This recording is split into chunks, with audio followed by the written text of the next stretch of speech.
throw from distance. I think Kiviranta gets a piece of it. Marty Necas, second shooter for the Avalanche. If he doesn't score, it's over. Here he comes, wide to his left, right-handed shot. Necas at the slot, lost it for a moment, rolled off his stick, and that is it.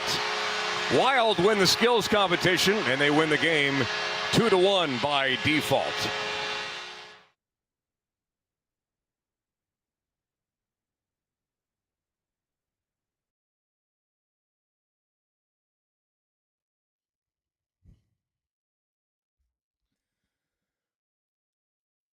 So the Avs, after winning 6 straight games, 11 straight with Val Nichushkin in the lineup, finally drop their first in a while, losing 2-1 in a shootout to the Minnesota Wild. Here's the thing. I believe that they played very tough last night. You could tell after I thought what looked like a pretty dominant first period, they just didn't quite have the same sort of legs in the second. Makes sense. Second game of a back-to-back. You get into the hotel at 4 o'clock in the morning the night before. You knew that was going to be a struggle, but I thought the effort was there for them last night. Again, another, 4 or 5 shots that ring off a post. They have 100 of those on the year, which is second in the NHL. Just couldn't get a couple of bounces to go your way. Gave themselves opportunities. Just couldn't quite finish. I thought it was a really great effort late in that game just to try and throw something on net, get the deflection by Kiviranta, and turn this into a ball game where you can come away with a point. You know, considering kind of what they were up against last night, I think that everybody should be pretty happy with the performance that they put on. They are still 3 points up on Minnesota. They are 5 points back of Dallas for the 2 seed, and they're right in the thick of things for if you're talking about the top teams in the Western Conference. If you were to do this just with a 1-8 format, right now they sit in 4th, but 2 back of the Golden Knights and 5 back of Dallas for the 2 seed. I think that you could just tell they didn't have it late in that game. I mean, they barely got possession of the puck at all in OT. It's one thing that I kind of hate is that you get this really intense physical game and then it's just over and over again, Minnesota is taking the puck in the zone, skating it back out, resetting, get a change. Just bad flow. And you couldn't get possession. You know, the Avs are like one of the only teams I've seen that just doesn't do that. They don't really take it into the offensive zone, weave their way back out, reset for a second, come back. They don't do that. It's like they get in the zone, they try and get a shot on goal. And maybe it's a smarter strategy to do kind of what Minnesota did last night, but it's ugly. But I think they knew if they just continued to cycle a little bit that they were going to have at least the advantage in OT, just given the amount of energy and legs that teams would have. Now, Bednar in the postgame, what he said kind of echoed my thoughts. Here's just the initial overall thoughts on the game. Good hockey game. I liked our team's game tonight a lot, actually. Thought we did a really nice job with our checking game. Yeah, and still we're able to carve out some good chances. I think we hit a few posts tonight and had some good opportunities. Little reluctant to shoot at times, I think, because they're all packed in there. But overall, we checked hard and we worked hard to create offense too. So I thought it was a really good hockey game on both sides, but definitely not a lot of room out there. No, there wasn't. But I agree. I thought that they played their asses off yesterday. Just a couple of, inches separate you putting up a few goals on Minnesota and ringing it off the iron and the puck going the other way. So that part of it stinks. I mean, overall, I think the health of this franchise is in a really good spot. And like I said, you just come off a run like that they were just on. as you kind of look ahead here, you got a pretty difficult stretch. You got Calgary coming up tomorrow. You have Dallas at home, which is a massive game. That's going to be on TNT. You have then going to Toronto. You go to Ottawa. And you go to Montreal. All of those not going to be easy games coming up here. But I think with where the Avs are at and what expectations are for them, you should still be in really good shape. You know, one thing I did notice yesterday, and you guys tell me if you think I'm off on this. It is very clear that Mackenzie Blackwood is head and shoulders above what Alexander Georgiev was. But I'll give Georgiev one credit. He was really good in shootouts for whatever reason. Like it was a one-on-one situation. Georgiev held his own. Blackwood's in just a couple of different opportunities in shootouts. It hasn't gone great for whatever reason. Like Blackwood's good, but in shootouts, a couple of those look really easy. You know, the two that Minnesota put on the board, I mean, the second one, Blackwood was just, it almost looked like in soccer when somebody's a PK and the goalie just guesses incorrectly. And you got the ball hitting like the top right corner and the goalie's laying at the bottom left corner and you're like, oh, wrong guess. Okay. And you know what? We got to ask Moser when he's on today because I believe he is going to join us for the first half of the show, and then they're flying to Calgary. Yeah. Excuse me. I guess I'm getting choked up thinking about this game. You know what the worst part of Minnesota doing anything correctly is? Do you know what their goal song is, Kaner? Yeah. I heard. Hang on. Remind me. It's Ain't Talking About Love by That's Van right. Halen. A Van Halen song. So I want to ask Moser. It's like salt in the wound for him. That's what I'm saying. You have to watch the Wild score, and then you have to watch a band that you put above God be played on Correct. the loudspeaker. That's just got to be insult to injury. So, Moj, I hope you're doing all right today. By the way, one more comment from Bednar last night as this was on passing, maybe on a couple of shooting opportunities. I don't think we passed up on a ton of shots tonight, but certainly we got in there a couple times in good spots, inside the dots, low slot area, and still passed it off. And they did their fair share of blocking too, but that was the message. You know, I think we needed to cause some chaos screens in the net front, and we got a big goal there for sure, just delivering it there with traffic.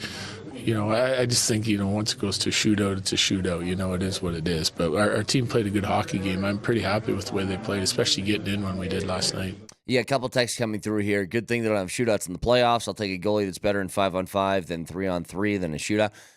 Yeah, obviously. It's something that I just think is interesting, is for all the faults that Georgiev had, if you guys remember, Georgiev was really good in shootouts for whatever reason. And that didn't translate over to 5-on-5. I would also take the guy that, yes, you get, how many shootout games have the Avs had this year? Maybe 3? 3? Yeah, I'm taking the guy who's going to be better for 65 minutes of a game rather than one little weird situation that occurs every 2 months. All I'm telling you is it's just an odd quirk to it because he doesn't seem to be very adept at that part. And I don't really care. You came away with a point last night. I think that should have been the goal, given the situation. You get to the hotel room 4 o'clock in the morning, and by the time they probably got their heads down and went to sleep, Nelly, it was 5. By the time you wake up, it's, let's see, you get at least 5 hours. It's 10. And you got a game in 8 hours after that. I mean, look at my face this morning. Okay, it looks like I got hit with 10 pounds of meat all night. Yeah. Given that situation, coming away with a point, I think is totally fine. And I thought they played great, given the circumstances. You know, as much as it's a foreign concept now to see the Avs lose a hockey game, I think now give them a night of rest, go out there and play against Calgary Friday. another night off. You play Dallas Sunday, another 2 nights off, and then you have Toronto. Like, I think they're going to be in good shape. So, with that being said, again, if you're looking at the standings, the Avs are keeping pace. They are still 5 points back at Dallas. I think they're still going to continue a run here. And they're probably, if you guys are seeing the same thing I'm seeing, I think they're going to look like for these final, how many games are we at? 39, 27, 16? I think 16 games left in the season. I think you're going to see for these final 16, it's going to be the Avs with maybe a couple other teams that you would consider the class of the NHL right now. That's how good I think they are. Don't think it's any sort of, coincidence that since all these moves were made, they rattled off, 6 straight and damn near stole one from Minnesota on a night where they didn't sleep. So, if you guys want in, 303-504-0925, Shop Mazda text line, one price, one person, 1 hour. Texture says, why doesn't Nichushkin take at least the second shot in a shootout? When was the last time he missed? I don't know what the strategy is going into that. I have no idea. I mean, sometimes, it's like the Georgiev stuff. Georgiev does not seem like somebody that you'd want in a shootout situation, and yet he's pretty good at it. Blackwood feels like a guy you would want in there, and I don't know how great he is at that. It's a different thing. It's not really part of the game. It's why they don't do it in the playoffs. I'm trying to think of like an equivalent of what it would be in another sport. It's like, all right, how about this? If somebody does something egregious during a baseball game, you get somebody who gets to take a BP hack at a baseball for a chance at a homer. And sometimes you got guys who hit a $195, but you know what? In BP, maybe they just bomb the ball 450 feet. Maybe it's just a specialty of theirs. I think it's the same thing with shootouts. Sometimes guys are better one-on-one. Is there anybody you'd want more on a breakaway than Nathan MacKinnon? And yet MacKinnon, I don't know what his percentages are on shootout opportunities, but if I am remembering correctly, I don't think they're anything that's like stellar standout. Not the same way that he is on 5-on-5 hockey or on the power play. It's just a weird quirk. So I don't know. We can ask that to Bednar later, but to be honest, there's a whole bunch of other things I need to ask Bednar, which is this is the first time we've really talked to him since all the moves have been made. So that's one. Number two, they had a nice little win streak going. That's big time. And they're now vaulting their way up the standings with a chance to really start to climb here in the next week or so. It's a lot of different things we'll talk to with Jared Bednar at 8 o'clock this morning, so stay tuned for that. When we come back, so the Broncos make a move yesterday. I think it's a sort of minor one, more of a special teams piece. But for one of the initial moves, I'll tell you a place where one of the guys that you signed can fix a problem that feels like it's been there for the Broncos for at least 5 years. And we'll get to it next.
I like these coming through, by the way, Nelly. We're getting some people that are suggesting ways that other sports can end games similar to a shootout in hockey. Overtime winner determined by a game of horse in basketball. I'd be down for that. Who would be the best horse player? Nikola on the Jokic, Nuggets? obviously. He's the master of horses. Well, okay. I'm trying to think if I just needed somebody to make some crazy shots. I mean, yeah, I guess it. Here's Also, the thing. Jokic, he's just throwing 80-foot shots across the court from the inbound. I suppose, yeah, that. Where he just lines up from the other free throw line and just chucks it all the way down the court. You're probably right. Jokic is the choice for everything on the Nuggets. What am I talking? Except for a dunk contest. Yes. Except for that. So, yeah, I like this. So baseball is just a home run derby. You just get 5 hacks apiece. Whoever has the most at the end of 5. Maybe we should start doing this stuff. What about football? What can you do for football? A specialized thing. Don't make it kicking. It's got to be something else. It's got to be... No, I was going to say, what's that contest that they had back in the day, like the punt, kick, throw contest, where you see the videos of Andy Reid looking massive as a kid playing? Do that contest. How about this? Oh, I got it, Nelly. I got it. It can't be too long. So it's 3 different people on your team. You have to choose a kicker punter. You have to choose an offensive player. And you have to choose a defensive player. And it's 3 races for a 40-yard dash. Ooh, that's good. Like, just you line up and you race each other. 40 yards. Winner moves on. Now, you know what it is? For football, we're gonna do a good old-fashioned game of Red Rover. Send Derrick Henry right over. Yeah. Let's do that. I want the kickers and punters involved in this, though, just for the idea of watching 2 guys who run like 40 times pitted against each other. Like, here's your choice. You have to choose, well, if it was last year, Will Lutz or Riley Dixon has got to be your 40-yard dash. Or I guess I'll throw a long snapper in there. Can do that too. You talking about QB1, Riley Dixon? If his leg cannons are like his arm cannon, I'll take him. Well, speaking of the Broncos, I think with one of the moves they made, and again, I've lauded George Payton for his first couple here in free agency. I don't know how big of players are going to be. I keep seeing people talking about, hey, it feels like Broncos have a trade brewing. Maybe. Maybe not. Maybe they'll just continue to add depth as the price of these free agents goes down with each coming day. And that'll be their depth piece. And they'll find the other stuff they need in the draft. Or maybe they got something worked out. I have no idea.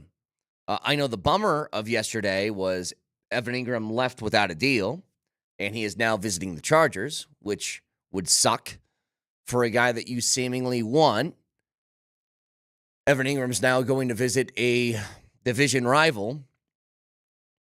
So that's something to monitor today. Secondly, the moves that I think Peyton made in that first day, getting Dre Greenlaw, getting Hufanga. Here's what Greenlaw does when healthy. He is an incredibly versatile piece. But he has the athleticism and the physical size to match up with tight ends, which I don't think a Broncos linebacker has done in years. All those games of George Kittle's and Travis Kelce's, getting 12 catches for 120 yards or more, he is going to really help in that department. And these guys feel like 2-way players at both safety and linebacker that can do the coverage part, that responsibility, but also are physical enough to throw their nose into a pile and get a little bit dirty by knocking some guys down. I think that what Greenlaw brings to the table for this team is such a massive hole that you had last year where people now give guys like Cody Barton and Justin Cernod and those other guys credit. They held it down pretty well. They did a good job, but it was very clear that it was a necessity for the Broncos to improve in that department, which they did. The Broncos went out and, again, it's not that these guys are without risk, but certainly when healthy are amazingly good all-pro caliber players that you have in the league. Guys who are largely responsible for a lot of the Niners' success over the past couple of years. Like, I don't want to make a total one-to-one here because I think there's a whole bunch of other things that kind of go into this. But in the year that Hufanga and Dre Greenlaw were consistent or more consistently in the lineup for the 49ers, they won a whole bunch of ball games. They are difference makers. You know, Hufanga is somebody that had 7 picks in 2 seasons and did that when he played virtually half of one. It's risks I'd be willing to take. Now, what they do from here is going to be really interesting. Are they pretty much done in the free agency game? Well, as far as the names that are left that are still out there, it's pretty slim pickings.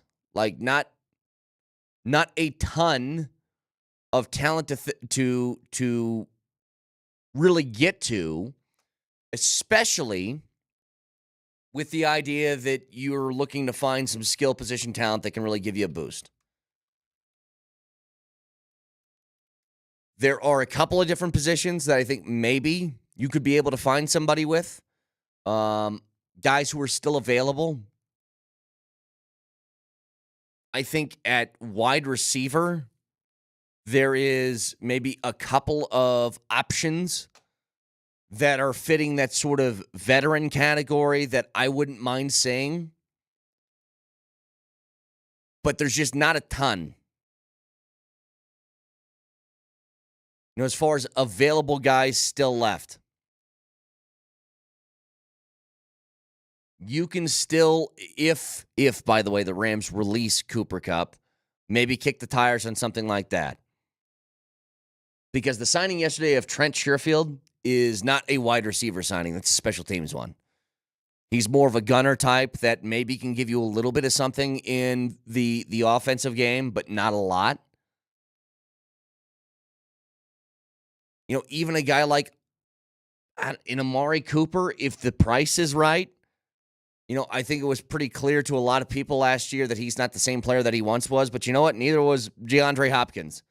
And he still got, what was the number from the Ravens? Do you remember this? It wasn't like $6 million. It wasn't anything. Maybe I'm wrong on that. It didn't shock me, though. It wasn't like huge. Because we all kind of understand that these guys are on the downturn of their career. You are still looking for a punter. And I know that's not something you think about because you want to get excited about other things, but Ryan Stonehouse is available. Local guy, went to CSU. It would make sense. Hopkins got 1 year, $6 million with the Ravens. Yeah, $6 million. If you can get a veteran wideout in Amari Cooper type for $6 million, would you really balk at that? Because I wouldn't. I think I'd look at that as, hey, if you want to try and fill out the room with a little bit of a veteran presence, help out a lot of the young guys on this roster, guys like Troy Franklin and Devon Vele and them, go ahead.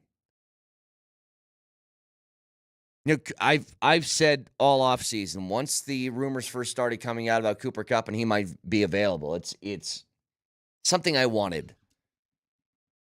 Because I think Cooper Kupp is still a threat. He might not be what he was, 2 or 3 years ago. And you might have some trouble staying healthy, but depending on the price for him, he can come in and really help an offense that just needs more talent and needs more threats out there. Go ahead now. I think about Gronk when Tom Brady convinced him to go to Tampa Bay. You remember for that last season, sometimes Gronk looked like he was moving in slow motion. Yeah. If he moved any slower, he would have gone backwards. Yep. And then once every 10 plays, he would catch the ball and then run like 30 yards with it and shake dudes off of his shoulders like he used to. and you'd go, he's still in there. And he just made enough impact plays in a Super Bowl winning season. And I think that's what you want. If you get one of these veteran receivers, is DeAndre Hopkins still the peak from his Texans days? No. But could he make a couple key passes in key moments? Or a couple key receptions in key moments? And is that worth $6 million? I think it could be. So here's an example, and I think it's a great name to bring up. Because it's just what Nelly said. If you guys remember that last year of Gronk in Tampa, it was like robotic. He looked like he was 50 years old. He's taken a beating in his career. But he finished that season in 12 games with 55 catches for 800 yards, 6 touchdowns, but more importantly, 34 first downs. Just find somebody to be a chain mover. Take a little bit of pressure off of Courtland Sutton.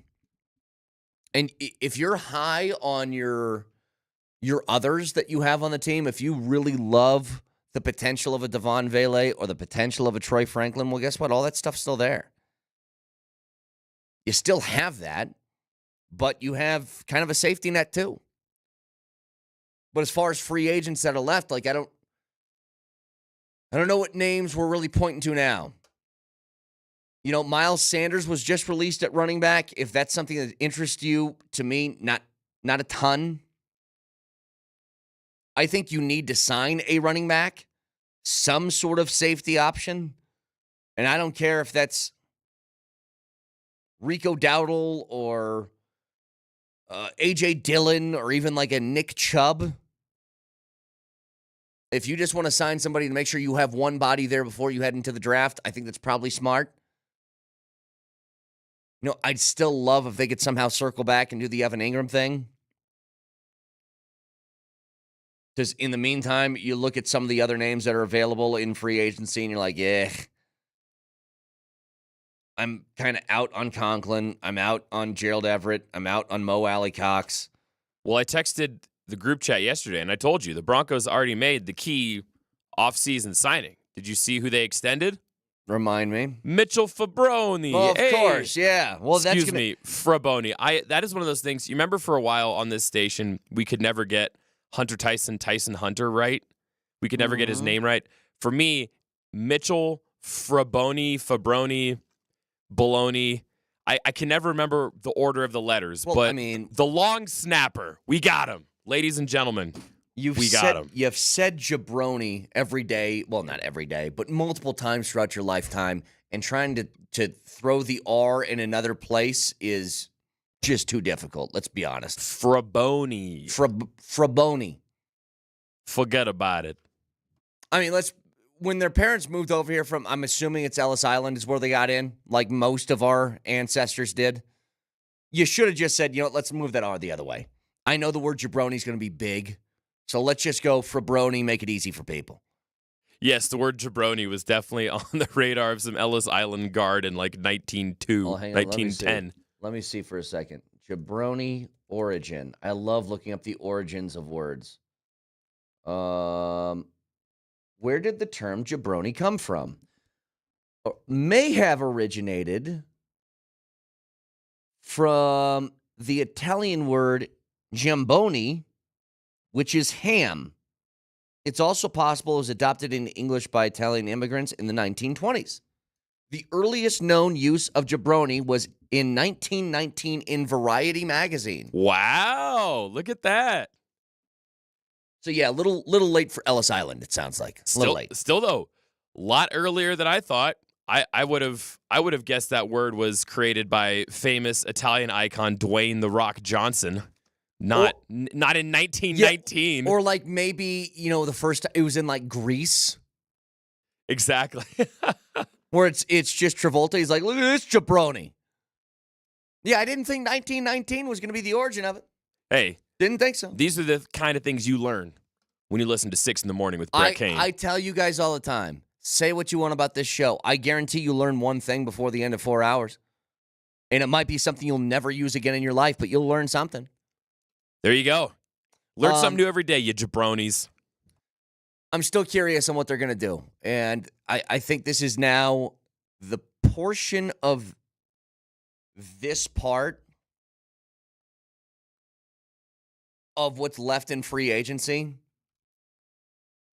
is trying to fill out some of the depth in the room. This is where you sign some guys to a 1-year deal for $2, $3, $4 million. You stash them down on the depth chart, hoping that you don't need them, right? And in this case, maybe you're looking for some depth at corner, which I think that they would need. Maybe you're looking at, again, just a veteran running back, tight end, just to fill out the room before you can find a really search for a long-term piece in the draft. I think that's the kind of spot that you're in now. Because everything about the starting lineup, especially on defense, like I think the starters on defense are set. Even a lot of the defensive or the depth guys in the front seven, that's also seems to be in great shape. I think you could use a little bit of help depth-wise in the secondary. I was just taking a look at where they're at, guys available, free agents in the cornerback room. I think you'd be able to find a few guys that can help round that out. But those are depth purposes. The only thing you're looking for guys that are left now with real extensive playing time chances, at least when the season starts, if everything goes according to plan, is maybe you get a veteran tight end and a veteran running back before you look to get younger and look towards the future coming up in late April. And you need a punter. So you don't think about kickers and punters until you don't have one, or you don't have one that's very good, and then you realize what a disaster that is. I'm telling you right now, if you don't have a punter that's able to flip field position, it puts you in a world of hurt. If you don't have a kicker that you can rely on to hit a 40-yard kick, you're terrified. Because now, 4th and 5 from the 22-yard line turns into, do we have to go for it and risk the chance of not getting any points out of a drive? Now, luckily, the Broncos have that figured out with Will Lutz, and he was, outside a couple of big moments last year. He was really good. Barely missed any kicks. He just missed some big ones. So that part's taken care of. Punter, still got to figure that out. And I'm assuming that's not one that's going to linger too long. They'll try and get that done in a hurry. So 303-504-0925. Shot Mazda text line. So we got a bracket contest coming up. And we're calling it not another bracket contest, because here's how it's going to work. With us, you aren't picking 67 games. You're picking 5 teams. If you pick a lower seed, each win from them is worth even more. The grand prize package is crazy. It's 2 tickets to a Nuggets playoff game with dinner for 2 at Denver Chop House and Brewery. It's a catered party for 30 from Brothers Barbecue and a brand new big screen TV, and that's just for picking 5 teams. So to do this, you go to altitudesportsradio.com/notanotherbracket, and it's all brought to you by Evan Williams Bourbon. So you enjoyed it all for the buzzer beater celebrations. Adding Evan Williams to your game day lineup is a slam dunk. Also by Brothers Barbecue. Let them take your event to the next level with their award-winning catering service. And visit altitudesportsradio.com/notanotherbracket for all of the details. But think about that prize for a second. Just pick 5 teams. Don't got to go through a whole bracket. Just pick 5. And you got a chance to win all that great stuff from all of those great sponsors. So head over there now. Get your picking done, because it's right around the corner. I would suggest that maybe you pick the University of Nebraska Omaha Mavericks to get an upset in round 1. I would just, maybe that's one of your 5 teams. They get that win. Oof, that's worth a lot of points. Don't Pretty do simple. that. I win. Don't do that. Google me. Or do. It's up to you. 5 teams.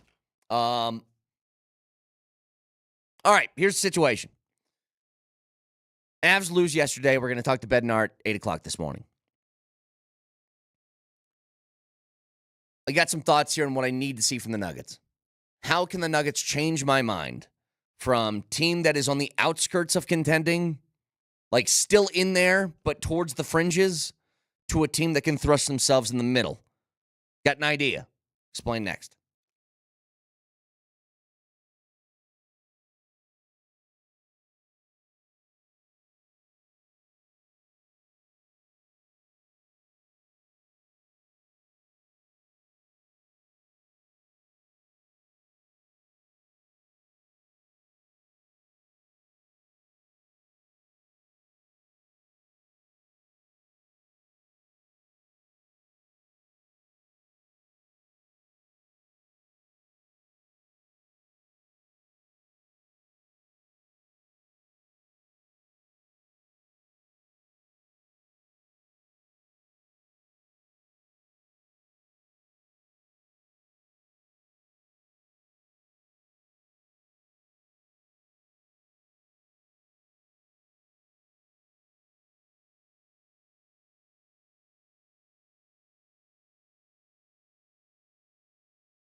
Yeah, has there ever been an original title of a song that has been forgotten faster than this one? Yeah, go ahead. That I will not say. Go ahead and Google the first draft of this song. Thankfully, someone at their record label said, you guys want to try that one again? Well, they actually released that. Yes. And then they got like $1 million from the NBA to do an NBA playoff, make that their theme song one year, and they go, we got to change this up just a little bit. Well, and actually, it is funny because that word was pretty common in hip-hop for a while in the early 2000s. Like, you'll go back It was. and you'll listen to just some random song from 2000 to 2004, and they just throw that word in there casually, and then at a certain point, everybody said, yeah, maybe we shouldn't do that. I'm going to tell you something about the Black Eyed Peas. I know that they had, some top 40 songs. I don't think there's ever been a worse live musical band that I've ever heard in my life than them. Because everything about them is so auto-tune, techno-tronic, whatever. Have you heard them sing live? It's an experience, is what I would call it. Everybody forgets that the Black Eyed Peas did a Super Bowl halftime show. I know, and it was awful. Everybody completely forgets. But no, look. To your point, I completely agree. And if you look at Will I Am, he is a brilliant producer. Yes. That guy's fingerprints are on so many popular songs from a good 15 to 20 year run. I mean, that guy's had #1 singles like you wouldn't believe because he's a genius in the studio. That does not translate to a live performance. We can admit that these are two different resumes. Exactly right. It's like Dr. Dre. He wasn't like one of the best rappers ever. Dr. Dre was a hell of a producer. Anyway, for the Nuggets, they have a chance to exact some revenge on the T-Wolves tonight, not just for what happened yesterday with the Avs losing, but this is the first time that Minnesota is welcome back to Ball Arena since that fateful day back in May last year. Game 7, up 20 in the second half, that turns into a loss in the season ending. I think this is massive for a couple of different reasons. You're coming off a win against OKC, which closed out the regular season record with them at a 500 2-2 record. Minnesota might not be the Oklahoma City Thunder from a standings standpoint. Yeah, it works. They're in the play-in right now. They're the 7 seed. Half game back of the 6. But they're still a team for whatever reason, because of their physicality, gives you fits. You have them at home. I think that this is a huge one from a confidence standpoint. I think this is a huge one to continue to vault yourself from the fringes, the outskirts of contention into actual contender. I think all of that matters. And for the Nuggets, I guess there's no other way for me to put this. I can't keep coming on the air and saying the defense has to step up. It's just not gonna. It's just not. At this point, I think I've just got to accept that their defense just isn't what it has been. But neither is their offense. Their offense is maybe the best offense they've had since this sort of core was constructed. They are able to score in a bunch of different ways. Their shooting can be hot and cold on any given night, but the proof is in the pudding. They put up 121.5 points per game. There is, from what I'm saying, 2 teams that are better than them in that category, and that's Cleveland and Memphis. You put up 121.5, complaining about being inconsistent with a 3-point shot, I think is just, you're getting mad at the wrong things. I don't care if they put up 121 points like a 1920s basketball game where everybody's 2 feet from the hoop and just doing one of those, like one of those sort of highlight reels that you see. Just the old guy in shorts that goes up to his crotch. that throws the ball completely over the back of his head and into the hoop. If that's how it looks, but you get to 121, who cares? The results are the results. Was that your attempt at sweet Georgia Brown there? It was Nice. just too much air. Too much air coming out into a microphone. I don't know how people whistle into a microphone. You got to like inhale. I guess See, you got yours is pretty good. Okay.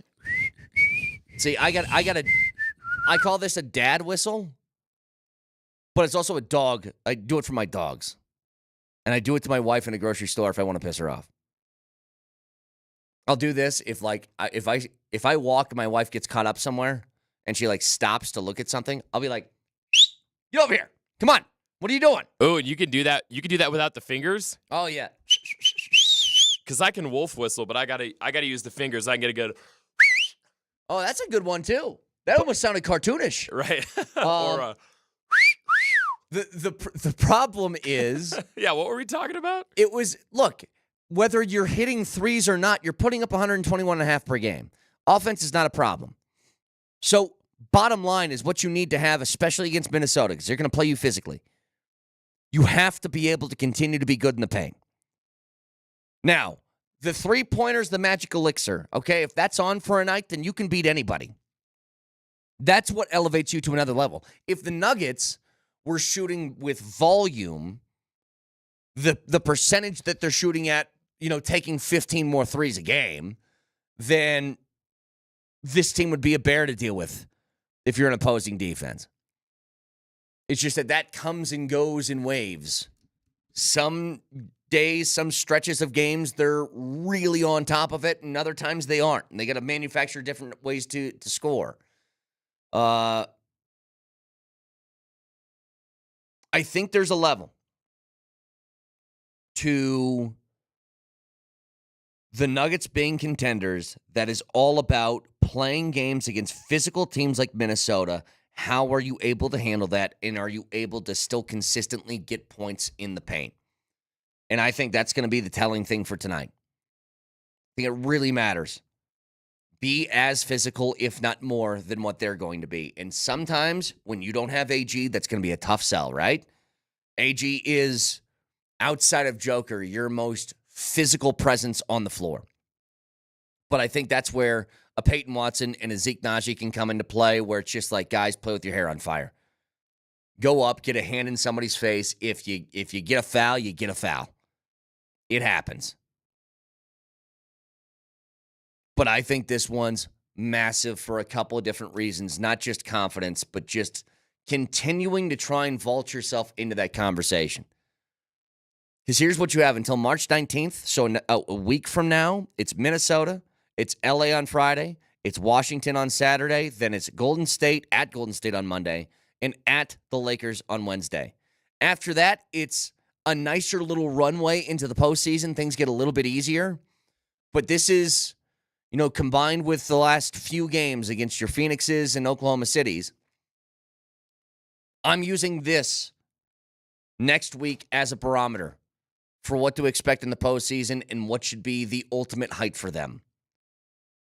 But it starts again tonight with Minnesota. You can hear it right here, Altitude Sports Radio, 92.5, tip-off at 8, as it's a national TV game. So 303-504-0925. You can watch the show live on Twitch, twitch.tv, search Altitude SR on the search bar, the Altitude TV simulcast, and that is the Safeway Twitch feed. You can order online, and Safeway does the rest. Get easy delivery or free pickup with the same great deals. Get started at Safeway.com or in the Safeway app. Safeway, fresh foods, local flavors. Can also watch the show on YouTube as we stream live 6 a.m. to 7 p.m. every single weekday. Moser, Lombardi, and Kane next.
Far side circle, works his way to the hash mark, throws it in front, loose puck, save made by Blackwood. He's able to cover up as a crowd gathers.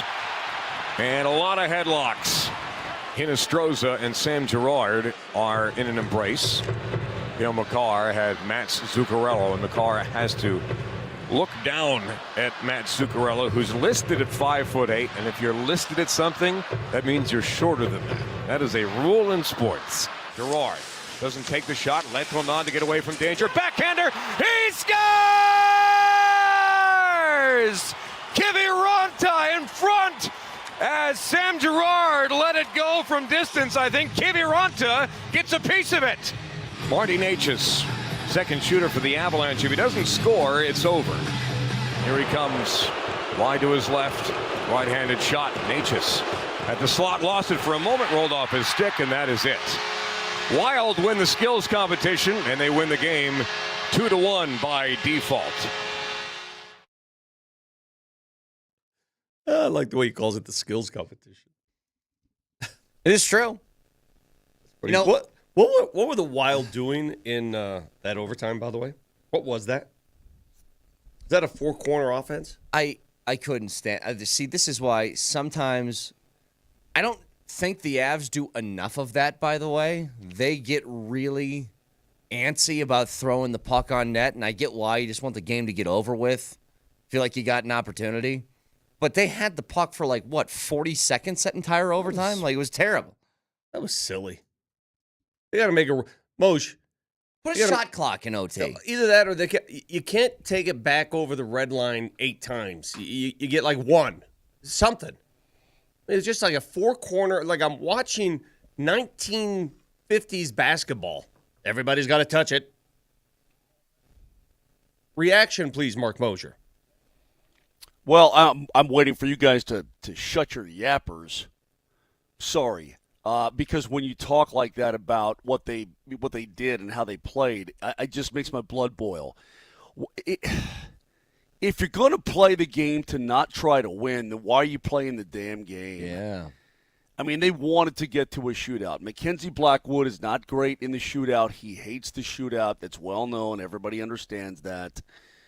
But, man, it was a frustrating game. I mean, the whole thing top to bottom, the way Minnesota plays the game. I even talked to some of their people. Well, if you were missing, 3 guys, what would you do? Well, I'll tell you what I wouldn't do. I wouldn't make children go home crying because they had to witness that. Yeah. You know what I mean? It's just awful, dude. It's just awful. Here's the other thing, Moj, and I want to get to the shootout and overtime in a second. Can I just say something off the top, though? I thought the Avs, considering the situation they were up against, got in at 4 o'clock in the morning, a game at 6 against a tough team. I thought they played their asses off. I thought they were great. I mean, look at my face this morning. Okay, it looks like I got hit with 10 pounds of meat all night. I thought they played great. It's they hit another 4 or 5 posts last night, and I heard you guys talking about this. It's 100 for the year. It's second in the NHL, which is crazy. But they fought back in the third. The little backhander by Girard that was deflected in by Kiviranta to get a point out of that. I don't think you should be upset about that game. And guess what? Their head coach wasn't. Good hockey game. I liked our team's game tonight a lot, actually. Thought we did a really nice job with our checking game. Yeah, and still were able to carve out some good chances. I think we hit a few posts tonight and had some good opportunities.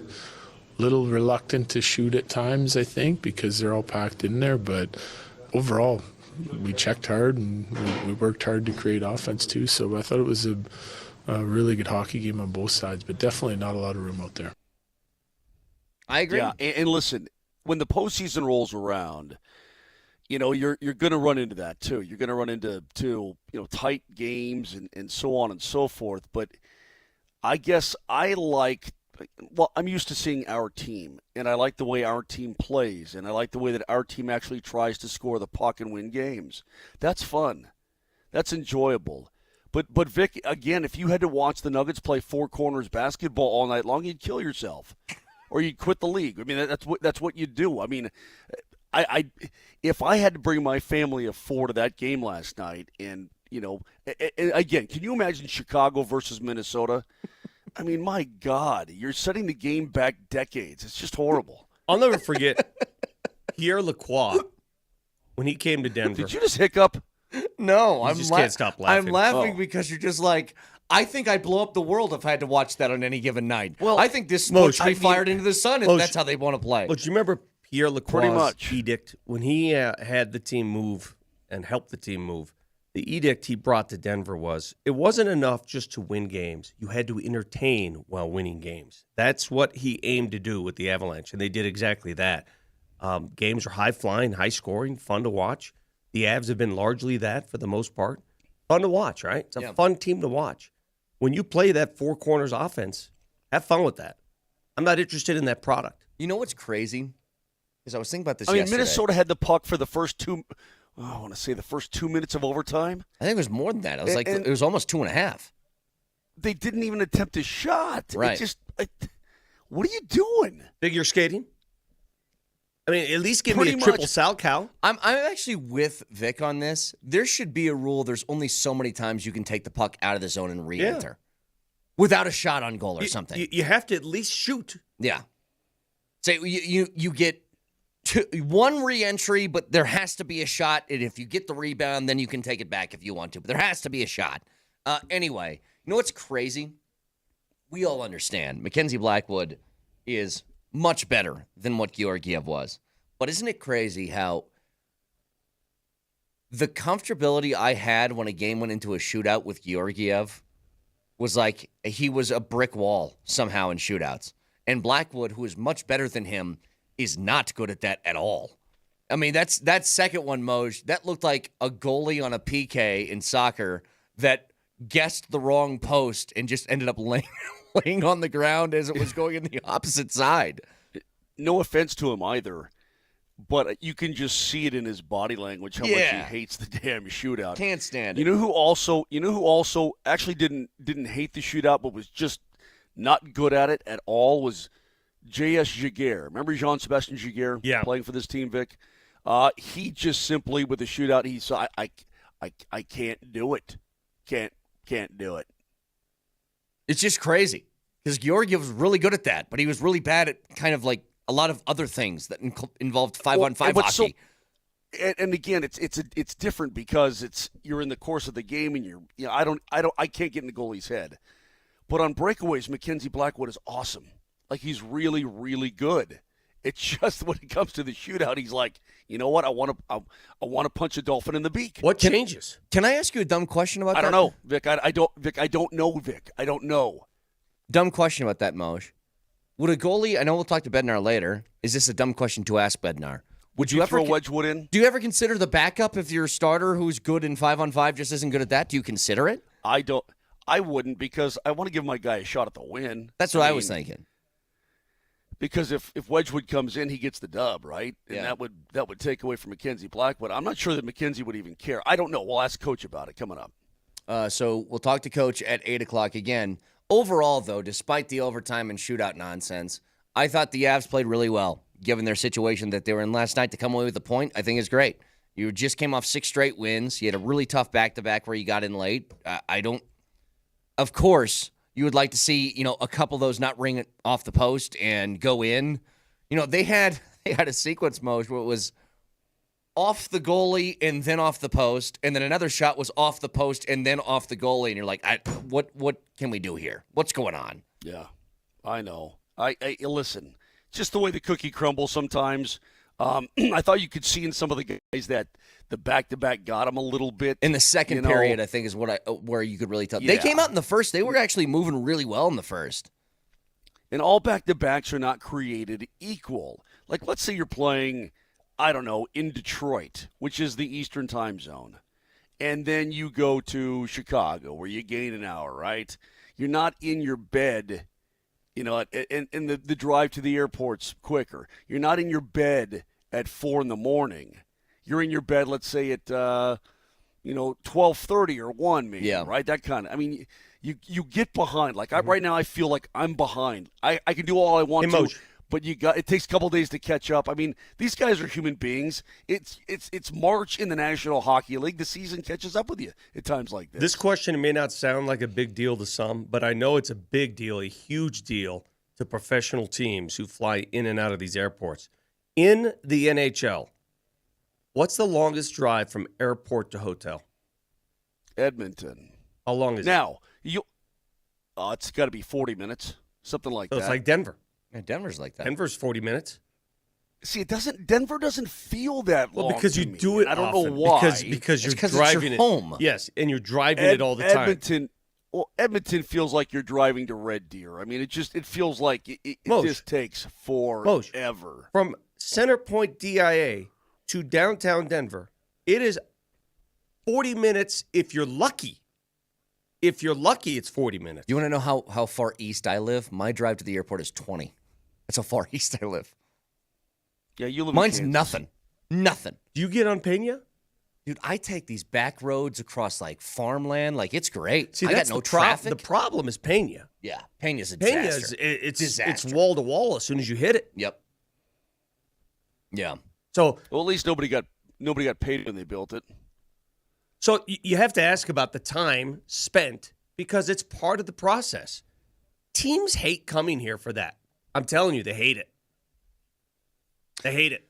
Well, here's the deal. The Avs, despite the shootout loss last night, are still 3 points up on Minnesota. They're only 5 back of Dallas. Overall in the West, Moj, they're 4th in points right now. And if they keep playing the way that they have during this little stretch ever since the trade deadline, they're going to vault up these standings in a hurry.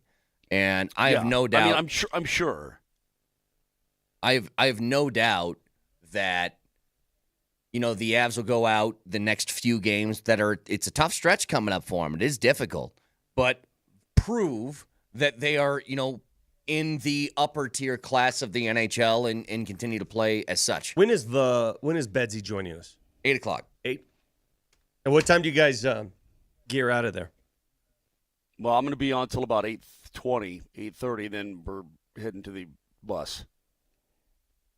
So early this morning, we're not early, but early enough this morning. There's no practice today or anything. Off to Calgary. By the way, Moj, with the power play, just curious, we can ask this to Bednar too. What do you think the reason was for switching that up? It was rolling pretty good, then he throws Brock Nelson up there. Why is that? Yeah, we're going to find out today. Okay. Because Nelson and Nichushkin are, listen, Nelson's big. He's also very skilled, like Val is. So it gives you, big bodies, gives you options, more options. I guess, to the front of the net if you want to go to the front of the net, that kind of thing. And I don't know. I mean, they haven't scored on the power play since the switch up. I mean, I think that's a valid question to ask him what his thought process is. In the same vein as the four-corner stall offense that Minnesota ran last night, did you guys happen to see that thing I tweeted from Worldwide Wob about what was going on in OKC the other night when the Nuggets beat the Thunder and what Thunder coach Mark Daigneault attempted to do? It was entertaining, Rob. It was a little long. Yeah, I saw. A little long. It was very long. So just to tried recap. Let me recap. to game the system. Yes. Yeah. So Joker is known after a made bucket, after the ball's out of bounds. What does Joker do? He tries to, he's got two options. He tries to get the ball quickly to chuck it down court before the defense is set, number one, or number two, he'll try to kill clock by rolling it. Exactly. He tries to get the game going, though, most of the time. Let's go. Let's beat them down the court, right? Let's beat them down the court before their defense is set. That's what he does. He requests the ball from the referee gives it to him, and he throws it. So what Mark Daigneault did the other night, and it's almost laughable, it's hilarious to me, he placed a scrub player at the scoreboard, a guy who was never intended to play, a G leaguer. At the scorer's table. At the scorer's table. I'm sorry. At the scoreboard. He cut a pretty big stray right there for just, doing what he was told, but yeah, go ahead. Well, I mean, he wasn't going to play. This guy, They took this jag from a G League team and just said, hey. That's what they did. They took a G leaguer and they had him did. stand there at center court next to the scorer's table with the intent to get the referee's attention every time there's a dead ball, just in case he planned on subbing. So all he was trying to do was slow down the game so that Nikola Jokic could not throw that long ball and get the break going. He says, this is what he said after the game, hey, there's no rules against that. Nikola gets the ball quickly, and his claim to fame is he gets the ball up the court before our defense is set. So his answer is to game the system to manipulate the rules with no intent to substitute that player, but to keep him there to affect the referee's decisions. And my automatic rebuttal to that is, you mean you can't tell your players to just hustle back on defense? This is what you have to do? That's the easiest thing. You mean to tell me your players are that lazy that they can't get back on defense, that you're going to try to impact the game, affect the game through some coaching BS? I thought about this, Vic. Isn't it kind of like the equivalent of a hurry-up offense where a guy fakes an injury on defense? You know what it is? Yes, very much so. You know what it is? It's the same crap that Belichick pulled in New England for years. Remember when he would try to change the rules, affect the rules? Yeah. And the NFL every year would have to say, okay, Bill, we see what you're doing. We're going to have to change the rules again because you're being cute. Look at you. But how are you allowed to have somebody at the scorer's table who's not subbing in? That feels illegal. Well, apparently it's not. Should and he did it the entire time. And he's just trying to slow down the game. And he was so proud of his decision afterwards. Did you see him? He was so proud that he came up with that. I'm like, and God. angry that they said you can't do that Yeah, anymore. you should be so proud. You can't ask your players to get back on defense, so this is your only... I mean, come on, man. What are we doing? Yeah, it's stupid. Yeah, You put know him what- on the you- list. you know what- you know- Nelly, get know Mark what- Dagnall on the list today. Today. Absolutely. I'd like to hear him pull the full NFL thing. Listen, I talked to the bench, and I told him you can't do that no mo. Yeah. And if you do it, I'm just going to give the Nuggets a basket.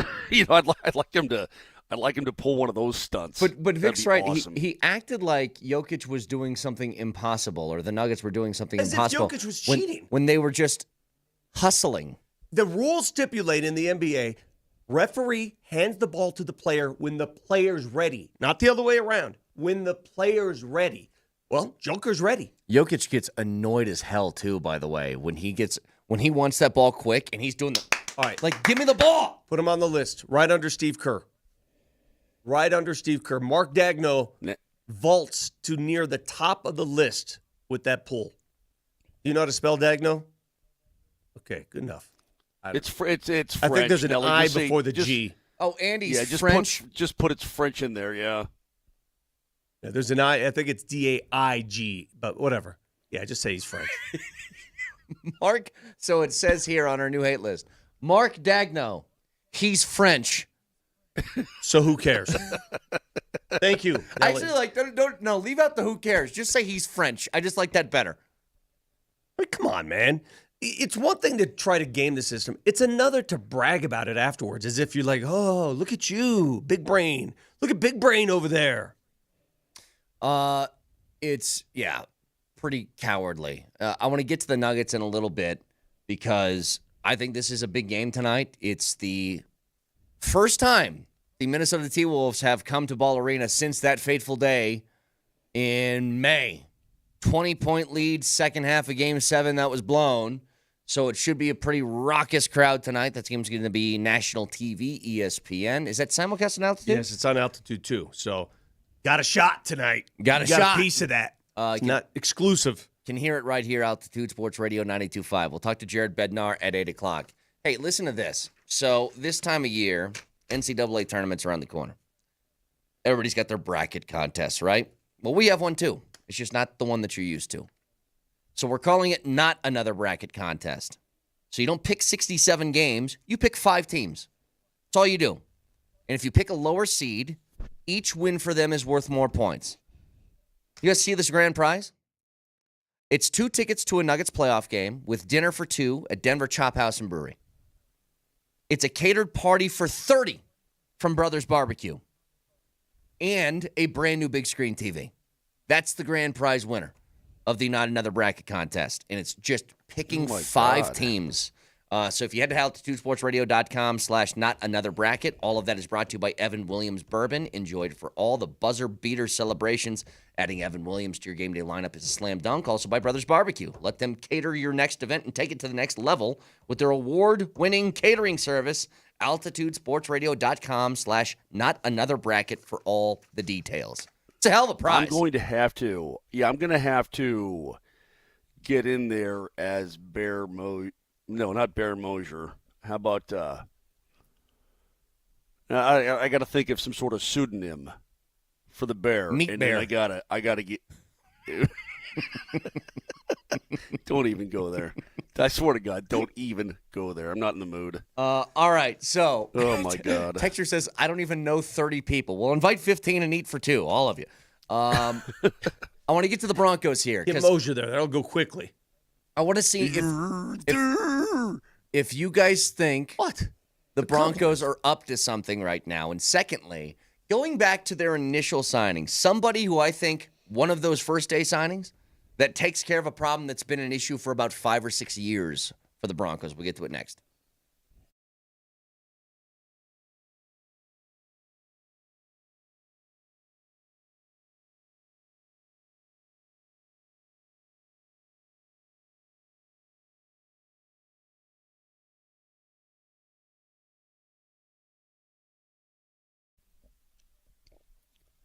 Guys, it's 2025. If you're suffering with any form of erectile dysfunction and you're tired of the frustration and embarrassment that it can cause, call the Rocky Mountain Men's Clinic because their treatments work when the pills or the herbals fail. They've got treatment success rates well over 90%. They've been serving the Front Range here for nearly a decade, successfully treated tens of thousands of men. Don't let it affect your life anymore. Listen, it's 2025. If you have something that was wrong with your elbow or your knee or whatever the case may be, you'd get it fixed. And with ED, it's the same kind of story. Call today, schedule a consult with the Rocky Mountain Men's Clinic. Your initial visit, only $99, includes a medical consult with a Colorado licensed medical provider, the T and the PSA test, and if medically advised, a test dose right there in the office. If it doesn't work, then your office visit's going to be absolutely free. But you know it's going to work, so do yourself a favor. Call their expert staff at 720-440-7900. That's 720-440-7900. They've got 5 locations in Colorado to take care of you, from Fort Collins all the way down to Colorado Springs. So do it today. 720-440-7900 or go to RockyMountainMen'sClinic.com.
All right, so some breaking news this morning.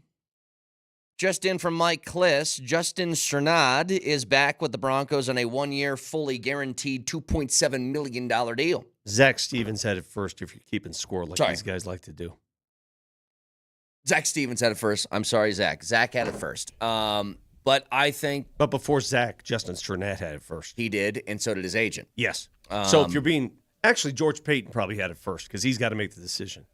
So from now on, let's go straight to the source. Yeah, George Payton had this report first. That's why I can't do this game. I can't play that same game. I think this is great. Justin Strnad is somebody that I think filled in admirably when they needed him to in the starting lineup at linebacker, and he's a great special teamer. But then again, you have to ask Sean Payton, do you want the player? So Sean Payton probably had it first. Do you think that Justin Strnad contacted his parents before he signed the deal? Yeah. Maybe we give them credit. Yeah, a lot of people that had it first. Listen, Strnad was a longtime special teamer who did some fill-in work, and I thought he played admirably. Yeah. And you can't go wrong signing a guy for a 1 year, 2.7, who can do a lot of different things. He's a Swiss Army knife player, and this is what you need. You got to have players like this to surround the great players, right? And he's a good dude, man. I like him a lot. He's also it's reminiscent, I think, of a signing they made yesterday. Trent Sherfield, who is a wide receiver. I don't know how much wide receiver he'll be playing. He's a special teamer. He's a gunner. I think he led Minnesota in tackles on special teams last year. Like, that's kind of his role. Maybe he does a little bit of offensive stuff. But they're kind of filling out the special teams room right now. On top of that, though, speaking of linebackers, it's what I wanted to get to. And it's one subject we didn't really talk about with Dre Greenlaw after he was signed a couple days ago. You know what that guy does that I don't know if any linebacker for the Broncos has done in a long time? What's the one thing that has been a constant complaint from Broncos fans when it comes to their defense, which has generally been good over the last few years? It's covering tight ends, right? Well, it's been an issue in the AFC West because Kelsey's been beating people. Greenlaw does that.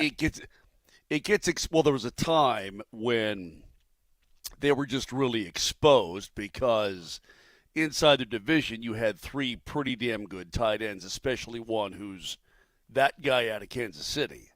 So, and then, of course, your odd game where you play George Kittle and he tears you up. Yeah, so you're right.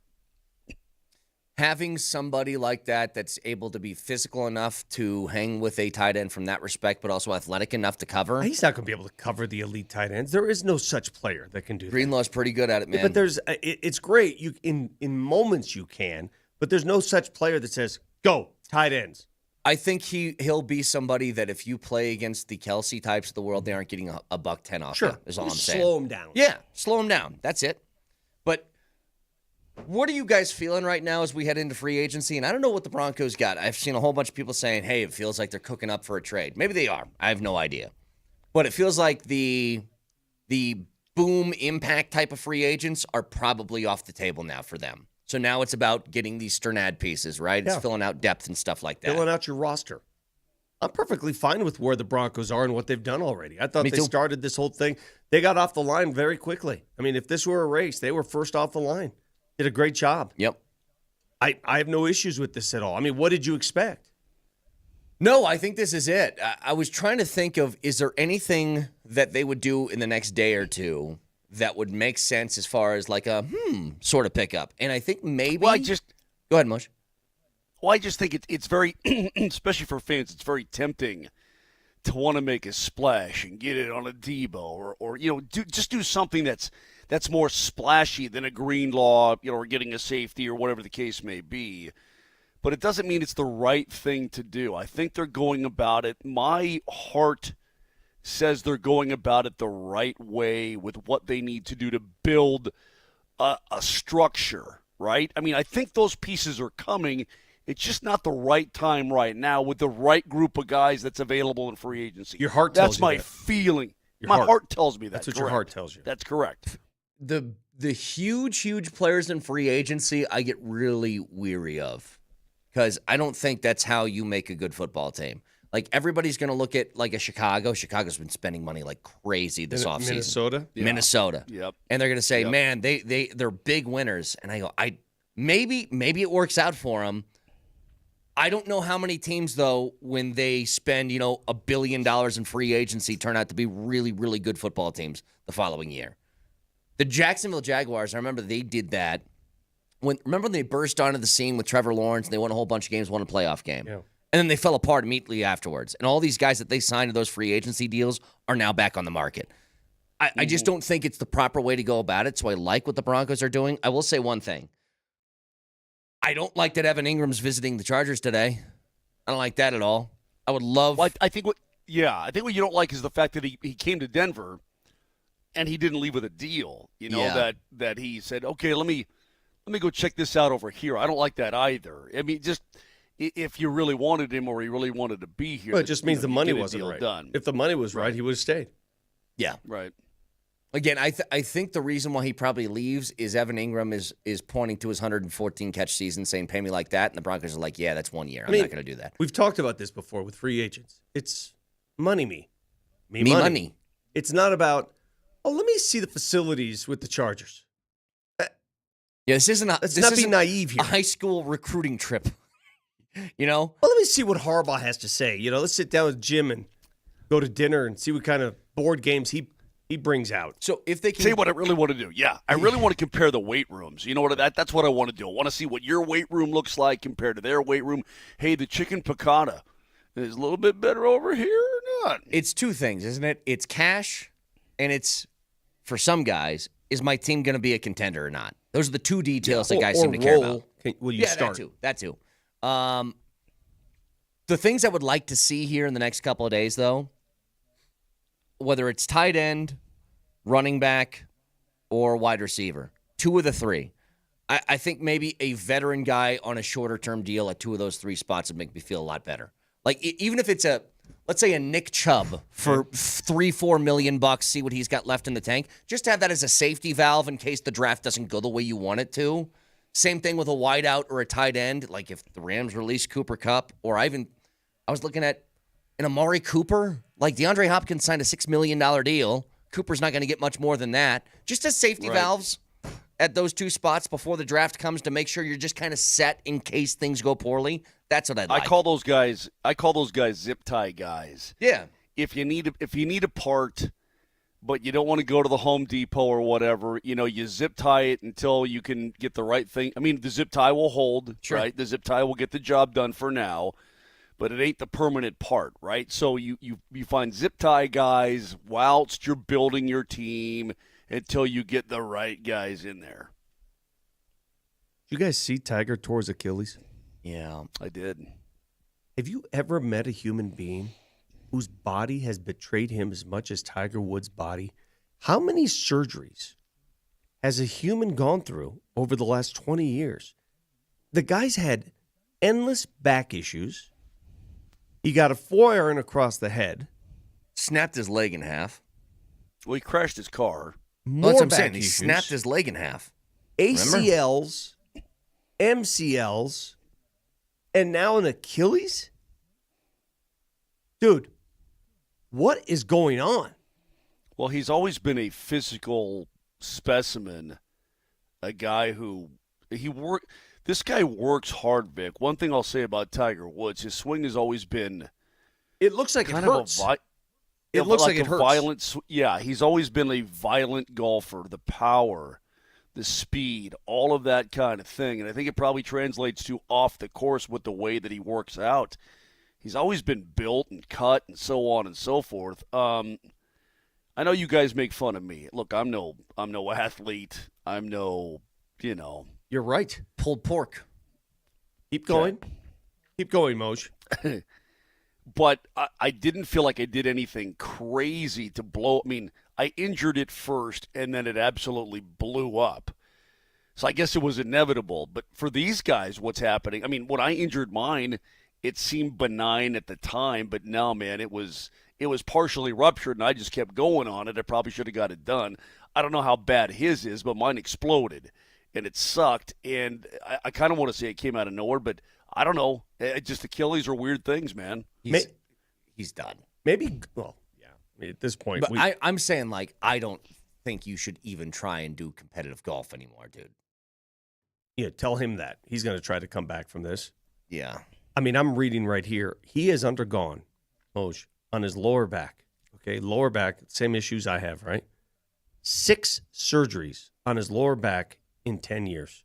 The last one was a micro decompression surgery of the lumbar spine for nerve impingement in the lower back. So that's just his back, bro. 6 of them in 10 years. Add up all the surgeries on the rest of his body. He's like the bionic man at this point. Yeah, you think to yourself, well, it's golf. Golf's not that bad. I mean, you're playing golf.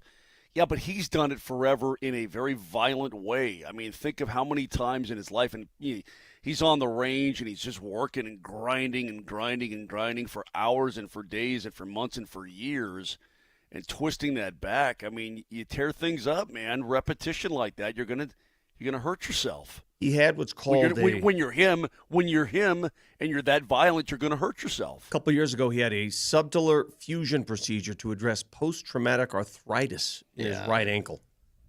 Ugh. I'm also reading this article. I did not realize that Bernard Langer, I know he tore his Achilles, but Bernard Langer tore his Achilles playing pickleball. Stupid game. I was talking to somebody, Vic, real quick. I was talking to somebody last night. We're talking about orthopedics and talking about how modern day orthopedics. What a stunning conversation! Right? Hang on. Apparently, orthopedic surgeons, they are praising the day that pickleball was invented. Oh, it's making them money.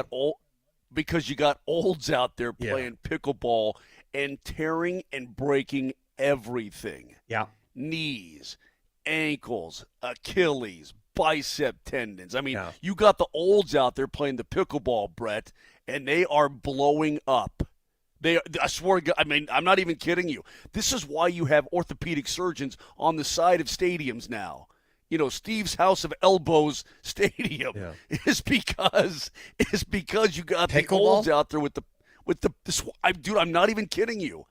He said the pickleball is like the number one thing that 100%. makes them all kinds There's of money. no better way to say I'm out of shape and not ready for anything active than by injuring yourself playing pickleball. It's sitting down in a static position for years and all of a sudden deciding to move. I still have never played pickleball. Well, you got to start somewhere, Vic. You got to start somewhere. What do you want to do? I'm going to walk to and from the refrigerator 87 times before I pick up a pickleball racket. You got to start somewhere. But they're starting, but starting and stopping, backpedaling, stuff like that you just don't do for years. The truth of the matter is that pickleball is breaking people. Did you believe that? The end of our society caused by pickleball. Pickleball. Western civilization comes to an end. How? A sport called pickleball. I'm almost more surprised that Moser said, I was having a conversation with a buddy yesterday. We started talking about orthopedic surgeries. You mean the Avalanche team doctor? No, a guy here in Minnesota. Just a random dude. We were talking. Did you tell him? No, a guy I've known for quite a while. Did your conversation start like this? No, chickens can fly a little bit. Did it start there and then evolve into the orthopedic? No? Okay. It did not.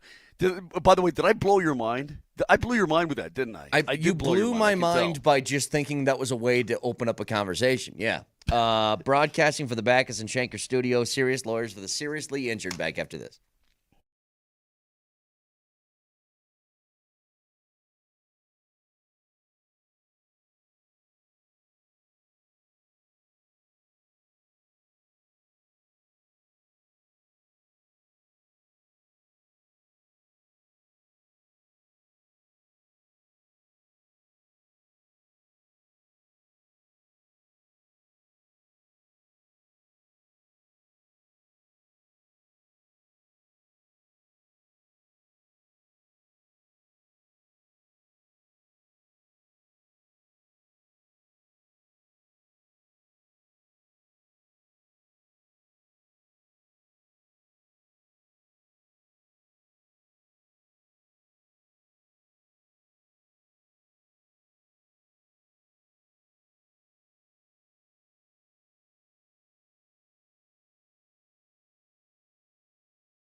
I think tonight's big. It's just a game in the regular season ultimately, but you're just coming off a win against Oklahoma City where you've garnered a little bit, I think, a good faith in the discussion of playing against the better teams in the league. And let's be honest, Minnesota's not. They're a 7 seed. They're in a play-in spot, but it does feel like they are more than just a 7 seed. Partially due to the history last year and the way that the season ended, Game 7 at Ball Arena. But also, they're just a team that's a tough matchup for you because they're super physical. And I saw yesterday, Vic, that Aaron Gordon was upgraded to doubtful, which he's still not going to play tonight. Game plan. Yeah. But without Aaron Gordon... Wait. You said a lot of stuff with your microphone off, and then all I heard was game plan. He ain't playing. Ain't playing. I think Yes. it's game plan. Calf, that's how calf bad it issue was. leaves a game on Sunday. There's no way by Wednesday you're available. So again, No, not at all. if I were Mr. Miyagi, I would say sit her down for the rest of the month, minimum. you lose the physical nature of what Aaron Gordon brings to the table, so you should have a good test tonight against Minnesota. And you did not have Aaron Gordon the last time you played Minnesota, and it proved to be an issue. Okay, and let me tell you what the issue is going to be tonight. Minnesota's big. Don't know if Rudy Gobert is going to play tonight. He's listed as questionable with a back. All right? If he does play, who's your starting 5? Because when the Nuggets visited Minnie earlier this year, and that game was on national television, and Minnesota just wiped them off the face of the floor, if you remember. And they went with their big lineup. The Nuggets didn't have the size to match up. They just didn't have it without Aaron Gordon. So who do you start? Because Russ was trying to guard at times Gobert and Randall. Remember Randall versus Russ? Yeah. Yeah. I think it's got to be either Zeke or Peyton Watson, probably Zeke, if you're just going size-wise. Because Zeke can hang defensively. He's big enough and he's athletic enough to hang around with Randall. But I've said this before. I want him and Peyton Watson just to be two guys who just fly around defensively, and if you foul, you foul. But try and make something happen. When you don't have Aaron Gordon in the starting 5, you have a frailty issue at times. You're small. Yep. You don't have that you just don't have it. By the way, is Vlatko going to play? He played the other night. He played late. Could he be an option? I know he's not huge, but he's bigger. I don't think they're going to thrust him into the starting 5. Not the starting 5. I'm just saying get time today is all I'm asking. I don't know. But this I mean, is just, Vic, it's what you said, though. This is a pain. When Minnesota decides to go big, it's a real pain in the butt matchup because you just don't match up with them. And that's all. It's a matchup thing. And Joker, he said it a billion times, man. It's about matchups and about how our team looks against their team and what we can exploit and what they can exploit. They just have difficult times with big physical teams. So I don't know what you do, Vic, but at this point, I really don't care.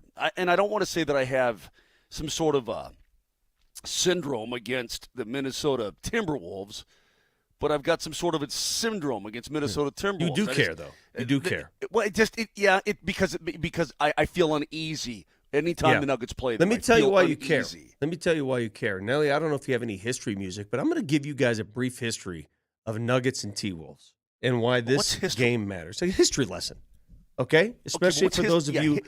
History music, like cue up some history music. Whatever. What does that mean? A quick history lesson about the series between the Nuggets and T-Wolves and why games like this Van matters. Halen is what all he's right? saying. No, Nelly. shut Van up with you Halen. and your Van Halen. I'm going to take you back to where I believe this rivalry, and I do call it a rivalry, began. 2004, Carmelo Anthony's rookie season in Denver. The previous season, they only won 17 games. They were awful. He shows up. They change their tune. They win 43. They make the playoffs, and they find themselves playing against top-seeded Minnesota in the first round. The days of Kevin Garnett. Remember that team? Yep. Oh, yeah. Now, that team rolled over the Nuggets, but I personally have never heard Ball Arena as loud as that first playoff game in years. The Nuggets at least won one game in that series. So it started there. Fast forward a little bit to 2018. The infamous Game 82 in Minnesota. The winner of that game would go to the playoffs. Nuggets and T-Wolves. That was the T-Wolves team that had Jimmy Butler on it. Do you remember that? Oh, Sure. yes. Game goes to overtime. Nuggets lose, but one thing did emerge from that game, the greatness of Nikola Jokic and Jamal Murray. They shined. They shined through. You knew you had a couple ballers there.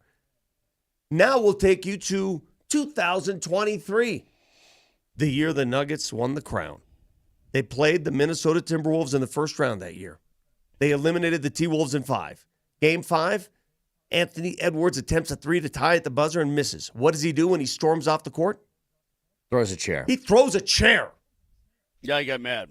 He got big mad. The following year, the Nuggets and T-Wolves meet again, this time in the Western Conference semifinals.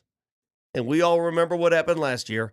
Game 1 goes to Minnesota. Game 2 goes to Minnesota. In Game 2, Jamal Murray throws a heating pad onto the floor in what was, at that point, the most embarrassing loss of the Nuggets all season. Yeah. The series then moves to Minnesota, and the Nuggets rebound with 2 straight. In those 2 games, Jamal Murray, Aaron Gordon shine. Jamal hits that three-quarter court shot. Do you remember that? Do you remember the three-quarter court shot at the buzzer to end the half? But how do you remember all this crap? Because I thought about it. Then they win Game 3.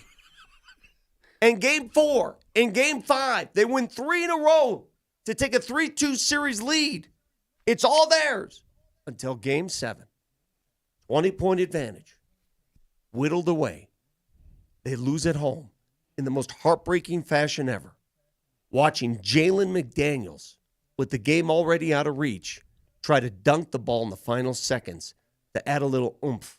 I will never forget that for the rest of my life. And there, one more game. I'm not done yet. This year, I mean, for God's sake. Christian Brown dunking on Rudy's face, sparking a near brawl. Rudy's big mad. They're all mad. Aaron Gordon comes in barking. Russell Westbrook says, "What are you going to do about it? You just got your dome punched." That was awesome. That's what this series and this rivalry is all about. Right there. All right. You sounded a little bit America's Most Wanted-y. Yeah, a little Minneapolis, Minnesota, 1995. I mean, there's a little bit of that going on in there. He's pulling one of these. 2004. I remember halftime. Moser, clearly. did you like my recap? I walked in. I knocked over a Diet Pepsi can. Yeah. I remember it like Moser, it was yesterday. did you like my Then I went for the recap? popcorn, and you know what? Too many kernels. Moser, did you appreciate my recap? I appreciated your recap. What does that have to do with the cost of bacon now? You got to win tonight against a large lineup without Aaron Gordon. I don't give a crap what Carmelo Anthony did in 2004. I love Moser's response. Vic goes through the history of the team. Yeah, so you got to win tonight.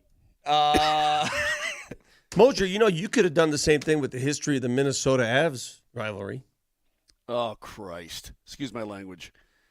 Yeah, I know I could, Vic, but it's more bad than good. I mean, I won't get over it. I won't get over 2003. I won't get over it. I don't know how I would. Why would you? The thing is, this is the last sort of, if you guys look at the Nuggets schedule. And by the way, Brett, hold on a second. Mm-hmm. Andrew Brunette, the current head coach of the Nashville Predators, former Colorado Avalanche, but one-time Minnesota Wild. As you walk down the press box, you know how they have those pictures? Those pictures all over the place and da-da-da. They have Brunette turning and going after scoring the goal on Patrick Waugh to win that series. That was Patrick's final game in the NHL, correct? Yeah, that is correct. It was. They still, they have that outside of kind of my door, the door to our booth in the press box here in Minnesota. Nino Niederreiter can still see him coming down the wing with a slapper on Varley top shelf to eliminate the Avs in Game 7. That sucked. That was tough. That was a tough year. I don't want to go through it all, Vic. I'm not interested. I still remember Matt Cook blowing up Tyson Berry's knee. All right. In Game 3 in Minnesota. It's a great history lesson Berry from both going you to the guys. bench. Absolutely great. Berry- yes, the last two Berry decades of going to the Minnesota bench. versus our teams. Here's the deal. Tonight is How about every time the Broncos punk the Vikings? Let's go through that. That'd be awesome. You know what? I'll break down the Rockies and the Twins here coming up shortly. But hang on. What the Nuggets have tonight is, I think, the start of the very end of the final week of what are you? Here's what they have in the next week. Minnesota tonight, LA on Friday, they have Washington Saturday, then it's at Golden State and at the Lakers next Wednesday. After that, the rest of your schedule is kind of an easier on-ramp into the postseason. But this next week against those teams, I think is going to give you a real indication of what your expectations should be heading into the postseason. You're not going to have Aaron Gordon, but you know what? The Lakers aren't going to have LeBron James. Yeah. All right? So those games, what look to be, fearsome tests, they're not the same anymore. Those two Lakers games, they're certainly not going to have them Friday night, LeBron, and I doubt they'll have them for the rematch. That Golden State game's interesting with Jimmy. Very. They get Kuminga back too, so they're going with more health. I like the fact that the Nuggets schedule is rock solid with tough teams. I like this. Yep. It's a great test. They proved one the other night. Starts tonight, that game at 8 o'clock, but coming up next, the texter says, maybe you guys have talked about this already, but how about some 3-on-3 overtime hockey? It sucks now. Well, how about we ask the head coach about that? Jared Bednar joins us next.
All right, let's head out to the Ramos Law Hotline. Car accident, you need Ramos Law, medical doctor and attorney, ramoslaw.com. And we are joined, as we are every Wednesday at 8 o'clock, by the head coach of the Avs, Jared Bednar. Coach, first of all, thank you for joining us. Second of all, with the game last night, I know it's not the result that you guys wanted, but you came away with a point, and I think that you guys showed a lot of fight last night given the situation you were under. Yeah, I mean, I have to say, like, overall, I really liked their game last night. I thought we had a great start. And, offense is hard to come by when you're playing mini, just the way they play and the style that they play, and that's the game that they're committed to. But I thought we did a nice job getting into the interior of the ice, like creating deflections. We hit the post at least 3 times, had some good looks there. But on the defensive side, it was a well played game by our group. We had the one big turnover that led to the goal against. And besides that, we did a really nice job suppressing scoring chances, which gives you a good chance to win. And especially coming in late and having to play the next night, a lot of things were working for us, including our forecheck. So the pretty solid game, pretty clean on our half of the ice, and it'll turn out to be a big point. I think it's a big point coming back in a game where you kind of give them an easy one midway through the game. Coach, what are your thoughts on teams slowing the game down to syrup in overtime and just holding the puck for as long as Minnesota did? Yeah. I don't know. I think it's a tactic. Patience is a tactic in overtime to keep it and kind of just keep away with it. And if you get a look, you get a look. I do think you got to be smart. I think that's what you get when you go to a 3-on-3. Coaches are gonna ruin the game, me myself included. You're gonna try and just wait for someone to make a mistake, kind of play possum a little bit. But it's I don't think overtime on most nights is as exciting as what it could be, and I don't think it's as exciting as it started out to be when they introduced it, because like anything else, coaches are gonna try and deploy tactics that will and can work, and I think that's what you can expect. It's just kind of the same with the shootout for me. I think everyone was excited about it when we first started, and then now it's just not as exciting as it used to be.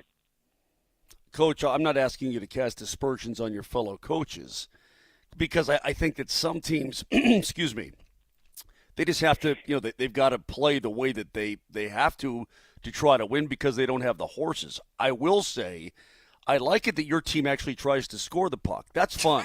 See, when you have the puck and you try to score to win, that's a good thing in my book. You know what I mean? And when the other team doesn't, when they have the puck for 3.5 minutes on their stick and they're just skating around like it's the ice capades, that drives me crazy. That's just me as a hockey fan. I like the way that you employ your players, and I'm giving you a compliment. Thanks. Yeah, well, Vinny's coach is a very good coach. I've coached against him for years. He coached the Four Nations. He's a USA hockey guy, and he coached the Four Nations. And Heinze knows what he's doing. But I guess it's just I think you coach to win the game. That's what you do, And he knows the strengths and weaknesses of his team. So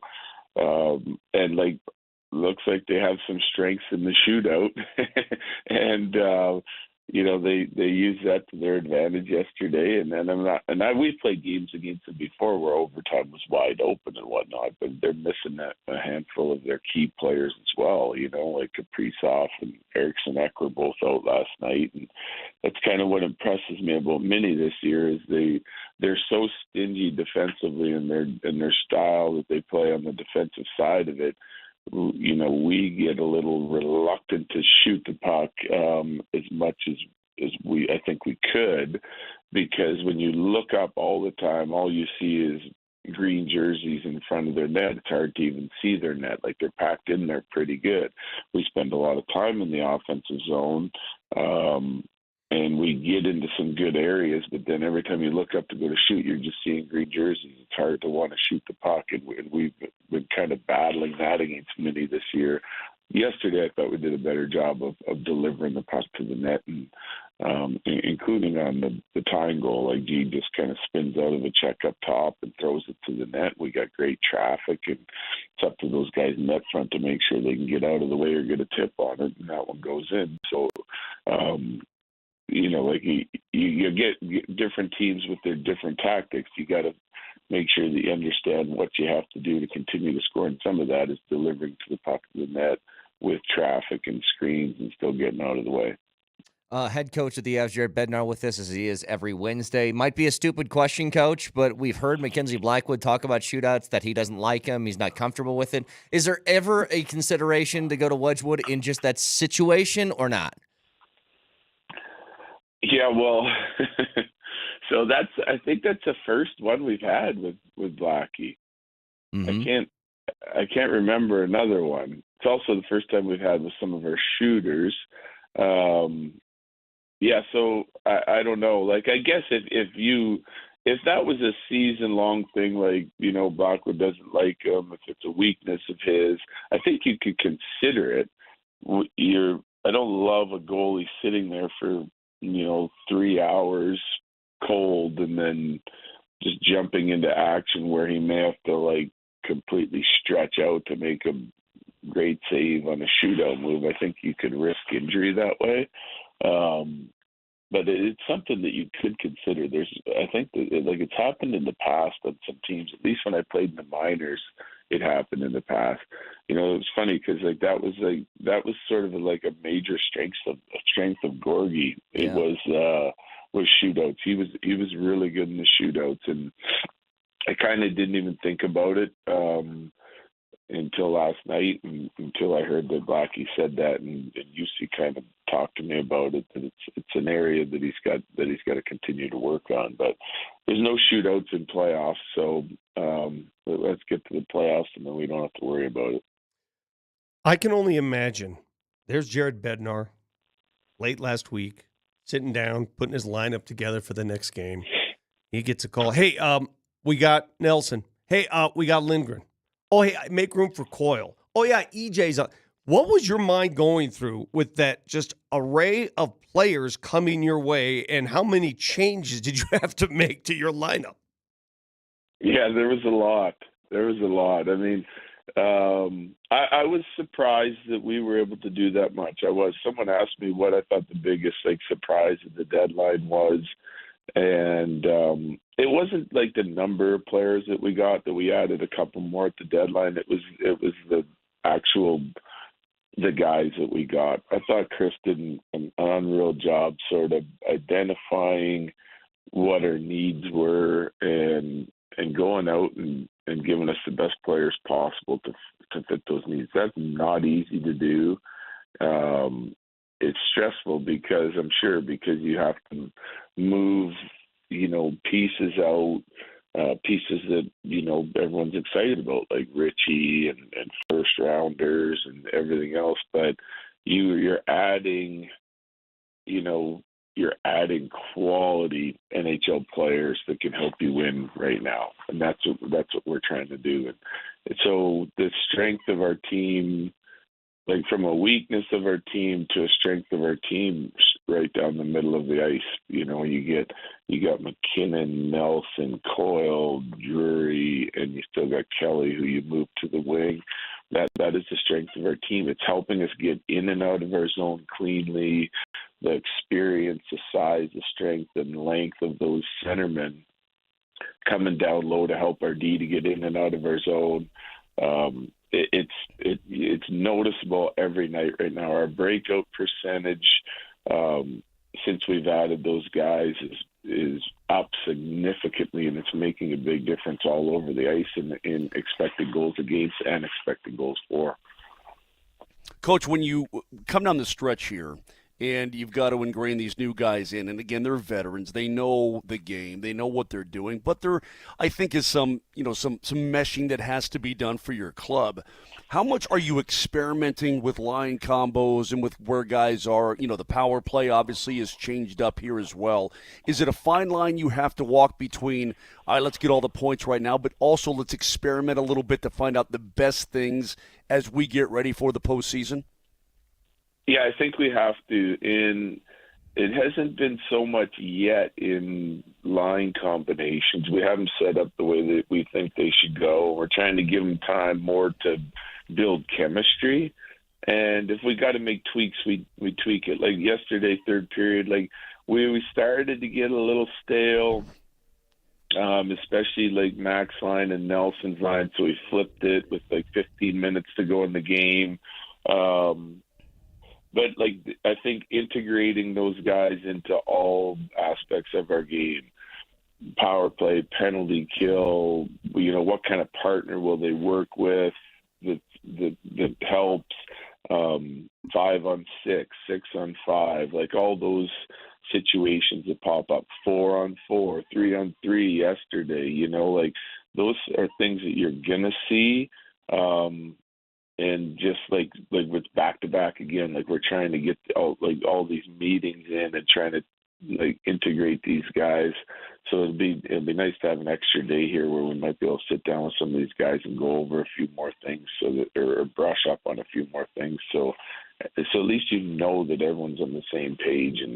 But I like getting a look at those guys in all those situations so we can learn if they can help us in those areas, or we stick with what we've been doing all year. Coach, is celebrating a player's thousandth point better the first time or the second time? Yeah, I don't know. Either or.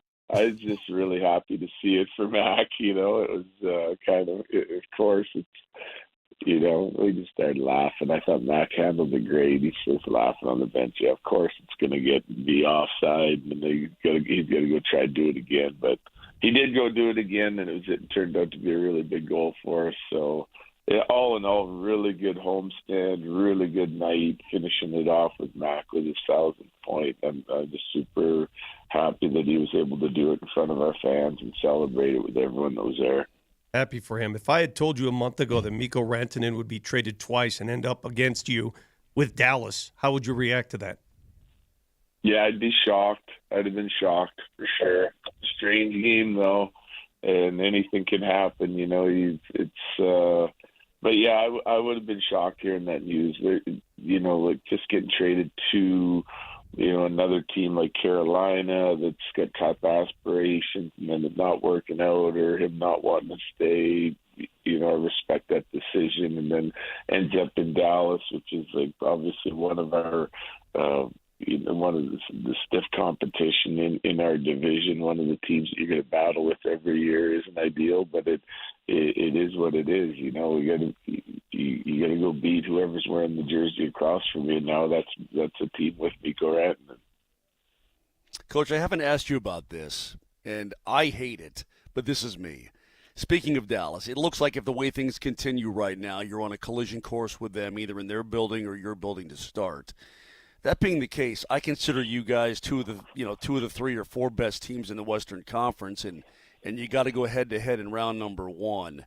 How do coaches feel about the current playoff format? How do you feel about it? I guess the GMs like it, and I'm just not a super big fan of it. What are your thoughts on that, if you have any?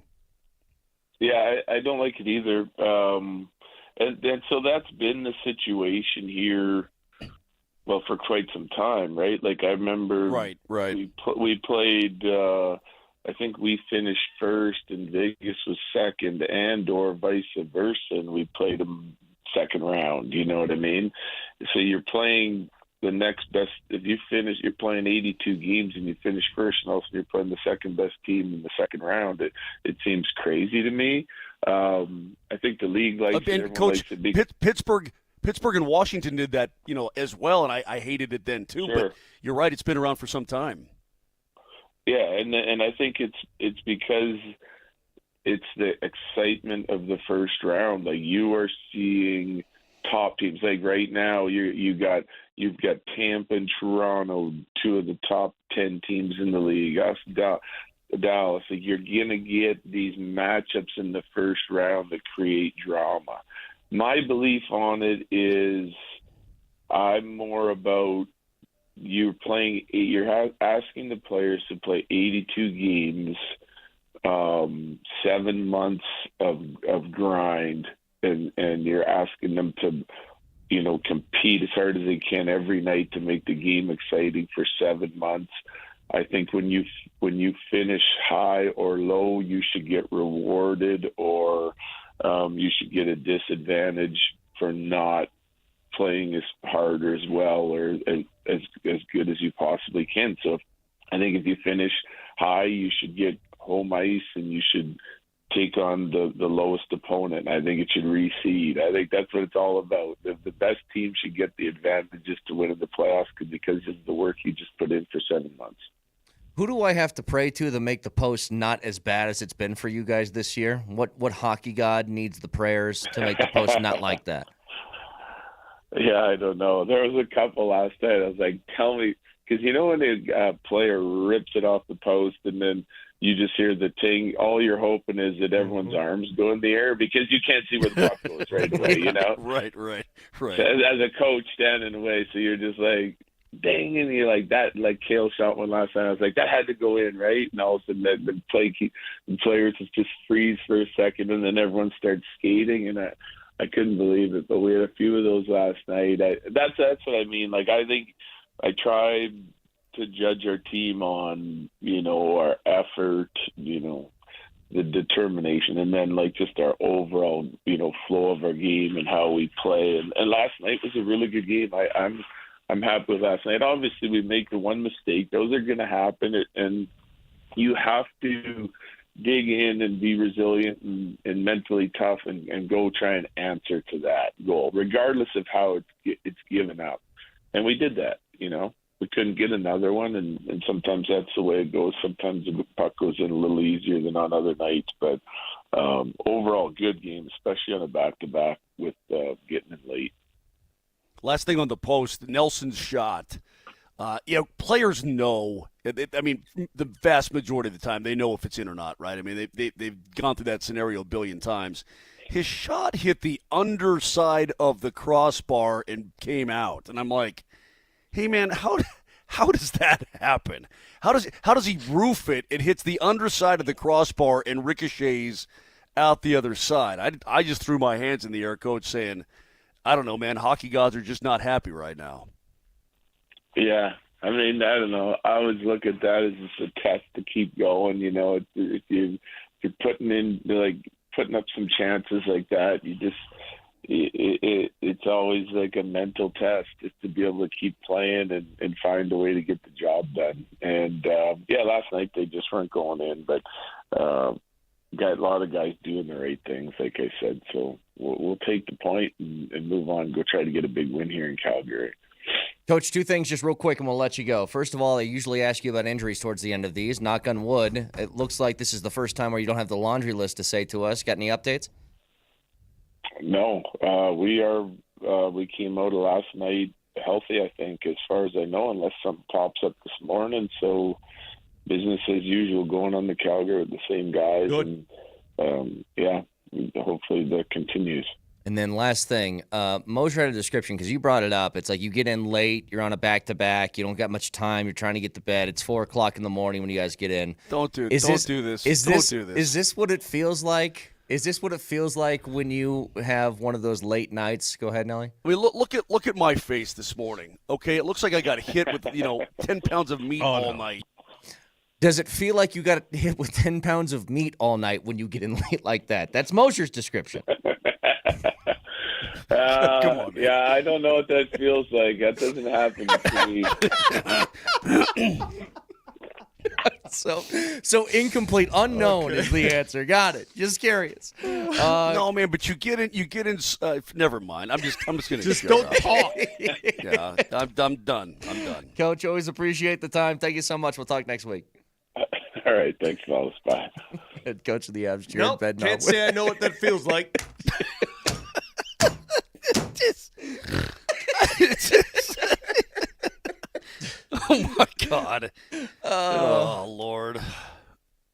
all of you Avs writers, by the way, that quote all these things from Bednar during the interview, quote that one. Yeah, I'm talking to you, Evan Rawal, Adrian Hernandez, all you guys that take our stuff. When asked give us about being- credit. Give us credit for it. You do. But I want that one in one of your tweets. On the weekly coaches radio show, when asked about getting hit with 10 pounds of meat overnight. Okay, listen. I've got to go to the bus. I'm out of here. This is just a perfect time to exit stage left. You guys have a wonderful show. I will talk to you tomorrow morning early from Calgary. Okay. Love you, Moshe. Love you, Moshe.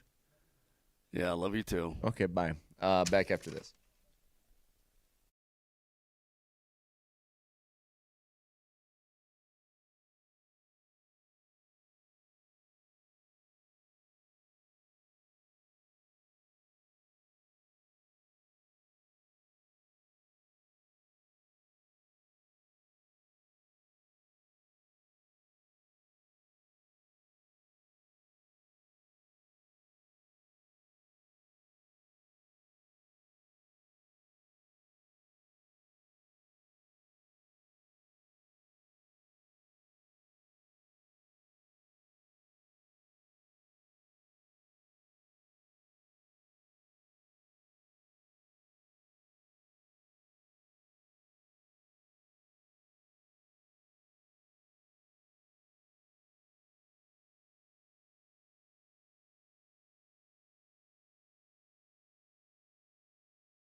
And then last thing, Moser had a description because you brought it up. It's like you get in late, you're on a back-to-back, you don't got much time, you're trying to get to bed. It's 4 o'clock in the morning when you guys get in. Don't do this. Don't do this. Is this what it feels like? Is this what it feels like when you have one of those late nights? Go ahead, Nelly. I mean, look at my face this morning. Okay, it looks like I got hit with 10 pounds of meat all night.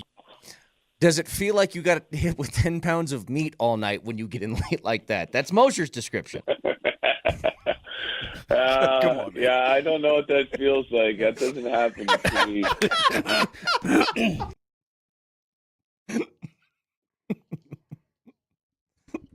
I could not do it. It was timely. He experienced the same thing that Moser did, just trying to get, some different reads of how people feel about it. And again, we expect to read that quote in all publications. Yes. So all you guys that and I appreciate it. Grabbing the quotes, giving us credit for it. I appreciate all you guys, but I better see one of those on there. That's all I'm saying. By the way, let's do this first, Vic, as there is a big game tonight, 9:30. UNC is taking on Montana for the Big Sky Championship. Congratulations to the UNC Bears. And a chance to punch their ticket into the NCAA tournament. So go UNC. Get yourselves in there. I always wonder, with teams like from the Big Sky or like, my school, UNO, made it. They're like, this is 15, 16 territory. Is that what you're looking at probably, even if you do make the tournament? Oh, yeah. But dangerous. Sure. Hell, UNC nearly beat CU earlier this season. That game was in Boulder. Congratulations to Coach Smiley and company up there. They've done a tremendous job. Yeah. Man, it is tough to be a school that size in the NIL era to maintain a team year in, year out that can consistently compete. I mean, this is the same team, remember, that produced who's the kid that went to Tennessee, now plays for the Lakers? Dalton Connect. He goes to UNC for a couple years, says, I'm going to go play big-time hoops, Tennessee. So if you got a big-time player, he's destined to leave. Sure.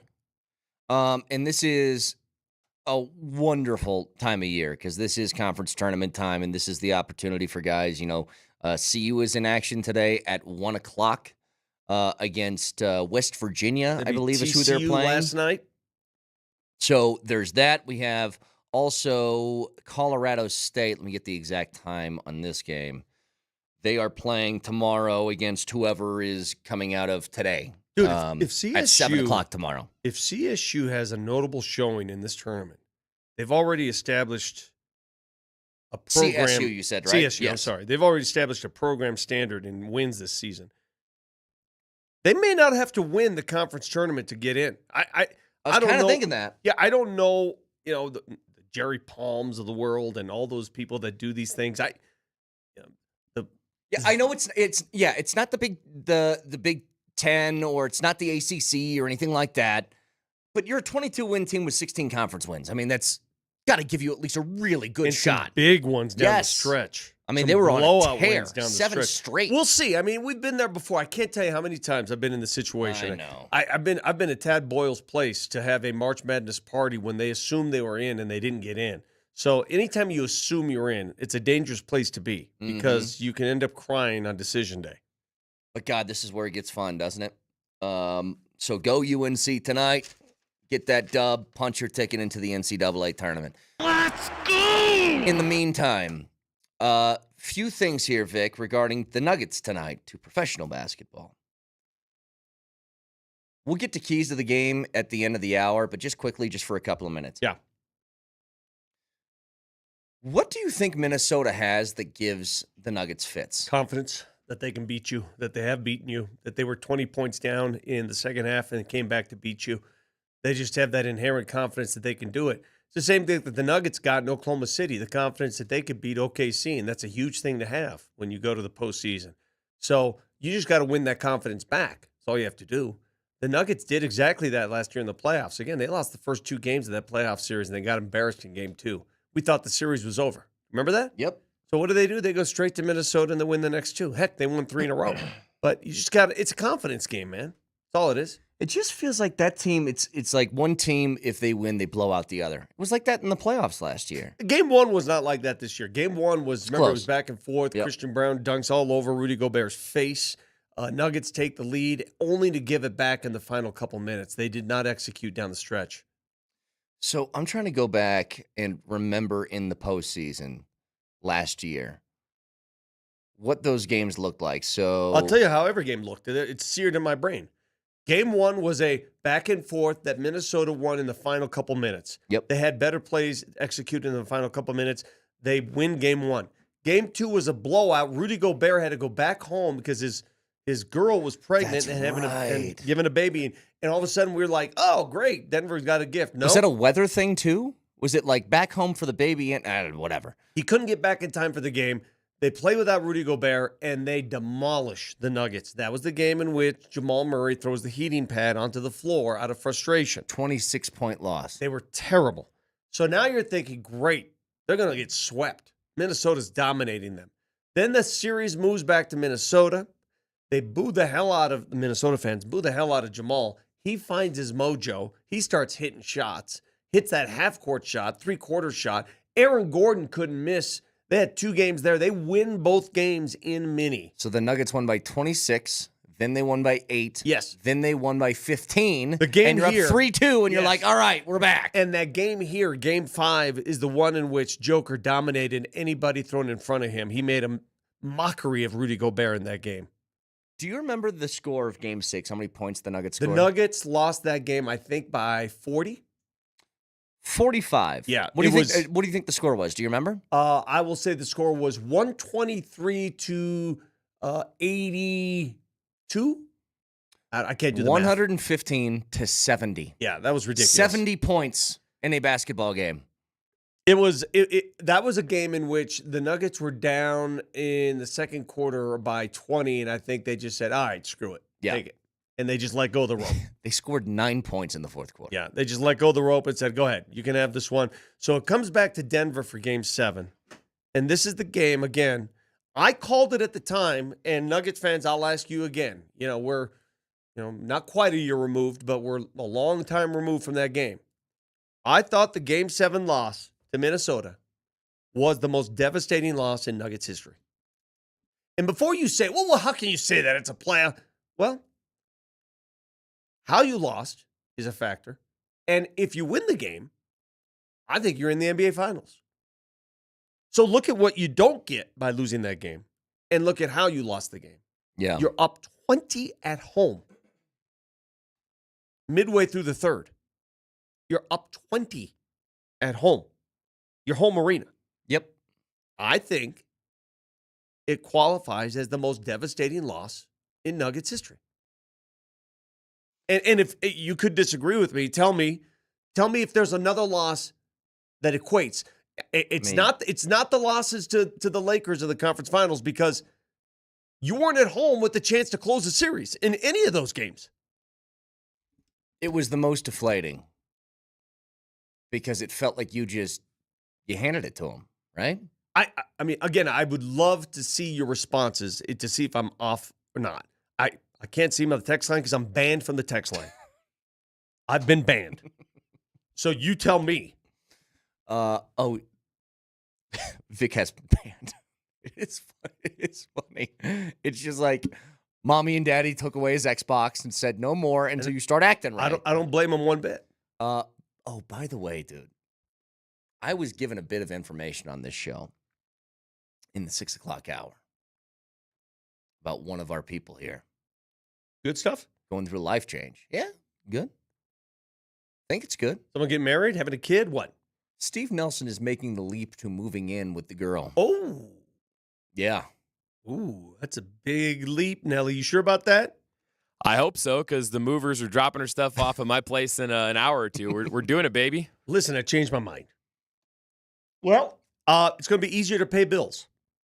That is nice. Yes, that is nice. Does she have a job?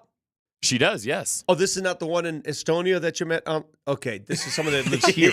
Are you talking about my girlfriend in Canada? All You right. just haven't met her yet, Yeah. Vic. She goes to another school. Well, congratulations. Dude, that's a big leap. Thank you, I know. And she has a dog, so I'm about to become a dog owner too. Wow. Nelly, here's the thing, though. He said this to me in an excited but nervous tone. I heard some nerves in there. He said, you're going to be fine.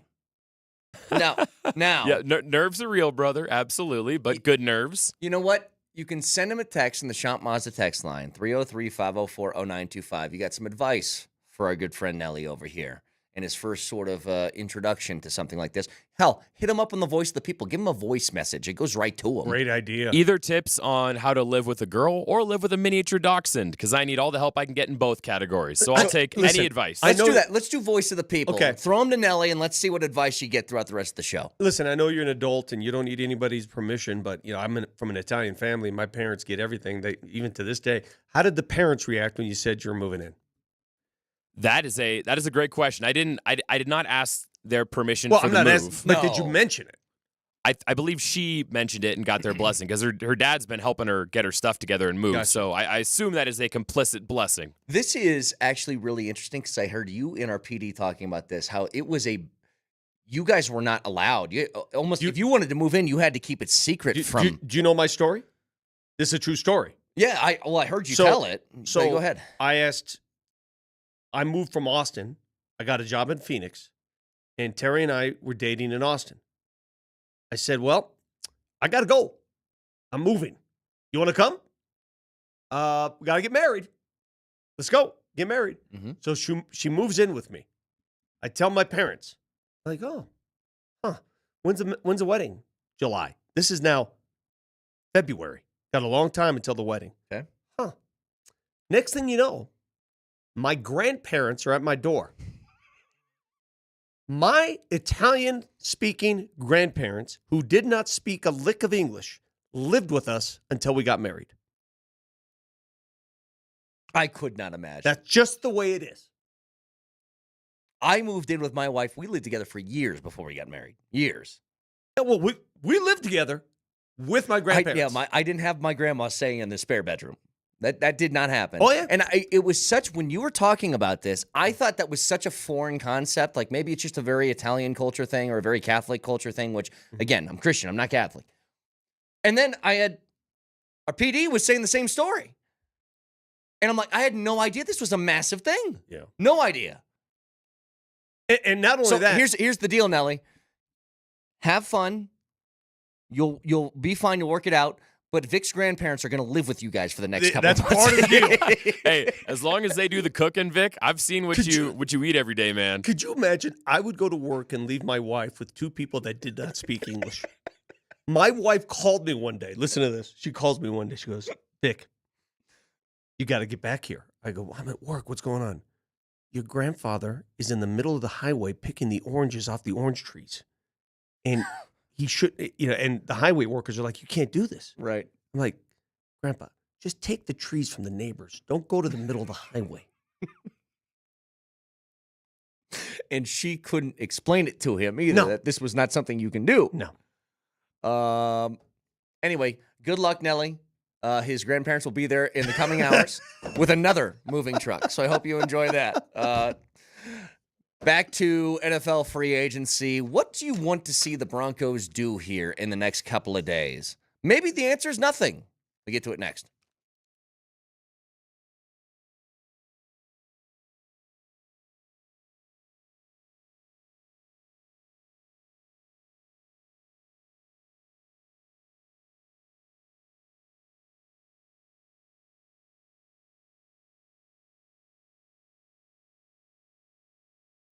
I think we're all pretty aware of the last time the Minnesota Timberwolves were in town to play a basketball game at Ball Arena and how we felt at the end of that. Well, here's the good news. If you jump on the Circus Sportsbook right now, you can take a look at these lines heading into tonight, and the Nuggets are 4-point favorites with the over-under 234.5. Between that and the NCAA tournament coming up with conference tournament games right now, UNC playing for the Big Sky tonight, all of that available on the Circus Sportsbook. So if you can't get out to Vegas and enjoy all that at their beautiful stadium swim, that little rooftop swim-up bars with all the TVs you can imagine, the next best thing, download that app, go to circusports.com, and always remember, any gambling problem, call or text 1-800-GAMBLER.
What would you say, Vic, the Broncos, if you would say do what they need to do? What would that be? What they need to do now? Next couple days, yeah. Well, they need a punter because Riley Dixon left, and I keep hearing the name Ryan Stonehouse, who punted up the road. Available. Dude's got a cannon. Yeah. Now, the one area that he needs work on is the punters don't want touchbacks. If you're punting pinning people deep, Exactly. coffin corner or whatever. That's the area that he did not fare well last season. But before he had his ACL issue, that dude, I mean, if you're at altitude now, if you're pinned back at your 20 and you want the ball punted 70 yards, this guy can do it. His agent, from what I've read, is the same agent that Will Lutz has. So they have similar agents. They're probably talking. It's probably an opportunity to be had. But I think punting. Yeah, he said he works with Will Lutz in the offseason, right? I hate it when people undervalue these positions. Me too. Just go get a punter. No, it's not. Dude, this is serious, man. The special teams mechanism, the organization of special teams, making sure it's all on the same page. Your punter, your snapper. This is important stuff. Stop thinking it's just, go get a punt. It's not just that. It's important, man. It all works together. Do you remember a couple of years ago when Sean Payton first got in here and he axed McManus?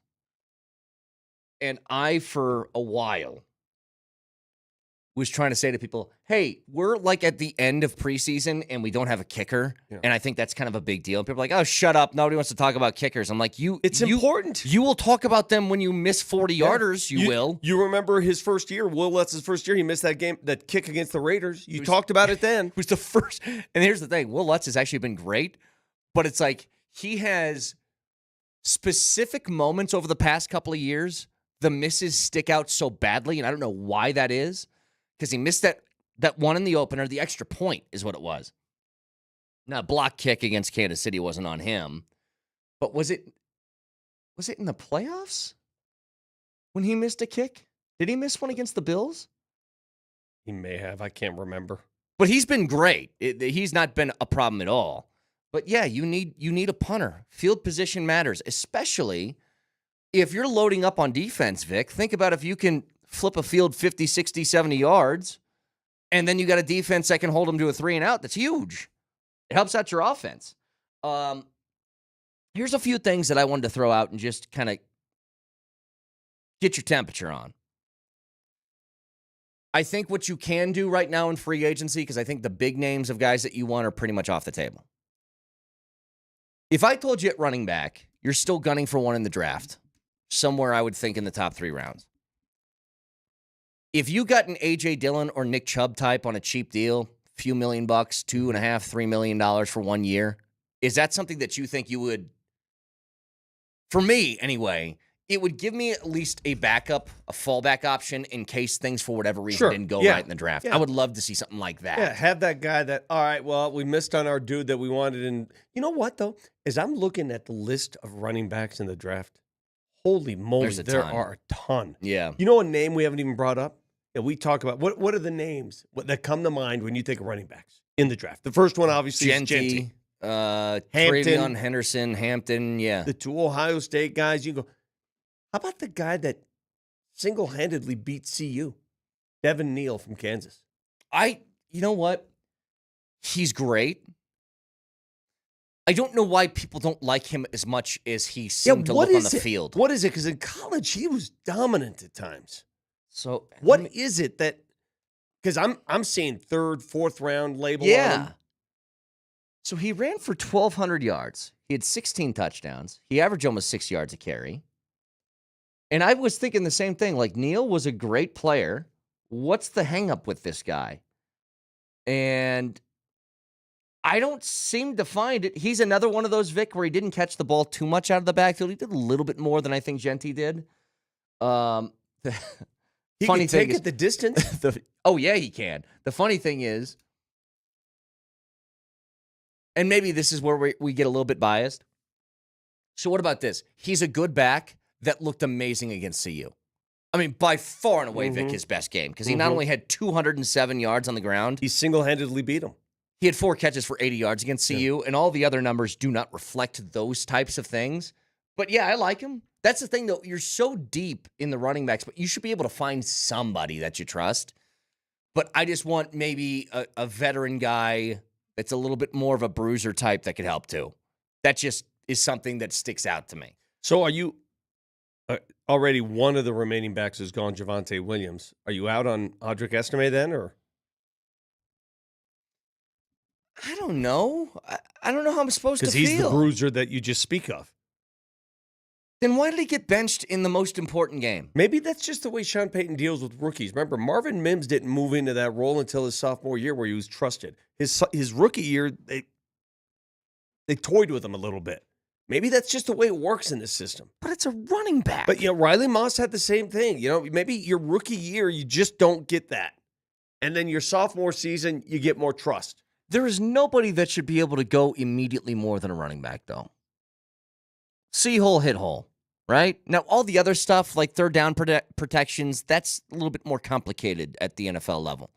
But as far as just running the ball, I don't know. It's not that I'm soured on Audric Estime. I still think he could be all right, but that does stick out to me that you went to a guy that was on IR and was a practice squad dude to start the year, and you activated him over Audric Estime in the most important game of the season. McLaughlin's fine. I think that he'd be great for depth. But, again, these are people I don't want to rely upon. Does that sound fair? Like, you can play them in spot duty. If somebody gets hurt, you can play them in a pinch. Like, Jaleel was fine. But Jaleel can't be somebody who gets the ball 12 times a game. That's how I feel about it. He's just, first of all, I don't think he'd hold up. Second of all, it's sort of one note just because of his size, and it sucks because I love the guy. By the way, in case you missed it, Justin Sternad, as reported by who reported that first? Zach Stevens. He reported it first. Justin Sternad re-signs with the Broncos. Some linebacker depth, some special teams depth, gets a little raise. Good soldier, good player. Good guy to have on the roster. I mean, you're looking at Singleton returning. Yep. Now, Dre Greenlaw, their linebacking core can ball. I mean, on paper, yeah, without injury. It's funny. Somebody brought up that injury thing. You're picking up contracts of two guys who are injured. And here's my thought on that in the NFL. In the National Football League, either you're coming off an injury or you will have an injury.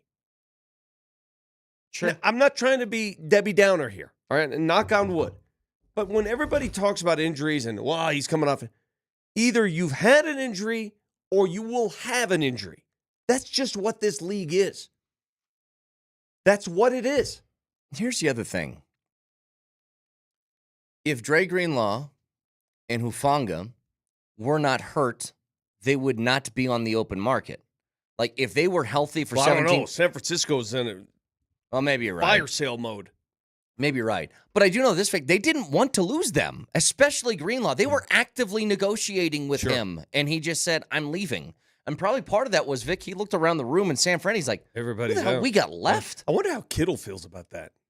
I know, him and C-Mac. I wonder how they feel about just the team deteriorating around him, going from a playoff performer to what do we got here?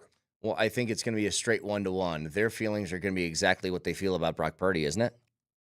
Because that's what all this is about. It's about we need to shed salary to make sure we can pay Brock Purdy. Well, that's a leap right there. Exactly.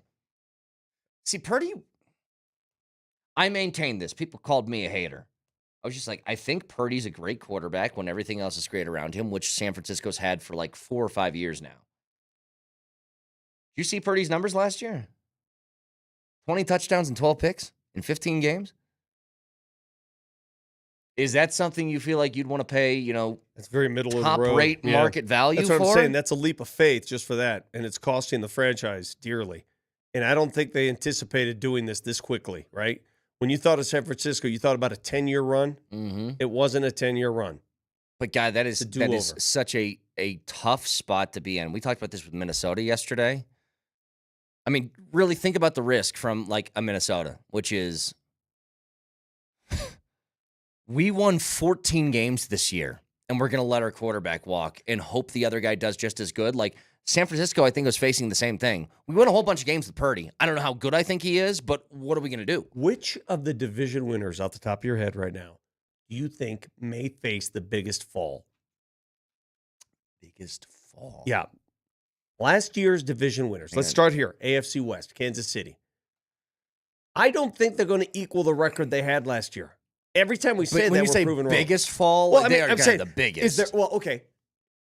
Is there another team that can challenge them to win the division? I think both the Chargers and the Broncos. You think they can challenge them? Yep.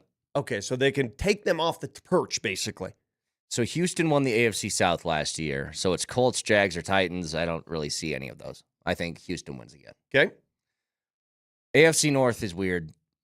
It's Baltimore winning that one. But then you have Cincy, and then you have Pittsburgh. I know. Every year it's one team or the other, and that's a tough division.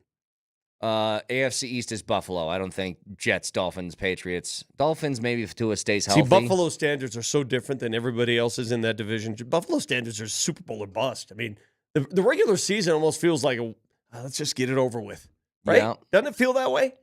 So I think out of those teams, Baltimore has the biggest chance to not repeat as division champ because I'm still buying Cincinnati stock, and just like if they don't have a 1-5 start to the year, they could probably win that thing. NFC. The East is weird because they had Philly who just won, but Washington was this close. I know. Yeah. So they were right behind And them. they're stocking up.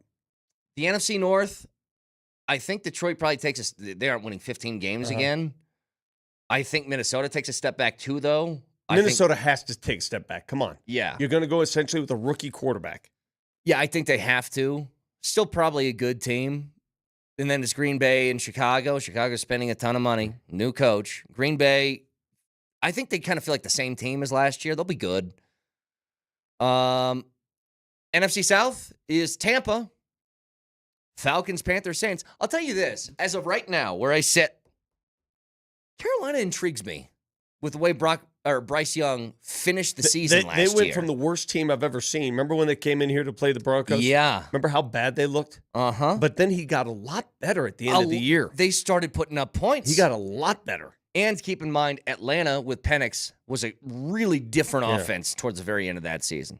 And then you got the West. It's Rams, Seahawks, Cardinals, and Niners. I think that one, which was that division's been super competitive for years. All right, Seattle's not going to be as good. I just don't think they're going to be as good. I'm not buying the Darnold stuff. San Francisco's basically waving the white flag. Yep. All right, the Rams got Stafford back. They're still going to contend. And they got Devontae. They're going to contend. And I don't know what to make of the Cardinals. I don't know what the hell they are. I'm kind of bullish on the Cardinals. Well, we say that every year, and every year it's just like, yeah, whatever. Yeah, it's going to be that Kyler Murray starts the year 5-2, and then they finish like with 9 wins. Kind of same old. But I don't know if anybody's going to have like a huge precipitous drop off from the year before. But there's certainly, I'll tell you this, Vic. It's the first time in a long time, and I think we can say this, that I think the AFC West is a little bit up for grabs this year. I do. More up for grabs than it has been in, I'm trying to think the last team that could really challenge the Chiefs. What team would that be? Well, I mean, Mahomes has been the starter for I know. God knows how long. I mean, Herbert's had a couple runs where they could they were never really challenging them. They've proven they can beat them in the regular season, but never really challenged them for a division. I think next year could be a challenge. Broncos and Chargers could challenge them. I'm just trying to find the closest. So in 2022, when the Chargers are kind of good, the Chiefs still won by 4 games. 2021, the Chiefs had 12 wins to the Raiders 10. I don't know. We're going to look into it just quickly. Keys to the game for tonight. Do whatever it takes to win. It's the Johnson Auto Plaza Keys to the Game. Johnson Auto Plaza. Experience the power of the plaza, where they have the keys to performance and style with Ram, Jeep, Chevy, Buick, and GMC, and a huge selection of used all in one place. Johnson Auto Plaza. Here's Moser, Lombardi, and Kane. 8 o'clock, Nuggets, T-Wolves. Vic, go ahead. Win the first quarter. It's going to be vital. Don't get pushed around. This is a big team coming in your place. You're not going to have Aaron Gordon. Take a look at the Nuggets' overall record at home this season when they win the first quarter. I think it's unblemished. If they win the first quarter, they usually win the game. Win the first quarter. It will be key to get off to a hot start tonight. Keys to the game powered by Johnson Auto Plaza. Experience the power of the plaza. They have the keys to performance and style with Ram, Jeep, Chevy, Buick, and GMC, and a huge selection of used all in one place.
Mr. Nelly, please, please, if you have something to say, just don't say it.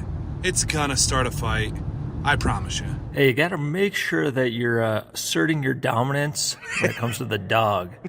So if it messes around, make sure to punt it like you're trying out for the Broncos. Grab the dog and run. Assert your dominance. Leave a little bit of pee on everything. Yeah, that'll wait, Nelly. Good luck with that little wiener. Don't do it. Run. Nelly, always put the toilet seat down. Always. Nelly, there's going to be a time when you get in trouble with the girlfriend because you've done something stupid inside the apartment/house. Your response to anything is, I'm sorry. I'm male. Forgive me. I'm stupid. And everything will be okay. Congrats, Nelly. Just make sure to put the toilet seat down. Just make your life a lot easier. Simple and effective. So Nelly is moving in with the lady today, and these are just some suggestions, I guess, some advice from some of the listeners on Very how to, good. not just with that, but also with a dog that's going to be in his house now, which I like this one. Assert your dominance. Make sure that dog knows who's boss. You know, I don't want to go into bathroom humor on the show, but the toilet seat thing could be easily manipulated if you do what my uncle did. I know several people that have done this. Install a urinal and you're set. Dude, you know what? And I'm not, don't laugh. I'm dead serious. I'm not. You know what happened? So I'm talking to my neighbor. He's helping some stuff with the basement. He works for a plumbing company. And he goes, "You want a bathroom down there?" I was like, "Yeah." And he said, "Do you want me to put a urinal down there?" I was like, "Yes, I really do." And I didn't. I didn't do it. Why didn't you? Because you know what? My wife's never in the basement anyway. It's just gonna be me using the toilet and occasionally when people come over. But I thought about it. I was like, God, that'd just be cool to have in the house. Could have thrown one of those discs, those mint discs in there, make it smell good. I don't understand what those things are. I don't like them, though. I really don't. So, Nelly, heed the advice. Have all the Zins show up there. Exactly. It's like a dive bar at 2 a.m. It's like, is that Chew in here? I did like the guy, by the way, who told me to go all Anchorman, Jack Black and Anchorman. Remember when he kicks Will Ferrell's dog off the bridge? He told me to punt the dachshund like I'm trying out for the Broncos. Don't do that. Don't do that. Nelly, how long have you been dating now that the move to live together has been made? What's the timeline? Almost 3 years. Wow. Okay. All right. That's pretty good. I told Vic he should show up to your place tonight with a sleeping bag and just say, for the next couple weeks, I got to see how things are going to go. We got to see how this goes. Anyway, to the Avs game last night. It's a loss. I think Bednar said this perfectly yesterday after the game. Look, you get in at 4 a.m. in Minnesota. You got a game like 13 hours later. Here's what he said. Overall thoughts on the game. Good hockey game. I liked our team's game tonight a lot, actually. Thought we did a really nice job with our checking game. Yeah, and still were able to carve out some good chances. I think we hit a few posts tonight and had some good opportunities. Little reluctant to shoot at times, I think, because they're all packed in there. But overall, we checked hard and we worked hard to create offense too. So I thought it was a really good hockey game on both sides, but definitely not a lot of room out there. I thought, given the circumstances, Vic, they played great. Yeah. I really do. And to come away with a point, I think is big. And you had, if it weren't for a couple of posts, you had a real opportunity to come away with 2. We asked him about the overtime situation where Minnesota played keep away, basically. Can't stand it. You know, he was diplomatic about it. He's like, hey, man, that's a great coach over there, and I think that coach knows what he was working with. They're missing some dynamic players, and this is what they had to do. Well, he said it, too. The Avs, and I hate to do this, he said he thinks it was the first game with Blackwood in a shootout. I thought it was his second. Maybe I'm wrong on that. You know, somebody on Twitter had a great response because you asked, why is he so good with breakaways and not so good in shootouts? Here's the difference. We have a hockey guy in the room that would know the difference. Yeah. In a breakaway, you're coming full speed. Sure. In a shootout, you slow it down. Yep. And a goalie's rhythm changes. Well, Bednar mentioned this. There was no question, Vic, who's a better goalie, Blackwood or Georgiev? It's Blackwood, and Yes. it's not close. But in shootouts, Georgiev was amazing. Yeah. Like, he was locked really it down. good. It's a specialty thing that some guys have and some guys don't. He's admitted he's not great at it. I'm with you, though. I think like we're always trying to change hockey. Like every 3 weeks. every time a rule works against your team, Yeah. we got to change that rule. Shootout's fine. Here's the new rule. You can only, in 3-on-3, take the puck past the blue line and Past the gather red yourself. line. You can only go or past the red whatever. line. One time without okay. a shot. One time. After that, you keep the puck in the zone until you get a shot off. Because that's ridiculous. They had the puck for like 2.5 minutes yesterday. To start overtime. My wife walked into the room and she goes, "Oh, it's overtime? I want to watch." And she goes, "What are they doing?" Yeah. And I go, Yeah. "This is what some teams do. It's Delay ridiculous." game. Yeah. Hate it. So we need to change that, hockey. Figure it out. But think about what the Avs have done over the last couple of weeks, ever since the deadline, getting all the moves in, Brock Nelson joining the team, Ryan Lindgren, Charlie Coyle, Jack Drury. I always want to say Chris. Jack Drury. All these different guys infused into the roster. And as you're trying to get things to gel and get your chemistry figured out, they've taken, in the last 7 games, 13 out of 14 points. By the way, did you know that Val's last 11 games until last night, they were 11-0, and then last night they lose in a shootout? Oh, Vic, I'm well aware. Okay. There's nobody that's trotted out that Val stat more than me of their record with him on and off the ice. He's a difference maker. And that's why I was curious. I know we asked Bednar about it. The power play was working. It was doing really well. It was humming. And then he makes a little switch, puts Brock Nelson up there. And I think, is he just sacrificing maybe some short-term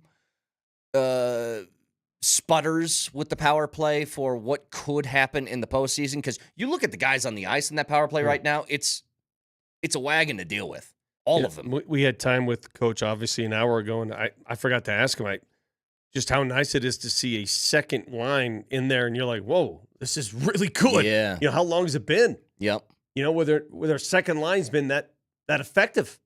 Not since Stanley Cup season. Texter says it was his second, lost the first one to Ottawa. That's what I thought. Because he just, talking about Blackwood and shootouts, I thought that was his second one. He just looks, and he's admitted as much. He's like, I'm uncomfortable with it. It's not something that's normal. We were actually thinking about earlier, Vic, give me other sports and what they would do to finish games in a similar vein to what hockey is, where that's just like a specialty thing that is just one aspect of the sport. Like I said, it would be like in baseball, ninth inning's done, and it's like 2 guys go out there for 5 swings. Whoever has the most homers wins. Home run Something like that, right? Yeah. Soccer already does it. Soccer has a penalty shootout. Yeah. So that's the same thing. What would football be? We were struggling with that one. Football would be, it can't be field goals because it's so different from, it would be basically lining up on the 2-yard line, 2-point conversions. You're playing football, you're running or passing. So college. It would be, the college rules, 2-point conversions. I had an idea. Everybody pays attention to 40 times at the combine when they don't matter. 2 guys race. Yeah, okay. Whoever wins. But they have to be kickers and punters. How about that? Well, the NBA's it's Will Lutz going out there for a 40. The NBA's turned into a 3-point league. It'd be a 3-point shootout. That's what they would do. It's silly. Golf is a long drive competition. You know, it's funny you bring that up in golf. You know what golf needs to do? Everybody has these skills competitions. You know, the NHL does. 2 balls. No, shut up. Oh, because I want a weekend of skills competition in golf. The best players. I want a chip shot. I want a chip shot competition closest to. I want a pitch shot competition closest to. I want to skip across the lake competition. I want a trick shot? Yes. Do a trick shot. Well, not just trick shots, just skills. Just skills. Long putt, lag. Whatever you want. Ridiculous.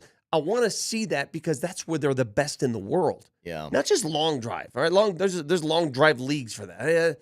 I want to see stinger shots. You got his stinger shots got to go underneath this thing. I would pay to watch that. I think I would too. I like it. The Bubba Watson shot. You have to hook it around a group of pine trees onto a green. Pull that off. I got an idea. Stinger shot, somebody puts an apple on their head. Okay. Gotta hit it off. Moser sits in the middle of the fairway with an apple on his head and a cup. Have you seen those videos of those guys? Oh, those guys are crazy. They like set crazy. Set an egg up. People are crazy on the driving range. People are crazy. How many times have you seen on your social media feeds friends like, "Hey, watch this! I'm going to put the tee in my mouth and the ball, and you hit." Are you stupid? And somehow it's always John Daly, 15 beers deep. They're like, no, go ahead. I trust you, buddy. Yeah, I got you. Go ahead and do that. Or the other guy. How about the one where the guy stands in front of him, 5 yards, says, "All right, hit it under my legs." Yeah, not trusting anybody with that.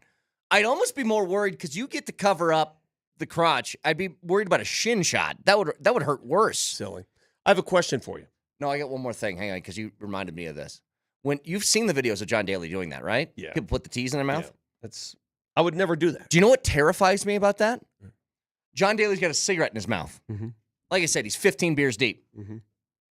He's like leaning on his driver, and he just goes like this. All right, you ready? They go, yep. And he just, in half a second, he lines up and swings. Doesn't like take his time. That's terrifying. Anyway, go ahead. Nuggets related. I gave you a choice. choice. Save it? Yeah. Okay. Because it's a Sophie's choice. I'm going to give Nuggets fans a Sophie's choice. Okay. Never watched that movie. Me neither. But I know about the Sophie and the choice. So we'll get to that in just a second. See you around.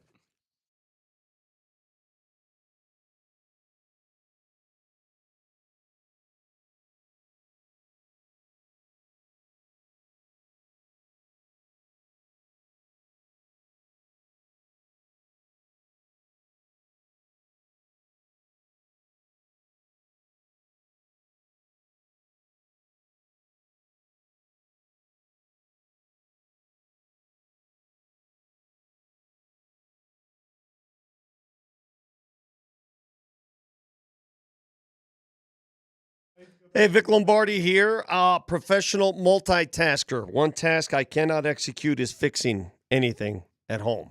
For that, I got people. AAA Service Plumbing, Heating, and Electric. They guarantee a 2-hour arrival window, so you're not waiting around. You know how that works. Oh, yeah, we'll be there at some point. No, these guys get there within 2 hours. Whether it's plumbing, HVAC, or electrical, whatever issue you might have at home, they get it done. And right now, they've got a $49 end-of-season furnace tune-up special. End-of-season tune-up for the old furnace. Give them a call or schedule today. AAAtoday.com. That's AAAtoday.com.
All right.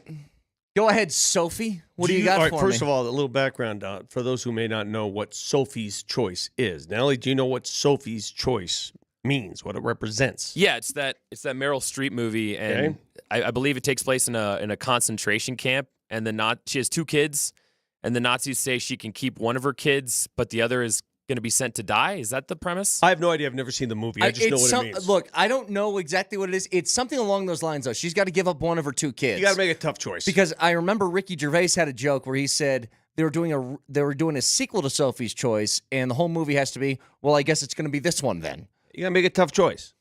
So go ahead.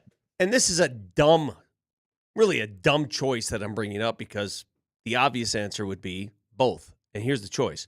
If you're a Nuggets fan, and I gave you a choice, beat the hated T-Wolves tonight, you owe them, or the hated Lakers on Friday night, the Lakers.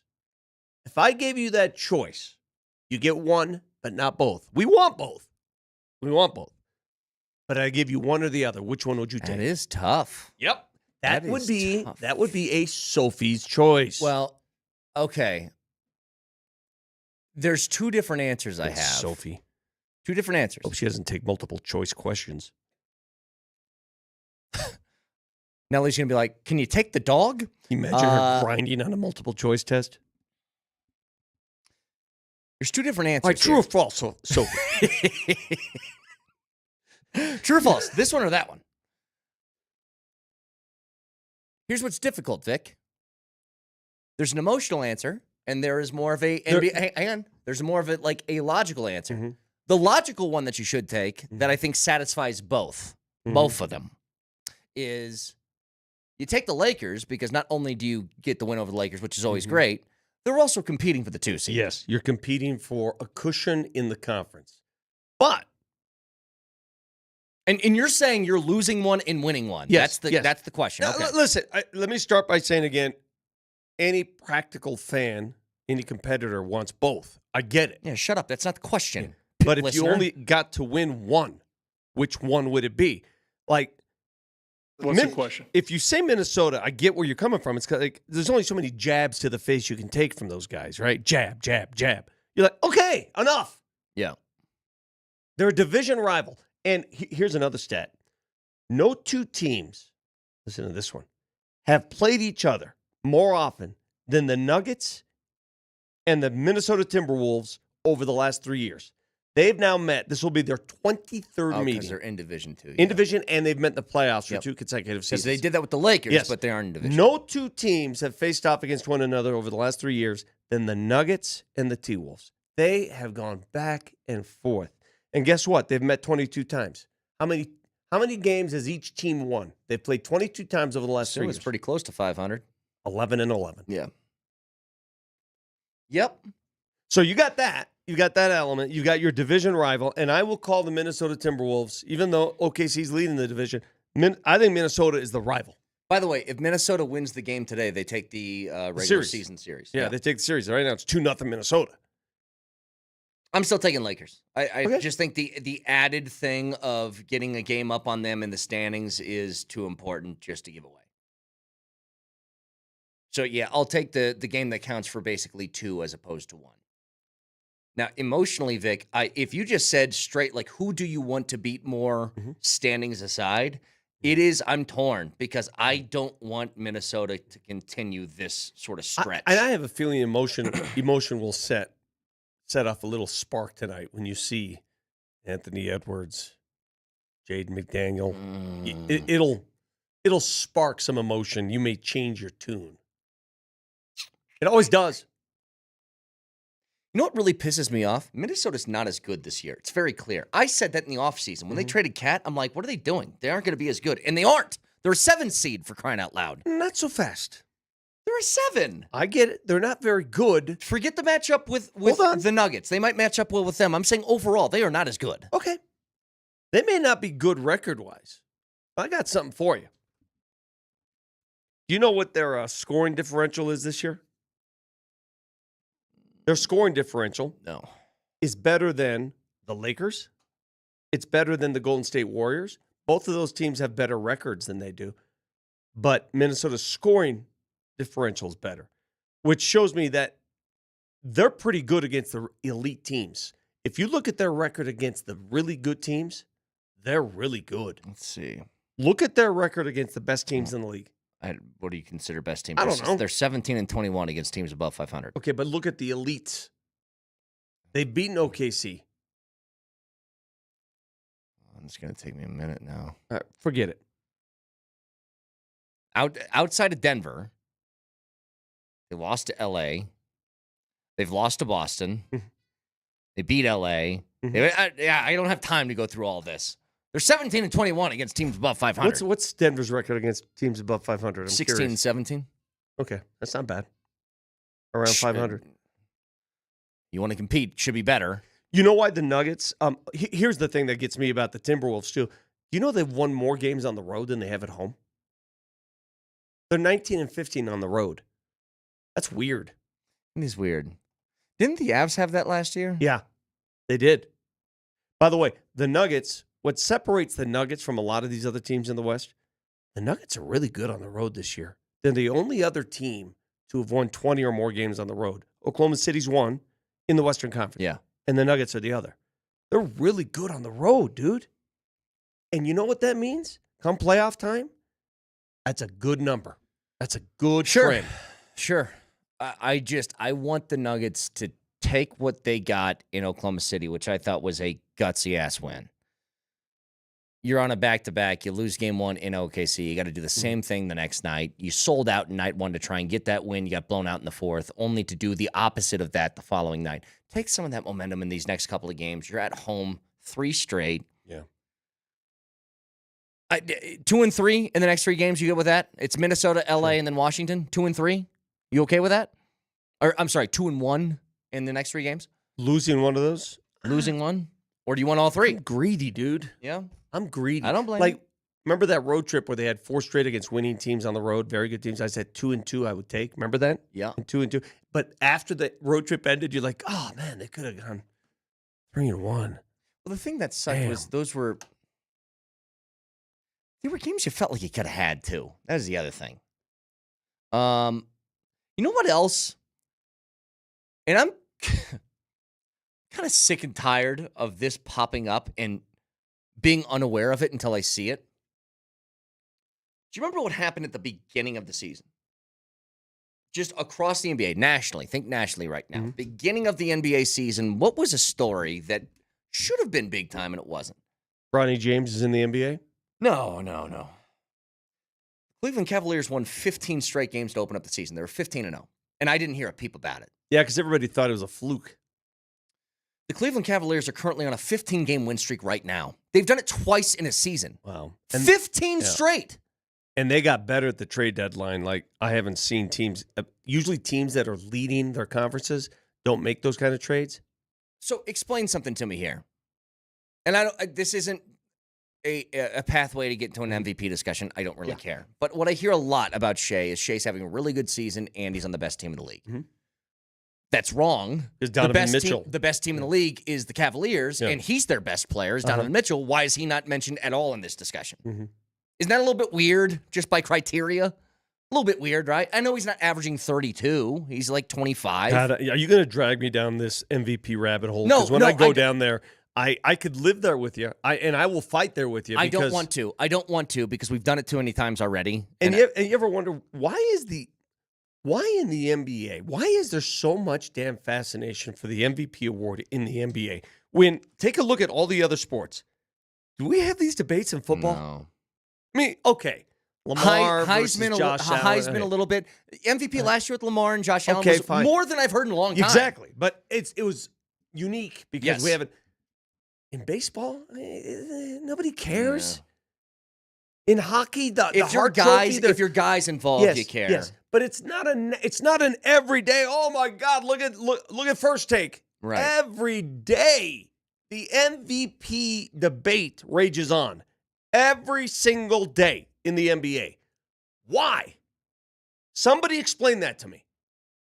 Why in the NBA do they make that the most important topic? It's not, hey, Cleveland's won 15 in a row again. That's not the topic. It's who you like for MVP. But hang on a second. Cleveland is the only team that's clinched a playoff spot. And, Vic, they've had it for like 2 weeks, okay? Like 2 weeks they've had it. They're on their second 15-game win streak of the season. And I'm asking people out there, Shop Mazda text line 303-504-0925. Have you heard a peep about this? Like, honestly, were you guys aware until I said this to you because I looked it up myself and nobody else talked about it? I did not know. They're on their second 15-game win streak of the season? Again, I mean, every time I look up, it's about the MVP race. That's all I hear. But this is why the NBA will drive me nuts. And this is one of our guys, mind you. This is Nikola Jokic. This is the guy that revived the franchise. This is the greatest nugget of all time. And I'm tired of talking about the MVP. Yeah. And I'm sure if I'm tired, imagine what he is. Well, that's what was so weird the other day when he actually kind of like leaned into it as much as Nikola Jokic ever has by saying, I think I'm having the best year of my career. That's the most he can do. So I'm going to ask this question again.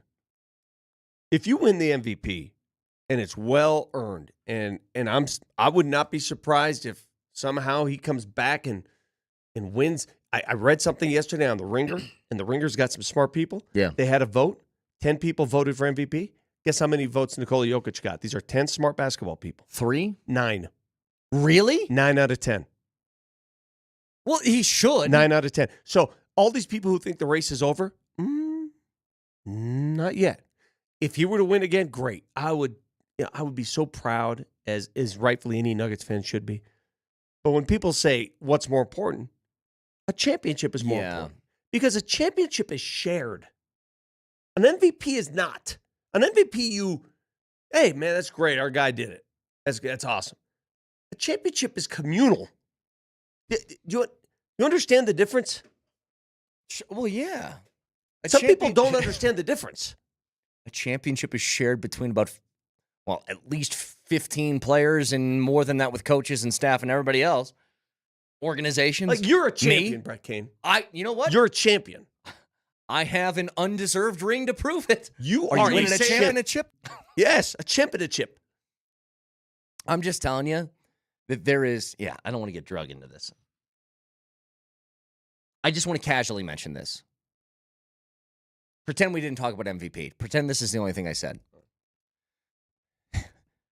Jokic is top 3 in points, rebounds, and assists, and is averaging 58% from the field and 44% from 3. Like, it's over. It's just stop it. I'm a freak of nature. And it's just stupid. You're throwing numbers at me that are fake. Those are fake numbers. I mean, no, that can't happen. I try and tell people, like, maybe this is my bias, Vic, and obviously I'm biased towards Joker. I live here. I love the guy. He reinvigorated my love in basketball. I think that this team over the years has reinvigorated the love of basketball for a lot of people.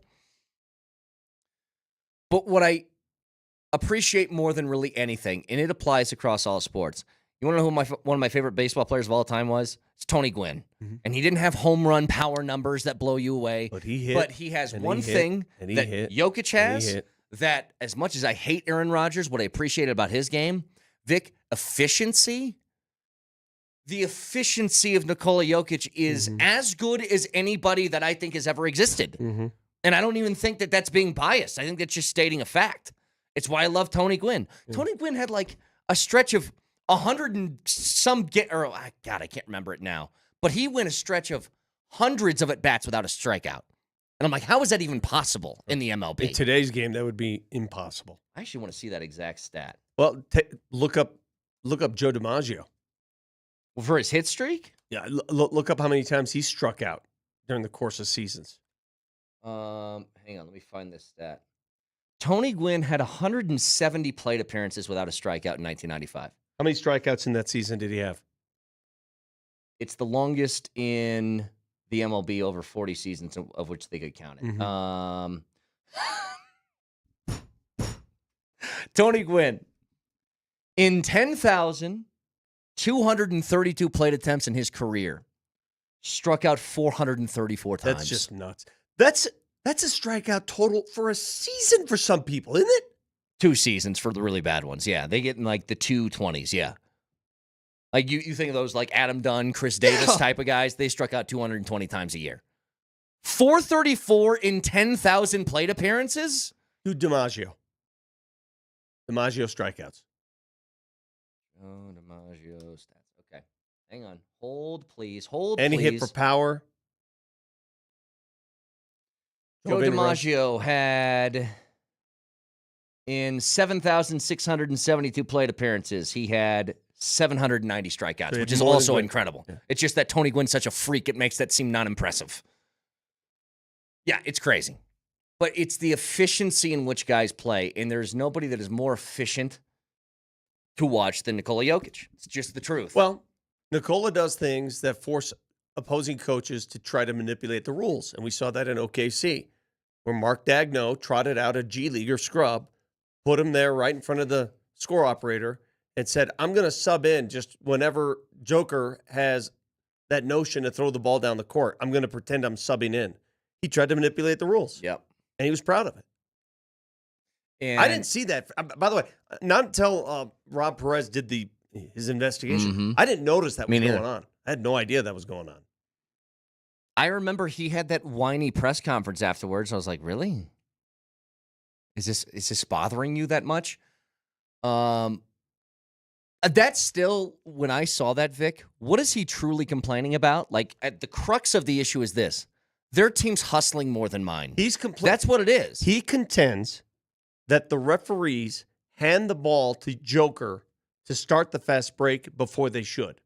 In the rule book, it states when the player requests the ball, the ref hands the ball. Yeah. When the player's ready. So I don't know what he's talking about. When the player's ready for the ball, you give him the ball. I have no idea what he's referring to. Just get your butt back down the court. Don't get beat. It's not that hard. But huge game tonight. Nuggets and T-Wolves, 8 o'clock. Can hear it right here, Altitude Sports Radio 92.5. Fact checker next.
Speaking of that flight that you get on, did you see the big news yesterday, Vic, with flights?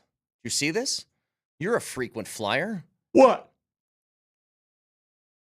What's Southwest doing to us here? What's going on? They're breaking our hearts. That's what they're doing, Brett. What's Southwest's biggest asset as an airline? What do they do that no other airline does? Bags fly free. Oh. Done in May. What are they charging? They're charging you for your bag now. Like how much? Whatever bags cost. What is it, $30 or something like So that? are they the last of the Mohicans? Is anybody else doing that or no? Here, I actually like Southwest. I think it's a good airline. I got a lot of flight credit there. But you start charging for bags, and you don't got the TVs at the back of the headrests, and you don't got charging ports. Like we're getting into some dangerous territory. I accepted the other stuff because I just watch on my phone to get the free bag. I don't know what you guys are doing to me here, okay? And I don't fly a whole lot, but I fly probably 3 times a year. Figure that out. You reverse whatever you think. This is a terrible idea. Terrible. Mm-hmm. It's the only reason why you stood out above the rest. And I also appreciate about Southwest. Are you like me, Vic, when it comes to flights? And a lot of times, like even with Southwest, you probably have assigned seats or you can pick one on your checkout. Hey, my wife is A-list and I'm not. Why is that?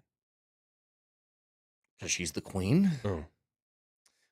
But Vic, are you me? Here's the kind of flyer I am, okay? Get to the airport, sit down at the bar, get a drink or two. I don't go to the bar. Well, whatever. But you're just waiting for your flight. And then they call boarding. And I hear them calling for boarding, and I look at my phone, I go, all right, 30 minutes, I'll show up in 28. What is the point of waiting in the 100%. line? Why do people do that? My wife's the opposite of that. We got to get there before they start boarding. I'm like, yeah, okay. I'm just going to walk But up. what's if somebody can explain, I'm genuinely curious. What's the advantage to getting there early? If you have a number. Especially if you have an assigned seat, yeah. And even if I don't, I'm like, what do I care if I'm sitting at the back of the plane or the middle or the front or whatever? People are afraid that there's no overhead room. I don't know. They want a specific seat. Okay, if I don't there's know. Not overhead, then they put it at the bottom of the plane. They give it to you afterwards, whatever. Yeah. Well, and I know what you mean, Brett. And also, in addition, if you're in the B boarding group, not only are you going to have to wait for A, they also have their A-list preferred and gold members and exclusive platinum silver. It's redhead day at the airport. Yeah, if you're exactly. redheaded, you get on the flight first. So even if you're in the second boarding group, you're going to have to wait through 6 other groups before you. It is true.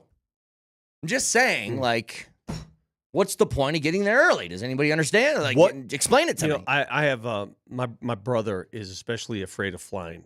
He turns into a nervous wreck. You have one brother who's terrified of flying. The other one flew to Colorado Springs just to hit a certain mileage. Yes. I mean, very afraid of flying. So when I ask you this question, it may differ. What is the worst part of flying for you? And I'll tell you what it is for me. The worst part for me go ahead. is not the flying. It's all the crap to get to the airport and go. That's half the trip.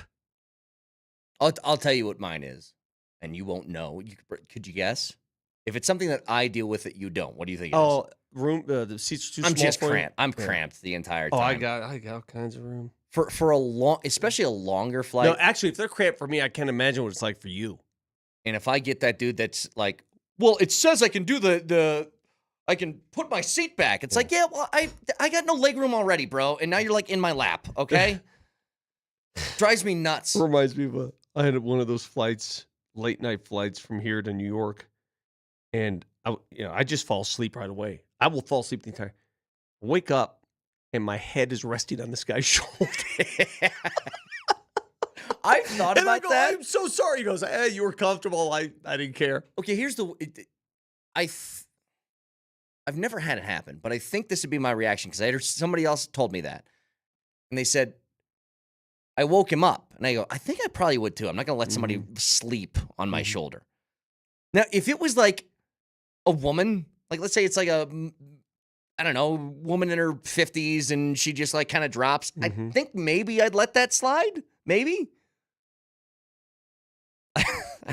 I don't know.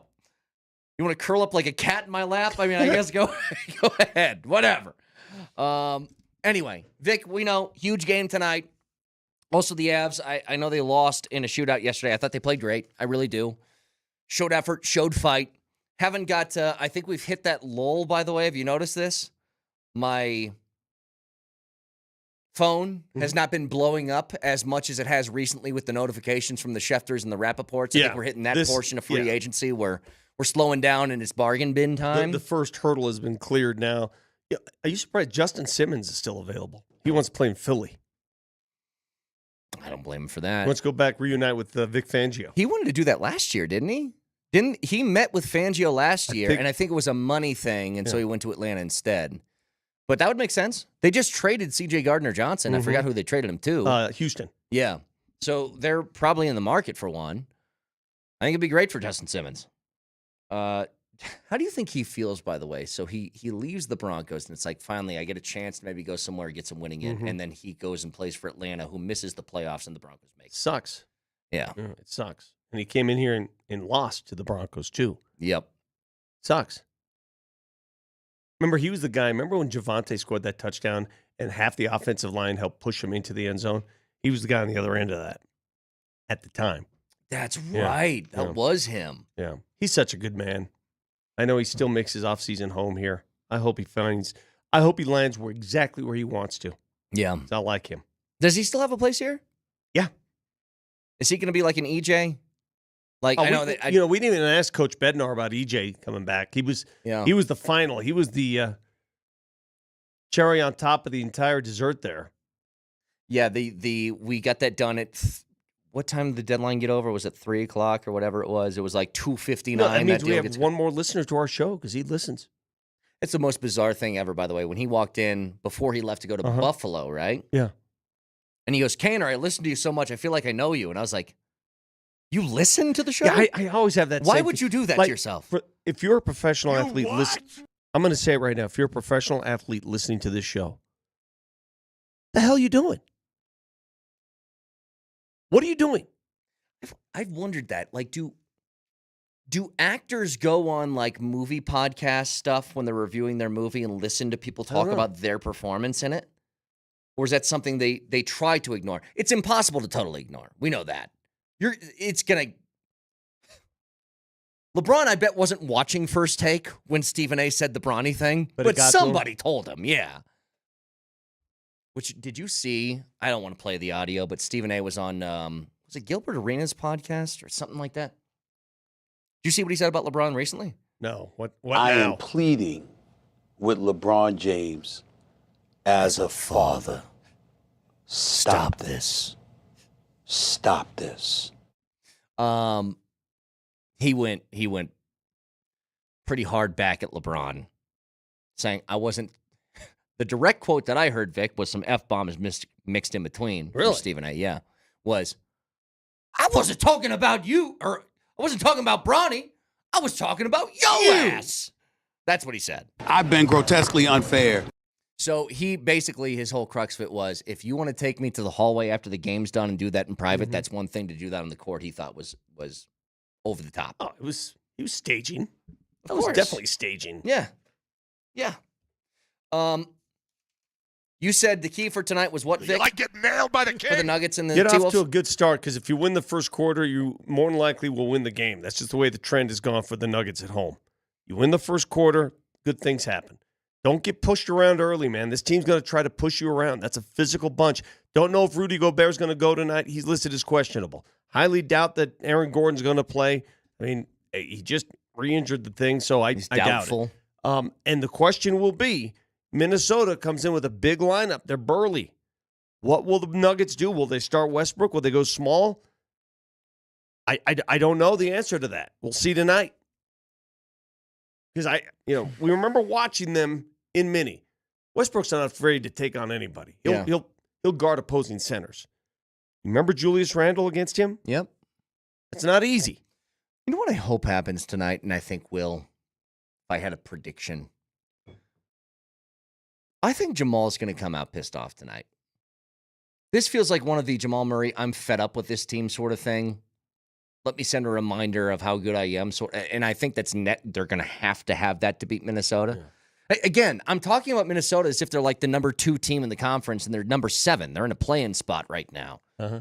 But there's just something about the way that team stacks up against you. It's a tough matchup. Let me ask you a question. If I told you that both Joker and Jamal score in the 30s, what do you think the chances are of the Nuggets winning? 90%. What if I told you they both scored in the 30s Game 7 last year and lost? Yeah, that was weird. That was weird. Because nobody else did anything. Yep. Again, different T-Wolves team, too. But Cat was really good in that series. That's a trend that if I told you that happened, that's a guaranteed dub. You're like, okay, let's go. Well, it almost always is. That's why I said 90%. That leaves 10. Nelly, got a fact checker for us? Nelly monitors the mistakes in today's Fact Checker. Today's Fact Checker. Presented by Rock Plumbing, Heating, and Air Conditioning. Your local home comfort specialists. RockHeating.com. Rock, bringing comfort home and simplifying your life. The reason that you listen to Altitude Sports Radio, all of you listening out there, is because we give you the best insight. We get you the answers that you want to know. And today, obviously, Brett hit Avalanche head coach Jared Bednar with some grade A investigative journalism. Here's what we got out of Bedsy. Moser had a description because you brought it up. It's like you get in late, you're on a back-to-back, you don't got much time, you're trying to get to bed. It's 4 o'clock in the morning when you guys get in. Don't do this. Is this what it feels like? Is this what it feels like when you have one of those late nights? Go ahead, Nelly. I mean, look at my face this morning. Okay, it looks like I got hit with 10 pounds of meat all night. Does it feel like you got hit with 10 pounds of meat all night when you get in late like that? That's Moser's description. Come on, man. Yeah, I don't know what that feels like. That doesn't happen to me. Can I ask you a question, Vic? How many coaches, I'd say even in this town, would accept and tolerate a question like that? I was thinking the same thing when. Like, imagine asking Sean Payton that question. Well, relative to the meat. No. What about Malone? Would Malone entertain something like that? I think it I don't depends know. on his mood, I don't maybe. know. I think he'd be taken aback a bit and go, he'd probably curse. He'd probably curse. Stupid ass questions. Yeah. Next question, man. I need somebody to ask that to Torts. Somebody get Torts. See how he would react to a question like that, because he doesn't mind calling some people out. Anyway, Next question. Yeah, but you could do it with Bednar because he knows us. Yeah. If you know the person well enough, you can. And we've done that so many times, he's probably used to one stupid one there towards the end. By the way, all of you Nuggets reporters that take the quotes from this and you give us credit, and we appreciate it. Thank you very much. You mean Avs reporters? I'm sorry, yes, Avs reporters. I haven't seen a single one of those quote that answer yet. What are you doing? Do your job. Get on it. Someone on Twitch said, "How is hitting me with 10 pounds of meat going to make this a better segment?" It's made multiple segments better, actually. All right. iTunes, Spotify, wherever you find your podcast, you search Moser, Lombardi, and Kane. That's where you find it, including that conversation with Jared Bednar. There was hockey stuff in there, too. So go take a listen. Have a wonderful Wednesday, everybody. We'll talk to you tomorrow. Love you. Bye.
The morning sprint.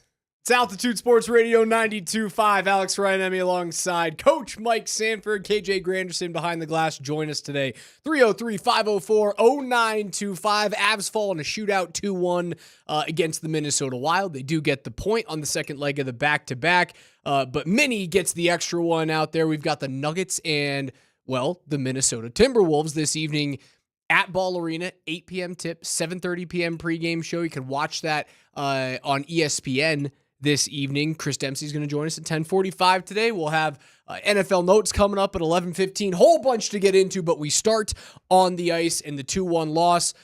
You know what? Mission accomplished. You got the point. I have a major bone to pick with you, Alex Ryan-Emmy. Why? Because you're the same guy when you talk about the NFL overtime, that it's un-American that the game could end up in a tie. Or you've said that. You and I have had the conversation about the regular season NFL overtime. Yeah, it is. It's pathetic. Okay, and you say because it's un-American or it's not. How can you play a game that ends up in a tie? Pathetic. Okay. Soccer. You have a major bone to pick with the sport of soccer at times. Just a lot of the antics, the aggregate score. Aggregates are ridiculous. Also, you hate draws too, right? I had the literal head coach of the Rapids come on this show and say, yeah, aggregate is a joke. Well, he's like less of a Northern European than I am. So it's a little, even though he played overseas. And anyway, I was going to say he played some big-time soccer. He did. He played in the Premier League. I have a grandfather from Denmark, therefore my European card is stronger than his. Well, you scored 1 goal in Denver, but you only scored 2 goals in Los Angeles. It means more there than it does here. All Such right. a stupid rule. So you, last night on our show thread, basically talked about how nobody gives a crap about what happens in overtime or shootout, but you're the same guy that says that ties in football are stupid. So did the Avs and Wild tie last night? I'm missing your point here. I texted. I said I didn't talk about ties. I talked about how the only thing that matters, and I have done this case study. And I quote. All right, shootouts don't matter. They fellas. Just get to OT and your work is complete. That's all that matters. And I said, so points are 2 for the Wild after this game and 1 for the Avs. That is 100% more. 100% more points. I've done this case study so many times on Between the Pipes. I haven't done it in like 2.5 years, but I went back and I looked over about a decade's worth of NHL standings. And it turned out that the teams that had the most overtime losses in the regular season, like 85% of those teams made the playoffs. So what that tells me is just get the point, and that's fine. You've done your job, especially second leg of a back-to-back. The Avs getting a point there, that is the big check mark. You went there, you got into your hotel at 4 o'clock in the morning. The easiest way I can put it is this. The Avs lost a total of 60 hockey games in the 48-point season. 60 hockey games out of an 82-game season. You know what made the playoffs last year in the Eastern Conference as the 7 or the 8 seed? 91 points. If you had 91 points, this is how worthless the extra point is in hockey. You could literally lose 72 hockey games in an 82-game regular season and still make the playoffs. That's how worthless the extra point is. You could go 10, 0, and 72, and you would make the playoffs as either the 7 or the 8 seed. So when you ask me if the extra point in overtime matters, it doesn't freaking matter. They did their job, man. So all these people, Mackenzie Blackwood found his weakness. It's shootouts. Bummer. You know what don't happen in the playoffs? Shootouts. You know what doesn't happen in the playoffs? 3-on-3 overtime. And by the way, you want to ruin that for me? Just watch the Minnesota Wild play 3-on-3. Yeah, I was going to get to that. What a joke. For being the person, Mr. Hockey guy over there, that just crushes the NFL overtime. Your overtime is way worse. That was unwatchable. Oh, now hockey. it is. It is. That was so stupid. And I get it. It doesn't matter. But guess what? If I'm gonna invest an extra 18 minutes of my life into watching it, it does matter. And I am a consumer of the sport. 3-on-3, and all you do is just you enter the puck in the zone and then you retreat. and then you hang out behind your own net? What do they call that? The old trapezoid? It's ridiculous. What Minnesota Wild did yesterday should be called out, and it should be a way bigger storyline than it is. And I get it, it's gamesmanship. They got their second point. Whatever happened. And oh, by the way, the shootout is dumb too. It's dumb. It's I agree. so stupid. And I stand by my statement on the thread. No one cares. I could have shut the game off when it went zeros at the end of the third period. I could have shut the game off, not watched overtime in the shootout, and been totally fine with it. Can you agree with me, though, that while it is slightly un-American that in football, a game where you only have 17 regular season opportunities, a tie is stupid. I agree. But the actual process of watching NFL overtime is way more consumable than the NHL product. Oh, yeah. Remember when 3-on-3 overtime used to be fun? When teams, before the nerds got to 3-on-3 overtime, and I talked about this with Mark Springer on the postgame show last night. Remember how fun it was to watch the Golden State Warriors in the first 2-3 years of that dynasty? Just launching the basketball from everywhere that you can imagine. Remember how fun that was? It was really fun. Just going, well, no one's ever done this before. 3-pointers from anywhere. Steph's putting up 12 in a game. That's not, it normally takes you 3 games to put up 3 or 12 3-point opportunities. It used to be fun. And then when the nerds got a hold of it and the whole league shifted to just shooting from the perimeter, now what have we had? And it's been largely narrative based, right? Of the NBA is losing fans and ratings are going down because of it's just a perimeter game. But the data does kind of show that. It used to be fun. The nerds got a hold of it. Now it sucks. 3-on-3 overtime it's been the same way in hockey. Back in that World Cup, when they were playing 3-on-3 and Nathan McKinnon against Team Sweden was going back and forth, and it was chaos and offensive chances and speed and skill. It was really freaking exciting. I have the solution for it. The new 3-on-3 overtime. Other than just get rid of it, and you can't get rid of it because you got to have to have a result. There has to be some form of result. I mean, you could go soccer. Both teams get 1 point. Just call it a day. Because I do need your permission as somebody that is a co-host of yours, proud hockey man, Alex Raj, Ryan Emmy. Do I have permission to turn off all regular season hockey games once regulation the third period ends?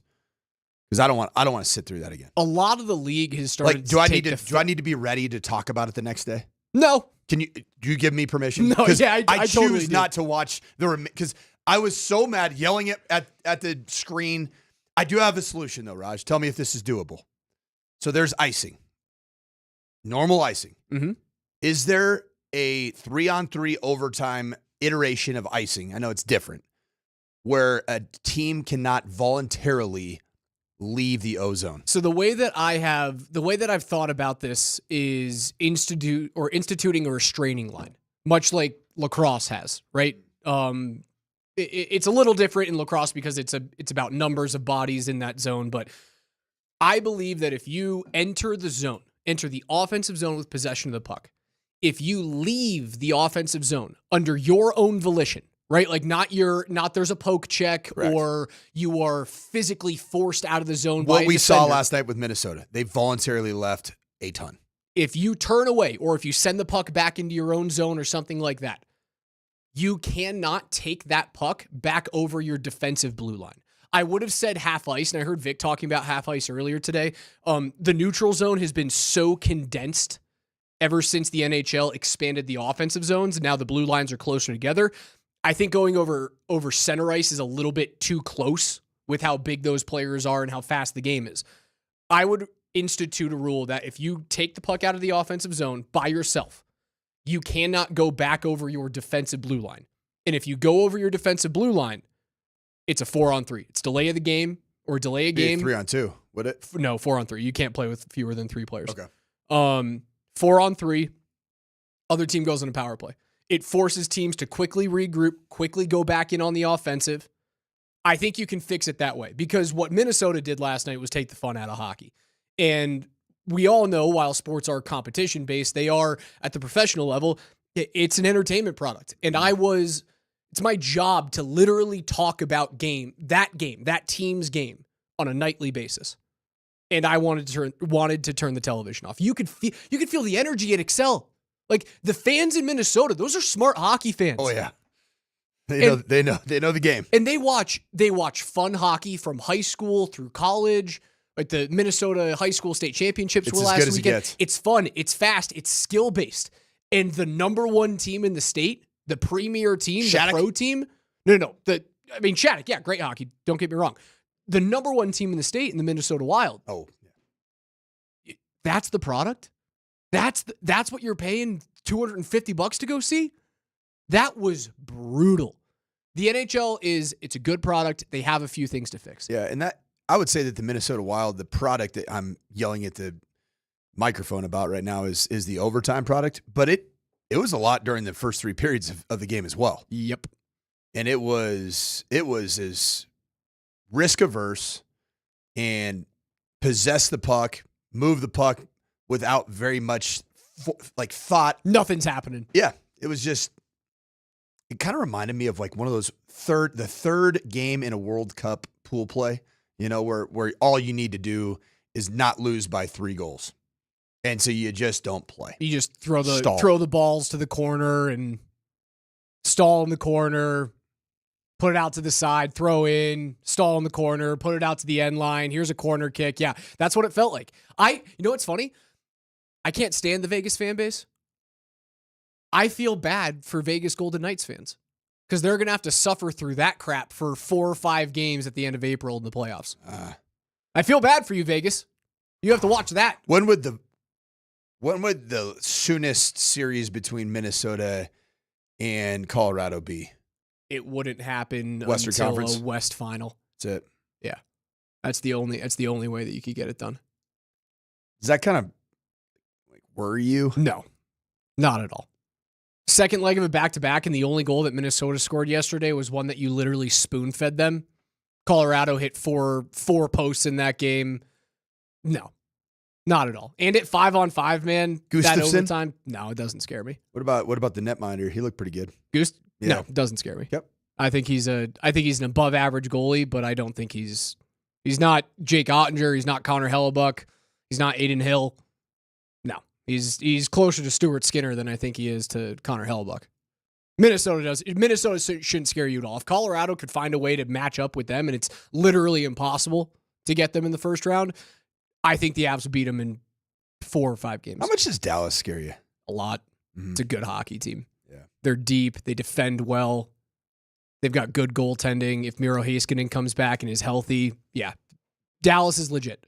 I think I've said it on the show a handful of times. There's 5 teams in the West that I think are legitimate Cup contenders. Winnipeg, Colorado, Dallas, Edmonton, Vegas. All of those teams I go, oof, won't want to see them. And I think Colorado is the same thing for all 4 of those other programs. Is that you look at the Avs and you go, don't want to see Colorado in the playoffs this year. Yeah. They're playing good hockey, man. They are. It was just such a boring game to watch. Have you watched much Mikko in the Stars lineup yet? I have. What does it look like? Fits on the power play. Yep. Fits on the power play. Sunday is going to be, if you have an opportunity to get your hands on some tickets for Sunday at 1:30, you have to take that opportunity. If you turn that down and you decide to do something else on Sunday afternoon, what are you doing with your life? That's the most exciting regular season hockey game I think the Avs have had since they raised a banner? Since game 82 when the Condor iced it and the Avs got to the playoffs?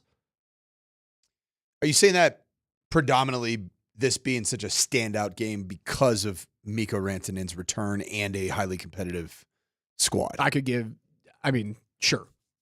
All of those things are factors. I could give 2 craps about it being a highly competitive squad against another highly competitive squad. It is a big time trade for a guy who's almost turned heel. He's done the John Cena at this point. There's a chance. What's the John Cena? John Cena became a villain in WWE like a couple of days ago. I didn't know that. I don't really follow it all that much, but I've been following the memes on Twitter. I don't. Tell you what, man. Maybe we should do a WWE segment on our 2-hour radio program. Think that would really move the needle here in the Denver sports market? Coach, I'm going to let you think about that one on the break. Take us wherever you guys want to go. Altitude Sports Radio mobile app. It's powered by the Will Height Law Firm. Their injury lawyers. Go to willheightwins.com. That is willheightwins.com. We're going to talk WWE next on the other side. Snap into a Slim Jim. No, we're not.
Well, I've talked to all 32 teams, and some of them multiple times. I mean, some of the teams, ought to get an Airbnb out here. They've been out here a bunch of times doing the research on Shedeur for the right reasons.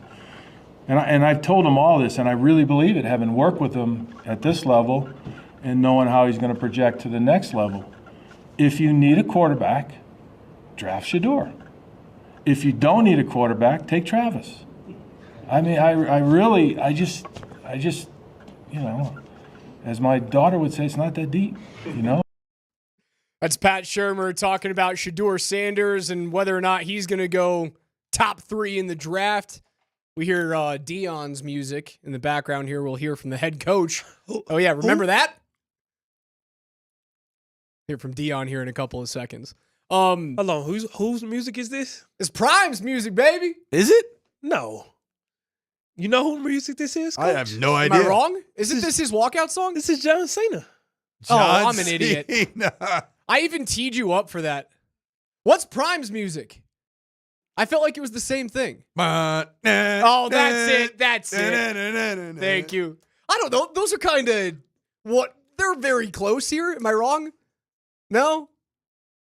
I think I'm trying to get close here. Am I just like way off base? Stand up. Yeah, I'm off. It's the horns. The horns is what got me there. I think they sound nothing alike. Nothing whatsoever. I'm sorry I don't have the musical prowess of KJ Granderson and Steve Nelson. Yeah, Steve Nelson. Steve's pissed off at me. There's Right? two of them. Can you believe two big this music guy? guys? There it is. Yeah, these are nothing alike. Ooh, are you making a little remix? Are we going Cena Prime? Yeah, I was way off. Samsonite. Okay. Shurmur talking about Shedeur going top 3. You have held that there's no way he gets past Vegas. And we've seen mocks that have put him as high as number 1. We've seen mocks that have him outside the first round entirely, which I find to be ridiculous and probably just a little bit based off of some hatred for his dad or hatred for the way that Shedeur got to where he is right now. Greater chance that he falls out of the top 10 entirely or that he goes to one of these first 3 teams on the board? I would say greater chance that he goes to one of the top 3 teams. And I've been tracking these NFL mock draft database.com, which is the equivalent for Darren McKee. That's what he looks at in his alone time. When he gets a little intimate, that's DMac's favorite website, NFL mock draftbase.com. If you kind of catch what I'm putting down. I don't know if you're. It's the sound he makes when he reads this website. So NFL mock draft database.com, since the tampering period has transpired, there's been a little bit more movement to Shedeur Sanders in the top 5. I find this to be a very interesting mock draft, and I think this is a pretty good spot. Quarterbacks are back to being popular again for whatever reason. Like they always are. Yes. Nothing really happened in the free agency with regards to the quarterback position for the Tennessee Titans, for the Cleveland Browns, for the New York Football Giants. And we could say the Raiders did. They did. They traded for a quarterback. 34, and he's got gray hairs poking in Geno Smith. This is Yahoo's latest this morning by the entire Yahoo Sports staff mock draft. Tennessee Titans 1, Cam Ward. Abdul Carter, Cleveland Browns 2. Travis Hunter, New York Giants 3. Las Vegas Raiders move up to 4 to get Shedeur Sanders 4. So hold on, moving up to 4, what does that accomplish? Does that block Shedeur from being selected by like the Jets? Jets are Saints? a team. Jets are a team that could potentially be in that position.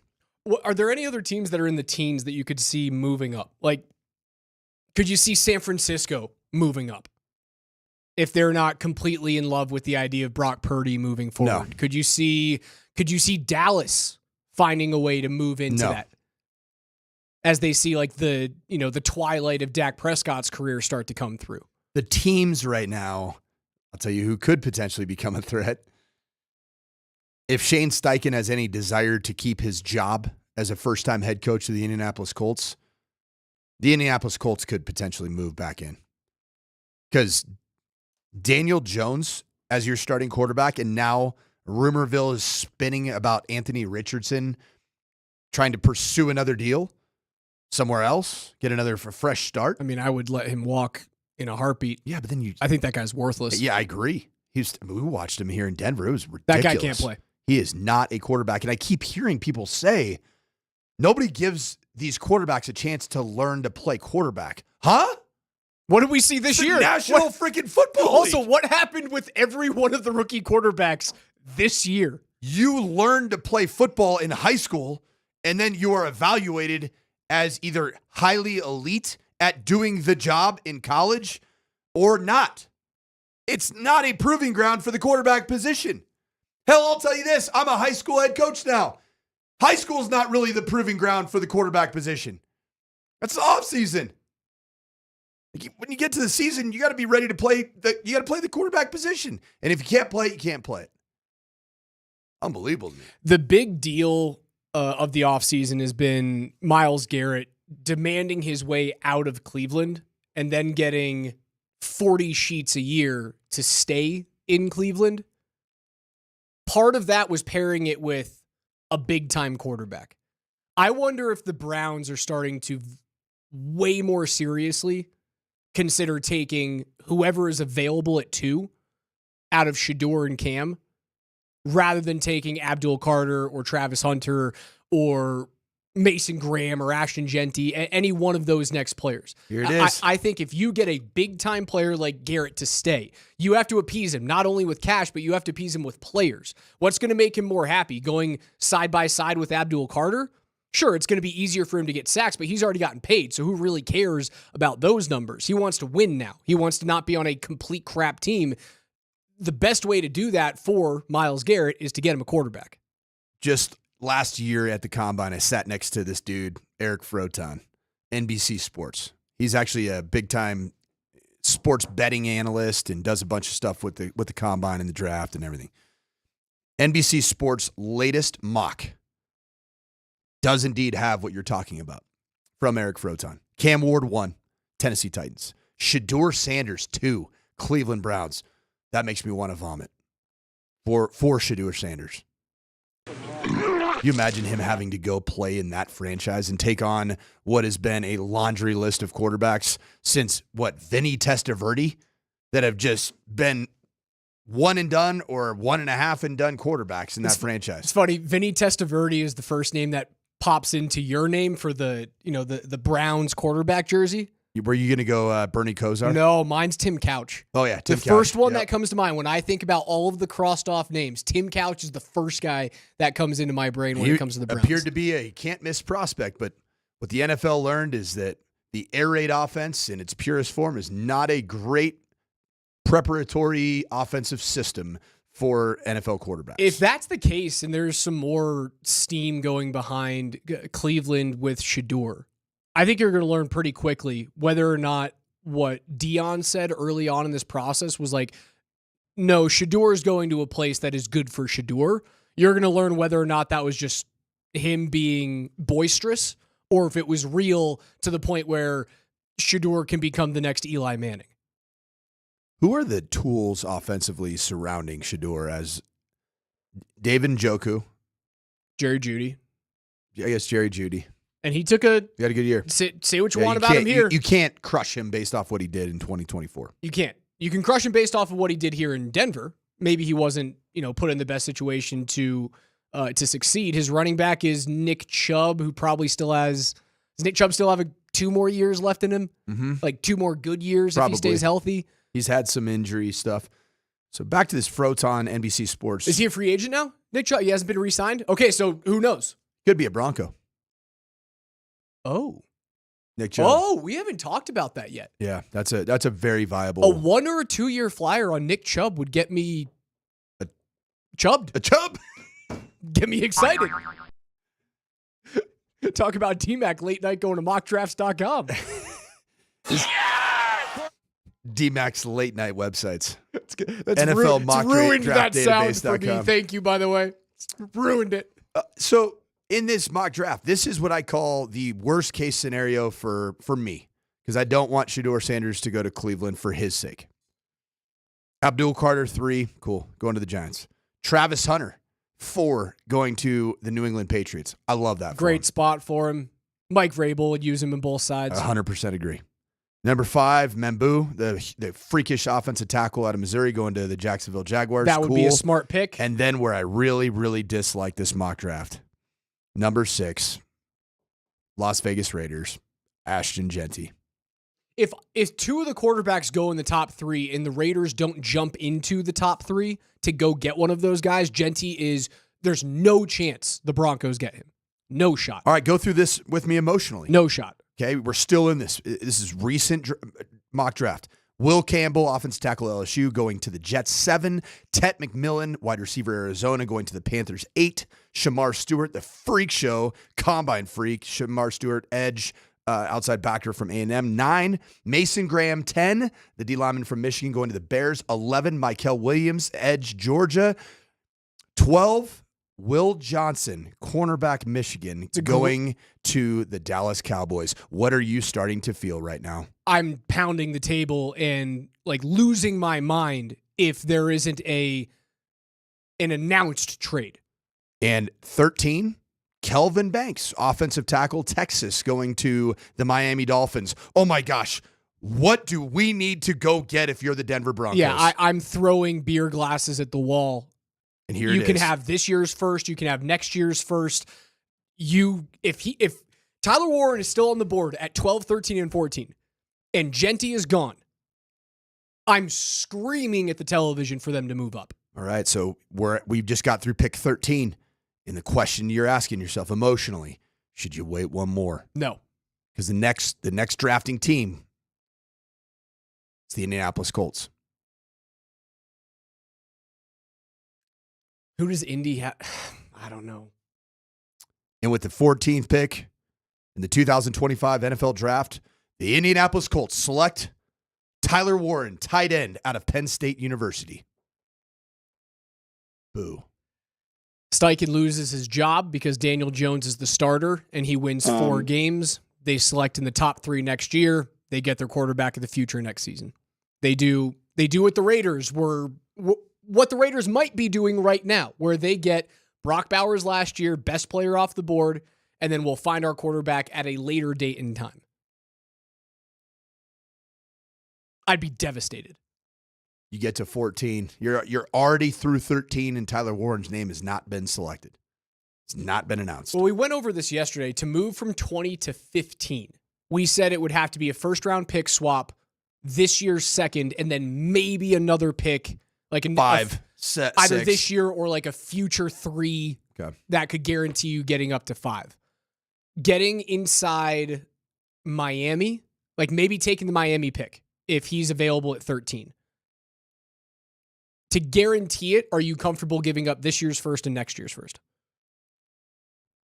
I mean, giving up this year's first is just a pick swap. It would be pick swap from 20 to 13 and then next year's first. All you're doing is giving up next year's first, right? It might not be enough just going off of like draft pick value calculators. It's in the ballpark of being enough. Tyler Warren threw across all 700 mock drafts that are accounted for in this. His average draft position is 11th. Where do you draw the line of demarcation? I told you yesterday I'm comfortable with them moving into the top 10. So you would go to 6. That's a big jump. It's a big jump. 14 draft positions. We looked at the draft capital required of that type of jump, and you would be talking out of both sides of your mouth as the guy who loves hoarding draft picks. I do love my draft picks. I think 20 to 14, very reasonable. It's amazing though, because it's starting to change my brain chemistry when it comes to drafts. Now that you have the quarterback, now that you've gotten back into the playoffs, I am draft pick guy. I want all of them because you've pissed away so many picks in recent years. that you have to find a way to get deeper, to get cheaper, and to get younger and combat what you're paying to Russell Wilson right now. That's what you have to do. But now that you're back in the playoffs and you have the quarterback and he's cost controllable for the next 4 seasons, I'm almost in my Chris McFarland era. What did he say about those things? Screw them picks. Yep. I'm almost there with the Broncos. Not quite, but almost. This same mock draft has the Broncos staying pat at 20 and drafting the lazy take of all lazy takes. O'Marion Hampton? No, Colston Loveland. Everybody believes that the Broncos are going to draft Colston Loveland at 20. Did the imagery of Colston Loveland at his podium media availability at the Combine with his arm resting on a sling after a surgery to his shoulder, does that conjure up thoughts of Big Ten tight ends? I know Tyler Warren's a Big Ten tight end that have an injury history. Jake Butt? Yep. Sure does. Or potentially just another big-time, can't-miss tight end prospect from Iowa. Just didn't pan out. Noah Fant. That's Coach Mike Sanford. Chris Dempsey will join us on the other side. We've got a massive game tonight on ESPN down at Ball Arena. Nuggets and Timberwolves, 8 p.m. tip, 7:30 p.m. pregame show. Dempsey joins us for his NBA Baseline on the other side.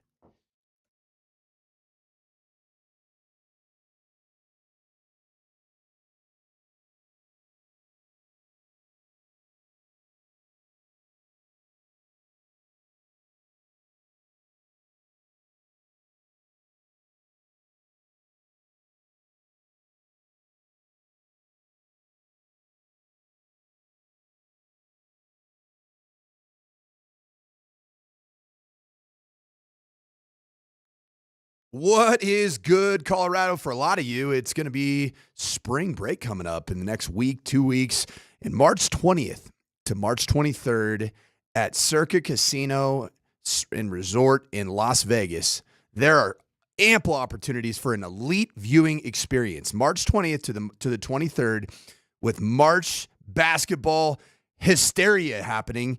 You can get a big bracket private watch zone to watch on 75-inch 4K display TVs with game audio of your choice. You can get private man caves from March Hoops, or you can join in the fun under the sun for Mania Under the Sun, March 20th to March 23rd at Circa Casino and Hotel in Las Vegas. Get to circasports.com. And remember, you must be 21 or older. Gambling problem, call 1-800-GAMBLER.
The ball's deflected, throws it off over to Jokic, guarded by Caruso, who's giving him all sorts of business. Jumper, good, Jokic. That's the ball game. Denver's going to beat the Oklahoma City Thunder. They're up by 16 points with 1:45 to go, and the two teams will split the 4-game season series. Let's head on out to the Ramos Law Hotline. Car accident, you need Ramos Law, medical doctor and attorney. Find them at ramoslaw.com, where we are joined for his weekly NBA baseline report by Altitude TV's very own Christopher A. Dempsey. Dempsey, what's up, brother? What's going on, fellas? I'm glad to see you as well as hear you. Oh, man, it's always good to see that. Hey, you got a face for the TVs, and you get to see two guys with a face for the radio, baby. That's not true. You guys can watch all of your favorite Altitude Sports Radio programs on YouTube. Just search Altitude Sports Radio and subscribe today. Demps, I made a proclamation following the second of the two OKC games, and that is I'm no longer making proclamations about the Denver Nuggets on a game-to-game basis. Data doesn't matter. Previous games don't matter. Form doesn't matter. When they play well, they rip my heart out. And then when they don't play well, the next day they somehow beat the best team in the NBA. What is going on? What's the trajectory? Tell me how to feel my feelings. You know what's so funny about that, Raj, is me and KJ were just talking about this, and I said, well, I'm trying to figure out how good the Nuggets actually are. But what we do know is this. They are 12-1 on the second of a back-to-back. So that is the most consistent thing, stat that has been a weaving thing through the course of the season with this basketball team. For some reason, they just come back after a loss on no rest, and they win that game no matter what. And I do think we know this about the Nuggets as well. I mean, the offense really is it's really, really good. It really is. And if you get players like Peyton Watson popping in three-pointers as well, then that takes a space where you are probably going to score. Let's just, on 122 to 124, and it can push you up to a space around 140. And that would make them a team that is super scary to have to play in the postseason, because you got players who have been there before, in fact, have won the title just a couple of seasons ago. And then you have this offense that at any point in time can just explode for so many points. I think this is a really good basketball team. I think on one of these last few Wednesdays, I said they have the talent to be able to get at the very least to the Western Conference Finals. I'm going to stick with that. And just hope that the defense and their health can help me in that respect.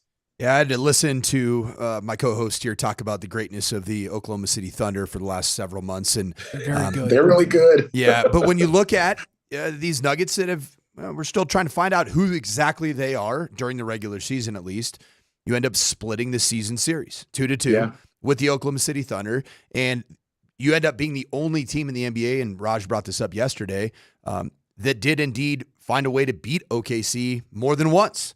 That's an incredible feat for these Nuggets.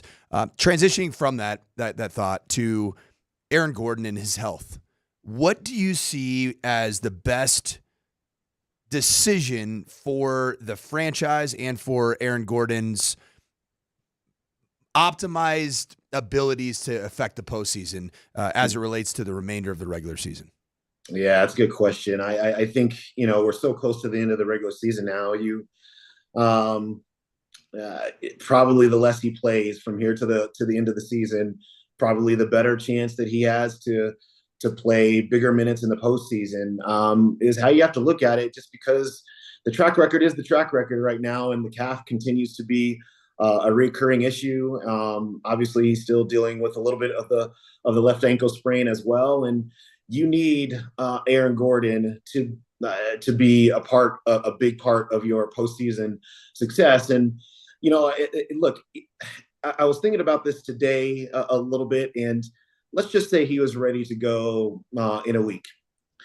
I wonder if it's a situation, if there's a conversation to be had to bring him off the bench as a reserve and kind of hold down those minutes during the regular season, and then see what you got in the postseason, depending on the matchup. And I was thinking about that because in the weirdest way, when last the Nuggets saw the Minnesota Timberwolves, Aaron Gordon was coming off of the injury. He was still on a minutes restriction, and he was coming off the bench. And they employed a strategy that really attacked Russell Westbrook using Julius Randle. If the Nuggets remember that at all, I don't know how that impacts their starting lineups today, but we'll see. But I think in regards to Aaron, all things are on the table. But I just think in terms of a regular season, you got to keep him probably mostly off his legs until you can get to the postseason and then use him as much as you possibly can. Are you willing to sacrifice postseason seeding for a minutes restriction on AG if you guarantee that he is back to being AG in the postseason? 100%. How many seeds are you willing to sacrifice? Well, this is the funniest thing, Raj. I don't think they're going to sacrifice it. I think they're going to finish second. And the reason why I think they're going to finish second is because the Lakers don't have LeBron James. And, the Nuggets get the Lakers pretty soon here twice. LeBron James will not be playing the first time these two teams meet here coming up. Maybe he might be back on the court for the second game as he deals with the groin injury. But I think that's going to be very damaging to the Lakers over the course of the remainder of the regular season. And I think the Nuggets, after they get through some of this stretch here, their schedule lightens up a little bit, some more winnable games, and I think they'll win them. I think they'll finish second. I think they can do that and rest AG and be just fine. It's the best of both worlds if that ends up happening. When we first started doing this report with you, we were at the very beginning of the NBA season and in the midst of a 15-game win streak to start the year plus for the Cleveland Cavaliers. They have now done something that's only happened 5 other times in NBA history, and that is have 2 separate 15-game win streaks. 3 of those 5 teams have gone on to win an NBA championship. I think you said it then. Are the Cleveland Cavaliers team is really standing in the way of Boston Celtics, right? So, I mean, that is the Cleveland Cavaliers guys for how they play, for their, the coach's style. It's one of the most perfect rosters I've ever seen. Just I know what that sounds like, and I want it to exactly sound like that. You have a star player that you need, obviously, in Donovan Mitchell. You have a 1A, and 1A is depending on your flavor, right? Some people like it to be Evan Mobley. Some people like it to be Darius Garland. I'm going to say Darius Garland for purposes of this argument.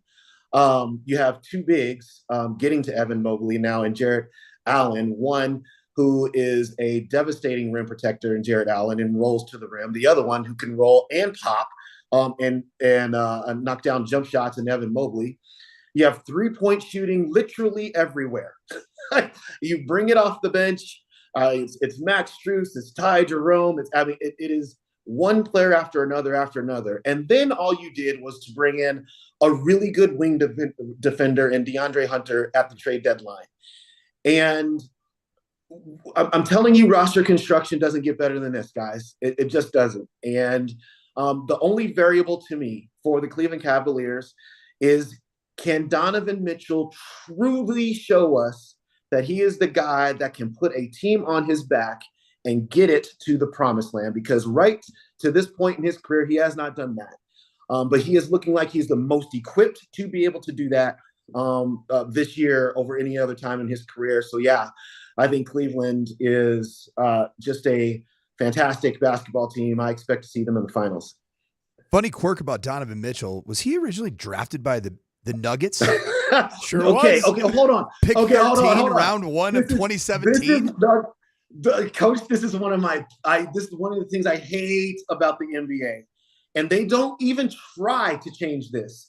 So the Nuggets traded the pick to the Utah Jazz. The Utah Jazz told the Nuggets to pick Donovan Mitchell.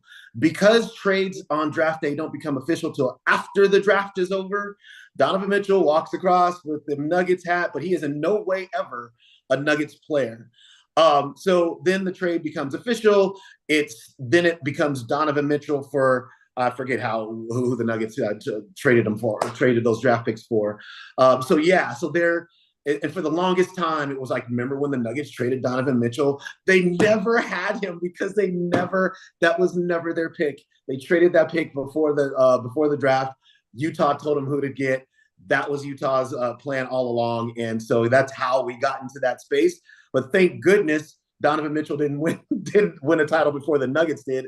So that narrative could kind of go away. But yeah, if the NBA just has to just change this one thing. Change one thing. When teams agree to trade draft picks prior to the first team picking, then when that player gets drafted, put him in the hat of the team that they're actually going to. And that would alleviate a lot of this jazz. If only to say, well used on the word jazz there. I believe they selected, it was Trey Lyles, and then they had the 24th pick. No, that's right. And they had the 24th pick. Syracuse guy once made a 3-point shot without a shoe. That's who the Nuggets got? Oh, Tyler London. Tyler Lydon, baby. Lydon. Tyler Lydon had a stud final year at Syracuse. Yeah, here's the rest of that story. I forgot about this year. It was that year. So the reason why the Nuggets traded that pick, so who they wanted that year was OG Anunoby. Ooh, I would love that right now in my life. Yes, OG Anunoby was completely available at that pick. But what they thought was they would get a better deal. They would get him lower, more of a value pick at that spot. So then what the Toronto Raptors did, Masai Ujiri, the former Nuggets GM at that time, just nabs OG Anunoby the pick before the Nuggets got him. And so then they were in scramble mode, and that's why they ended up with Tyler Lydon because they really had no plan B at that point as to who they were going to take. And so Tyler Lydon was kind of latent on their list, and so they took him. But yeah, that's how that whole thing went down with Donovan Mitchell, and then who they thought they were going to get OG Anunoby. My Syracuse guys, as of late, have not panned out in the NBA. So let's stay away from those He's players. no longer in the league.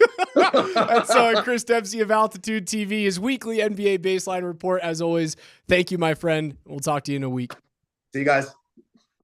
Chris Dempsey, join us today, 303-504-0925 on the Shop Mazda text line. One price, one person, 1 hour. Nuggets, Wolves tonight, 7:30 p.m. pregame show right here on Altitude 92.5.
It's almost time for not another bracket contest. No more picking 67 games. All you got to do, pick 5 teams and you are good to go. The lower the seed, the more each win is worth for you. The grand prize package this year on Altitude 92.5 is epic. 2 tickets to a Nuggets playoff game with dinner for 2 at the Denver Chop House, a catered party for 30 from Brothers Barbecue, and this is the kicker, a brand new big screen TV that we are going to buy for you. And all that just for picking 5 college basketball teams.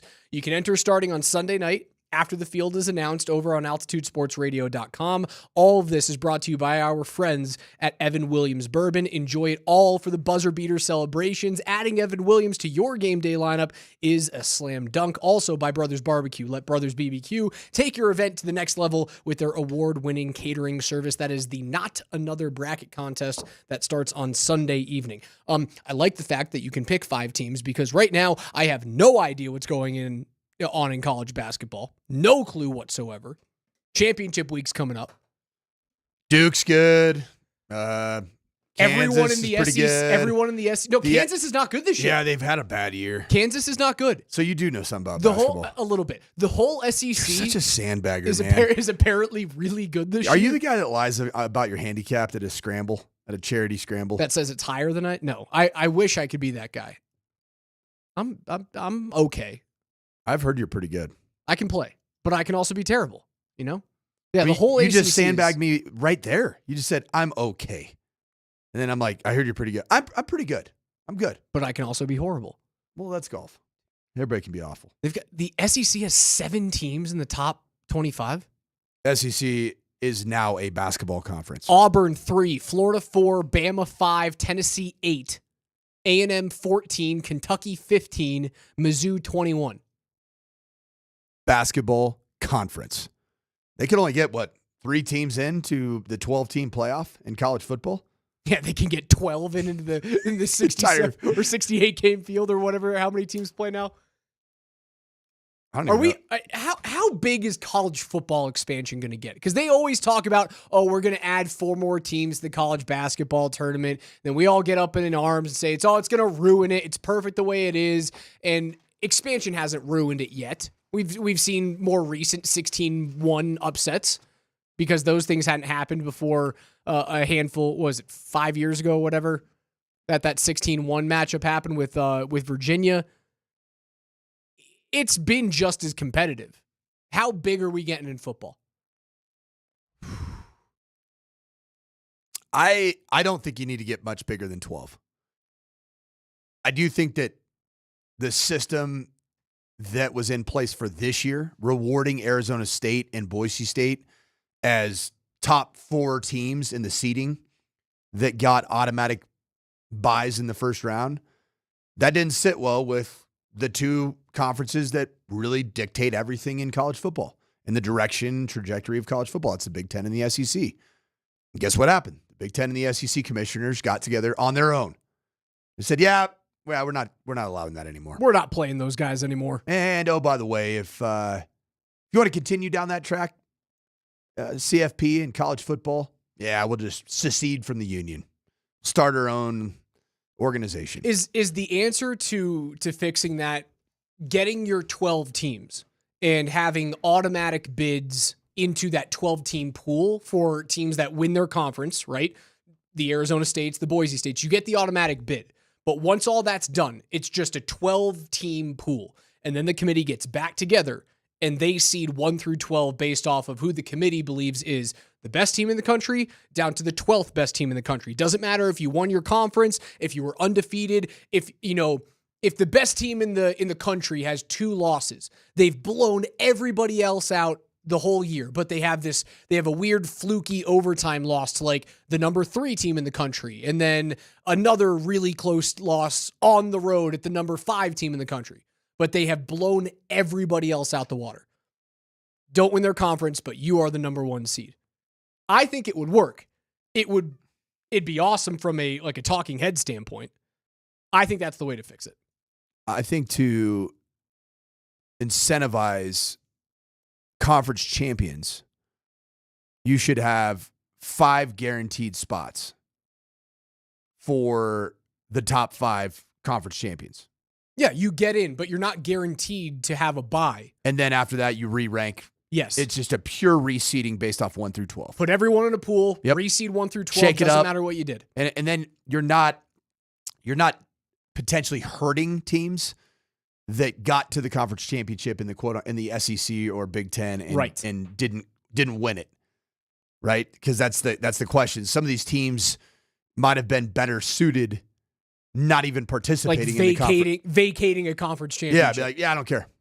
Because it's going to hurt my seed. Yeah, Georgia gets there at 13-0 and goes, yeah, we don't need to play in this thing. Yeah, not doing that. Not doing it. I mean, because really then potentially a 13-0 Georgia team that loses in the conference championship, they potentially still are the number 1 seed. Right. Because everybody's like, yeah, that was an outlier game and blah, blah, blah. Right. Could be somebody's injured. Could be like Jordan Travis, the quarterback at Florida State, although that's a bit of a different situation. But I think that college football should stay with 12. The CFP knows that it has to buddy up to the SEC and Big Ten. And if you don't, you're in danger. You're risking losing college football as we know it, and it being truly one mega conference between the SEC and Big Ten teams. Coach Dion's back in Boulder. He is coaching. That on because this could get a little tight because some of y'all been tripping, and we got to check it right now because we ain't gonna keep on with the bull jump for the spring. We're gonna have a great spring. We're gonna have an awesome spring. We have a better team than we had last year. We're gonna prove it this spring. We're gonna be so much disciplined. We're dead last in penalties last season. And we will not have that, and that starts today.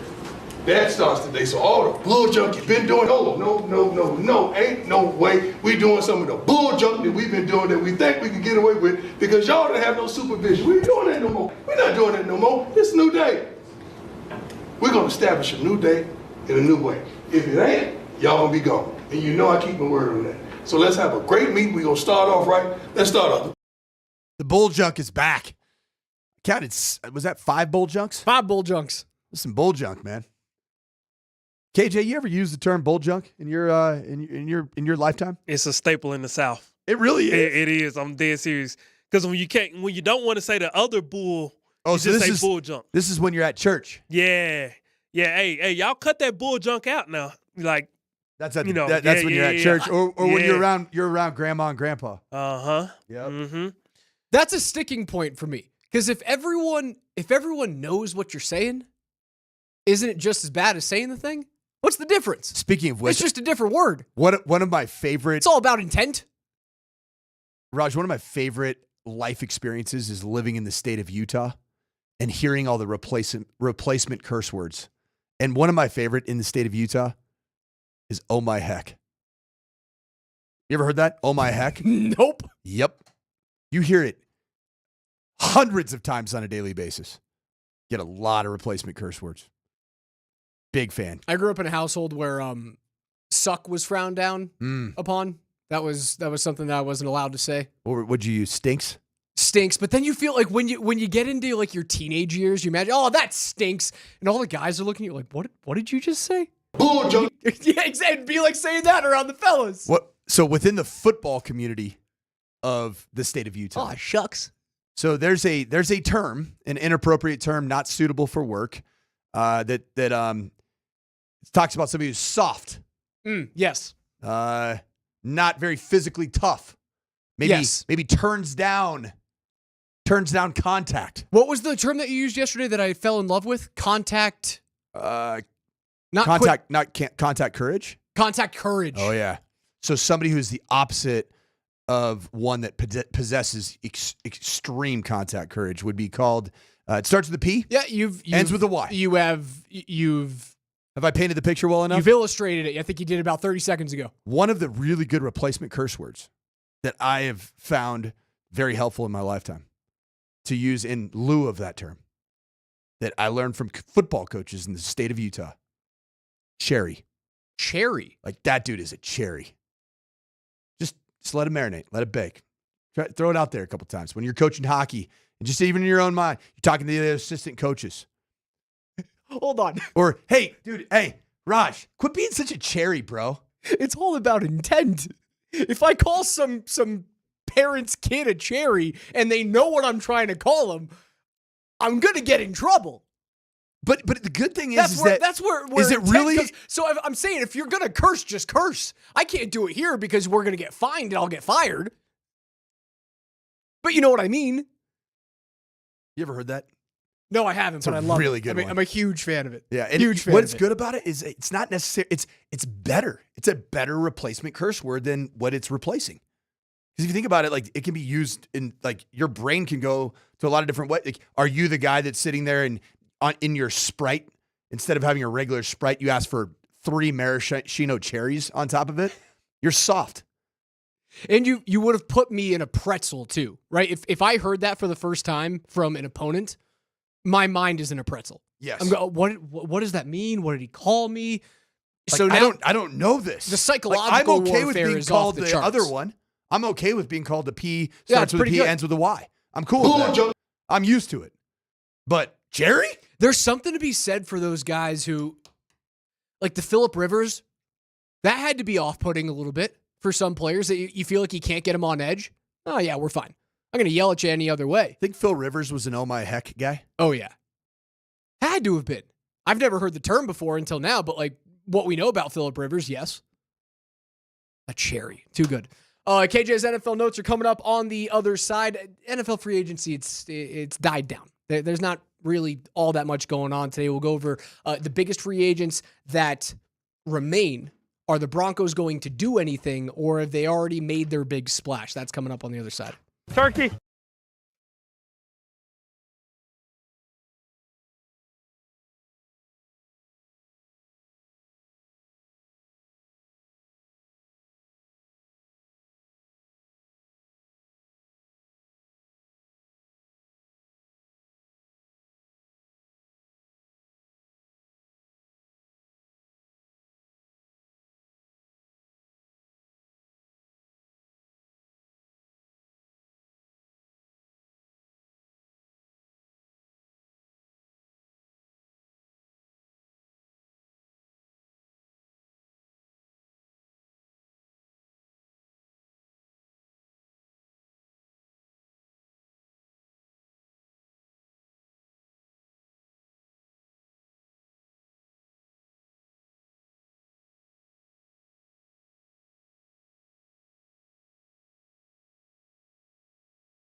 Altitude Sports Radio 92.5 presents KJ's NFL Notes. Why are you smiling? Because I love football. Football's fun. Fun, sir. Fun, sir. It's fun. Brought to you by Mountain High Appliance. Locally owned and operated since 1993. Colorado's most complete appliance store. All right, listen up.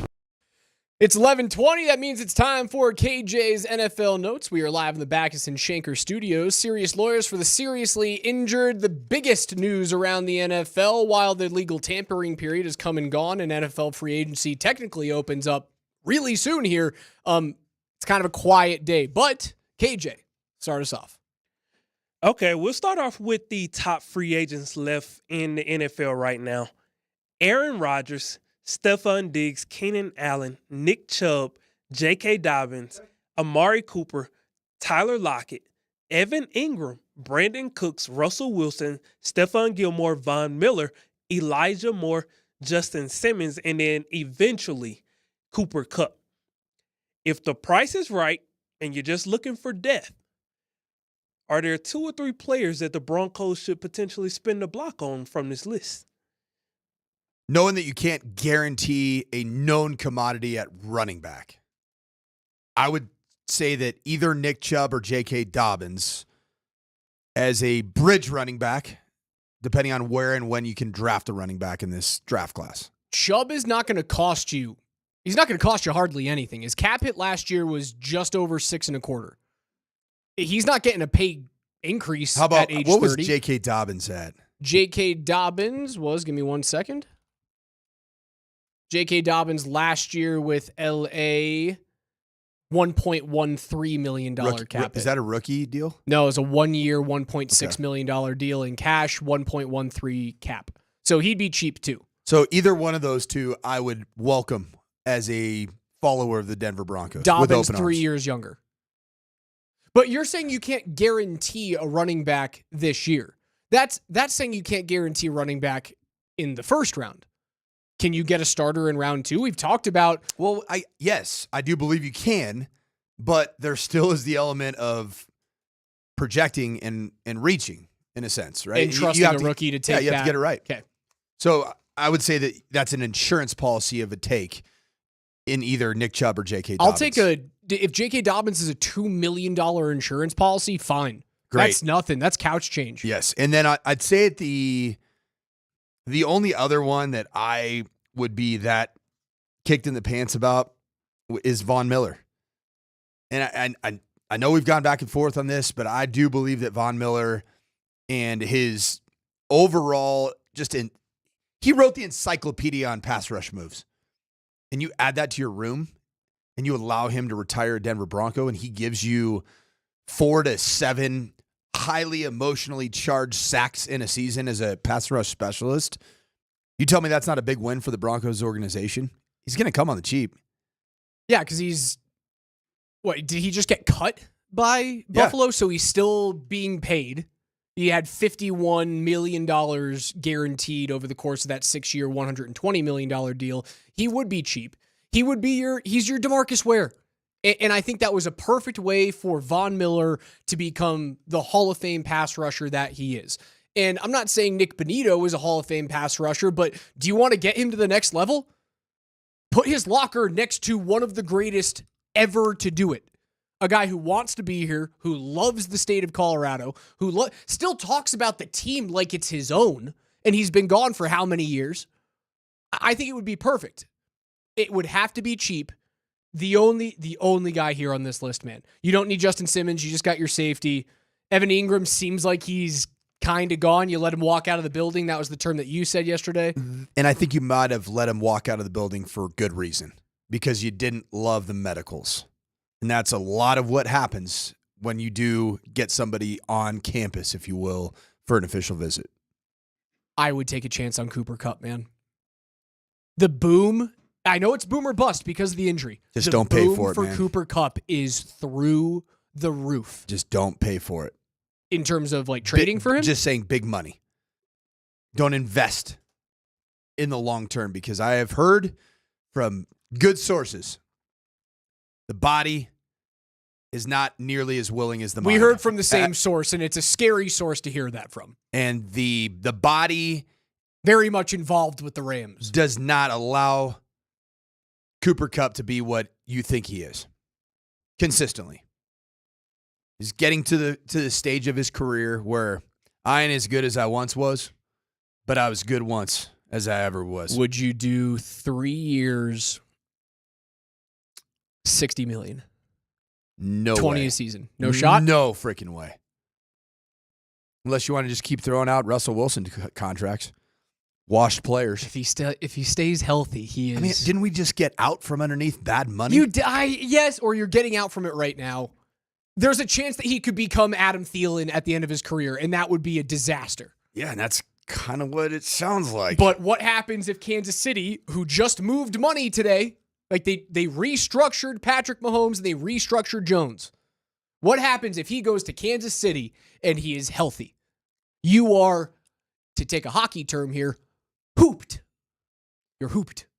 I don't believe that that'll be the case, because what does Kansas City struggle with in their last couple of years? Looking old and beat up. Certainly this year. And at the receiver positions, it took the flyer on DeAndre Hopkins. Did that hit? I don't know. You got Moved to the on Super from him. Bowl.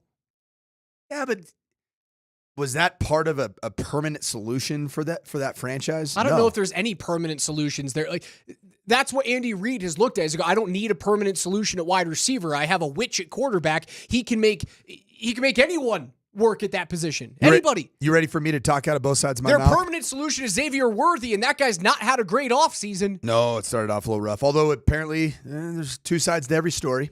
I don't really know the answer to that one. I'm going to talk out of both sides of my mouth because I say that the body is not fully willing for Cooper Kupp. The name on this list that just kind of piques my interest a bit, Keenan Allen. Third down. Move the sticks. Third downs, route runner. 3rd and body 6, you need control. 6 yards and 1 inch. Better than Cortland Sutton still at this age at that skill set. That dude was a Bronco killer. Moving the sticks. Keenan Allen, big body type, fits the Sean Payton overall size profile that you're looking for. Highly intelligent. Like, even watching some of the Bears games last year, it's like Keenan Allen still's got something in his tank. 6'2", 215 for Keenan Allen. He never looks 6'2", 215. He profiles because he's a sticks mover, right? Yep. He's a guy who's going to play inside the hash marks. You think he looks smaller than that? I think he looks 5'11", 185. It's so weird because I coached against him in college when he was at Cal and I was at Stanford. He looked humongous on the football field, massive. I'm like, is that guy like 6'5"? He plays so big. He just uses his body. He's got long levers. He's a high cut athlete. I think he could be a really, really, really nice. I like safety blankets. I love safety blankets. And I think, you know what Keenan Allen could I think he could be tremendous for the development of a guy like Devon Vele.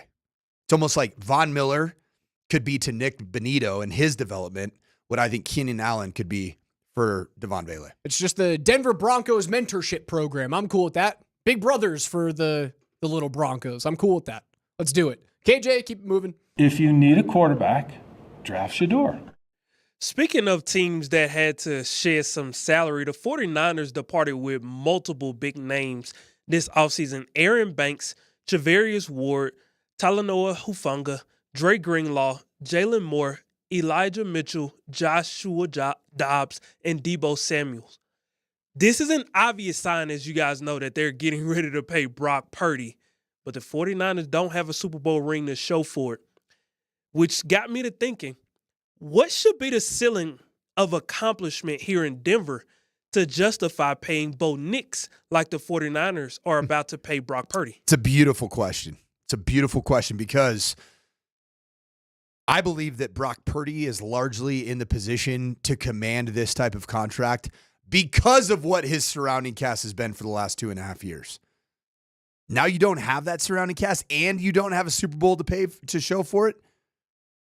I actually believe that there'd be some comparisons if Bo Nix was in this spot where you have to pay him in, say, 2 to 3 years and you don't have anything really to show for it. and you end up severing ties with the surrounding cast in order to pay for that quarterback, this looks like a recipe for disaster for the 49ers. What say you, Raj? It's an interesting situation because if you don't pay him now and the Niners return to playoff position, and let's say they win a game in the NFC playoffs this coming year, and he doesn't have the same complement of tools around him, but he has a full season of a healthy Christian McCaffrey. Let's give him that at least. Full season of a healthy George Kittle, and he gets you back to the playoffs. You go from getting a guy who's probably at that point, again, looking forward into that crystal ball, he would be a bargain if you signed him right now. But if he is successful next year, he gets to put his contract value into a whole nother echelon. I still think paying for him now is crazy. I would rather take the extra year, gamble on the fact that he could get you back to the playoffs, then he's going to cost you way more money. I would gamble on him not being able to do that without the big time surrounding cast, and then trying to find your quarterback in free agency next year or in the draft. But it could screw them. If they wait, it could screw them. You get into the situation right now that the Cincinnati Bengals are facing with T. Higgins after the crazy deal that DK Metcalf just got in Pittsburgh. You think T's going to cost you less next year? No chance. Nope. Still have one more year of franchise tag. Slap the third year in a row of franchise tag on T and say, hey, what are you going to do about it, pal? We own you. I mean, that's how I would do it. You kind of screw yourself moving forward in terms of free agents that want to come play for you. For sure. It's not a great precedent to set, but from a money standpoint. Although T was an original draft, was he not? Do you sign him right now, Brock Purdy? Man, that's the $160 million question. I take my chance. Let him play it out. If he falls flat on his face, I restart my quarterback search. If he's great, then I have to deal with it. I suck it up, and I sign him. I don't sign him right now. Take the chance. Mm-hmm. You know what that tells me? You don't think he's there. Correct. You don't think he's the guy. I don't. Neither do I. I think he is a really, really solid NFL starting quarterback. And that's what I want to see this coming fall in year 2, certainly in year 3 from Bo Nix is, are you above being a really solid NFL starting quarterback? Bo Nix established he is a really solid NFL starting quarterback. Are you top 6 guy? That to me is where you pay those types of guys. I'd sign Burrow. I'd sign Purdy to the Darnold deal. I'd do it in a heartbeat. Oh, yes. Now his agent's not going to take that. Right. He wants $10 million more than that a year. And that I probably draw the line right there. There's too much unknown about Brock Purdy. Much unknown. Brock Purdy from a tangible, from a ceiling standpoint. Ceiling standpoint, his ceiling's not higher than Sam Darnold. Physically, it's not. Is it higher than Bo Nix? I think Bo Nix has a higher ceiling than Brock Purdy. I think you're right on that too. I don't think it's proven that it's a massively different ceiling, but it is higher. KJ, what's next? If you need a quarterback, draft Shador. There isn't a team that's more all in right now than the Buffalo Bills. They just signed 5-time Pro Bowl DN Joey Bosa to a 1-year, $12.6 million deal. They also signed wide receiver Josh Palmer and DN Michael Holt. And they also re-signed DeMar Hamlin and several other defensive starters. Here's a unique question that I don't think we've kind of tossed around just yet. If for some reason this team doesn't reach the Super Bowl in the Josh Allen era, will this team go down as the most disappointing team in NFL history? It'd probably tie with the 1990s versions of the Buffalo Bills because they went to all the Super Bowls and just flat out couldn't get it done. 4 straight, right? 4 straight? 4 straight. I'd say that it would also be in the conversation with was it the Dan Marino Miami Dolphins? Not winning one with him that's tough to look back on. It is, especially the surrounding cast, and you had a lot of talented players. I'd say, yeah. You sign him to a $330 million extension. The return on investment has to be Super Bowl. I think he eventually gets one. Most of the greats eventually get one. And I think Josh Allen is one of the greats of his generation. And you can look at the MVP and say, there's your proof. He's eventually going to get it done.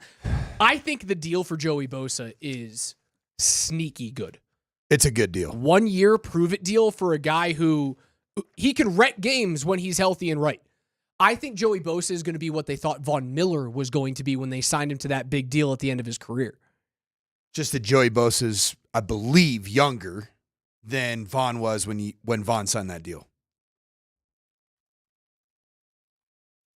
Joey, 2016 was his first year in pro football. Bosa is 29. Yep. Von just finished up his third year at Buffalo? Or Von's fourth? 35. He signed the deal in 2022. So Von was 30, just turned 33. Yep. So you're talking about a 3-4 year difference in service. Von turns 36 in 14 days. Yep. Come on down. It's a come on good down, deal Von. for Buffalo, man. We love, you could come join me and hang out with our kind of, we got to ice our knees at night before we go to bed and kind of get rolling. The meniscus mafia. 1 year, $4 million with incentives to 7.5. Come on down, Von. Come on, buddy. Be my guest. NFL Notes are brought to you by our friends at Mountain High Appliance. Visit them at mountainhighappliance.com. They have Colorado's most complete local appliance locations in Denver, Louisville, Littleton, Colorado Springs, and Glenwood Springs. They offer every major appliance line and brand at mountainhighappliance.com.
PhD taking over from noon to 3 today.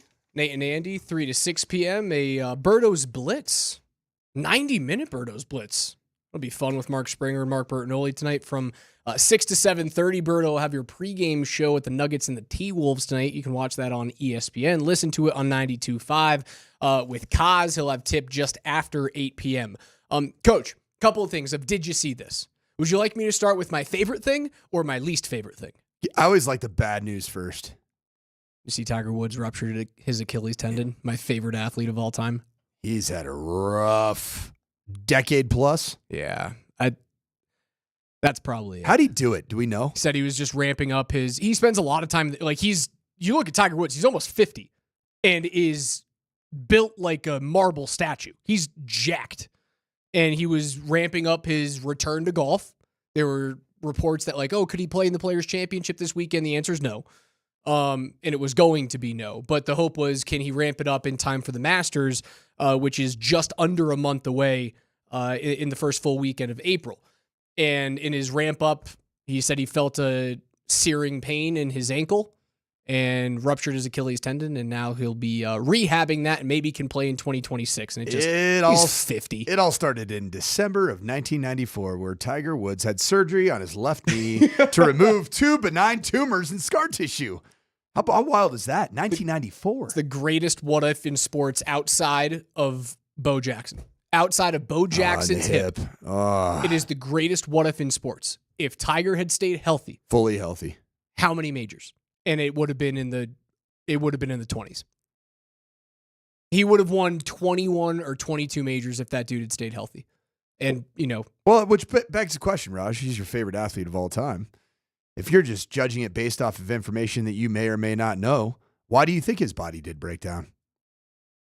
I think it's pretty clear that it was overtraining. Mm-hmm. Obviously. Over what else? What do you mean? Dude went hard in the paint. He sure did go hard in the paint. But he went hard in the paint winning. for years, Hold on. There is a thought process that when he was going hard in the paint, wink, wink, nudge, nudge, he was winning more majors. He was, but going hard in the paint while winning those majors leads to injury. It leads to off-course strife. We know because we both wear these human performance bands called the Whoop. When you go hard, your body is not ready to take on strain. Leads to injury. That is what Tiger Woods did. Fair. Feels like Tiger's probably going a little harder than you and I were. Way harder. Okay. Yeah, that sucks. I've been boring for 2 decades. That sucks. Really boring. I wish he was healthy. Golf is better when Tiger's playing, but out for the season. Also, my favorite thing that I saw yesterday. Give me the good news. Rich Rodriguez. I didn't like this. Rich Rodriguez has something that I think that you need to implement at Valor. Did you see he has banned his players from filming TikTok dances on the social media app? So you can't sit there and do the whole Jackson Mahomes YMCA crap. He says if you do that, you can't play for me. What if I went the exact opposite direction and launched an entire channel platform of coaches and players doing TikTok dances? So I was thinking about this. Under one common goal, the pursuit of a state championship and money? doing more TikTok dances. I was thinking about this because you and I have coached the same age of athlete, the high school juniors and seniors and stuff. These kids know everything about their opponents. It's vastly different from when you and I were growing up in our teen years where you knew a couple of players. You bring up a really good point. Little bit about them. You'd play games and you're like, I don't know one Who's person. that guy? No idea. Who's that dude? And they could be from a high school that's 6 miles away. Exactly. No idea who you are. You knew the marquee players, or if you had a buddy that was at another school, maybe you knew 1 or 2 people. I mean, I played Long Beach Poly, and I saw Mercedes Lewis at 6'8" as a sophomore, and I'm like, yeah, I know who he is. I know who that guy is. The rest of the guys, man, I don't know many of you. Kids nowadays know everything about everyone. all They out there. follow each other on Instagram and on TikTok and on Snapchat. So you're going to give them that ammo? That's some tough ammo to give your opponent, man, for chirping purposes. Now what if the players don't perform on the field and they're doing TikTok dances in front? That's a bad look, coach. Well, there's a lot of current athletes that are not performing across the landscape, college, professional, and high school, that have a lot of bad content out there, and they're not performing. It's pretty standard these days. Here's the quote from Rich Rod. We try to have a hard edge or whatever, and you're in there in your tights dancing on TikTok. It ain't quite the image of our program that I want to portray. I love that dude. That's a football guy. Yeah. Good job, Rich. One of my... Just saying, Coach. West Virginia? West Virginia. He's back, right? West Virginia. He did a really nice job at Jacksonville State in Alabama. Did a really nice job of resurrecting that program. And he's back to where it all started for him. Was he at Michigan? Yeah, that didn't go great. What happened with him at Michigan? Because he was a hot head coach when he went there. He tried to run a system, an offensive system, that a lot of the old blue bloods there at the big house, they'd see the play calls and seeing, what was my guy's shoelace? The quarterback that was Robinson? Yeah, Denard Robinson. I think that's the name. They called him shoestring. It was spread option, a lot of throwing of the football, a lot of dink and duck. And you know what the old blue bloods that, the guys that grew up with Bo Schembechler as the head football coach, they wanted to see 3 yards in a cloud of dust. And so when they saw these shotguns finesse cherry offensive type of ideology, those old people grabbed their dentures out of their mouth and they threw them down there at Rich Rod. No more of this. I want old Michigan football. It's like the marital age that they throw in the field in Buffalo, except geriatric versions of it. Yes. So never want one of those things. Then he goes to the University of Arizona. Had one really good year. Went to the Fiesta Bowl. I think actually either won the Pac-12, beat Oregon in the Marcus Mariota days, in the heydays. But other than that, it was a bad run at Arizona. Kind of just fell apart, really ugly towards the tail end. And he resurrected his career at Jacksonville State. My other favorite thing that I saw yesterday was, we all know Alexander Ovechkin is hot on the trail of the NHL's all-time goal scoring mark. This was really good. He is 9 goals away from breaking the all-time record of 894. He's on pace to do it. I said on the postgame show last night, I don't think he's going to get it done this year. I think he's going to sit on like 892 or 893 at the end of the season, and then that will allow the NHL schedule makers next year to just load it up with national games at home. Maybe you get Pittsburgh to play the first 2 games of the season on the road, so maybe it happens against Sidney Crosby. I think it would be perfect for the league if that happens. He had a chance to get one closer last night in a blowout win over the Anaheim Ducks. Saw a vastly open net, didn't he? Wide open net in his own zone. And Alexander Ovechkin has scored more empty net goals than anybody in history. He passed it up because there's a young Russian winger that he plays with. Of course he was Russian. Alexei Protas. They're sharers of the Russian gas. And Protas is having an unreal season. He's about to score 30 goals. Protas has never had a hat trick in his NHL career. Regular season or post? Or period? Any. Because I didn't realize Valentin Shushkin had never had a regular season hattie until, last week? Yeah, until 2 games ago. Yep. Sorry, it was over the weekend, Toronto. Right? Yeah, the Toronto game is when he had the hat trick with the empty netter. The last one that he had, famously, in Winnipeg last year in the playoffs. Home game, right? Yes. I witnessed his playoff hat trick. I'm like, this is what Val does. I see that he's get his first ever. And then he didn't play for the remainder. Yeah, tough goal. Different kind of gas. Ovi had a chance to make it 8 to go on his great chase. He passes up an empty netter to give the kid his first NHL hat trick. Good guy. Great guy. Great guy?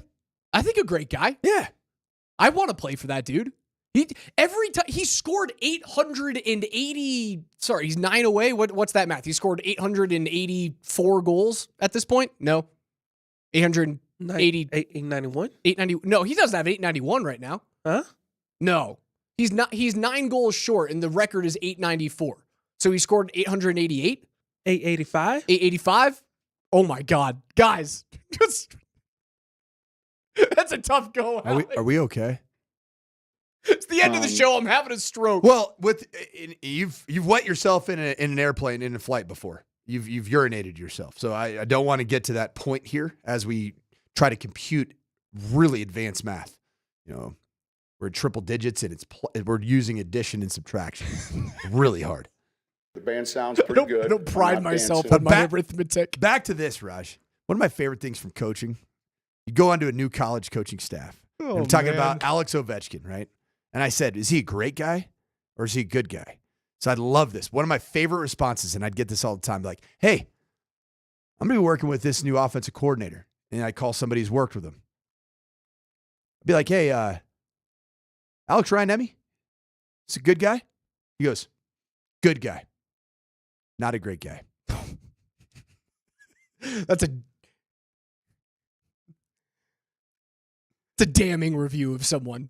It's tough. You can't come back from that. KJ Granderson, Great guy. great guy. Mike Sanford, depends on who you ask. Well, look. Yes, Western Kentucky, what is it? Yeah, that guy sucks. He's the worst. Oh, my He's a waste of skin. All right, before I try and do more math, we're getting out of here. PhD's next. Tune in tonight. Nuggets, T-Wolves, 8 p.m. tip, 7:30 p.m. pregame show after Berto's Blitz. Mark Bertinoli will take you guys through the evening. We'll see you tomorrow morning at 10 a.m. Try to stay away from elementary school math. We have a better team than we had last year. We're going to prove it this spring.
Well, clearly the Broncos are going to win the Super Bowl because they locked down Trent Sherfield. Boom. I mean, I was worried about free agency for a little bit. People were complaining there was nothing going on day 2. People were bored. Yeah. People don't know. Trent Sherfield. Who you say? What's he do? Well, he is, it appears he majors in moving. Yes. Camp body? No. He's taking Traymon Smith's job as the special teams whiz. Which was interesting because they let Traymon Smith leave for the Texans, who signed a 2-year, $7 million deal. And what was Traymon's 2-year, $6 million, something like that? Yep. So I don't know. Kind of seems interesting. You probably could have kept your own guy if you liked him for an extra $1 million, whatever it was going to be over 2 years. But they do seem to be pinching pennies a little bit here on some guys for whatever reason. I'm not sure why. Maybe they don't evaluate him as high enough on talent to worth the risk to do that. Maybe. I mean, it sounds like nothing. And this is the case of pro sports now. We dismiss $1 million as if it's not just. They could have got it from spend another $1 million. Mm-hmm. I mean, think about that. Yeah. It's casual, a casual. Yeah, but it really is casual. It is. I know to us that's a lot of money, but that is a casual amount of money in the NFL. Well, the Broncos, Traymon Smith. Now they got this dude. Okay, Sherfield. Also got Justin Strnad back. They do bring Justin Strnad, but they double his pay. Which I was happy for him. 1 year. Actually, I was a little bit bummed out for him because I think he earned more money than that last year. I was happy for the Broncos to get him back. It was 1 year, like 2.7, something like that, give or take. He earned more money than that last year with what he did. Okay. Even in a backup role, he earned more money. But fantastic for the Broncos. You got Drake Greenlaw, and now you got Justin Strnad back as great depth. You know you can count on him if you need to. Well, you got Alex Singleton and Drew Sanders, and that's your inside linebacker crew. We'll see how that works out. So you got that done. You lost your punter, and then they were trying to get Brian Anger. And Mike Silver, journalist, wrote to me, and he goes, "Don't look back at Anger." I thought I appreciate the Oasis reference. That was cute. Yeah, and they didn't get him either. So they're kind of striking out. They're kind of like. Well, Tyler said this yesterday. I mean, we live here, we love them, we've been fans forever, and blah blah blah and all that. They aren't the same echelon they once were. The Broncos. Yeah, you've got a choice. They've got to rebuild that status. Yeah, but they could have got any of these guys if they just paid them a little cash. Yeah, especially a punter. I mean, Yeah, a punter, I mean, give him an extra $300,000. So they're definitely watching things a little bit. They're looking at the ledger a little bit. Like, you still got a little dead money. Well, yeah, but I mean, you got plenty of cash available even with that. What it really tells to me is that, and if you go back, look, their focus from the beginning of the offseason as they led into free agency was retaining their own. That's what it was. And they brought DJ Jones back at a very healthy salary. And now it feels like they're probably amping up to, well, you got three dudes. You got Zach Allen, you got Nick Benito, and you got Cortland Sutton. Yes. I would guess they're saving their money right now to try to get at least two of those guys done. And I got an interesting take on that for today on what I would do with that. I'll save it if you want me to, or I can give it to you go right for now. it. What do you got? You know, everybody talks about Nick Benito like, hey, we got to get that thing done, right? Like Nick Benito had a hell of a year, right? Do you? Do you really? Thank you. Do you really got to give Nick Benito the world right now? Thank you. I mean, come on. I mean, we could if you feel great about it. I'm not going to be mad at you if you choose that, but I would damn sure get Zach Allen done. I would damn sure get Cortland Sutton done. And then with Nick Benito, what's wrong with making him play another 4 or 5 games? Let's see what you do, buddy. No, nothing. You had a good season. You had a great year. Why don't you play another 4 or 5 games? And then, by the way, if we come to you after 4 or 5 games, you still got another 12, maybe 11 games, 13 games, somewhere in that ballpark of football in front of you, that if we put a good deal in front of you, you've proved it now after 5 games, you still would be very tempted to sign that just at the risk to avoid having an injury. Well, one of those guys, or maybe all of them, are getting paid. I think Cortland Sutton is probably got a little smile going on these days. I don't think you can do all three right now.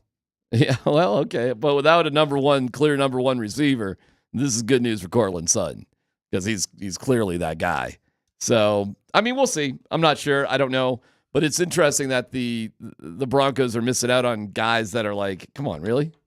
We can't lock down 2 punters? We missed out on 2 punters? Okay. Dude, you can find a punter. I know, I agree. So if you want to draw a line with the whole punter sweepstakes, especially here in Denver, I'm fine with it. How many punters are coming out in this year's draft? Not that you'll draft them, but they'll be available for college free agents. Mike Kliss put out 5 dudes that were like, these are your college punters. It's like, okay. Well, you got 3-6. Yeah. You know, if one's really, really good and all of them are there, why not? Yeah. And then you got, oh gosh, I'm drifting on his name a little bit. The kid from CSU, who's Bill. That's right. You got Bill. Bill's available. Yeah, the kid Stonehouse from CSU. That's who Andy and them was talking about last night. They like him. Okay. Well, we got to have him. we got to have Stonehouse, the punter. Why? We just got to have him. Just the name. Yeah. Well, he's got a lot. I'm not trying to freak out about any of this stuff. It's all relatively minor little stuff. Evan Engram is interesting. He went to go visit the Chargers. He visited the Broncos. He hasn't signed yet. Not that I'm aware of, unless I missed something. No, he's not. Okay, so I'm not sure what's on his mind. Money? What do you mean what's on his mind? Well, my guess is that he's not getting offered what he thought he was going to get offered, and he's playing that game a little bit. So be careful, man. Sometimes. Well, it was a great line I saw on the Rantanen thing, and I can't remember whose X account it was, but it says there gets to, and it might have been a former player of some sport, and he said, these young guys have got to remember that the agent works for you, and you don't work for the agent. Now, I think with all the deals they did, and I'm not sure they would have done them had they not traded Rantanen, they got better, deeper. So, you know, good for him that he listened to his agent. But listen, if he really wanted to, he'd still be an Av right now. You know what with Evan Engram? He's actually an unusual one that I would tell him if I was his agent, and I actually think it'd be good advice. Take as long as you want. Why is that? Because there ain't nobody left. So you're gonna get somebody that's hungry. Somebody's gonna go into even if you want to wait till after the draft. Wait till after the draft. Wow. Because there's gonna be a team out there that desperately needs a tight end, and you are the only one. So I would not rush into signing a deal that I wasn't happy with if I were him. I was looking at a mock today, and it had the Broncos moving up 15 to get Colson Loveland, and then I looked at the aggregation, and Colson Loveland is just way up the boards right now. So if they can't get Engram for whatever reason, or he wants to wait, my gosh, I think it's clear what the Broncos would do. But we'll see. There's still time. I think guys get nervous too because turning down millions of dollars for more millions of dollars is always a roll of the dice. And you haven't been paid since what? December, January, 1st of January? Yeah, but he was making $13 million last year. I understand. But still nice when that check for $250 is rolling in every Tuesday. It's kind of nice feeling. $250? 50,000 doll hairs. Gulp. Well, do you know why chickens are apathetic? Dan, are you ready for this? I just want to make sure you're ready. No, Scott. Why are chickens apathetic? Because you'll use that. Don't act like you won't. Timing is everything. Well, you're talking about all these things right here and right now. I mean, Engram, I agree with Tyler. There's no one else out there. So how much is it going to cost you, or will it cost you? Look, I was trying to predict what his market value will be, and I think it's really hard to predict it.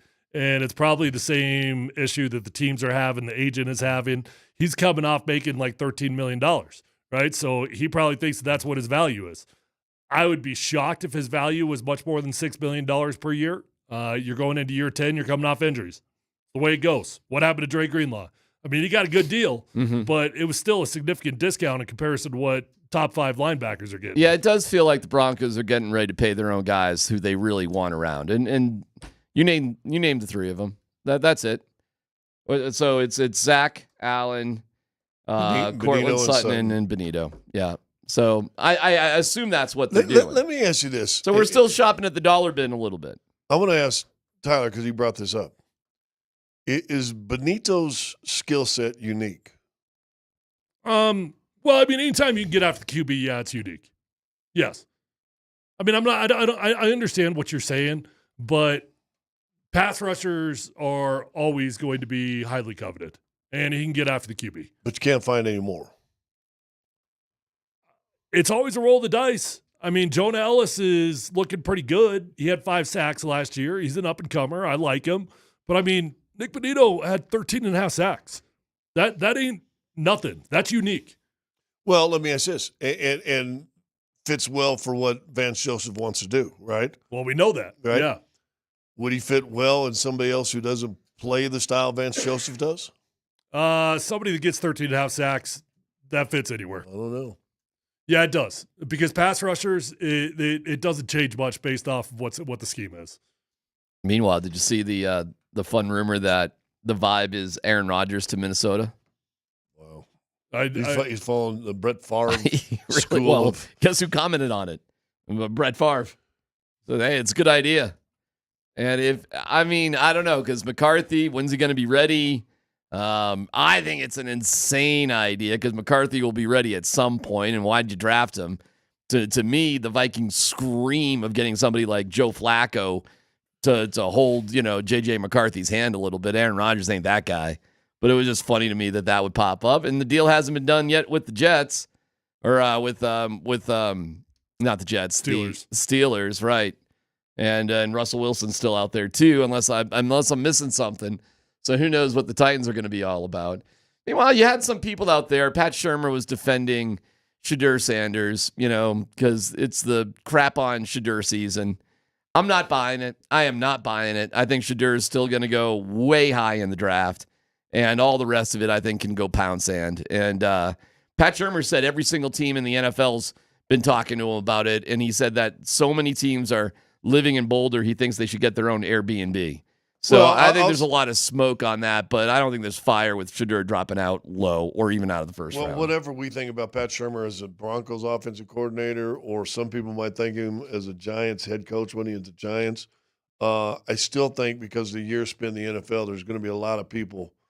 If asking anybody, you're not going to ask Dion because who's Dion? No, Pat Shurmur is the guy. He's a dad, though, right? Still, I mean, how you separate dad coach? Shurmur's been in the NFL. He knows what guys should be, and hopefully you don't. And listen, every coach, I tell you this. I talked to a guy. The Nuggets drafted a guy one time, like 5th pick in the draft, and I knew the head coach of his college because he was my assistant when I was in college. And he's telling all these scouts their ass, well, he can do this, and he's long, and he can do. And I talked to him. I said, what do you think? Scott, he ain't got no offense down low. He can't. He's like, he can't play. But I'm his boy, and so he didn't have to flower up the guy's draft pick. Well, got either a way. 5th, and he ended up having a long career because he was a great role guy, but he wasn't a 5th pick in the draft guy. Yeah. But he's telling all these, oh, yeah, no, he does this. He works all the extra time. I talked to him and said, how is he? He goes, dude, he has no post game. He doesn't really like contact. No. And I'm like, and we picked 5th.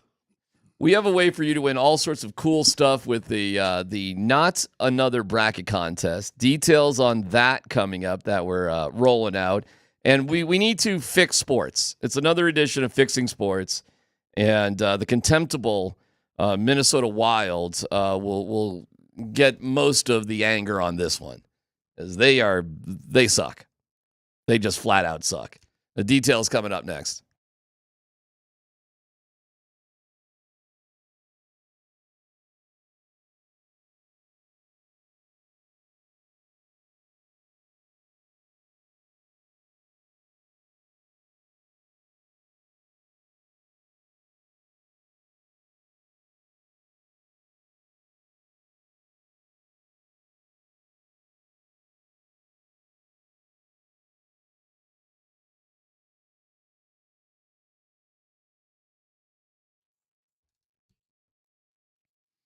It's DMac for the Rocky Mountain Men's Clinic. All right, beautiful day today. Awesome weekend ahead. And if you're just not feeling great about life because the ED stuff you got going on is just bringing you down? Well, here we go. This is the answer, the Rocky Mountain Men's Clinic. They've been helping men in your situation for the better part of a decade. Thousands and thousands of men. Success rates well over 90% as part of their story. And some treatments can have you last an hour or more. I mean, they got it together. You go in for a visit. It's $99. You get a consult, T and a PSA test. Listen, if advised, the test dose. And if it doesn't work in the office, your visit is free. They've got this down. With an expert staff, you could be like a lot of men and be having sex the day after your appointment. So get intimacy and love and fun back into your life with the Rocky Mountain Men's Clinic. They're in Fort Collins, North Denver, Central Denver, Castle Rock, and Colorado Springs. Call 720-440-7900, RockyMountainMen'sClinic.com.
This guy.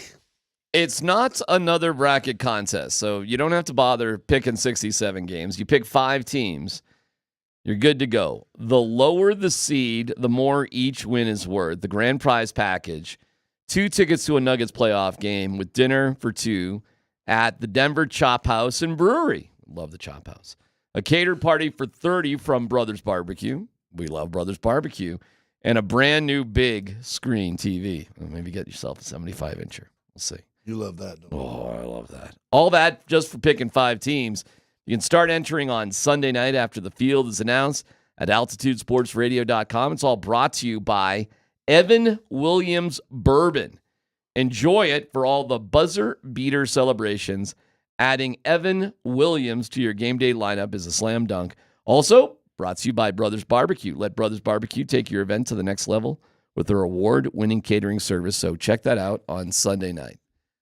The NHL, I think they have the best of intentions for things, but there's always loopholes. And as long as there's loopholes, like, when Chris Paul and Victor Wembanyama were trying to, fix the whatever contest that was at the All-Star game. The skills contest. Yeah, I mean, if I had a baseball coach with 10-year-olds, he wouldn't have signals. He would just tell kids, steal, go. And he knew that catchers couldn't throw 10-year-olds out, and he would just steal everybody. Take all the pitches, walk to first base, and steal. If you walked, and there's a lot of walks with 10-year-old baseball, he would instruct his next batter to not swing at the next 2 pitches, and he would just tell steal second, steal third. So every walk at 10-year-old, the guy was on third base. He won a lot of games. But it was like, okay. Then you might put a G leaguer like up at the scores table to delay. Exactly. Yeah. Exactly. Like, you understand, there's a little loophole here. How about when, what was it, Vrabel? Or who was it, Belichick? Did that thing with the... He did the punt thing. Oh, when he kept jumping off sides. Yeah, with 5 minutes, more than 5 minutes to go, you just can keep jumping off sides. Or was that Belichick? Well, it happened again. Well, it was Vrabel against Belichick. Belichick was the one that initially did it, and then Vrabel found a loophole on the other side of the ball to do it. Yeah. But then it happened again this year. What team was it that was playing the Eagles that just kept jumping offside on the half-yard line because they had nothing else to give up? Yeah. So they just kept jumping offside. Eventually, they're like, "Hey, you do it again, and we're going to award a touchdown." Right? Who knew that rule even existed? The Commanders? Gosh, what it team was. that? It was good memory. It was in the playoffs. Yeah. Or how about the one where a game ended where everybody just held everybody and then just time went off the clock and they walked out of the end zone and it's like, well, the game's over. I mean, there's just things in sports that, listen, man, you got us. You found a little weird loophole and now we're going to have to make a rule. Is it still considered gamesmanship or no? It's one of these eye rolled. You're not doing anything illegal, but it definitely is not. I got no issue at the professional level. The professional level, taking advantage of rules is part of the game. Okay. Well, Minnesota did. We need to fix hockey then because that was ridiculous. You talking about the overtime? The overtime. Yeah. Well, frankly, Minnesota must be the worst team in the world to be a fan of because their style of hockey is so freaking boring. I mean, they suck. They just suck. They're doing all right. They're 3 points behind the Avs. They do okay. They always have. But it just must suck to be a Minnesota Wild fan to watch that style of hockey. It sucks. Am I clear on that? Yeah.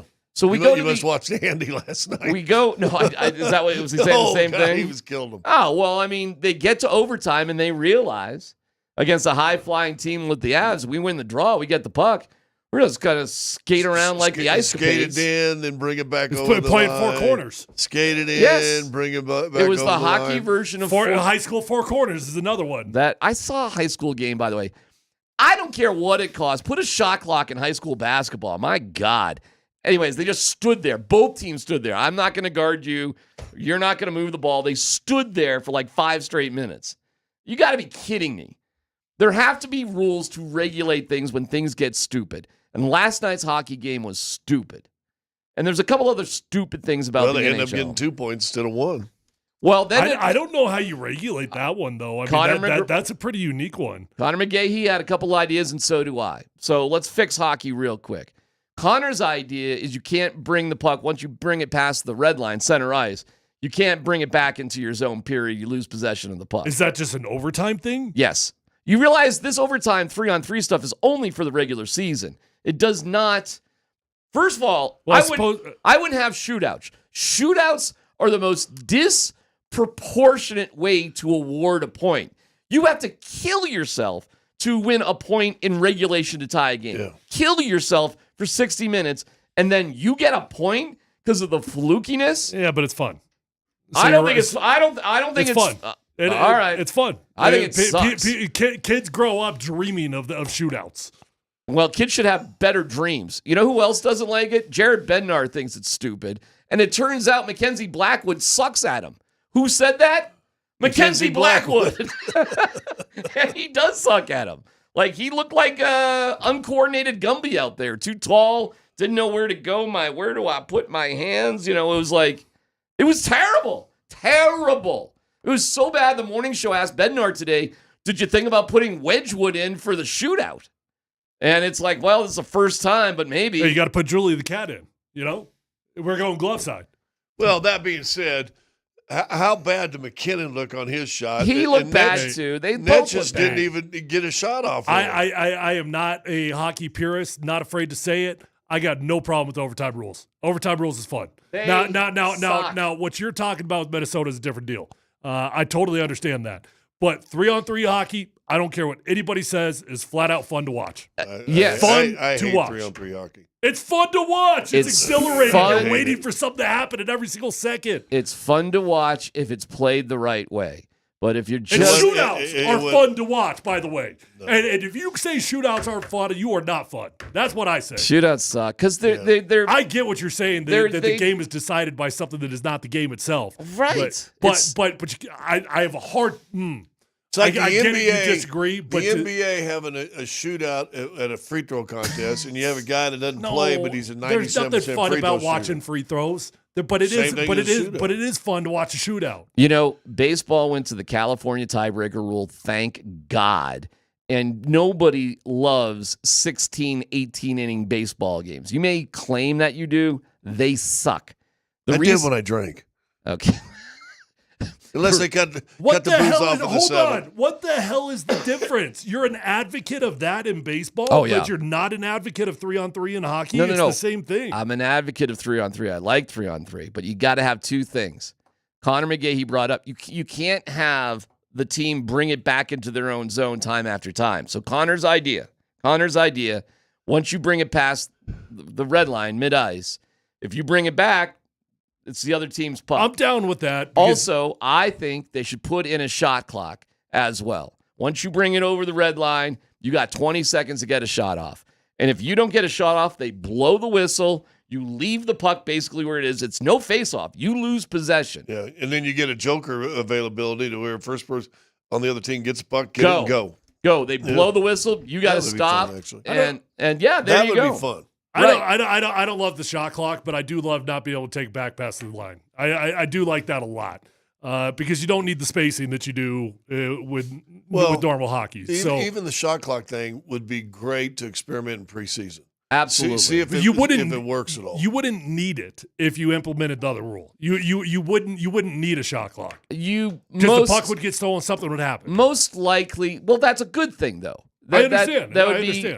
Listen, do both. And then, that's that. It would make the game way more exciting. It would press the action, and you wouldn't need the stupid shootouts. Yeah. I know you love the shootouts. They were just trying to get to the shootout. I think you two are wrong on the shootouts, though, in terms of whether Americans like watching shootouts. I think people love shootouts. I think people that don't know hockey like shootouts. Well, that's fine. I mean, that's fine. But guess what? You know what? There is, in America, more casual hockey fans than there are hardcore hockey fans. Fine. So who are you really trying to appeal to? Well, do the casuals watch the game? Are they still watching when it gets to overtime? Are they watching 60 minutes of hockey, another 5 minutes of OT? I think so. I think that's why they made the rules for them. I used to be a fan of shootouts, but then I started listening to Jared Bednar, and I realized how ridiculous they are. Let's not get to the shootouts. The reason why shootouts are stupid is they're not part of hockey at all. I mean, how many games do you ever see a shootout in hockey? Yeah, I got it. I totally understand your point. The game's being decided by not hockey itself. I get that. It doesn't take away from it being fun. Do you like soccer shootouts? No. I do. I don't like soccer shootouts either. I love soccer shootouts. See, now I would say I like soccer shootouts better than hockey, but there's action and someone's putting a hard-ass shot on the goal, playing around. They said the guy that from Minnesota shot the first one has a longer stick, plays with, so he can drag over. And my solution for soccer in overtime, take 3 people off the field, make it 8-on-8, not 11-on-11, and take away offsides, and let's see who can score. Well, there you go. I do that. Have some fun with that. Say that again. I think offsides in soccer actually, and I played soccer my whole life, I think offsides is stupid anyways. I think soccer as a sport would be a hell of a lot more interesting if Score they a lot just more points. Oh, you'd have a lot more goals. I think it'd be way more exciting if there was just no offsides. Also, Connor's idea, an idea that was brought up, is you can't go back and review an offsides if 10 seconds goes past. Like, there's got to be a time limit between when you can go back and see if Natchez is offsides when Nate McKinnon gets his 1,000th goal. The other idea Connor had, which I really like, and I have no idea why hockey does this. Forget about this division thing and this wild card stuff. Rank the teams 1 through 8, or I think better 1 through 16, because I hate conferences in all sports. But at least just go 1 through 8. And let's just get to the better players. It's going to be Colorado and Dallas, likely, in the first round. Who are the second, third team in the division? In their division, not the other division. But what are we doing here? Why are we doing this in hockey? Yeah, the hockey playoffs are stupid. They're so stupid. The one thing I'll see this, if you get this right, I don't mind. Do you mind the reseeding?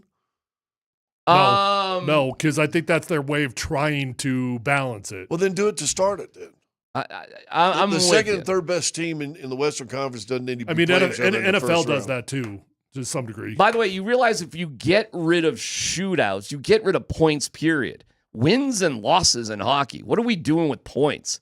Stupid. You win the game or you lose the game. Again, the NHL. It's a great sport, but you got a lot of stupid things going on. And the Wild took advantage of rules that are in place. You got to do something. If you're going to have 3-on-3, you got to make it exciting. They did not want to skate with the speed of the Avalanche. They did not want to skate with the Avs, so they just. In fact, the one time they kind of lost the puck, I mean, they had the Avs did have a 45-second rush that was like whoom, whoom, whoom, going at them. The Wild were fine to take that thing to shootouts and roll the dice there to get an extra point. So and listen, nobody liked that overtime. Nobody liked that overtime yesterday. It just sucked. Here's Bedsy about it. Yeah, I don't know. I think it's a tactic. Patience is a tactic in overtime to keep it and kind of just keep away with it. And if you get a look, you get a look. I do think you got to be smart. I think that's what you get when you go to a 3-on-3. Coaches are gonna ruin the game, me myself included. You're going to try and just wait for someone to make a mistake, kind of play possum a little bit. But it's I don't think overtime on most nights is as exciting as what it could be, and I don't think it's as exciting as it started out to be when they introduced it, because like anything else, coaches are going to try and deploy tactics that will and can work, and I think that's and that's what they did. Coaches are going to. He admitted it. I'll do the same thing. Saying all that, if I were to tell an Avs fan, 10 days ago, hey, the next 7 games you're going to get 13 possible points, I think you'd be pretty excited. I guess because we do this stupid points thing in the first place, so you kind of got to roll with the system. As far as I'm concerned, too, conferences, let's forget it. Connor pointed out, if you just forgot conferences and you rank the teams 1 through 16, the Avs' first round matchup right now would be Tampa. That'd be kind of exciting. You mean get rid of the East? Get rid of them. So not just divisions, you're talking about conference. Everything. Get rid of the East, get rid of the West. And what you could do in more... The NBA would be fun like that, too. Absolutely with the NBA. And what you simply do, you go on the road, you do play... I don't like the back-to-backs, but two games in 3 days against Oklahoma City or whatever, so you don't have to travel. You're just there, and you get in your 2 games. There you go. So it's no big deal going to Boston. And maybe you play each team 3 times a year, period. And 1 year it's 2 at your place. The next year it's 2 at their place. You play everybody about 3 times. And then just get rid of the conferences. Why do we have conferences? Seriously, guys, I'm asking that question. Could you do that in the NFL? The NFL's a little trickier. Well, you have conferences for a couple reasons. Number one, because they want to maintain rivalries. So whether you think that's important or not, whether you think you can get rid of it, whether you think you can maintain that while getting rid of it, rivalries are important in sports. They are. So you got to keep that to some degree. And so you almost got to have like a mini conference. I don't know that you can get rid of it, really. Obviously, they used to have it for geography, for travel, which feels dumb in today's day and age. I'll give you that. But I think you got to at least have an East and a West. You got to have 2 different divisions or conferences. I'll tell you this. Divisions. Seeing the Broncos play the Raiders in the Super Bowl would be awesome. And I'm sure if you're Philadelphia, say playing the Cowboys in the Super Bowl would be pretty awesome. Yeah, but is it awesome if you get rid of them? If you get rid of what? Divisions. I think there's a way to do it. Because then it doesn't mean anything. What, your division win?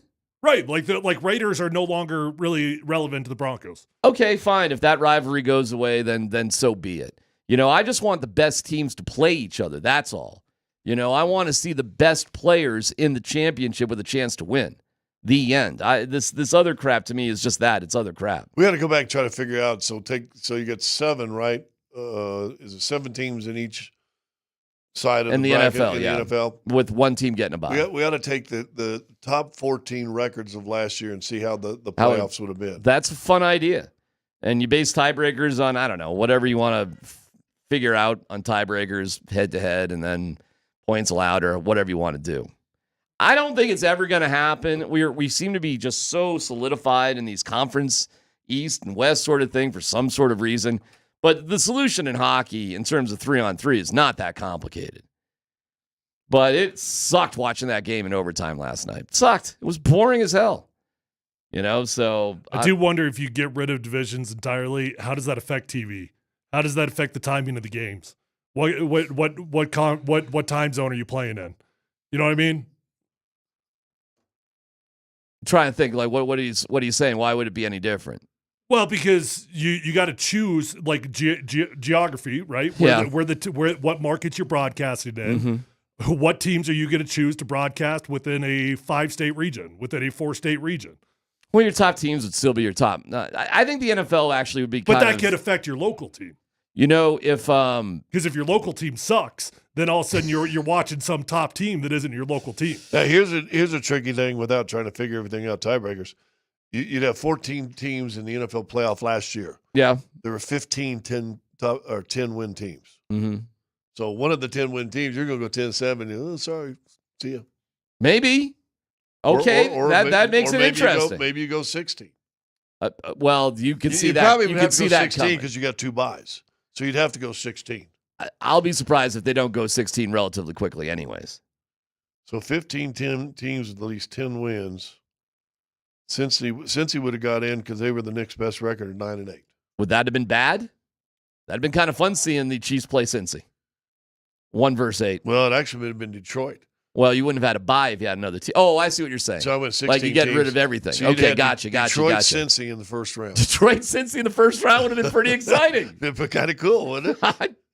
I think so. And if the NBA was going with this right now, Dan, what are you saying? The Nuggets would be playing the Pistons in the first round? Yeah, if it were 1 through 16, they'd be playing Detroit. I just think it's more interesting, man. But anyways, whatever. Well, you break up the geographical lines, and we would see. That'd be kind of cool. We have the Nuggets in action against Ant-Man. Pat Shurmur was talking about Shadur. You'll hear him coming up next.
we have an NFL free agency alert, which is a different sound than when a deal gets done. It's subtle, but it's different. Fellas, Cooper Kupp is being released by the Rams. They're releasing him today. Should the Broncos be in on Cooper Kupp? He'll be a free agent. You don't have to give up anything. Just got to pay him. Yeah, you should. No reason not to be. Look, he's still a productive dude. He had one insane year in his career. 1 year, and that was in 2021, and he had almost 2,000 yards that year. Almost every other year of his career, he's been about a 700, 800-yard guy, including 2024. So he's been in the league since 2017. I don't know what's going to run you, but there aren't any wide receivers on the market right now. You don't know what's going to happen in free agency. Yes, you're in the conversation for Cooper Kupp. Just, yes, you're in it. Now, I don't know what that's going to run you, and I have no idea what he thinks his value is these days. I probably wouldn't go insane, but you'd be a fool to not have a conversation. Scotty, you want Cooper Kupp? Yeah. No, I think it's a kick a tire kind of guy, for sure. That we could see. I like it. I hope they do go for it. That does feel like a 1 year. Let's see how it goes. We don't really have a lot of better options here at this point. It's not going to break the bank. I like it. Are you sure it's not going to break the bank? Are we positive about that? Cooper Kupp? Yeah, Cooper Kupp. Jeez, I don't think it's going to break the bank. 710 yards last year, 737 the year before that, 812, 2,000 the year before that. What's his age? 31. Jeez, I don't think so. I mean, what are we talking, 5 to 7? I would think Cooper Kupp definitely is going to value himself at least double that. Now, I'm not telling you what the going rate is going to be, because if there aren't suitors, there aren't suitors. But I know what the market looks like right now for wide receivers, and my gut tells me Cooper Kupp's going to have 3 or 4 teams that's pretty interested. Let's see. I'm looking at his spot rack. His base was supposed to be 12.5 for this year, 14.8 for next year. Did he have any guarantee this year? Was he paid anything? Let's see. I don't see it, but Tyler's way better at looking at this stuff than me. So I tend to look at this stuff and just get it wrong. So Tyler probably computed here pretty quickly. So I don't think so, but, that's a lot of money for the Rams. It's too much for them. His cap hit was going to be, if I'm reading this the right way, 29.7 and then 27 next year. What's the dead money? Then you get me all confused. I don't know. But listen, they're just done with them. So they're saving themselves some money, and that's that. His signing bonus when he signed a 3-year deal was $20 million. So he's already got that. He's still got a... Oh, I see his dead cap. I actually do see his dead cap here. His dead cap is $22.2 million. So that's actually pretty wild, man. They cut Cooper Kupp just to save $7.5 million. That's what dead cap at 22, and they cut the dude. Jeez, how about that, huh? That's nuts, dude. Well, I don't know. Yeah, if they would have waited 1 more year, they could have saved $20 million on their cap hit. Eight seasons, it says, accrued seasons 8, age 32. Look, I mean, if I'm Cooper Kupp, my value is not less than $10 million. Well, listen, it's not my money. Who knows? I don't know what matters to the Broncos or not. But to me, he's the perfect type of guy to pair up with Courtland Sutton and then draft another receiver. And you got this guy for a year. I don't know what's going on with Troy Franklin. What's what's going to go on there? I think. Well, he had a catch. I thought he good. He did better. I thought he did better. He did. He had 1 catch. He had a catch. But you like Mims, you like Sutton. You're probably going to like one guy you draft. I like Cooper Kupp, but again, I don't know what breaking the bank means to the Broncos. They're saving nickels and dimes on punters and special teams guys. I mean, all it takes is 3 teams. You get 3 teams involved. You just saw it with Joey Bosa. I mean, what happened with Joey Bosa was actually pretty nuts. The 49ers offered him a deal for what I heard was about $9 million per. Come play with your brother. The Miami Dolphins offered him a deal for what was allegedly about $10 million. Come live in Miami. Right? okay, people are discounting Joey Bosa's value. All of a sudden, the Bills jump in, and on the surface, it looks like he left for just 2.6 more because it was 12.6. But I think it's supposed to be pretty realistic incentives to get up to $15 million in 1 year. You got to love sentimentality takes a backseat to cash. You could go play with your brother. You could go live in Miami. Nah. What's happening in Buffalo? I'll see when we retire. We can have a we can hang out all the time. We get a compound somewhere. So much for that. Going to Buffalo. So there you go. That's the news. Cooper Kupp getting let go today. We'll see if there's any movement on that. I want to play you, Pat. Hey, real fast before you go on, can I give you my bracket? Your bracket? My NFL bracket from last year? Sure. And this just take, I'm sure there's going to be people say, well, like this. Anyway, some of it's kind of similar, some of it's not. This is based on what? Best records 1 through 16. So we're adding another team, and we're just ranking them. Yeah. 1 through 16, here we go. And playing one, and I just went one. NCAA? Are we reseeding, or we're just like playing I just NCAA? Well, I'll just give you first rounds, and you decide if you want to reseed. All right. First time in the bracket. Detroit, Cincinnati. Great game. KC, Seattle. Minnesota, is that right? Minnesota, Tampa Bay. Solid. Philadelphia, Rams. Great game. They had some good stuff together this year. Buffalo, Denver. As it turns out. It turned out. Buffalo, Denver. Terrible game. Terrible game. Yeah. Baltimore, Pittsburgh. Wow, that's a banger. Okay. Washington, Houston. Okay. Oh, I got Washington twice. So excuse me, Green Bay, Houston. Okay. Washington, Chargers. Okay. You got a couple good ones in there. It's more interesting because you have some NFC, AFC matchups that you would never, ever see unless it was the Super Bowl. So, yes, that makes it, to me, more interesting. That feels like a no-brainer. I don't have beef with the current setup. What's the problem with the current setup? Listen. It's hard. Sucks. It's hard. We don't watch it? No, I know. It's hard to criticize the NFL on anything. We don't like it? No, we do. We do. And again, you're right. Like, everything with the NFL is unbelievable. So, again, they don't have to change a damn thing. The NFL is as big, ratings, whatever, as they've ever been. But again, doing something like this gets you even more games for more television money. There's only one legitimate beef with the current setup, in my mind. I'd be curious if you guys have others.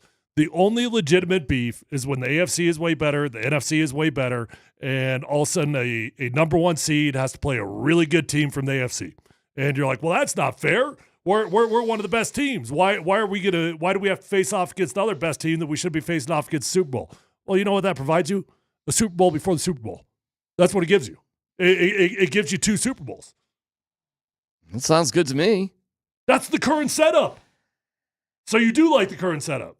I'm not watching, so this is, again, a tricky thing to criticize. But if you tell me a first-round matchup in the playoffs, what'd you say the Lions are playing? The Lions against Cincinnati? I mean, that'd be a fun game to watch. Where else are you going to see that?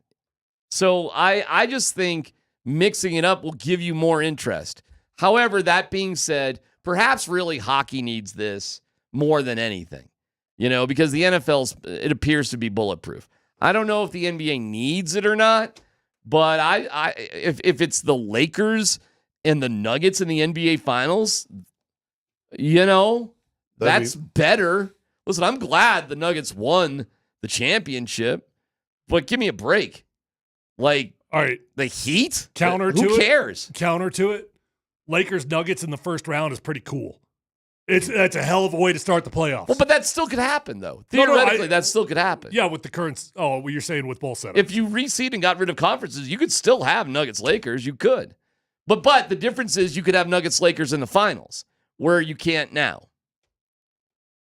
You could still have Celtics Lakers in the finals if they're a 1, you're a 2, blah blah blah blah blah. You end up there. You could still have it there. But you'd have a better chance. I think just reseeding is the best way to go about it, rather than getting rid of divisions and conferences. I'm just getting rid of the stupid overtime there in hockey. hockey. We'll take it one step at a time. But that's interesting to see it all written out like that. And let me ask you a really deep question with hockey. Who do they need to appeal to? Hardcore hockey fans or to everybody else? What's their goal? I think you know. I'm not sure what the goal is of the NHL, actually. Well, I think with any business, it's to make as much money as I possibly can. To grow the game Yeah. and to be more popular? Yeah. They got to do something different. They got to do more. And yet, we're talking about Americans. We're coming from the American view. Hockey Night in Canada blows up every frickin' Yeah, there's only like 4 million people in Canada. Last time I think checked, it's more when do than we that, but- give a crap about Canada? No, I'm just saying. Well, where to start? I mean, where's the NHL headquarters? I believe it's in Canada. Until they move that in Indiana. Whatever. Yeah, until they move that to Indianapolis. Come on now. We have another suggestion of how to blow up the Niners, and it could involve the Broncos. Details next.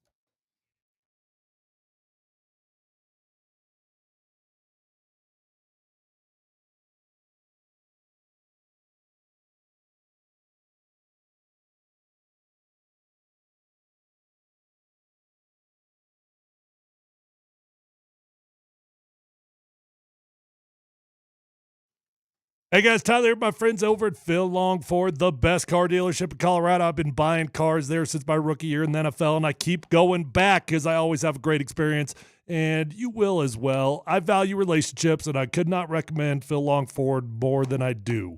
Guys, when you go to Phil Long, it's one-stop shopping. Don't have to drive all over. They've got over 8,000 cars, trucks, vans, SUVs, electric vehicles, even commercial fleet vehicles on their lot right this minute. If you haven't given a test drive to those electric vehicles, the Ford F-150 Lightning, the Mach-E Mustang, you're missing out. Incredibly fun, incredibly fast vehicles, and you're going to fall in love with them. Guys, Phil Long Ford, whether you're looking for new, whether you're looking for pre-owned, you're going to find it. And with an award-winning service department at Phil Long Ford, make sure to remember to keep your new vehicle serviced over at Phil Long, and you're going to have a beautiful ride for a very long time. Let them know that Tyler sent you on over, and feel free to shop for the comfort of your own home at phillongdenver.com.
Beautiful day.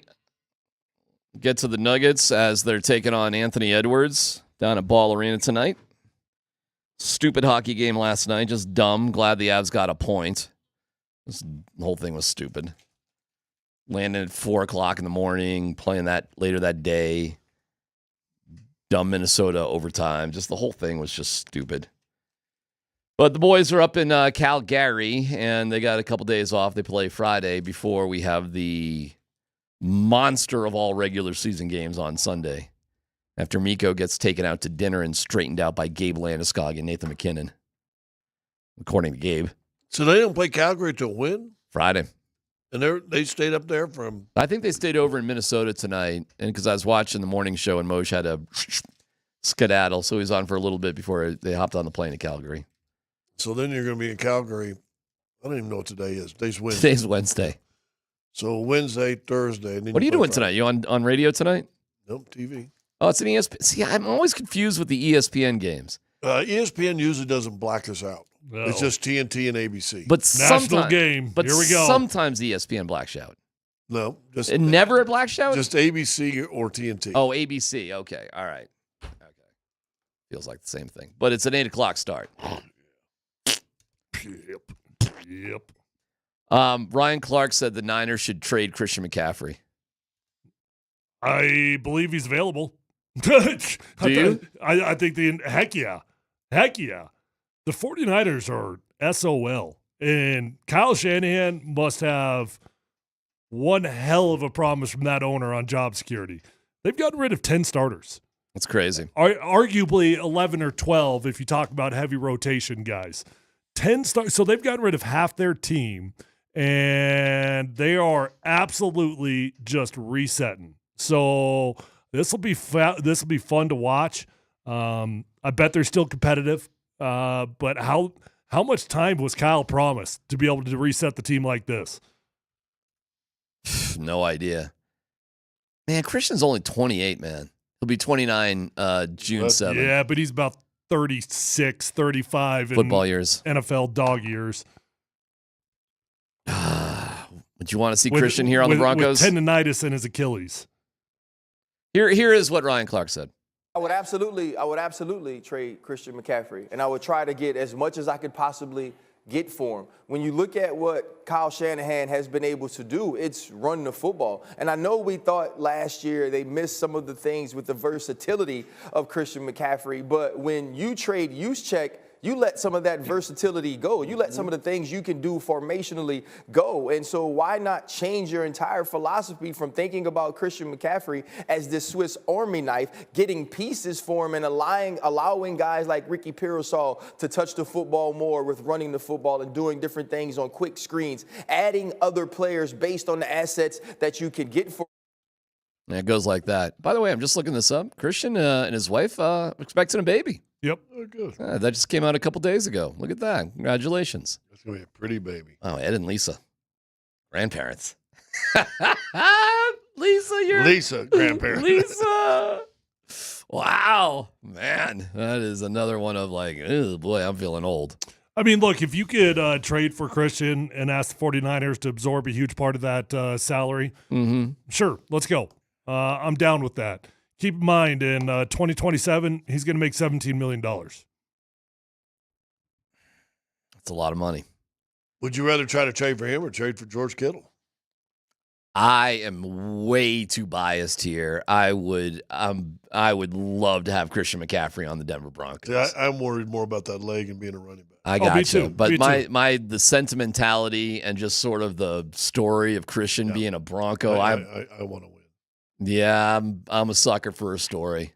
I want to win too, and I want to hope for the best. And I'm thinking all these guys that got tread on the tire are beat up to one degree or another. So why not roll the dice with somebody we all love here?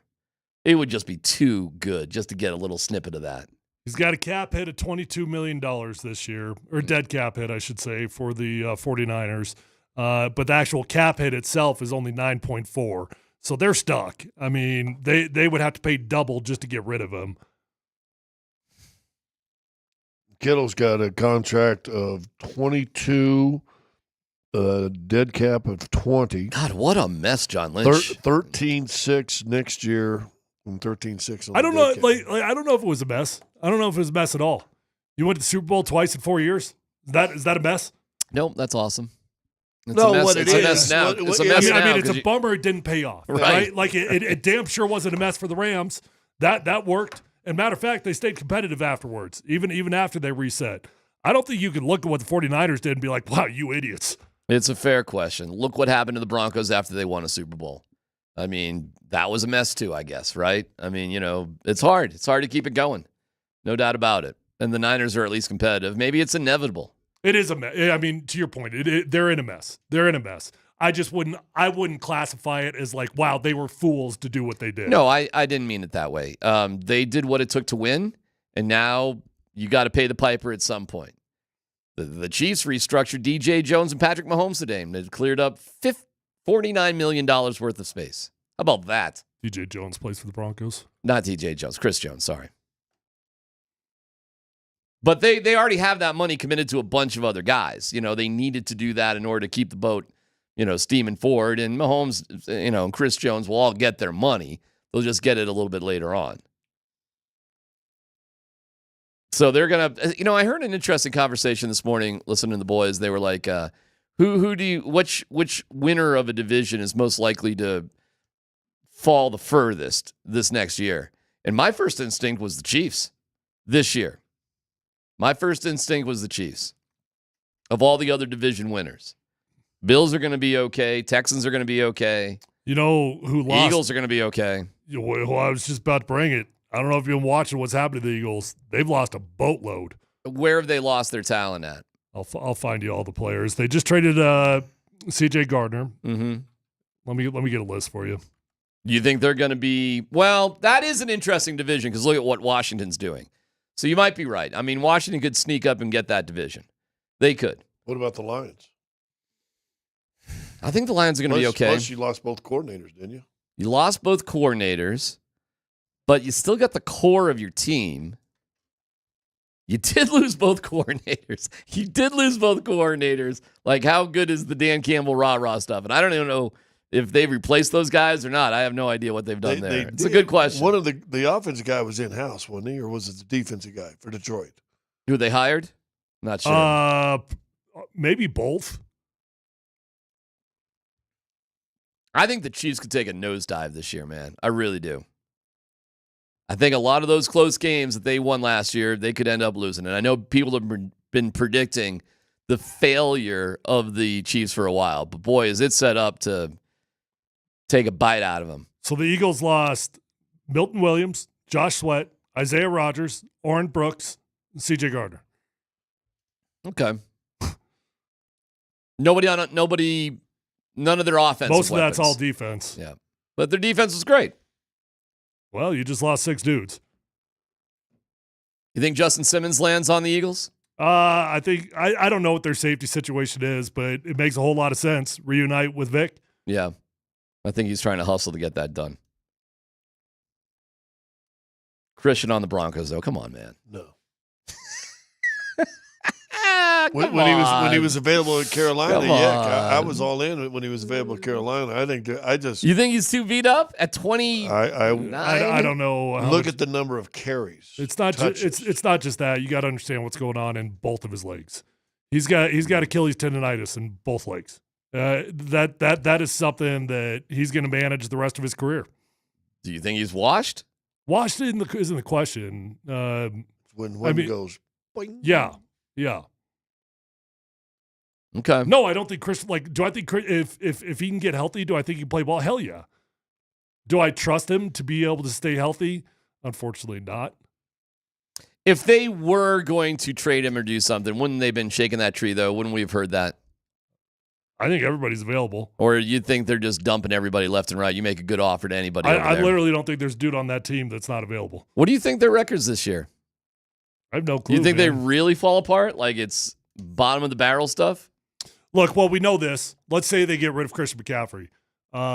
I could see the 49ers actively wanting to get rid of Christian McCaffrey, believe it or not, because guess who does more with less at running backs than Kyle Shanahan? Nobody.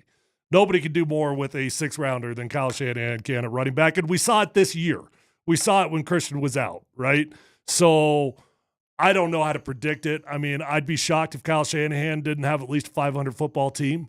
But that's a lot of pieces. Are you surprised the Broncos haven't made any move on a running back yet? No. Nope, because free agency is an indicator of the draft. And the draft is very, very strong at running back. I still would like to see them make a move for the record. With who? Dobbins? Chubb? Rico Dowdle, is he off the board? No, but I'm just assuming he's just going to want too much money. He's not off the board. As far as I know, he's not. But, I mean, he's going to want probably what Aaron Jones got, and Aaron Jones got $10 million per. Nah, he ain't getting that. Right. So he's not. I mean, he doesn't have a case for that. He doesn't have enough years of service doing what he did last year. If the Broncos were interested in Rico Dowdle, why wouldn't they have already got him by now? I mean, what are we waiting for here? Frankly, this is how fast it goes in free agency. And by the way, the new league year officially starts in 45 minutes. But if they were going to nab him, why not nab him? Why not grab him? And as the more days go on, it is true. The more discounts you get on guys, the more every day that goes by, you save money. The running back market, not been good. You saw what happened with Saquon Barkley, which obviously he reset the market, and Aaron Jones got a good deal. Outside of that, Najee Harris is the only one that got a decent deal. He got a 1-year, $9.25 million deal. Then you go down. And for the next 7-8 dudes, 3.5, 3, 3.2, 4, 3.8, 2. Rico ain't getting 10. When we come back, we do have the Nuggets taking on Anthony Edwards. We've got to catch up with Minnesota.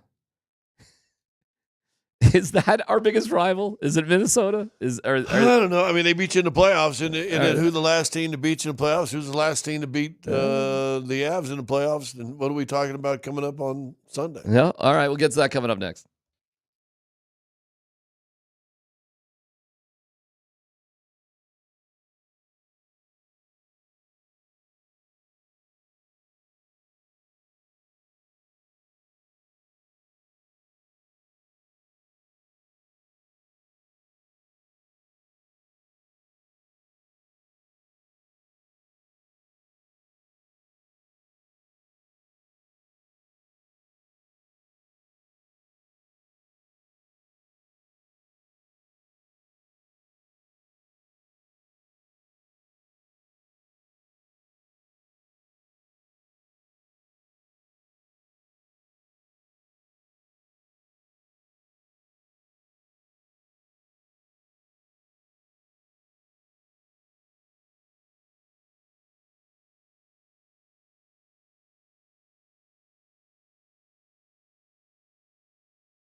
All right, I want to play you guys something. Tyler, you just pointed out something that's interesting. We'll get to the Nuggets and the Wolves here in just a second. Wolves. Maybe I have a hard time saying wolves. Wolves. Woofs. Woofs.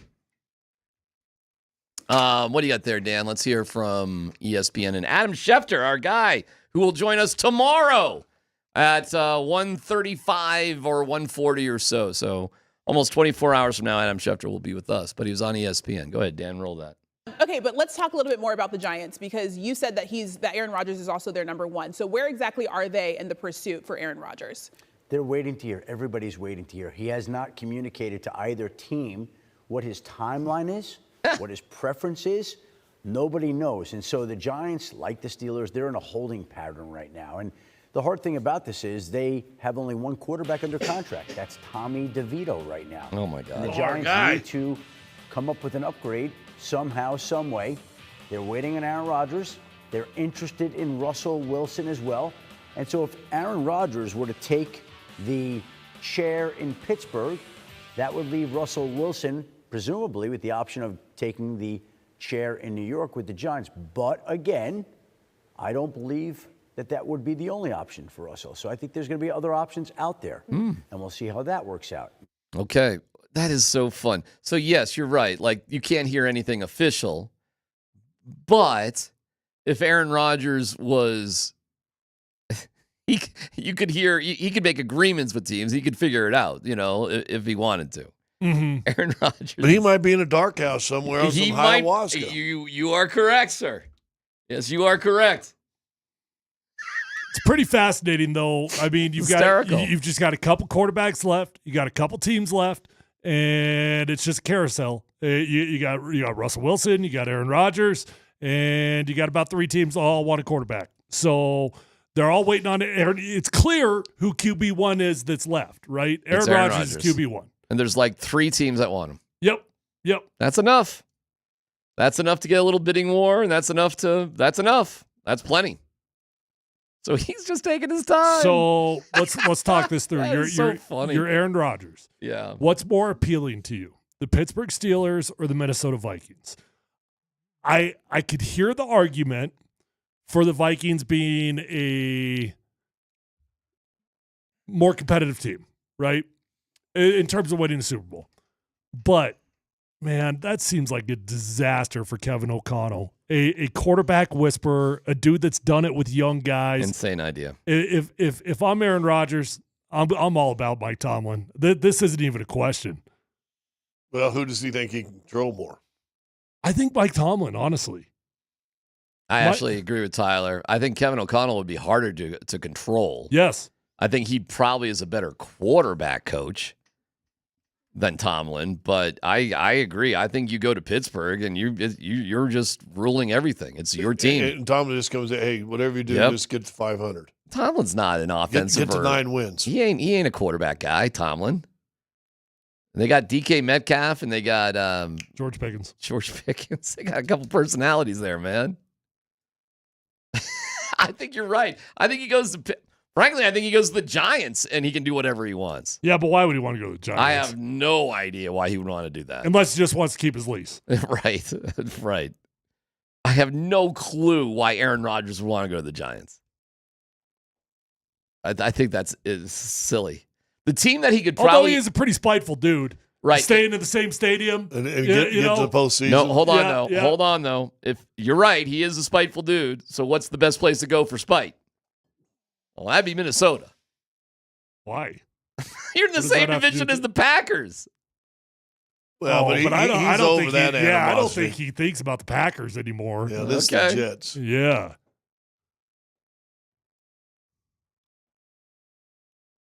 I don't know. He's pretty spiteful. And listen, you don't know about ACLs, and it's a year and a half, 2 years before a guy's normal. But Achilles. No, I'm not talking about Aaron. Oh. But when you draft, if you're Minnesota, a young quarterback for your future, and you draft him rather high, if he's ready to go, do you want to bring a veteran guy in there and just say, go? Well, I think you got to be nervous about just passing the reins over. Yes. I mean, I actually get it. Are you confident J.J. McCarthy's going to be the guy? You confident he's Why ready to roll? They were confident when they drafted him. Why'd you draft sixth. him? Why'd you draft him? I got it, but it's different now. He's coming off injury. Dude, you're jumping up and down about signing two guys yesterday that's coming off of injury, and now you're all of a sudden, no, Minnesota shouldn't. Ugh. I think Everybody's it hurt complicates in the it. NFL. I do think it complicates it. Like, you're right. You're right. Everybody's hurt, and everybody plays through it. And if you're not hurt now, you're going to get hurt later. I'm kind of dying to know where Aaron Rodgers is right now. Like physically, like where is he? Like living his best life. to see Justin Fields was like in Dubai or something. Yeah, there you go. Yeah, I mean these guys travel. It's vacation time. They get it in. That's no problem. Go for it. This is the time to have your parties, go on vacation, do whatever. If you're in the NFL, this is a great time. You know, you start your OTAs there. In late April or May? I mean, travel, do whatever. Heck, he didn't even go to the OTAs. What was the ones? He went to the voluntary last year with the Jets. No, he didn't and go. then didn't show up to the official ones. The mini camp. He had a previous vacation scheduled, so he didn't show up for the mini camp to Egypt. But he was at the OTA. He was at all that stuff, and then and Saleh was beside himself because this guy didn't change his vacation plans. It just was like, nah, I'm booked. $50 million a year. Can you imagine an employer paying somebody $50 million a year, and they're just like, got this vacation in Egypt, can't change it. It is outrageous that actually happened. And that wasn't for a voluntary thing. That's for the supposed mandatory thing. Yeah, but in his mind, he probably made up for it by going to OTAs because he usually doesn't do that. Because he's Aaron Rodgers, and that's who that dude is. That's who that cat is. Oh, God, I can't stand that dude. Tonight, is Minnesota the biggest rival to the Nuggets? And let me back that up. Is Minnesota our biggest rival state, period? Overall, maybe? Overall. Well, we hate the Twins. By the way, the Rockies have lost 5 straight in spring training, and they sent Zach Veen and Amadulo Amadaba, the young second baseman, down. So Zach Veen, who's bat flipping and changing his hair, and everybody was pumped. He's AAA. So much for that. And they're like losing games left and right now. They're getting ready for the regular season. It's getting closer. No, they sent him down. They sent him down to AAA. I'm sure he'll be up at some point, but he's not going to be with the club on opening day. Which is just around the corner, right? Yeah. A week or two away. Couple weeks, yeah. I've been told we'll be down there for it again. We can yell at Montfort. Well, you may be on the road. Don't be grumbly, puss. You may be traveling. Who knows? I'll be traveling. Okay. All right. I'll be Aaron Rodgers. I'll be in Egypt. All right. I'm going to Egypt. Is the state of Minnesota our biggest sports rival? Well, I think they're one of them. I think for the Nuggets, yes, for now. But I think Oklahoma City's in that vein also. Yeah, but we don't I think the Lakers are in all that right, but vein. do we hate Oklahoma City? We do? Why? I don't know. Because I can tell you why we hate Minnesota. Well, we know why we hate Minnesota. Do we hate them just because of the MVP deal? I don't. They haven't Quite frankly, I like watching SGA. Yeah, I got no beefs with SGA. Seems like a good dude. There's I don't feel a lot of I arrogance hung out out with of his SGA. dad, but I didn't tell you this when I was in Oklahoma City. He hung out with his dad? Yeah, he was in the hotel we were at. He was at the hotel How bar. old is SGA's dad? He looks just like him, except a mini version.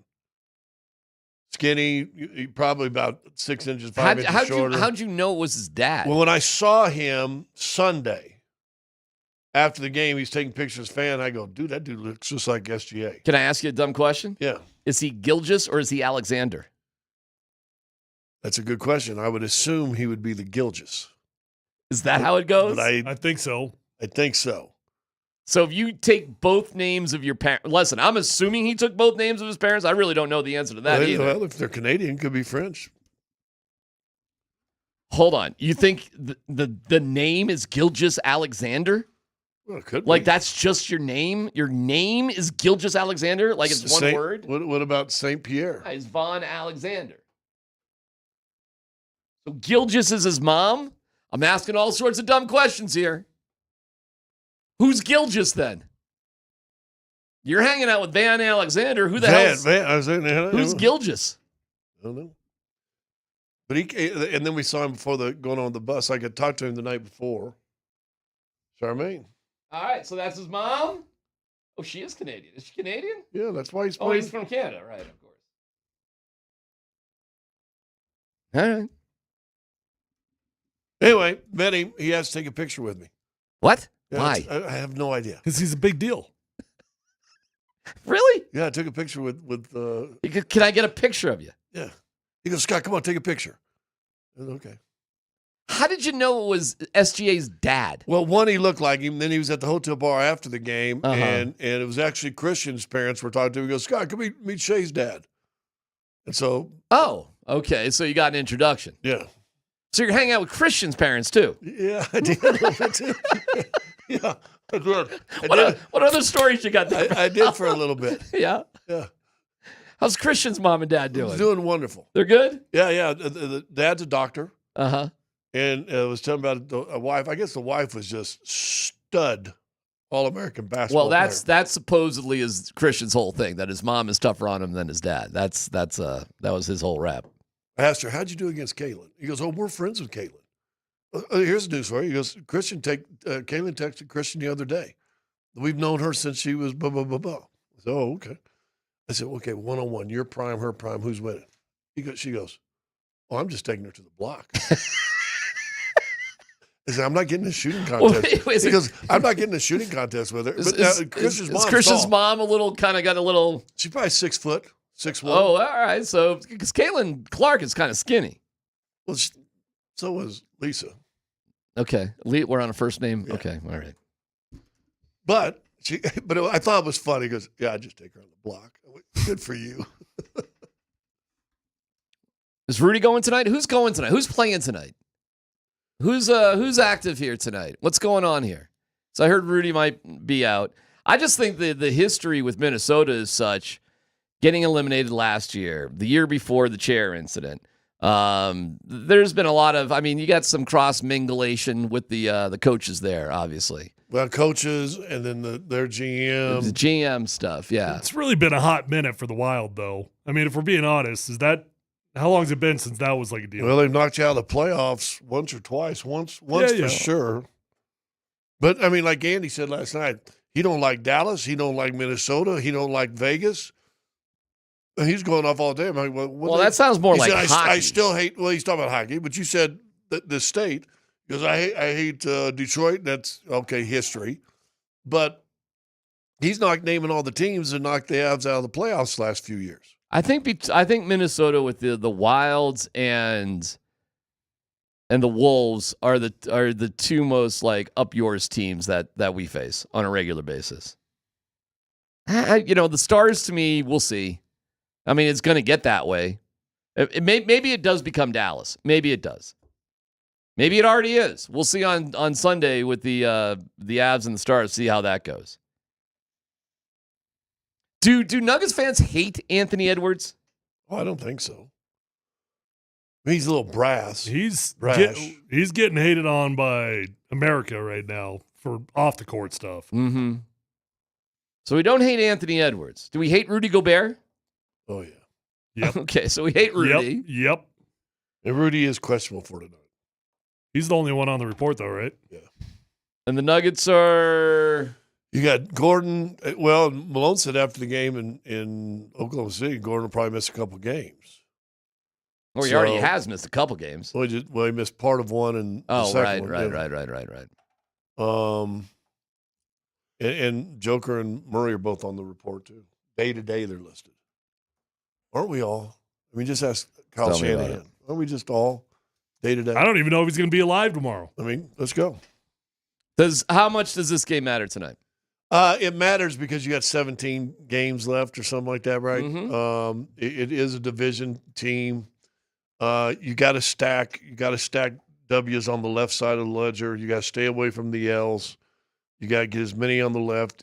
I don't think you can lose a home game the rest of the year. Would you rather win this one or against the Lakers on Friday night? Oh, you don't even want a choice? No choice. You don't. Lakers. Just what I said. You got to win every home game that's on your schedule.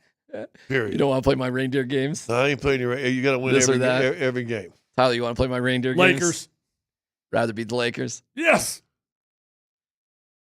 You want to win every home game. I get it. But if you could only win 2 out of 3, what would you take? Minnesota Lakers. And lose to the Wizards? Yeah. Why'd you play his reindeer? He asked you a different question, but it was the same question, and you finally played his reindeer game. Well, I did. But win Lakers, Minnesota. That's funny. Well, I guess it would be more meaningful. Washington's in the Eastern Conference and is like whatever. The games are against Minnesota and the Lakers are technically more important. But you got to win. That's funny, though. What do they got, 11 home games? Left? Oh, I don't know. 10 There's or 11? 17 games. I could check if you want me to. Yeah. Because I think you got to win the rest of your home games, and then I think it puts you up close to that 52 number that we talked about a week or so ago. Mm-hmm. All right, you got 1, 2, 3, 4, 5, 6, 7, 8, 9, 10. You got 10 home games left. So you win all 10 of those, you're at that 52 number. Yeah, right? You'd be great if you could win all 10 of those, no doubt. And so now, if you could steal a handful, a game here or there on the road, split this road trip coming up. You ain't going to win all 10, though. You're just not. Give me 8 out of 10. And then you got 7 on the road. Give me 4 of those, and then you're fine. You're more than fine. Then that's 12 more wins. You're at 54 wins. You're good. You don't have to win them all. You don't have to win them all at home, but you got to win a couple road games. You want to win them all. Yeah. All right, Malone. Because I want to get back. Tyler talks about it all the time. You got to get back where teams don't want to come play here. And I thought they were too nonchalant to start the season with their home games. Last year and the year they won it, they were fantastic. You got people not want to come in this building. Minnesota's actually playing pretty well. They've won 5 in a row. Have you noticed Cleveland? Do you guys know what's going on with Cleveland? They're on another 13 or 14 game 15. 15, yeah. And it's the second time they've done that this year. 15. That is a team nobody is really talking about. Because nobody. Vic was going off about that this morning, about everybody stuck on the MVP conversation, and we really should be talking about what's going on in Cleveland. He's right. Well, if we're talking right. it's about wins, then why isn't Mitchell? Dude, why isn't Mitchell way up there? We think we're ignored here in Denver. Nobody is talking about Cleveland. Well, except Charles Barkley, right, who got on ESPN the other day. I mean, as good as Oklahoma City is, and they're fantastic, what Cleveland's doing is unbelievable. Nobody's talking about them. And we've seen them, and they're scary as hell.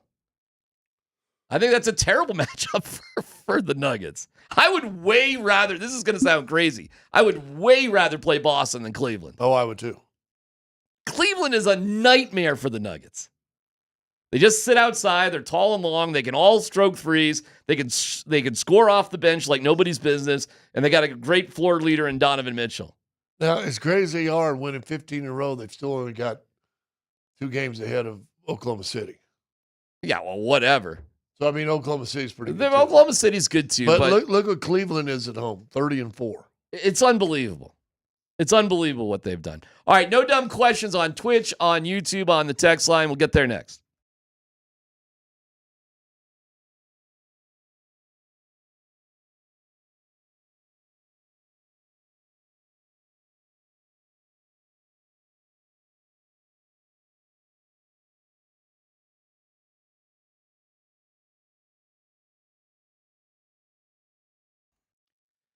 Hey, it's DMac for the Rocky Mountain Men's Clinic. Effective treatments for erectile dysfunction and other men's sexual health issues is what they specialize in.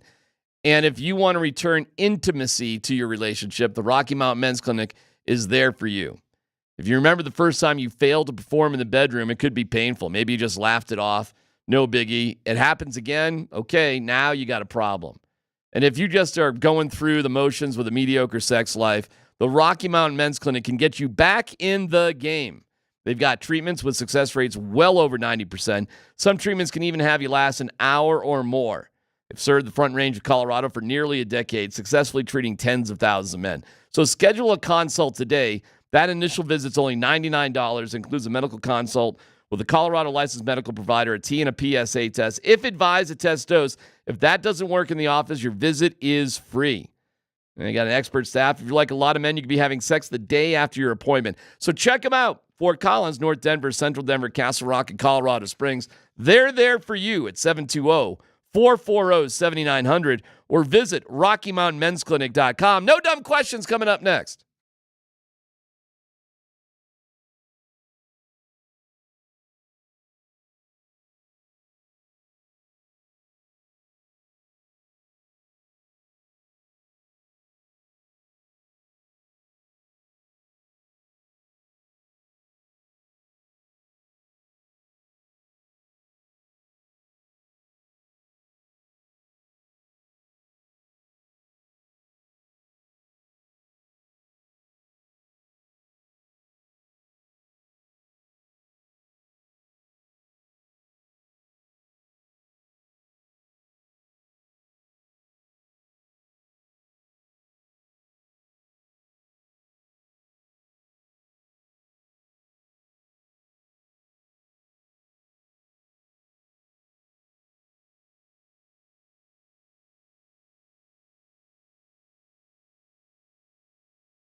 Polumbus, Hastings, and DMac present No Dumb Questions. This is your safe space. I like to use no dumb questions as parenting advice for myself. You're a smart guy. Send us your not dumb question now. Tweet it, text it, or Twitch it. It's No Dumb Questions on Altitude Sports Radio 92.5. Should the Broncos pursue Cooper Kupp? Let's just start with that one, and then we get to yours on Twitch, on the text line, Shot Moz, the text line, on YouTube. Like and subscribe if you please. Just reach out to us for no dumb questions. But should the Broncos pursue Cooper Kupp? Short answer, yes. You'd be fooled to not enter into the conversation. Look, there's nobody left. And you could go into the draft banking on the fact that you're going to get a wide receiver, or you could get the one dude that is now on the market. Long answer, and I'll make this short as well. I think he's going to end up with some suitors, multiple suitors. And I don't think he's going to end up making that much less money than he already was making. Nice breakdown. I say go for it. I'm fine with it. Everything's got a price for sure. But why not? I like it. If Cooper Kupp was on the Broncos this year, I think that would be pretty cool. That being said, it looks more and more like it's Colson Loveland in the draft if this Evan Engram thing can't get done. Let me ask about Kupp and the salary cap stuff that they're doing. So they're still willing to take a dead hit. Yeah, quite significant. I forget what it was, but we looked it up, and it was a lot. Like $22 million. But they don't owe him any cash this year. Oh, I don't know. Right? I mean, is he going to be is he owed $7 million from the 49ers, so he'd be willing to play for 10 here and still be making 17? That's the weird stuff with the mathematics. Are you guys going to be disappointed if the Broncos don't do anything more significant in free agency at this point, or are you good? Well, there's not a whole lot left to be done. You got to get a punter, or you could draft one. You figure out the punter when you figure out the punter. Okay. I mean, you want to figure out the punter in 2 more months, figure out the punter in 2 more months. Running back in the draft? I still want to sign a running back in free agency. Sign one, sign some sort of vet for whatever. I mean, what do you got on the roster right now? Yeah, Audric Estime, Jaleel McLaughlin, Tyler Bidet, and... What was the other guy that was on the practice squad? I'm missing somebody. The guy that was on the practice squad. Blake Watson. That had a great preseason. It's Blake Watson. So you got a handful of running backs on the team, but you don't really have a dude. No, you definitely don't have a dude. Well, how many teams had dudes at running back? The Philadelphia Eagles had a dude. One. The where was the Baltimore Ravens had a dude. 2. The Bijan Robinson, Jamar Gibbs. I don't know. There's a what few did Atlanta do this year? They Jonathan Taylor, Josh Jacobs. Jonathan Taylor's a dude as long as he doesn't drop the ball at the goal line. What did Atlanta make the playoffs? Atlanta did not make the playoffs. Atlanta's a weird team, man. Atlanta is an odd duck team, no doubt about it. No dumb question. Would Jokic ever do an interview / media if he wasn't required to by the NBA or the Nuggets? He would be nice and generous about it. I will say this. I've seen him in the locker room when they don't get him out on the floor or whatever, and he'll come out, and I've seen him come out and his thing say, "Hey, you guys want to talk to me real fast? I still got stuff to do," and he'll do something in the locker room. Listen, I don't think he likes spotlights on him. Now, I tell you this, go back and watch his interviews. And if you go to the locker room, I'll be there tonight. If you talk to him in there, I mean, he'll just give you the answer. And then you say, what about Peyton Watson and Jalen Pickett, what they're doing? And you could see his eyes. It lights up. I would say a couple of years ago, unless he was required to do it, he wouldn't. I think that has changed. I think he has evolved as a leader. So not only is he the best player, his role. He's a much better leader than he was. And I don't think he's required. I think he would do interviews, Joel, right now if he wasn't required. He's going to take his time and lift weights and do his body and blah, blah, blah, and all that stuff. But he doesn't sneak out of locker rooms. No dumb question. I got one real quick. Yeah. So Nikola Jokic goes for 30-20-20 a while back, right? Not that far back. It's like on the ticker, right? It's like on ESPN. Like they run it across the ticker. Jokic goes 30-20-20. Mm-hmm. What if SGA went for 30-20-20? What happens on the national news then? 8 different shows. Dedicated for like 30 minutes? Yeah. Right? The 30-20-20 night is so ridiculous that I've heard people talk about it and they just start laughing because it's so – you can't believe it. Oh, there's another one too, right? It's this 3-game stretch. There's another one. It's 90 – here it is. 90, 50, 30 in a 3-game span. This is the 4th time Nikola Jokic, fourth time in a 3-game span, is 90, 50, 30. Guess in the history of the NBA how many other times that's happened? Zero. So Nikola Jokic has gone in a 3-game span, 90, 50, 30, 4 times, and that has never happened with anybody else in the history of the NBA. And that 30 is 2 assists away from 40. Right? Because he had 22, 8, and 8 in the 3 games. I'll take your word for it. So, he's at 38. So, he's 2 assists from having a 90, 50, 40. Marlo said to me the other day, I go to him, man, it's amazing how many times you see things that never happen. And Marlo goes, well, usually it's like Jokic is tied with somebody else or somebody else has done it or whatever. And I go, I don't think so, Chris. I think it's more times than you think. He's like, yeah. And because we walked away after the 31, 21, 22. Chris didn't realize the 22 was something that had never happened. So you kind of got 2 things in one. You had never seen anybody do that, but you had never seen a center get 22 assists in a game. I think there's all sorts of crazy numbers with Jokic that are so absurd. I know. That nobody talks about it. Because there's no way to contextualize it. Well, it keeps going back to the same conversation since day one with him. He just does it in such a different way than anybody else that people just don't care. It's just not as flat.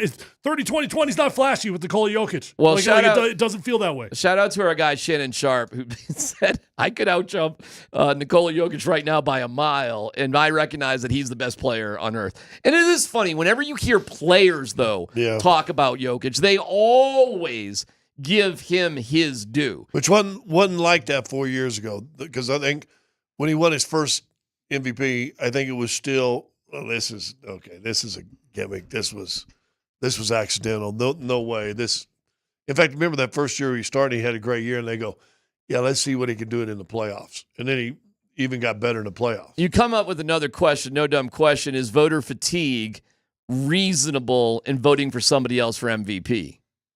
Because here's the argument I heard about that. LeBron should have 7 MVPs. Kobe Bryant should have more MVPs.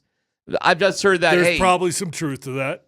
That voter fatigue throughout the years has stopped guys from getting MVPs. I'll say there's probably truth to the fact that Nikola Jokic is not the first MVP to have voter fatigue. Steve Nash won 2 in a row and had a better year the third year. Probably should have won it that third year, and I think it was voter fatigue. Yeah, because Shaquille O'Neal, I think, would have killed somebody literally if Steve Nash got another MVP. One of the funniest things on TNT is watching those guys give Shaq a hard time about losing out to Steve Nash for the MVP. That is funny. There are things on that show that I do not think are fake or phony. Right. There are times that I think Shaq really is getting upset. And I think that's one of them right there. Well, like the one time when Charles jumped in after he'd already talked, he goes, no, I'm going to say, so let's go 1, 2, 3, not 1, 2 back to 1. Like, I think he was generally upset. That's what makes the show funny, though. The other thing, and I do not want the Nuggets to be eliminated from the playoffs. I don't. I want them to win a championship. There's only one good thing about the Nuggets being eliminated from the playoffs. Only one. And it's Scott Hastings on a boat, or what was the thing they did when they're gone fishing? They go gone fishing. For whatever reason, they still put you. I know, I get on the gone fishing, don't I? You get on the gone fishing boat with the Nuggets. Yeah. It's the only slightly entertaining good thing. That is the harshest bit, by the way, because your heart and soul is locked into your team, and then you see those guys goofing on fishing. Oh my God! It's like it's so funny when it's other people's teams, but when it's your team, it's like painful. F you, man.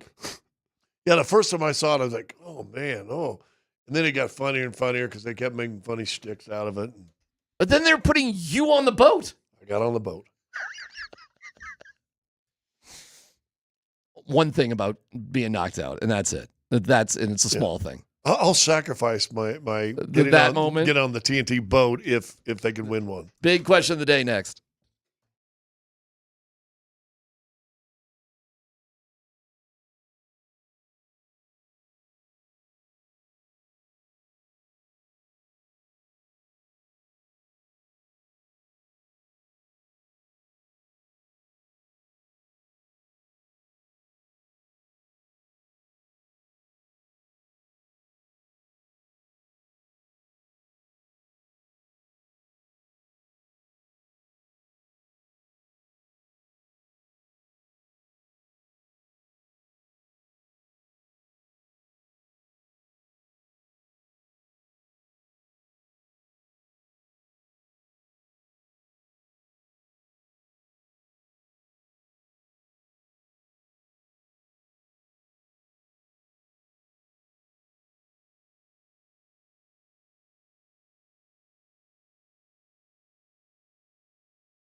The Broncos lost out, don't look back in anger, on punter Brian Anger. They have not got Evan Engram yet.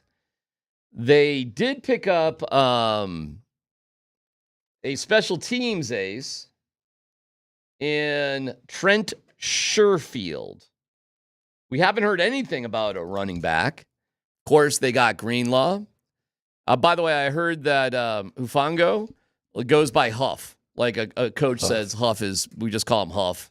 And I'm like, that's awesome that we could just call him Huff. Justin Stranad becomes one of these, I guess I'll be here forever Broncos, one way or the other, doubling his contract. Drafted by George, right? How are the Broncos doing so far in free agency? And is there another name that you guys would like to see or another position that, hey, man, by the end of today, as the new league, by the way, welcome to the new NFL season. New league year just began 3 minutes ago. I don't know how you guys feel. I feel like it's been productive. It's been good. The real goal of free agency is to fill holes. That's what it is. And sometimes you're going to overpay. But in free agency, name the last time you saw a free agent that wasn't to fill a hole, right? Doesn't happen. Teams have tried to do that, and they've struggled, right? You're not getting a franchise player in free agency very often, are you? Not generally, no, because franchise players don't leave their teams, right? Correct. They don't hit free agency. So I think they've done really well in the big picture. You have to take into consideration what does this team value, and I think what's become clear, they value their guys. They do. They value DJ Jones at $13 million per year. They value Justin Stranad.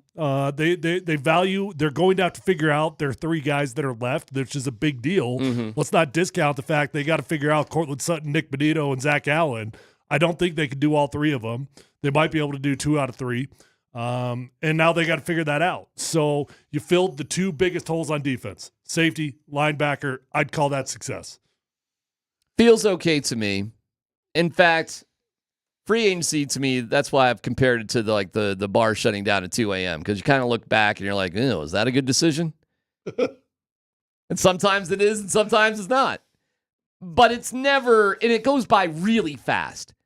And that's why, to me, free agency is like a one-night stand. You're taking a chance. Why does it feel like Justin Stranad has been on this team for forever? Like 15 years? 4 years, though, isn't it? 5. He is this generation's Ben Garland. No, but it's not that long.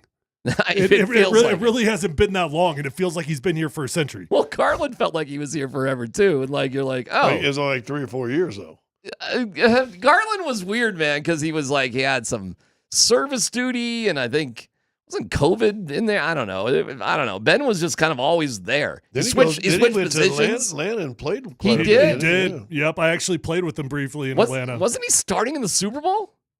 Might have. I don't know. Was he not? Am I getting my timeline? I don't think he was a starter out there, but he did play. Okay. Well, good for Ben. He's one of the all-time. He might have been a starter. I don't know. I don't know either. He just had a wild journeyman career. And it looks like Stranad is kind of on that path, too. He ain't a journeyman. Stranad, well, no, I guess when you're getting paid that kind of money, you're doing all right. No, he ain't going anywhere. He's only been on one team. Well, that ain't a journeyman. But it's all these little, he's a survivor, man. Yep. He keeps on surviving. Good for him. Yep. I don't think I think Greenlaw to me was the big get. Hufango, we didn't really talk about that much. But that seems to be fantastic as long as he stays healthy. It's always weird with these guys that have missed significant games. They just don't stand out to you.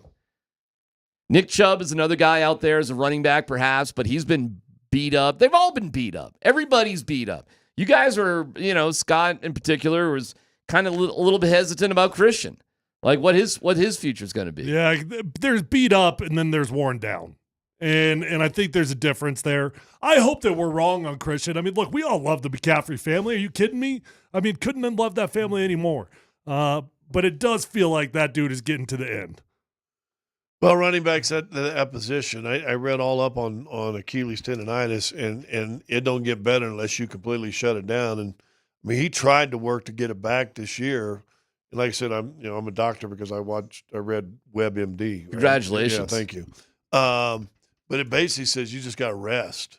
right? I mean, you got to rest or the pain. It's never going to get better. And if you go back to doing the same things you were, it's going to come back. One of the quirkier NFL careers of all time was Ricky Williams, whose body was kind of beat up and whatever, and then he just left to smoke weed for a year. He smokes weed for a year. He comes back. He's actually in pretty good shape and had a pretty decent career. Why do you think Dan looks so good? Sexy. I'll give you somebody else. Those orange powdery lips. Willis McGahee had a series of injuries that caused him to miss time. One big one in college, right? A huge one in college, some in the pros, but hold on. Are you comparing that to Christian? No, I'm saying sometimes when you can rest a little bit, sometimes you can have more juice left when you come back a little bit later on. Yeah, and there may be something to that, but it's one thing to go take a year off when you're healthy versus rehabbing, right? And I don't think those two equate. You don't think Christian would be better if he took a complete year off? He'd have 4 to 5. Oh, you're saying an additional year? I'd say an additional year. Oh, boy. I mean, if you guys are telling me it's this, it's that, it's the other thing. Think about this. So what I read on Achilles tendonitis, it's basically you're overworking the muscle doing the same thing. What have we seen over the last 2 off seasons where nothing but Christian McCaffrey workout videos, nobody trains like Christian. Exactly. And now this injury is what I read is because of overtraining, basically. Do you know what? So is he willing to just completely give up what his old routine was to try to get back to be healthy? And if he does change it up, can he be the same running back without that work that he put in? That's a great question. For $27 million. Do you know what athlete did some bizarre training and it probably led to a lot of his injuries? Was Tiger Woods. Tiger Woods. Who was doing like military Navy SEAL training for whatever reason. That's where he crushed his knee. Yeah, but it works out sometimes also. I mean, Vaughn was doing that stuff. He's a golf. I don't know why. Tiger was going through some things, obviously, and has never really got right. Does Vaughn end up on a team? He's probably like a week 2, week 3 guy. Something like that. That'd be my best guess. Would you pay him here for $3 million? No. And it's not because I don't think Vaughn can contribute. I do. Look, the guy just had 5 sacks. We all love Joe. No, he had 6 sacks. We all love Jonah Ellis, right? He had 5 sacks. Yeah. So Von Miller had one more sack than Jonah Ellis did. And Vaughn missed a bunch of games, right? He had that suspension. Yep, he sure did. So my point is not that I don't think Vaughn can contribute, but I don't need anybody to take away reps from our young guys right now. We got dudes that are developing. Jonah Ellis is developing, and we got a good room. But think about the year that y'all won the Super Bowl. You had your 2 starters, DeMarcus Ware and Von Miller, but they would rest them in the middle game by bringing in Shaq Barrett and Shane Ray, and they played good. I mean, and how much did that save these guys for the playoffs where now they just crush it? My only argument to that would be, well, we got Nick Benito and we got Jonathan Cooper. We got our starters. We got Jonah Ellis. And, you could probably upgrade from DeAndre Tillman if you really wanted to, but we pretty much already got that. I'm laughing because Dan in the group text put Dove Kleiman, who does all sorts of NFL stuff, trending. Aaron Rodgers was spotted alone on a beach with a blanket and headphones. Now, I do not know if this picture is recent or not, but I'm just laughing. But that makes sense. I guess it could make sense. On a beach in Hawaii or the Caribbean somewhere. He's got like a blanket on. He's just taking a lonely stroll. I don't know how recent this picture is. I hope it is recent. Well, look at isn't his hair gray? He hadn't dyed it in a while.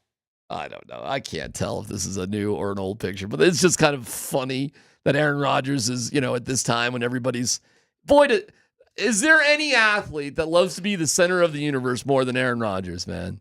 Does this guy just figure out a way to get people to talk about him?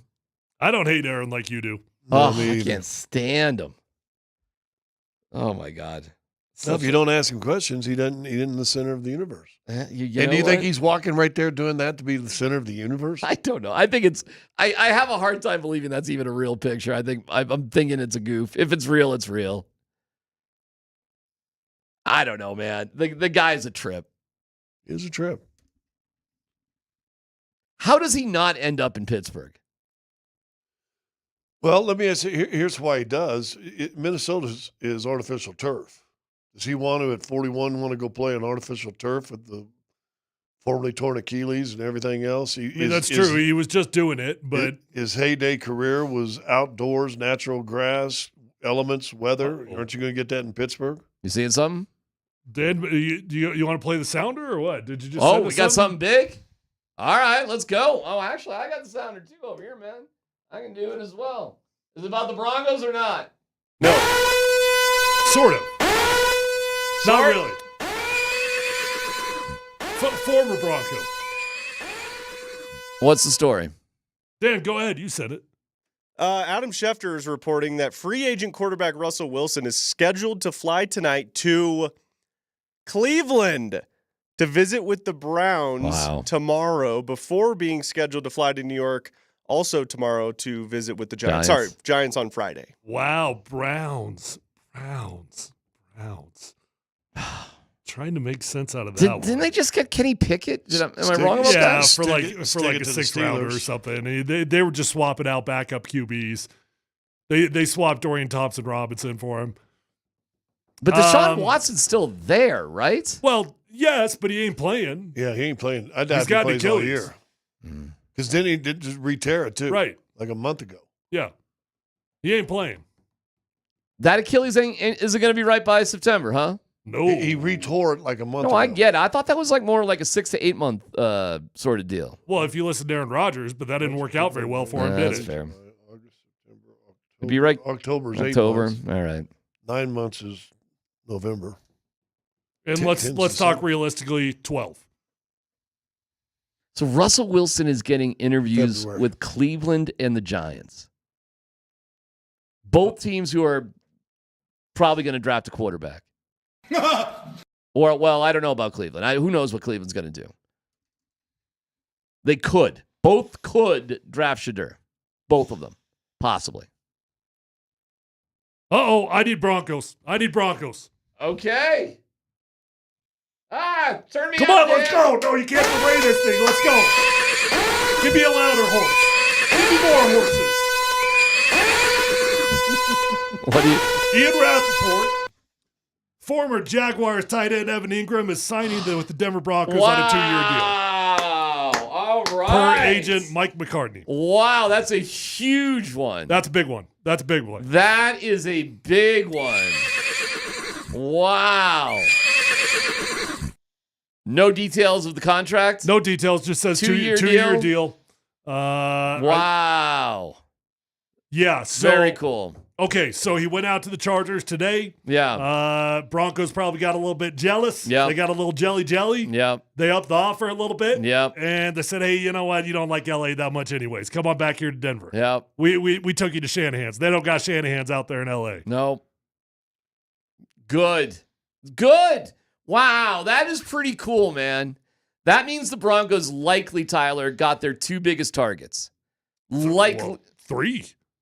3, probably. You're probably right. I think they got all 3 of the dudes that they legitimately wanted. I agree. They wanted Dre Greenlaw. They wanted Hufanga. You're rolling your eyes at Dre. No. I'm not rolling my eyes. I'm saying maybe even 4 if you say you want to throw DJ Jones in there too, because they liked him too. That's our own guy. True, but they didn't let him get away. You know what I mean? So 5 if you want to count Stranad. Okay, sure. That's huge, man. It's big. So now, man, that's huge. We're in a great spot going into the draft. We're in a really, really healthy spot. You've solved defense. You could draft a corner at some point. You could draft some defensive line help at some point. You're definitely not going to move up in the draft either. If Loveland falls to you, fine. If he doesn't, whatever. And maybe tight ends on the board, but it's not a necessity. It's not. So you can be patient. Oh man, they could even drop. You could very easily not even draft a tight end, quite frankly. Well, you're going to draft at some point. Really? How many picks you got? I think so. 7. Okay. I mean, I don't know what the point of drafting a 5th or 6th round tight end is. Well, you could get our guy Ferguson, Terrence Ferguson out of Heritage, maybe deeper, who's doing incredible. The 5th or 6th round? Well, you don't have a 5th round pick, so it'd either be 4th round or 6th round. Okay. Unless you trade up to get a 5th round pick. Yeah, I mean, I'm not saying it's a possibility. I'm just saying I could see it happening. Look, you go wide receiver in the 1st round. Okay, cool.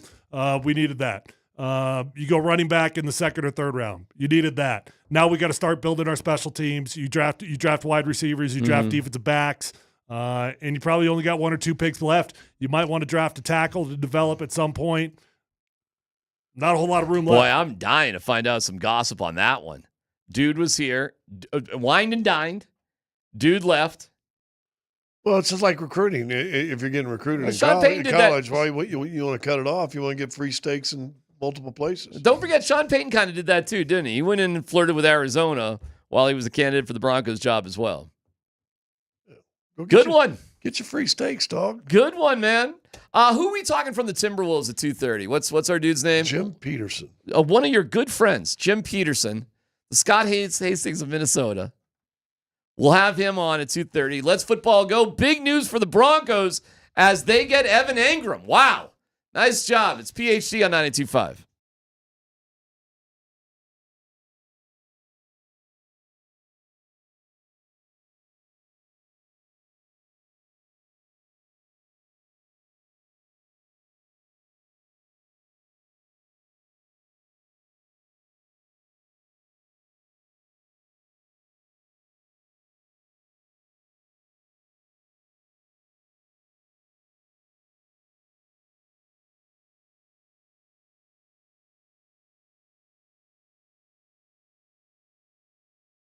All right, guys and gals, if you're out there struggling with hair loss, first off, I know it's a bad feeling. I've been there. I've gone through it. And if you're anything like me, you might have already gone online and you're looking for answers.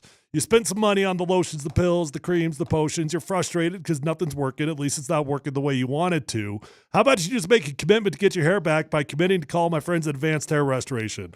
Nobody can offer anything like the Advanced FUE found at Advanced Hair. They've changed tens of thousands of lives, and guys, you deserve to be the next one. So pick up the phone and call today, 720-459-HAIR. When you go to Advanced Hair Restoration, you can be comforted in knowing that they guarantee your hair is going to grow for life. Matter of fact, your own natural hair starts regrowing the very next day. Call 720-459-HAIR. You're going to get 250 free hair grafts and $250 off. Or check them out online at advancedhair.com.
We've all been there. Thank you, Mountain High Appliance, mountainhighappliance.com. Jim Peterson, the Scott Hastings of Minnesota, will join us to talk about the Wolves here in about 8 minutes or so. But first, let's football go with huge news for the Broncos. Dan Bud Squints Tanner. Yep, Adam Schefter is reporting the Broncos are signing two-time Pro Bowl tight end Evan Engram to a 2-year deal. Denver has been seeking tight end help in recent seasons, and now they have finally found their guy. So his best season, fellas, was in 2023, 114 receptions in 2023 for 963 receiving yards and 4 touchdowns. Also, they got the win over the Chargers, who were battling for the services of Evan Engram. Is he a joker? For sure he was. Is he still? I'm not sure, right? I promise you that's why Sean Payton likes him. The versatility that he could bring is tremendous. I don't see him as like an out of the backfield type of guy, so not that type of joker. But you try to create mismatches by getting him lined up in the slot, lining him up on the line, put him in different various places. Bottom line is, whether he's a joker or not, I think that's probably debatable. He is flat out going to be, or should be, assuming he's healthy, your best receiving target at tight end that you've had in, I don't know, decade. Since the Super Bowl? We really didn't even have anything like that on Super. Like Owen Daniels was a great football player. Virgil was a good football player. But Owen made some big catches in big games. Oh, he for sure did. But at that point in his career, OD wasn't he wasn't a mismatch. But he didn't he have 2 touchdowns in that AFC Championship game? Yep. He had some huge moments. Yeah. Would Shannon Sharp in today's football be a joker? Yes. Yeah, he didn't block, and he's small. Yes. I mean, well, remember, he started out as wide receiver. Right. Yeah, no, Shannon definitely would be. I mean, he's all yoked up and muscular, but not compared to 6'5" tight ends and stuff. Right, How tall is Shannon? 6'2", maybe something like that? Some along I'm not those sure lines. he's taller than Atwater. I think you're probably, you're probably right about that. Steve is huge. He's definitely not as big as Atwater. No. All right, Dan, what's next? Nice one for the Broncos, though. Yeah, good move there for the Broncos. Over in the eastern portion of the country, fellas, Joey Bosa has agreed to sign with the Buffalo Bills on a 1-year, $12.6 million deal. Bosa was obviously released last week by the LA Chargers. He's a 5-time Pro Bowler, received the honor in 2024 after a 2-year absence. Bosa had 5 sacks after an injury-plagued 2024 season. Is this the move that can finally get the Josh Allen-led Bills to the Super Bowl? It's a good move. I wouldn't say that. Buffalo's got their own demons, and adding Joey Bosa is probably not going to be the missing piece to it. Look, Joey's talking about another dude with injury problems. I mean, missed a whole lot of football. And I do wonder how realistic the incentives are that he got, because it's a 12.6 deal, but it's up to 15. And if he was willing to bypass on the opportunity to play for his brother, I bet they're fairly realistic. And on top of that, he's definitely going to legit contender. DMac, you're the Buffalo guy. Does that make you win in a Super Bowl? No, the Bills blew it last year. They had their chance. Kansas City was down. It wasn't the best Kansas City team. The Bills did the hard thing. They beat the Ravens. No, the Bills blew it. I think they always got a shot with Josh Allen, but I don't know. It doesn't ring a lot of bells. The Bills are just going to be, sadly, one of these teams that are going to be, Bills-like. Would the Bills been a better game against Philly in the Super Bowl? Yes, for sure. No doubt about it. But I think Philly probably still would have won. I do. I think Philly was awesome. But I don't think you get the turnovers. I think the Bills were, I think it would have been more competitive, but I think this was Philly's year, man. Philly was a really good team. Real quick, we just got the numbers. Mike Kliss just tweeted it out. Evan Ingram's deal, 2-year deal. It's $23 million and 16.5 guaranteed. That is a boatload more than what I thought it was going to be. What did you think it was going to be? 6 to 7 per. So, but I mean, 16.5 doing your thing you told us a week ago, that's like 8.25. Yeah, per year, right? but it probably means he's going to make at least 12 this year. All right, Dan, one more. Hit it with us, and then we'll get Jim on. All right, let's hear from Pat Shurmur on his conversations with NFL teams about Shedeur Sanders. Well, I've talked to all 32 teams, and some of them multiple times. I mean, some of the teams, you know, ought to get an Airbnb out here. You know, I mean, they've been out here a bunch of times doing the research on Shedeur for the right reasons. And I've told them all this, and I really believe it, having worked with him at this level and knowing how he's going to project to the next level. If you need a quarterback, draft Shedeur. If you don't need a quarterback, take Travis. I mean, I just, you know, as my daughter would say, it's not that deep. By the way, guys, I saw a mock draft on CBS today that had Shedeur Sanders falling out of the first round. So let me just ask you this. Ridiculous. What is the main thing about Shedeur that would lead him to falling out of the first round? What would scare teams away? Nothing. I'm not going to play the game. Nothing. He's not going to fall out of the first round. Dan's asking, what would it be, though? It would be like character concerns, I suppose. But it is. He gets a DUI this week? Yeah. I mean, if we're talking about realistic things, there isn't anything realistic that would knock him out of the first round. No, I agree. I think it's all a big smoke screen. And Shermer's saying that there's guys that are having Airbnbs in Boulder is a good indicator of the interest. I think there's just a lot of BS going on. When's their non-pro pro day? It's supposed to be the showcase, by the way. Yeah, it's a whole thing. It's supposed to be, I think, April 4th. But that's not official. That's been that date's been Mm-hmm. So that is the only thing you're going to knock him. Listen, it's supposed to be Rockies. I think it's the same day as Rockies opening day. Yes, that's what I heard. You're exactly right. So we'll be there. Why don't we go to the pro day and do a show from there? I'd rather be there. I would too. I would too. Actually, I'm not going to lie. Hey, I'll go. You guys want to go to Rockies? I'll go up to see you. Come pick me up. Okay. Kevin, you listening?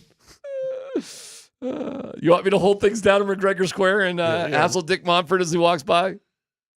I don't want to get pelted by Dave Fleck again by an ice cube. We'll get back to the signings for the Broncos here in a second, talking a little Nuggets-Wolves with Jim Peterson, who is the Jim, and I hope this is not insulting to you. I'm calling you the Scott Hastings of Minnesota. Hopefully that's okay. But it's close enough, I guess. On the TV broadcast. Well, size, NBA experience, both dominant players in the NBA. I mean, you know.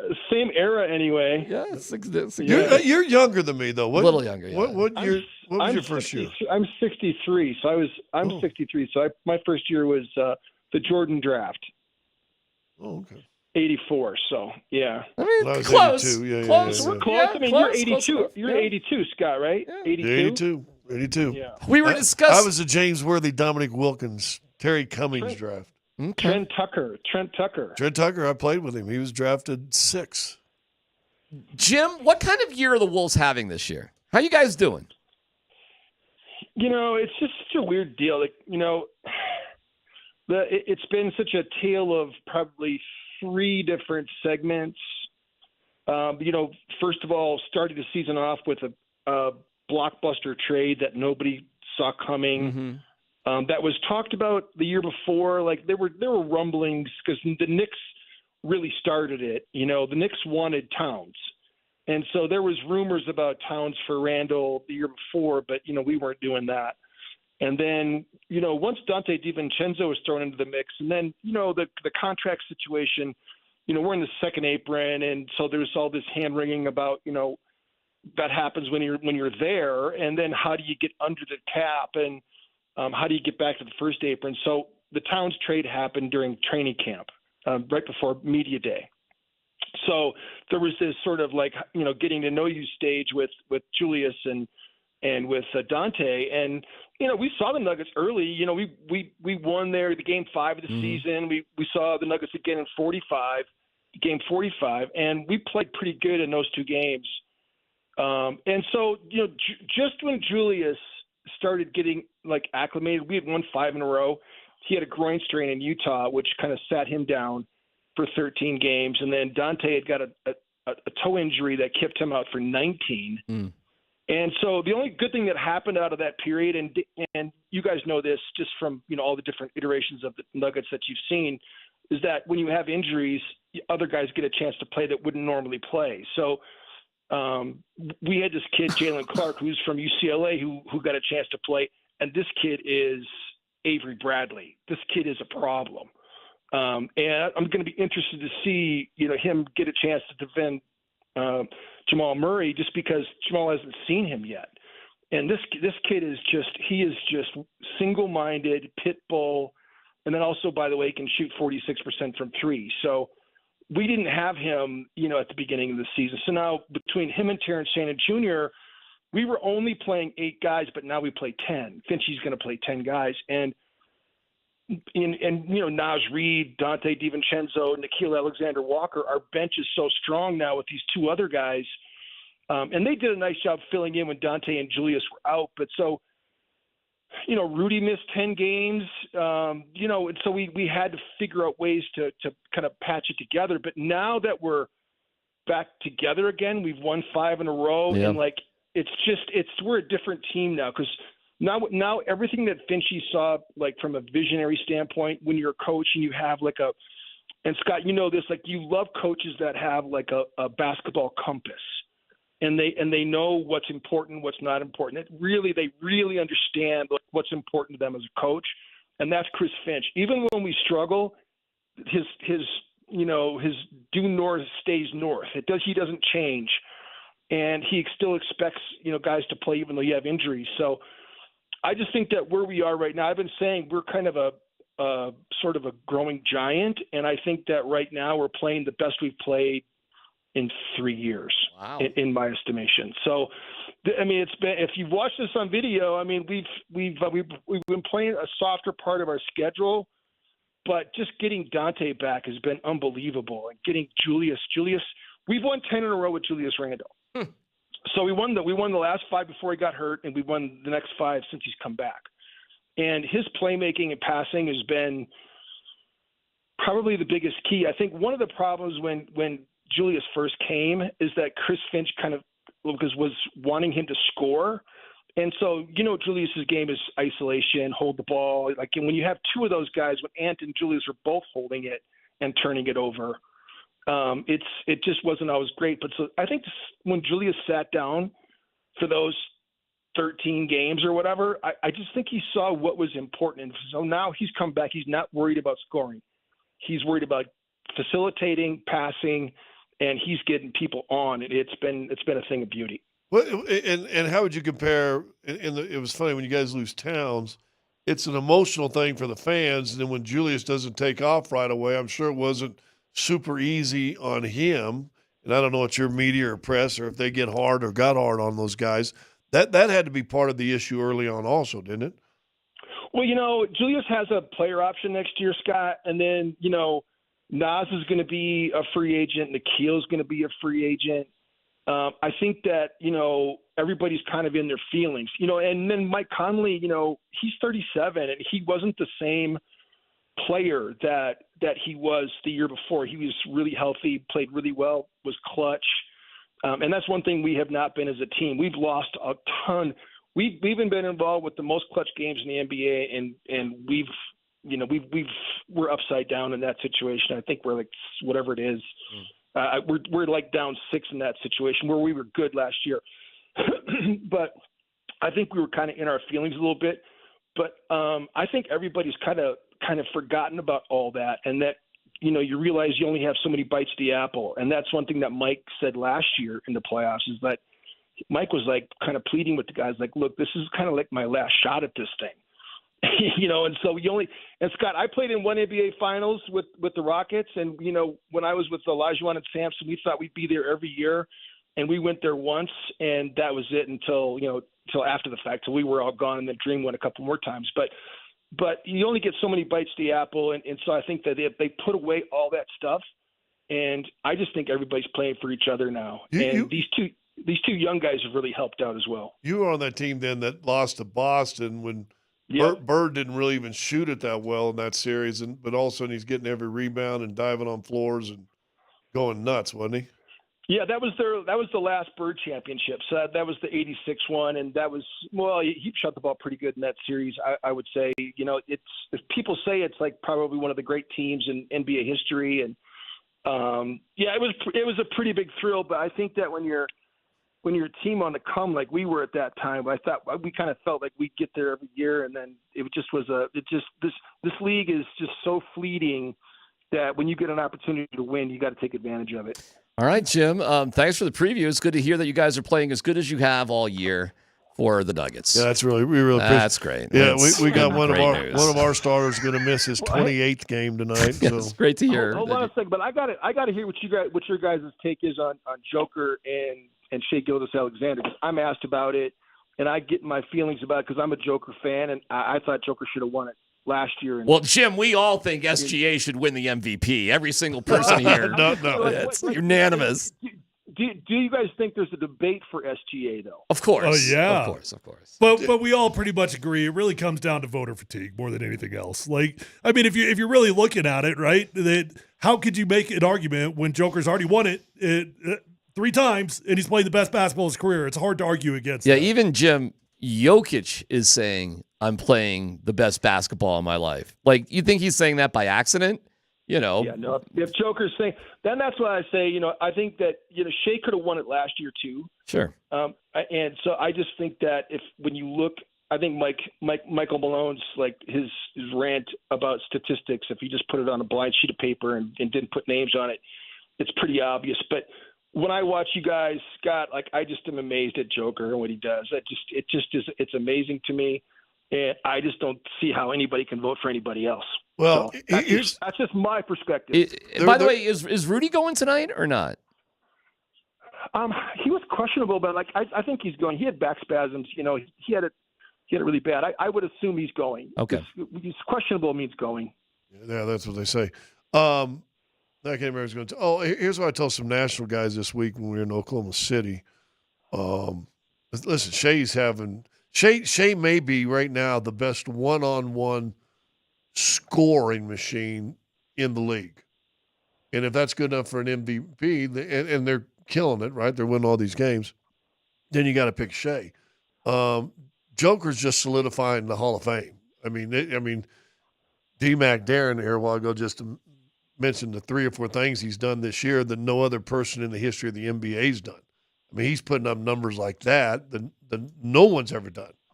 So listen, he's solidifying Hall of Fame number. I mean, if there was any doubt beforehand. Listen, I'm staring down the barrel of a nightmare scenario for the Nuggets, Jim, and that's that you guys keep rolling a little bit. You don't play in the play-in stuff, and we're facing Minnesota in the first round, and that would be.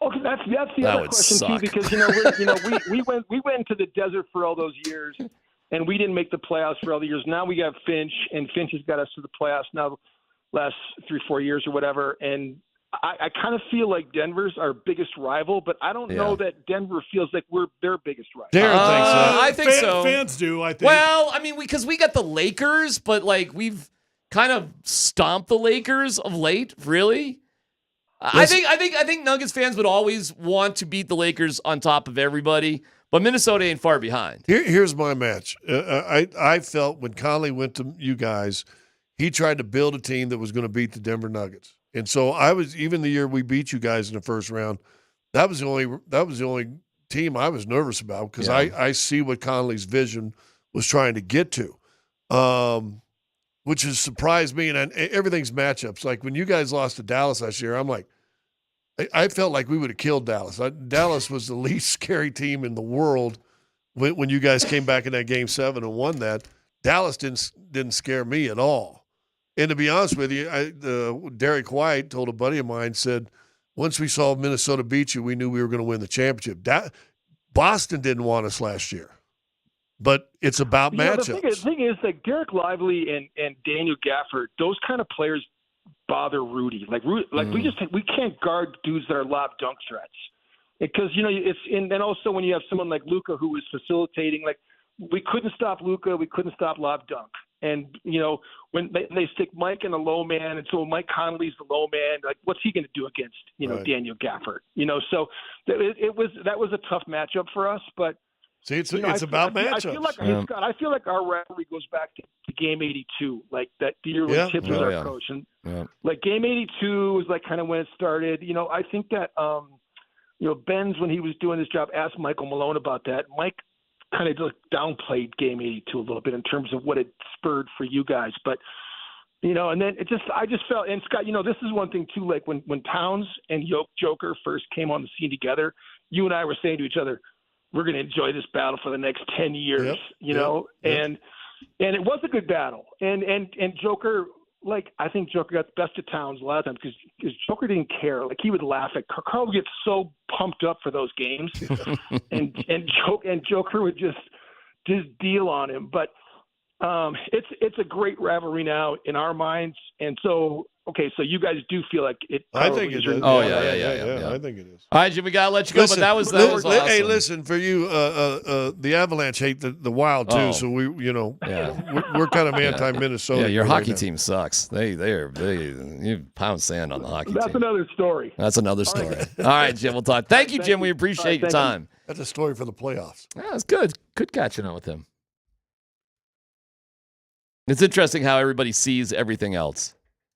They probably are looking at the Nuggets as, enemy number one, and we're not getting past the Lakers quite yet. Your head coach and your number one assistant, both former Malone assistants. You got your GM, former boss of the head coach. And I'm telling you, Conley built this franchise to beat Denver. It's a banger, and tonight it's at 8 o'clock, pregame at 7:30 right here on Altitude Sports Radio 92.5. Breaking news with the Broncos and Evan Engram. Details, if you missed it, coming up next.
The Broncos get Evan Engram. Tyler, what's the deal again? What's the finances? 2 years, $23 million, and I believe it was 16.5 guaranteed, which is a lot of money, dude. It is. For a guy that's going into, I think it's year 10, year 11 for Evan Engram.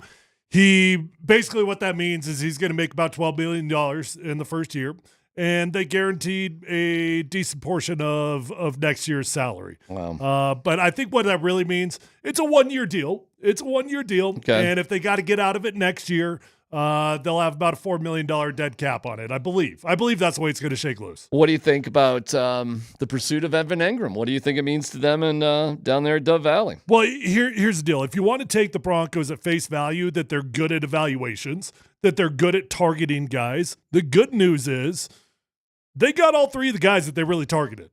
They got Drake Greenlaw, they got Hufanga, and now they got Evan Engram. It's cool. You solved both holes on defense. You've now solved a hole on offense. And the real only hole that is left, you could debate wide receiver, but the only really big hole that's left on this team is running back.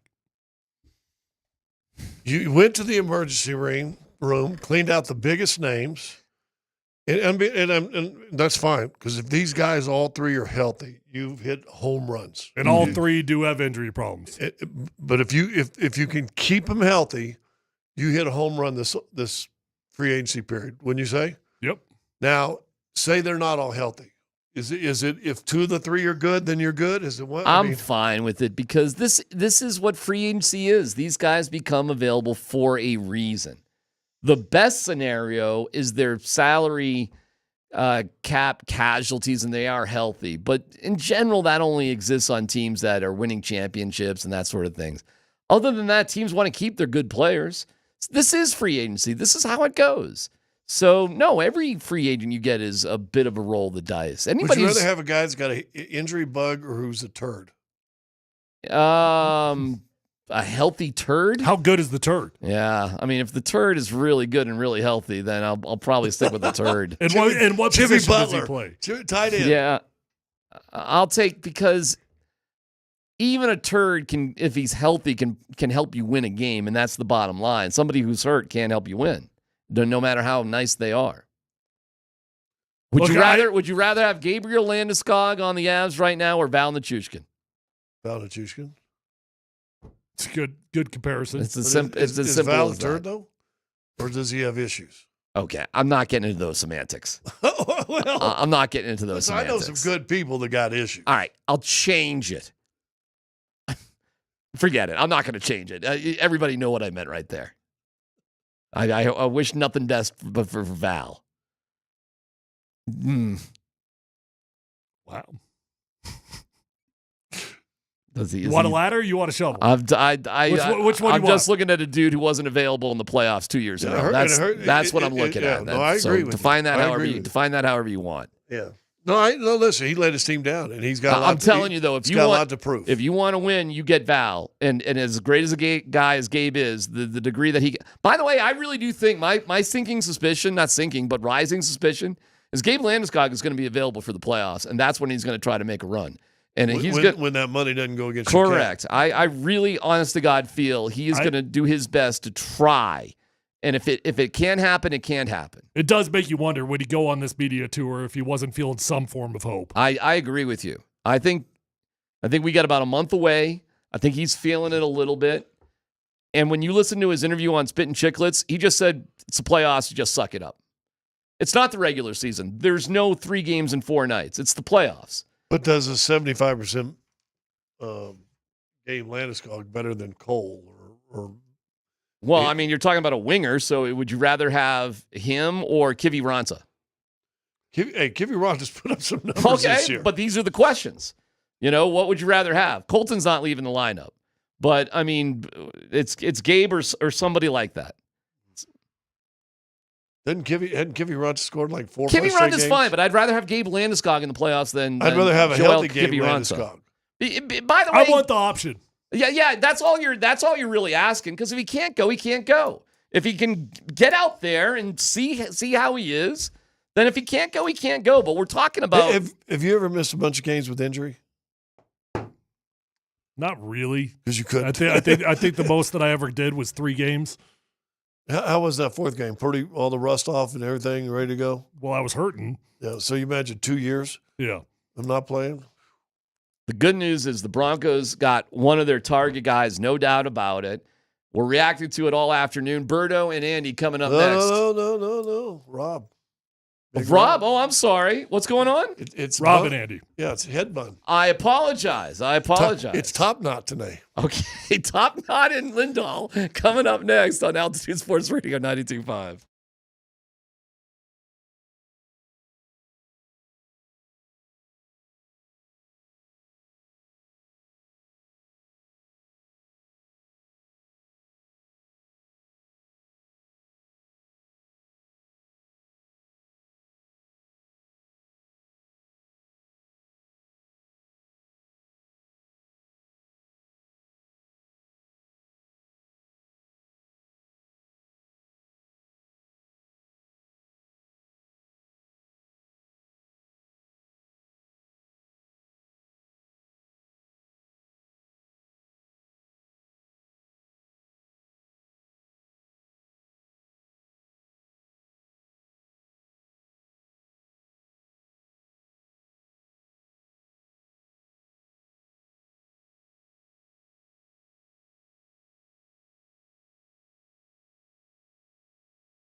Denver, Colorado. Altitude Sports Radio 92.5. It's Kreckman and Lindahl. 2nd and 11. Lawrence looking deep in the end zone. Engram holds on. Touchdown.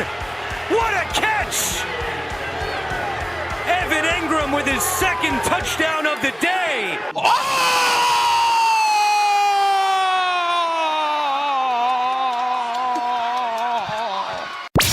Here's Nate and Andy, driven by Colorado Off-Road.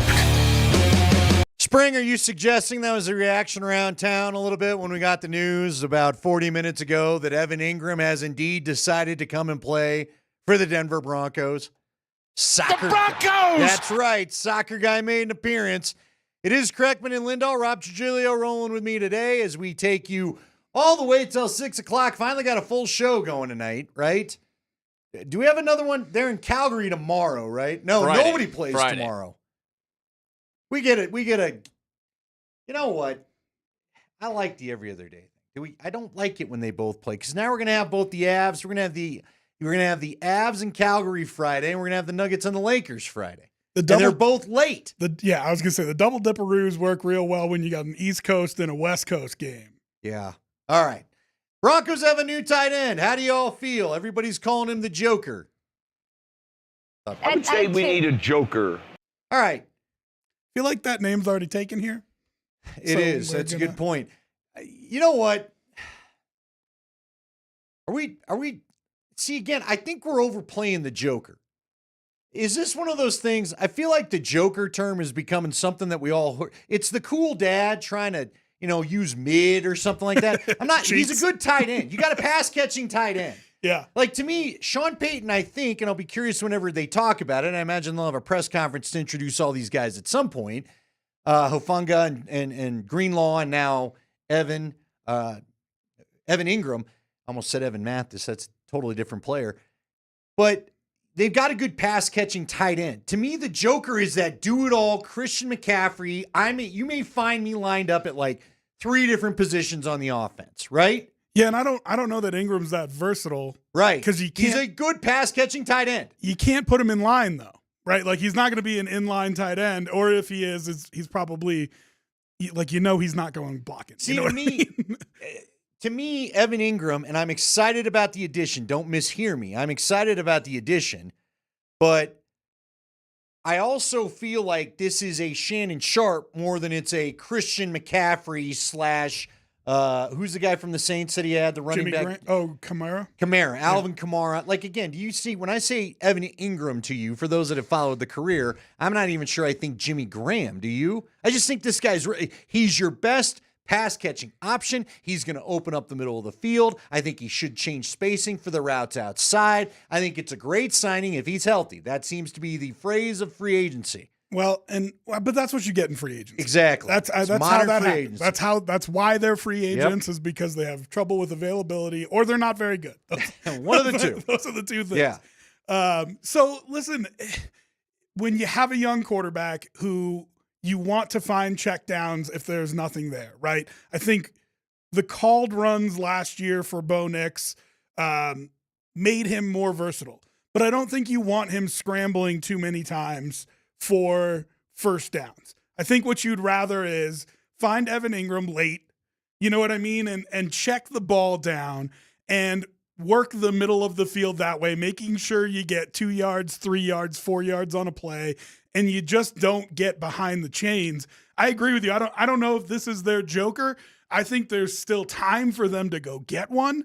But I agree with you. I think it's just a real good pass-catching tight end, which is something that was missing from this offense. Yeah, and again, this is a third down guy. This helps you not lead the league in 3 and outs or whatever it was last year. Whatever that Kreckman stat was right. Like a week ago was crazy. On throws to the tight ends on third downs, they converted like 12% or something like that. It was, well, and look, Jeff Legwald was telling me if you go and look at yards after the catch rankings, all of football, yards after the catch, receiving back, all that, the first Bronco tight end shows up at like 211. Jeez. Okay? You can't have that. Not in modern offenses. Well, and listen, you got to think about it like you're baking dough, right? Like a pizza dough, right? Right. You want to stretch that defense a whole bunch of different directions.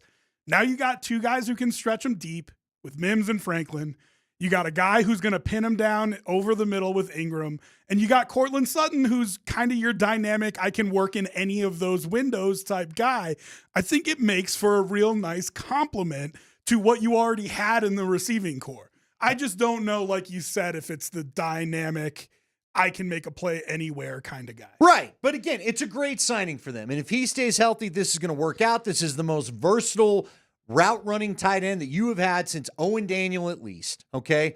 I would say he's better than Noah Fant. I think he's more dynamic a route runner than Noah Fant was. Okay. So I'm excited about that. You know, I'd like to say Albert Okwuegbunam, but I mean, you know, I don't remember. He had a good game here or there. Like Evan Ingram's going to be more consistent for you. Defensive coordinators are going to have to game plan for Evan Ingram. If he's on the field. You haven't had a tight end. Yeah. Which your boy Scotty made a good point. You know, they're cleaning out the ER a little bit with these signings. But they are. If he can stay healthy, you know, listen, I'm not going to say I've done extensive work on him, but I watched just a little bit of tape after they made the signing, and you can see him with that tight end feel of I need to slide to my right or slide to my left to just get away from this defender and make it an easy completion for my quarterback. And when you have a young quarterback who will go through a sophomore slump, he will. It's just going to happen. That's okay. You give him easy throws like that over the middle, and you make his job easier. You know how you prevent a sophomore slump as best you can? Because, again, every quarterback goes through it. They now get a season full of tape, all these defensive coordinators to break down. They're going to find your tendencies. They are going to see what you like. They're going to figure out who your favorite receiver is. I mean, they were doing some of that towards the end of last year anyway. Now you alter that. You go get them another offensive weapon, maybe in the first round now. Maybe you go get a receiver. Maybe you grab another. Look, I guess I heard Tyler talking about it. I don't know why. I'm going to find out from my guy Tyler why he doesn't like the tight end so much. But seriously, if a Colston falls to you at 20, go ahead and take him. What this I think allows you to do, you don't have to give up draft capital to move up because, frankly, the price may be too high for some of these guys if you don't want to. I will say this, though. You can't have another tight end that can't block. Oh, you could. You've already got two that can. You can't. You can't do it. You cannot put another tight end on this roster that can't block. So I don't think that's necessarily a knock on Colston Loveland, but I haven't done film work on him. He's not known as, again, and I'm going off, who knows? Who knows what he gets coached up to do? But if you go off the combine reports, he is more your route running than blocking tight end. Which makes me think that maybe tight end is a better option. I know it's a deep tight end draft. Maybe it's more of a second or third round guy. I got no problem with that. Who's a hybrid of I can catch and I can block. Hey, man. Even with you signing Afonga, if you were able to go get Emenwara, the kid out of NC State or whatever, South Carolina, I guess I should say, go get him. Go get the athlete to be the star. If he turns into Ed Reed up the middle for you, you've done the right thing. Look, they may need to get a middle linebacker, okay? I know they re-signed Justin Sternad today. It was kind of funny. I saw DMac's tweet where he goes, boom, ? Ron Burgundy voice. I want to go, this is more of a pop maybe than a boom. I don't know. You know, I don't think Sternad, didn't sound like the Sternad market was hot and heavy, and I don't need my phone alarm going off for it. Maybe just a notification on there that it happened. Thanks for letting me know. Appreciate good luck it. to see it. And look, good for you, Justin Sternad. Good for you for earning another contract. But yeah, maybe linebacker becomes the play. Look, we've been told that it's very deep at defensive line. Yes. You can grab a tackle, you can grab an end. It gives you this is what's great about free agency. When you've made the signings the Broncos have made, it gives you the option to just pick who you love the most in the draft and not go after a need. And that's what I was going to say is, absolutely. Now you got – I don't think there's a big hole on this team. Maybe running back. Well, apparently punter. We're still waiting to figure out the punter thing. Okay, but I don't think we're taking punter in the top, couple rounds. That's not a first-round guy. But maybe they signed Stonehouse, whatever. It'd be fun if they did. It would be fun. But, here you can go strictly BPA. You can go with the best player on your board. And you know what else it lets you do, Andy? Which I don't think is something that you overlook. I know Bronco fans are going to hate this, but trade back and pick up capital. No, I'm with you. If you are not desperate to get a guy, say Loveland's off the board, Genty's off the board, if you can move back a couple picks, somebody trying to get up to get another quarterback, maybe Jackson Dart there, they want the 5th round option on him, something like that. This team has been starving for draft capital for half of a decade. I think to put themselves in I know they're not this year, but to put themselves in a fortuitous position going forward by having a lot of draft picks and being able to make trades with them, I don't think that's off the table with their free agent acquisition. Who was the Boise State back that was the muscle hamster? What was his name? Doug Martin. Doug Martin. Oh, you're right. The last time the Broncos traded back around this area of the draft, and I remember I was working it, we were all fired up for Doug Martin. I'd heard they loved Doug Martin, blah, blah, blah, blah, blah. They traded with Tampa Bay. They bump back into the second round. Tampa Bay takes Doug Martin. You know who the Broncos got? Derek Wolfe. How'd that work out? Worked out just fine for you last I checked. Good. So, you know what? Trading back, like you said, fans, it's not the sexiest thing to have happen. Yeah. But if all the top flight guys are there and you can pick up you only got 7 picks anyway. You can get another pick or two. Not 2, but another pick. Go ahead and take it. And it sounds like there's a lot of depth in the second round of this draft, not necessarily in the late rounds of this draft. So if you have 2 second-round picks or something like that. Especially one at the top of the round. Yeah, you get yourself another tight end in the second round, a defensive lineman in the second round. Maybe pick up a 5th rounder you don't have right now. And pick up a running back with that. I mean, you can – because the problem was with this team wasn't the starters. It was your depth. Yeah. We talked about it all year. They just didn't have the depth. So if you can kind of trade back and backfill some of that depth with young guys, young cheap guys who could turn into be real good players, I think you're in a good situation. Maybe it's a 5th round punter. Okay, maybe not. What's the first round, Spring? What's your first round you're considering a punter? 6th? 7th? 6th? How about you? I mean, 7th. 7th? Yeah. All right. And listen, I've seen teams. Hey, I know they go need early. a punter till you need a punter. Till Kobe Wadman's out there barely getting the ball down the field against the Jets, and they're returning it all over the place on you. I'm just saying. I agree. You don't know you need a punter until you need a punter, but come on, man. I mean, how many UDFAs are there that are worthwhile? I'm just saying. Okay. All right. You know what? So, look, it's fun. Broncos are doing the things. I think they've got all the guys crossed off their list. We're going to have a bigger conversation about Cooper Kupp at some point because he's now officially a free agent. But again, you've already signed a lot of guys. Now, listen, I like the guys you've signed. I like the age of the guys you've signed. I got to tell you, I really feel like this station and Broncos country as a whole is not excited enough about Hufanga.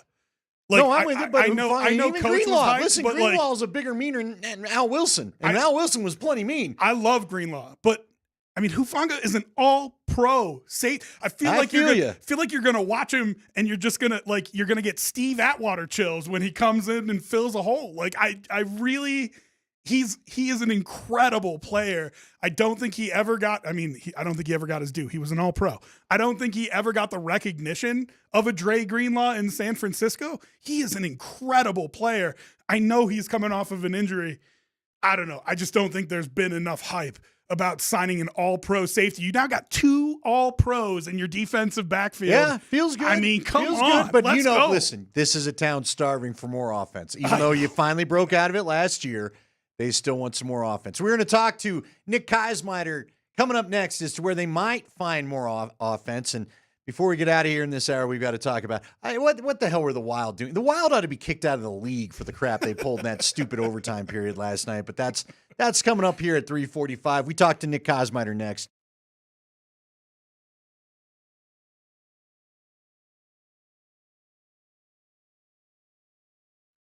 Hey guys, Andy Lindahl here for Colorado Off-Road. If you're looking for truck or 4x4 accessories, or maybe you're a commercial builder, a commercial craftsman that's looking for a topper for you, it's the Workforce Pro. Colorado Off-Road is the exclusive dealer of this Workforce Pro topper. They can do many different things with it to customize it for what you need done best for you. Just give Jerry Jones a call and talk to him about these new toppers that they are, again, an exclusive dealer of. That number is 303-761-1264.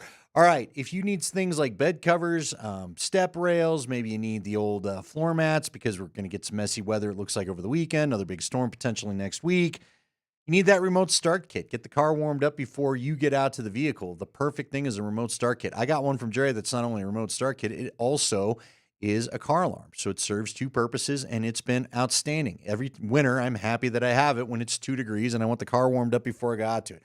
All right. So get to Colorado Off-Road. Go and get the truck and 4x4 accessories that you need. If you're a contractor, they can also upfit your vehicles. They'll do a lot of different stuff for you. They can also get you ready for camping season. Go and find them on the web at cooffroad.com. Visit the showroom 3 blocks south, downtown Littleton on Prince Street, right behind ACC. Colorado grown, Colorado owned. It's Colorado Off-Road.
We return here On Altitude Sports Radio 92.5, it's Kreckman and Lindahl. Nate Kreckman, of course, calling some basketball. He'll be back into the mix on Friday. We're about to go off to our hotline. It's the Ramos Law hotline. Car accident, you need Ramos Law. Medical doctor and attorney, visit ramoslaw.com. So there you go. Go ahead and visit us there. Right now, we're going to visit with Nick Kosmider of The Athletic. Pleased to have him along. On the day where the Broncos, it's so funny, Nick, because Rob was just talking about it. It's the day where the Broncos sign their, third or fourth free agent, yet seems to be the one that has everybody buzzing. This town's dying for some offense, and hopefully Evan Ingram's going to add that. Yeah, that's obviously the hope. I mean, you look at the statistics. I think the one that sticks out to me is that Evan Engram played 9 games last year, right, due to, various injuries. He had 47 catches, 365 yards. Both of those numbers would have led the Broncos tight end room by a wide margin. And so I just think that goes to show the need that the Broncos have. It's not even necessarily just about Evan Engram, the player. It's about just how much of a vacuum that position is, at least from a pass catching tight end. I like these guys in that room catch flack just because of the numbers. They do what they are supposed to do and what they sort of have the physical traits to do. It's just simply that they have not had this option at that position in this offense. And so, yeah, that's bound to create some excitement. Look, NFL free agency is a baggage claim carousel. Every person that is basically on this market, with very few exceptions, i.e. Saquon Barkley, they've got baggage that they have, and it's why they're there, injuries, whatever else. So Evan Engram is not a perfect player, but in terms of what the Broncos definitely have to add, an outlet really for Bo Nix on third and short and medium, a guy that he can just kind of go to that he knows every time he's matched up with a linebacker he's going to win. All those reasons are some that you can get excited about what Evan Engram can be for the Broncos come September. What's up, Nick? Rob Trujillo filling in for Crack here. So we opened the show talking about the Joker position because no doubt Evan Ingram's an upgrade over your other tight ends, and he's a good pass-catching tight end, but we both don't know if he's dynamic enough to be the Joker. Do you think this is their answer for trying to find that Joker, or is this just a good pass-catching tight end, and we're still looking in the draft to find that guy that's that versatile? Well, I bring to mind Pat Shurmur's comment the other day when he's talking about Shedeur Sanders and Travis Hunter and whether, who should draft him and what, and he said as my daughter tells me, it's not that deep. That's kind of how I feel about this Joker thing. Like, they need a tight end who can catch passes. I think you can go down the rabbit hole of like what exactly a Joker means and the alignments that he needs to be in and this matchup that he needs to draw and all those kinds of things. But the bottom line is that they just need more like surefire passing outlets. A lot of times, Sean Payton's a great designer of plays. He's a great caller of plays. He's a guy that can really knows intimately the traits that his players have and where they can fit in. But at a certain point, you're going to need guys in different situations to just go get open. And as rudimentary as that might sound, they just haven't had that, on this offense, on this roster. And so I think that's where Evan Engram is really going to help them, kind of having dived in, over the last few days, knowing that he was a big target of theirs and looking at what he does. Like, that's where he's going to excel. He's not going to mash you as an inline blocker or anything like that. He's going to be a guy that's going to go run a stick route at 5 or 6 yards, know where to space himself in order to get free of a linebacker or a safety, and then be available to Bo Nix when he has to be. Like that's where he's really going to thrive. And it's just a position that the Broncos need, and then they've paid Evan Engram handsomely to be that guy. Okay, obviously Evan Engram, everybody was kind of wondering what was going on. We got the reports he was at the facility, so on and so forth. So he finally signs. Let's circle back. I mean, now let's get the caveat out of the way, right, Nick? Everyone's got to stay healthy for these to be good signings, but this is just what free agency is anymore, especially when we saw the guys re-sign back with their teams. It would have been maybe some of the top sexy names on the free agent market on Sunday before this thing even got going. Well, what do you think of what they've done so far? I mean, I think this, like a lot like the Avalanche, I think they're a lot tougher up the middle after what they did the first day of free agency, the first day of the tampering period. Yeah, you don't need to be Hawkeye Pierce to know that these guys have dealt with some injuries in the past. And obviously, Dre Greenlaw, his injury happened in front of the third of the world population that watched the Super Bowl or whatever it means.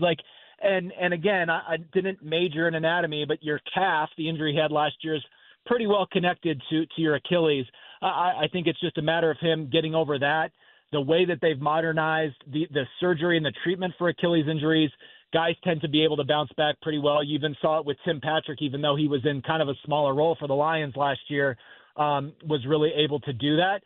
Whenever you've had injuries like that, and even the ones that Hufanga has had since he was an All-Pro in 2022, there is fair questions. The Broncos just had a guy get signed by the Cowboys who dealt with the same thing. Javonte Williams never became the guy that he was in 2021 when he rushed for 900 yards as like the number 2 back in Denver's offense. So all those concerns are fair, but I think they're risks worth taking. The Broncos, it's interesting. They, at the end of the season, talked a lot about where they think their, kind of injury prevention and wellness program has come the past 2 years. It was a major target of Greg Penner after his first season as the owner. He saw all these players getting hurt. They put a lot of resources, time, and energy into kind of being like, what do we exactly need to do in order to be on the front end? You're never going to completely erase injuries in football, obviously, but they're pretty confident in what they have as a system that they can work with guys who have had some injuries. They can help get them on a program to be a little more preventative of some of the things that might pop up. So I think that's part of why they have had an appetite for risk in this free agency period. And then the other part is you just kind of have to. If you're the hunter, if you're the ones going after the Kansas City Chiefs who have won every division title since 2016, you're going to have to be in that mode a little bit. And you're going to have a few bounces go your way. But I think these are calculated risks for the Broncos worth taking. It feels like the Broncos have done a real good job filling a lot of their holes. They built down the middle on defense, safety, middle linebacker. They signed their defensive tackle. The building on the lines on offense and defense. The one hole that feels like it's still out there is running back. Punter. Just kidding. Go ahead. I refuse to qualify punter as a hole for the team. So, the question is there a low-level running back move out there still in free agency for them? Or do you think they draft somebody high or maybe even double up in the draft trying to fill that running back position? Yeah, it's a great question. I think really the answer would kind of be all of the above are possibilities. We'll have to kind of see how all these contracts stack out structurally in terms of what the cap hit is going to be on each one of those. We should have a better idea probably by this time tomorrow of where exactly Denver's cap situation is. I'm kind of thinking at this point they do not have a lot of money left for probably like a big splashy type move. And really there's not that many of those guys out there anyway. Like when you think about running back, Rico Dowdle from the Cowboys is a guy who went over 1,000 yards last year, has a little bit of receiving pop that maybe is untapped at this point in terms of what he did with the Cowboys.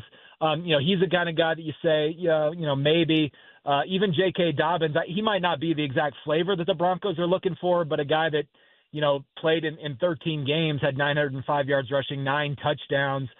He played on a $1.5 million contract last year. Might be due for a bit of a raise, but still probably a pretty affordable type of player. So they could still do something like that. But I think when you're talking about, adding that final infinity stone, it's going to be at running back. I think that'll happen in the draft. I could definitely see them perhaps taking 2 guys. And I listened to your guys' segment before.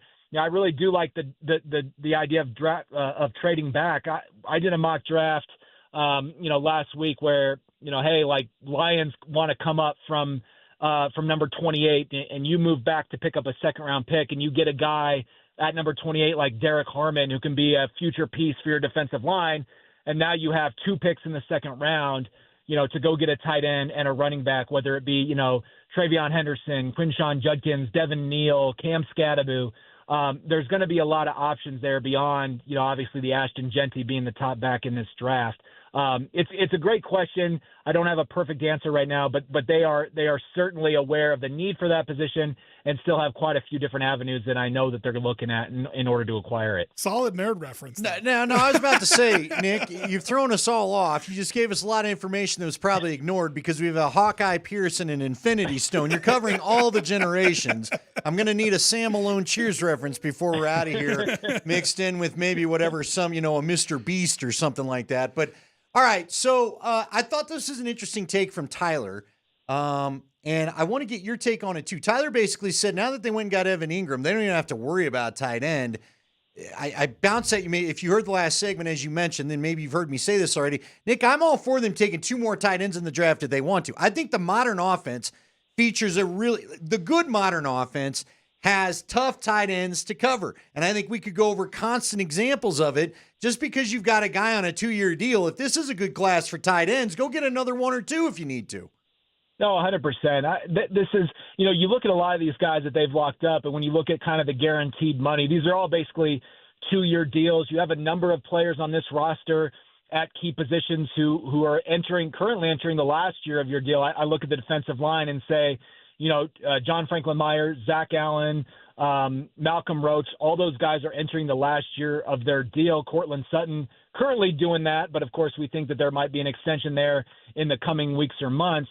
But yeah, the bottom line is that you're not so like long-term beholden to anyone on this roster right now to where you should not be, drafting behind them. This really is how you build a good team. You go and you find the needs that you have in free agency. You take a few calculated risks, but you're really trying to build this thing with smart, sound drafting and roster management. And that's, I think they've done a nice job at the very least of putting themselves in that position with this draft where they finally have their own picks in the first 4 rounds for the first time since 2021.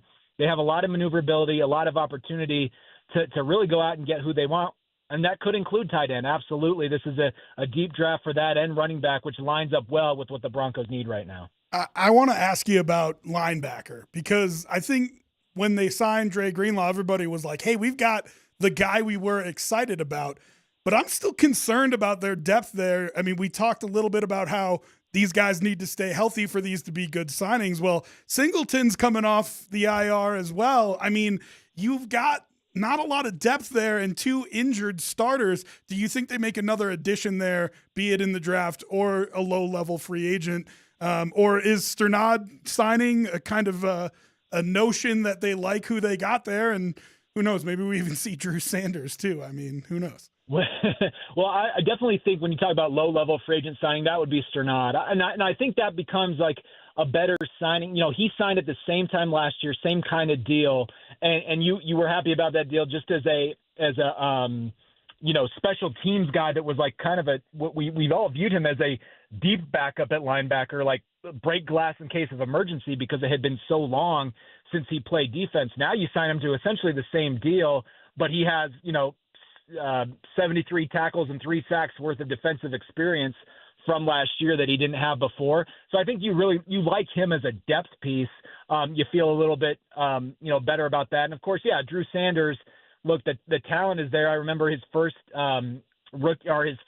training camp just a couple of years ago when he still was at inside linebacker, and the guy was running all over the field. He was clotheslining people. He didn't really know what he was doing, but you're just like, dang, this guy is like a Tasmanian devil. If they can kind of somehow find a way to contain all that, they like the traits there for sure. And Lavelle Bailey now is a guy that's had a year in it. So I would agree with you that especially if Singleton, comes back a step slow or Greenlaw, same kind of thing.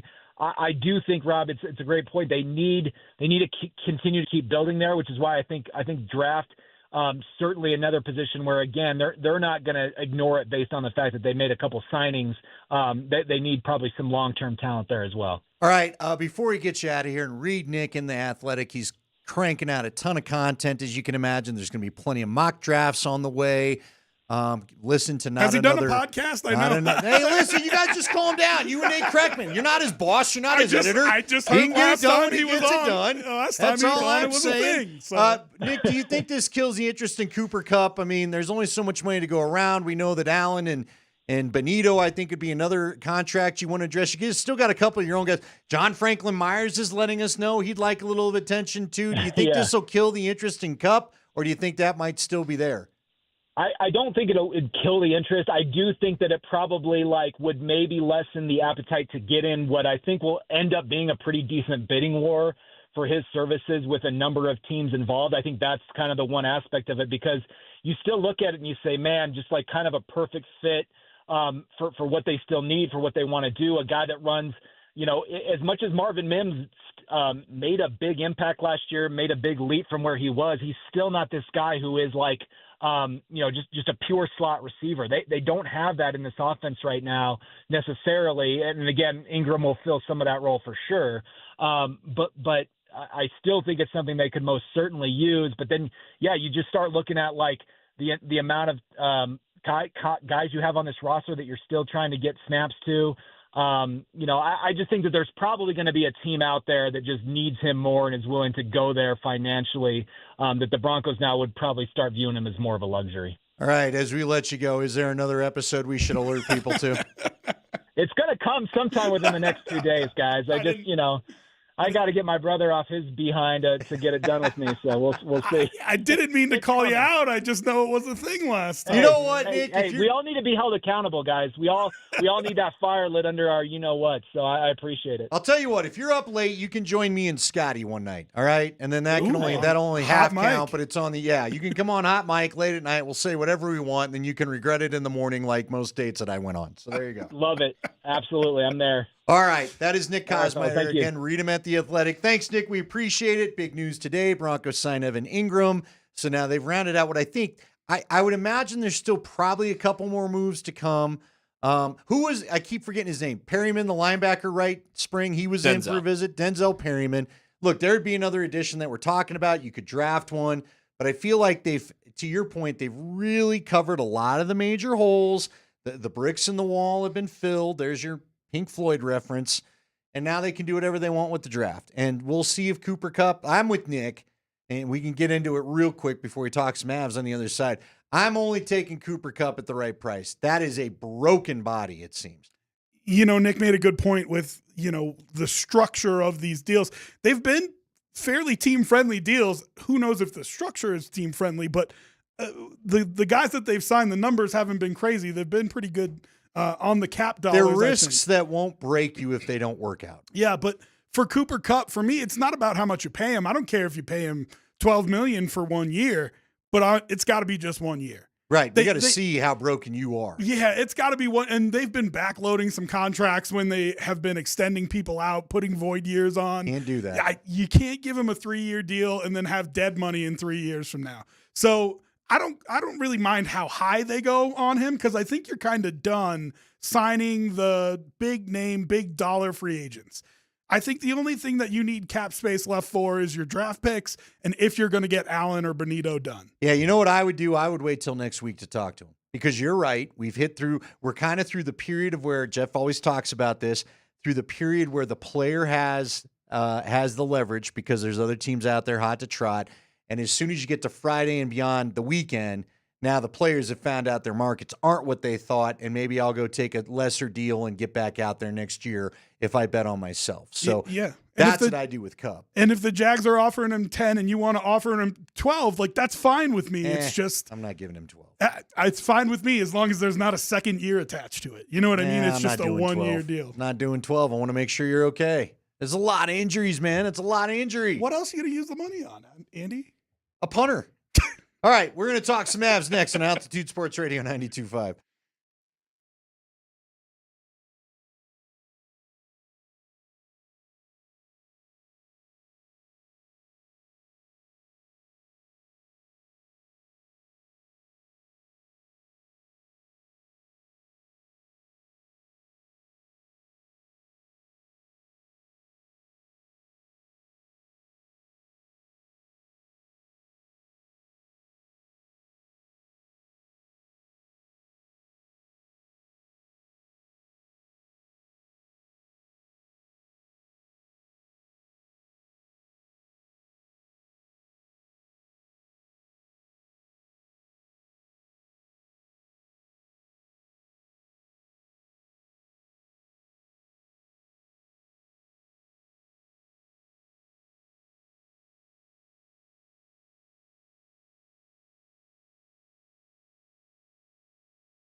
Marty Natchez, second shooter for the Avalanche. If he doesn't score, it's over. Natchez on the year, 0 for 1. Here he comes, wide to his left, right-handed shot. Natchez at the slot, lost it for a moment, rolled off his stick, and that is it. Wild win the skills competition, and they win the game 2-1 by default. Yeah, about that last night. Welcome back to Kreckman and Lindahl. Rob Trigilio in for Nate Kreckman these next couple days. Nate's back on Friday. We'll get his whole take on Vegas and if he's up any money and the free agent frenzy and everything coming up on Friday. All right, fellas. The hell did I watch in overtime last night? I mean, seriously. I've never seen a team. It was like the Wild were playing to get one rush up ice, try to get a shot, and just go to the shootout. Right? Have you ever seen anything like that? Seriously, ever. I've seen teams do it, but to that extent, if they literally tried to go soak the clock every time they got the puck. Are we amongst friends here? Go ahead. I feel like we're amongst friends here. Spring, can I just say something that hey, we'll see. Mackenzie Blackwood. Not great in the shootout. He looked lost. Oh, yeah, he didn't know what to expect. That's clear. His career numbers suggest the same thing. So I know that the Wild are known for playing a boring brand of hockey, but do you think that they were just trying to eat that clock to get to the shootout, knowing that they were going to get the second point? Well, and they also know they don't have the speed to keep up with the Avalanche if they get wide open. If they were to take a shot and all that, but even their own crowd was booing them and blating them. That's true. In the overtime. I mean, look, again, that was ridiculous.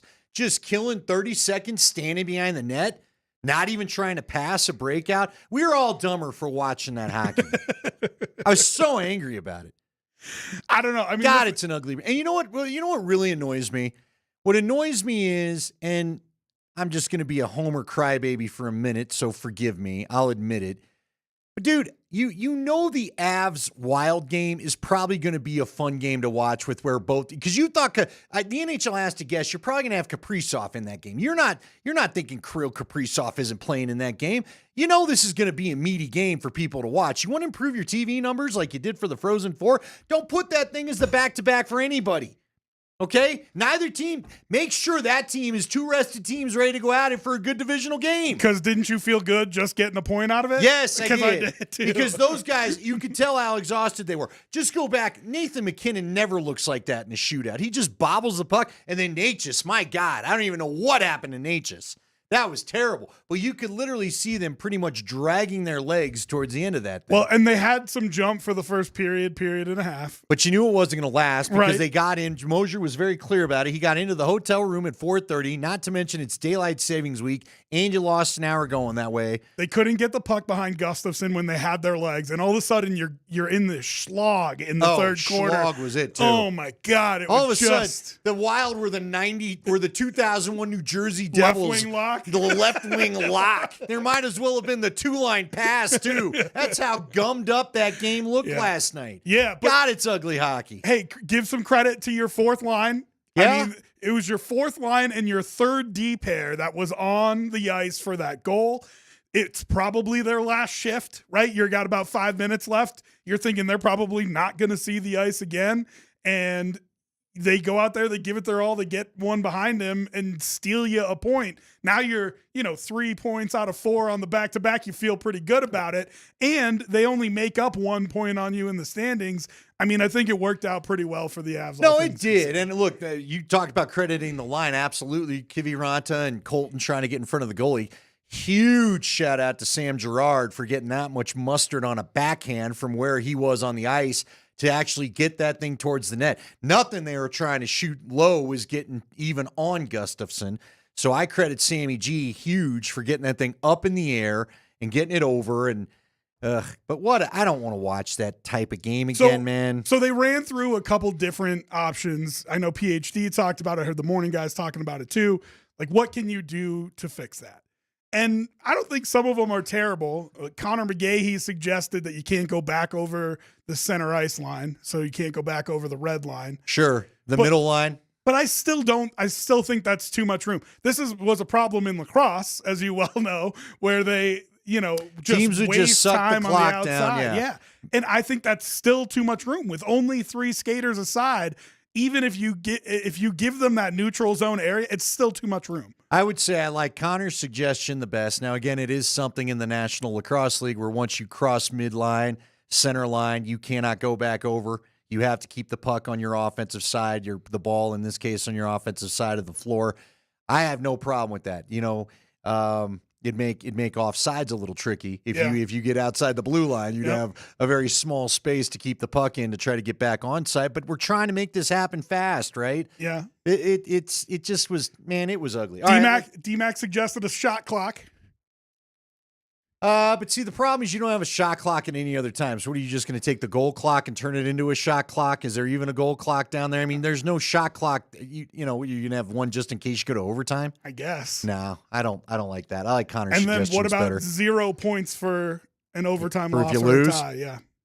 Okay, that would motivate some changing the people. point system. Well, yeah, sure, because they're just trying to soak it because they know they got the 1 point and they think they got a better shot in the shootout. Well, to get I the do second. think, I think you're right there. They thought they had a better chance at the shootout. I also think the Avs speed scared them, even with the Avs tired as all get out. Look, man, Val had a great chance, but he was tired. All the Avs just were fumbling the puck. At one point, Rycroft was funny. He goes, "What is it, a square puck out there?" And that was a perfect thing because it looked like the thing just wouldn't sit for anybody. Hey, let's talk bracket contest. Now, hold on. Spring, this is not another bracket contest. Don't say, "Oh, I've heard about this before." No, my friend. Not another bracket contest. We're not asking you to pick 67 games. Just pick 5 teams. 5 teams, Rob. You can do that. You can count to 5, and you're good to go. The lower the seed, the more it's worth. The grand prize package is epic. Epic. 2 tickets to a Nuggets playoff game, dinner for 2 at the Denver Chop House and Brewery, a catered party for 30 from Brothers Barbecue, and a brand new big screen TV. All that for just picking 5 teams. You can enter starting on Sunday night after the field is announced at altitudesportsradio.com. That's altitudesportsradio.com. What are you listening to? Altitude Sports Radio at the .com. All brought to you by Evan Williams Bourbon. Enjoy it for all the buzzer beater celebrations. Adding Evan Williams to your game day lineup is a slam dunk. Also by Brothers Barbecue. Let Brothers Barbecue take your event to the next level with their award-winning catering and service. Now, that's a heck of a read right if there. you want the breakdown of all the points, we got this on the website, right? For example, if you pick the first round, you get a point. Second round of 32, 2 points. You get someone to the semifinals, 4 points. Regional finals, 8 points. Semifinals, 16 points. National championship, 32 points.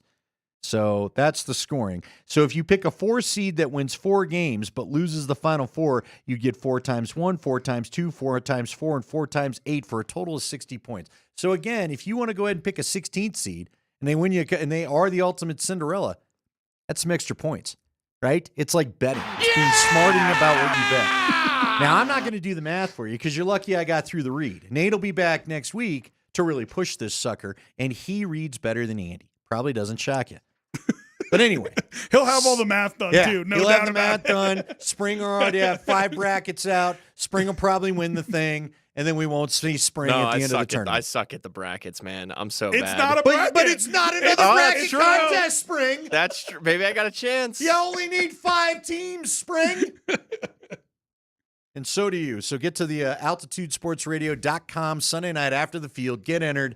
And go get yourself a big old fat prize that'll make it maybe a little bit fat with some of that great food. Anyway, we're going to come back. All right, there's more NFL there's more things to consider. We're going to do the should they or would you rather. Pick your favorite childhood game, but it involves a running back and a linebacker with local ties.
We roll on the 4 o'clock hour.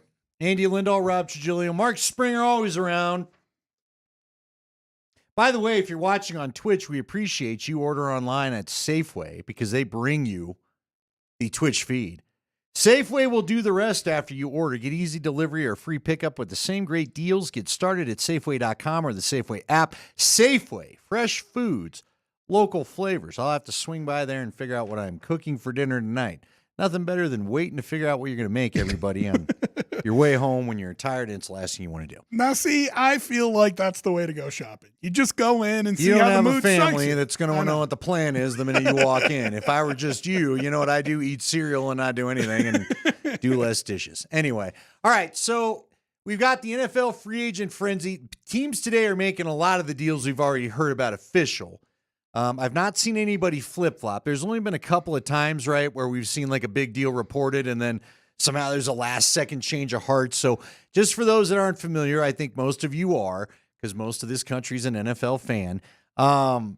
If the deals you've heard about for the last 2 days couldn't be made official till today, would you say 2 o'clock was when we opened the new year? You want to tell everybody your line? Yeah, I mean, Mary, the Chiefs are no longer defending Champs Day. I Yes, feel like that's finally, for the first time in a while. We get to enjoy that for a little bit. So teams are making deals official. We're finally getting actual emails from the Broncos confirming these free agent signings that we'd heard about and all that kind of stuff.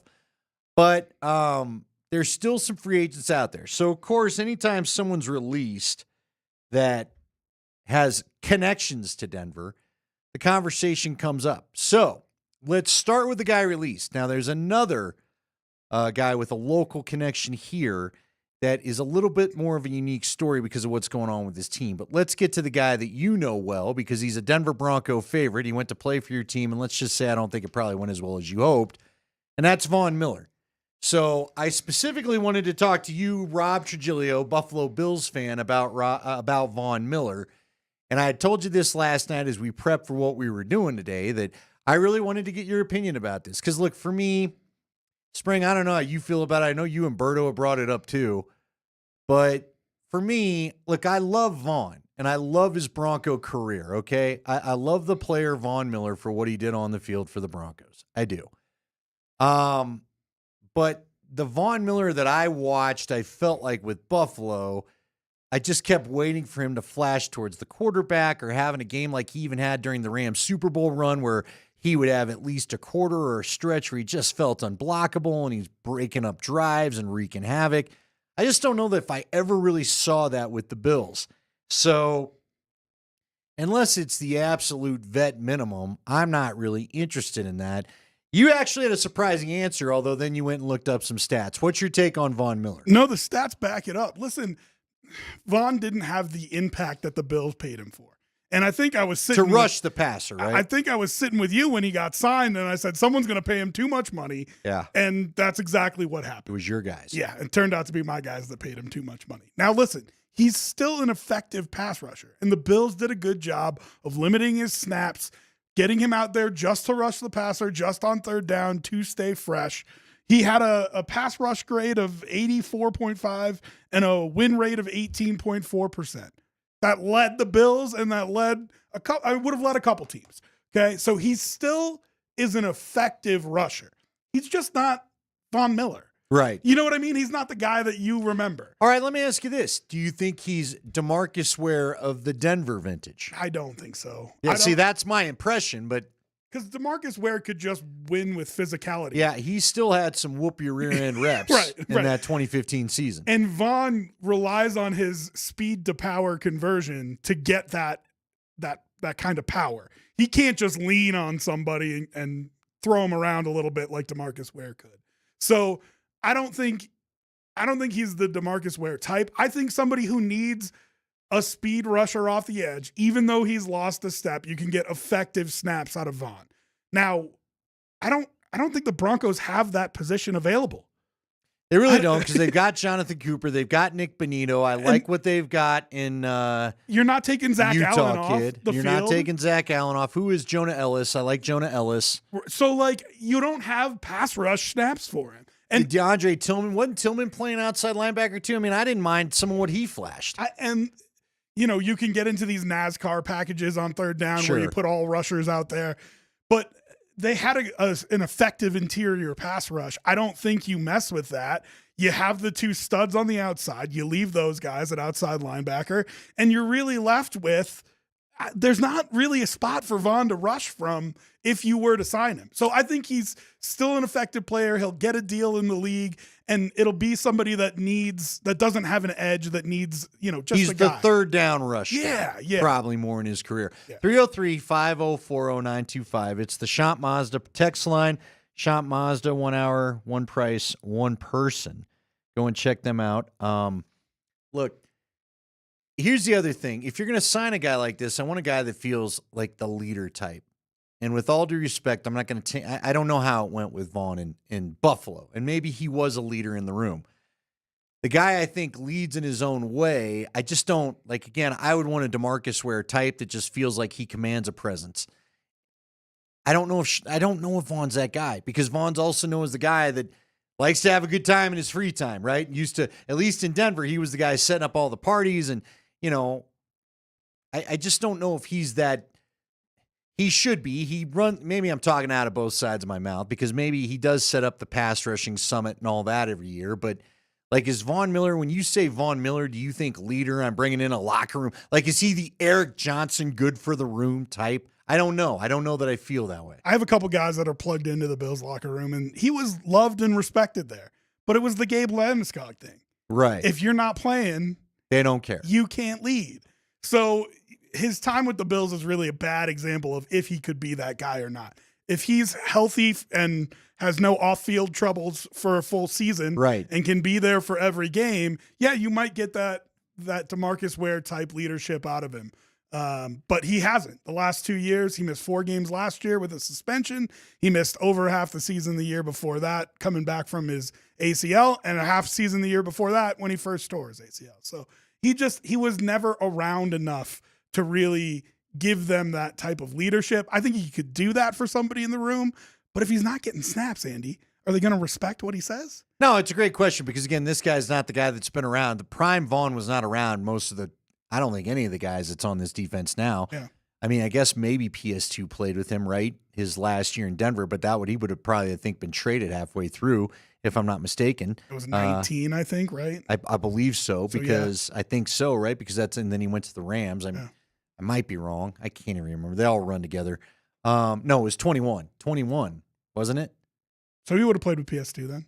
He would have, yeah, but he only would have played that half year, because I just remember that was the year they traded him to the Rams, and I think the Rams went on and won the Super Bowl, and then 22, 23, 24 he spent in Buffalo.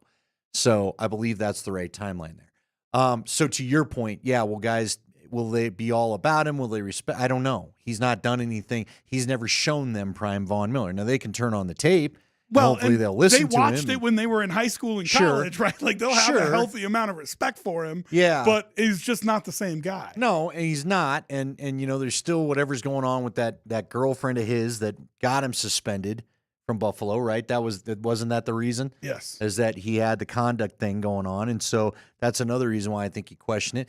So how about let's sum it up. For me right now, Vaughn's a no, unless it's just an absolute dirt cheap deal. And what did you got to lose? I'd say even then. I'd say I'm with you. I wouldn't take the past is the past, right? I wouldn't take the shine off. I mean, you've got a defensive player of the year coming back. You've got a linebacker who was in the league in sacks? Top 10, top 5 in the league in sacks. Oh, he was talked about for defensive player of the year for a minute, and Nick Benito. In line for a $20 million a year contract. Let them lead the team. Let it be his room. This is your future now. You've got one of them under contract. You better get the other one done. Let them have the room. You know what I mean? Right. All right, now let's go to the other one, because people are already asking. The Niners are tearing it all down.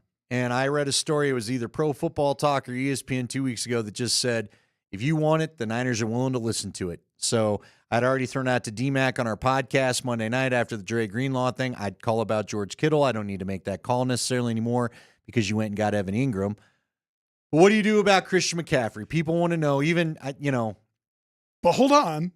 Before you move to Christian McCaffrey, which I do think is a fun conversation, let's go back to Kittle. Because you opened this show by saying, I want 2 tight ends. And Kittle is your guy that you can put in line and let him block somebody. He's going to get in there and dig out a safety. He's going to do a little bit of the nasty. He is mean, tough, and on top of that can run effective routes and catch the ball. All right. So those are two skill sets I feel like you could pair together, no? You could, but how high a pick now? Now that you have Evan Engram and it's not quite the urgent need, I'm not urgently giving you a top pick like I might have. I don't think it's a top pick. It's more about the money. Well, if you're taking my 4th or my 6th because I don't have a 5th, or maybe that's where you trade back, get the 5th, and DK Metcalf went for a 2. Yeah. There's no way Kittle goes for a 2.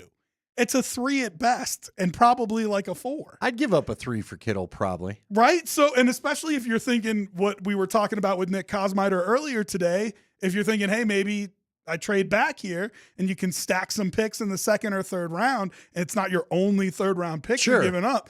Now you're talking about a little bit of a game plan for me. If we get all that to come together, then I'm willing to talk about it. But, and I'm fine with it because Engram and Kittle could be very fun together. Oh, man, run 2 tight end sets. Well, it's hopefully a more friendly version of Gronk and Aaron Hernandez because we know how the Hernandez thing turned out. I don't know why that's the one. But because that's the best 2 tight end combination that could both mirror each other's skill set that I can think of. Name another NFL team that's had something like that. They could both catch and they could both block. It was unreal. Kittle and Juszczyk. Well, now, I know he's an H-back. People keep texting in saying, "What about Juszczyk?" Look, guys, I'm all in for talking about Juszczyk. I think he's a versatile player. I think between he and Engram, you might have kind of a 2-person version of the Joker because they both are a little more tough to cover. Yeah, they change the defensive thought on your field. Same thing, and this is why the Niners were so good for so long. He's willing to block too. Exactly. I mean, he'll get in there and oh yeah, get you nasty. don't know what he's on the field for. The Broncos' problem the last few years, and in particular last year, was too many people showed up and you knew what they were in there for. You knew if Javonte was on the field, he probably was there to pass block because his running wasn't great the later we got into the season. They were not trusting the other 2 to be pass blockers the way they were trusting Javonte. So it was a dead giveaway. When Lucas Kroll came in, likely you're probably trying to feed that guy the ball. So now you hope to get more guys out there that isn't tipping your desire of what the play is. So I'm all for Juszczyk. Are you calling about McCaffrey or not with this tendonitis? In at least one Achilles, and I had read reports that it could be in both. That's got to scare you, doesn't it? It would be fun. We all love Christian McCaffrey. Yes, I would take him back. It would be fun. But I don't know that you're getting that Christian McCaffrey. Yeah, I mean, listen, God, the injury fear definitely keeps you away. But I think the Broncos, even with the turnover in their organization, know enough people to have a real conversation about how healthy he is inside their organization, talking to some old friends. So if they do it, I would feel good that he's going to be at least available for some of your games, the majority, I would say. But if they don't do it, I think it's a clear indication that they might think he's not going to be available to them for a majority of next season. Let's take a look at these contract details real quick, if you don't mind. Cash, let's see. He's a cap hit. See, here's the problem. The Niners did the thing that we're talking about. This was my problem with Deebo Samuel and why I didn't want to trade for him, quite honestly. All right, so as far as McCaffrey this year, where's the cap hit? Cap hit's $9.4 million. Next year, it's $9.8 million, we'll call. It's not bad. It's a $25 million cap hit in 2027, so there's no way that's going to happen. He's due in base salary $16.85. I got it. If the base salary is 16 and 24 is the number, that means the dead cap is like $8 million. His dead cap is $2 million, so there's no. So that year is there to be. Hold on, it's $5 million for that year. It's $8 million for 2026. But here's the thing: you and I just got done talking about this. He's got voidable years for 3 years. It's the same thing they did with Deebo Samuel. I'm not trading and keeping your dead money to the tune of $5 million, $5 million, and $2 million. You don't keep all of it because some of that, most of that, is signing bonus that got pushed into later years. And so when that gets traded to you, the Niners keep that. Not what Legwald said. If you trade for the contract, you get the voidable years. Even if the Niners already paid out the. Well, but again, they added these voidable years on to stretch things out. Sure. But I thought if they already paid the money, it has to hit their cap. I believe Leggy was You're telling us, saying it's because gonna we hit talked theirs. about this with Deebo Samuel. He had 2 voidable years on there, which is why we didn't want the contract. Wow. Now, again, might be wrong, but I'll ask you this: you've got 3 years, you've got at least 2 years where you don't want to be, and you're not getting out of it. His dead cap hit this year. And this is what's going to turn everybody's stomach. The ages are right next to all those years. Right. Why don't you tell us what the ages dead are? cap in his age 29 years, $22 million. God, Christian's only going to be 29 this year. $22 million. $22 million.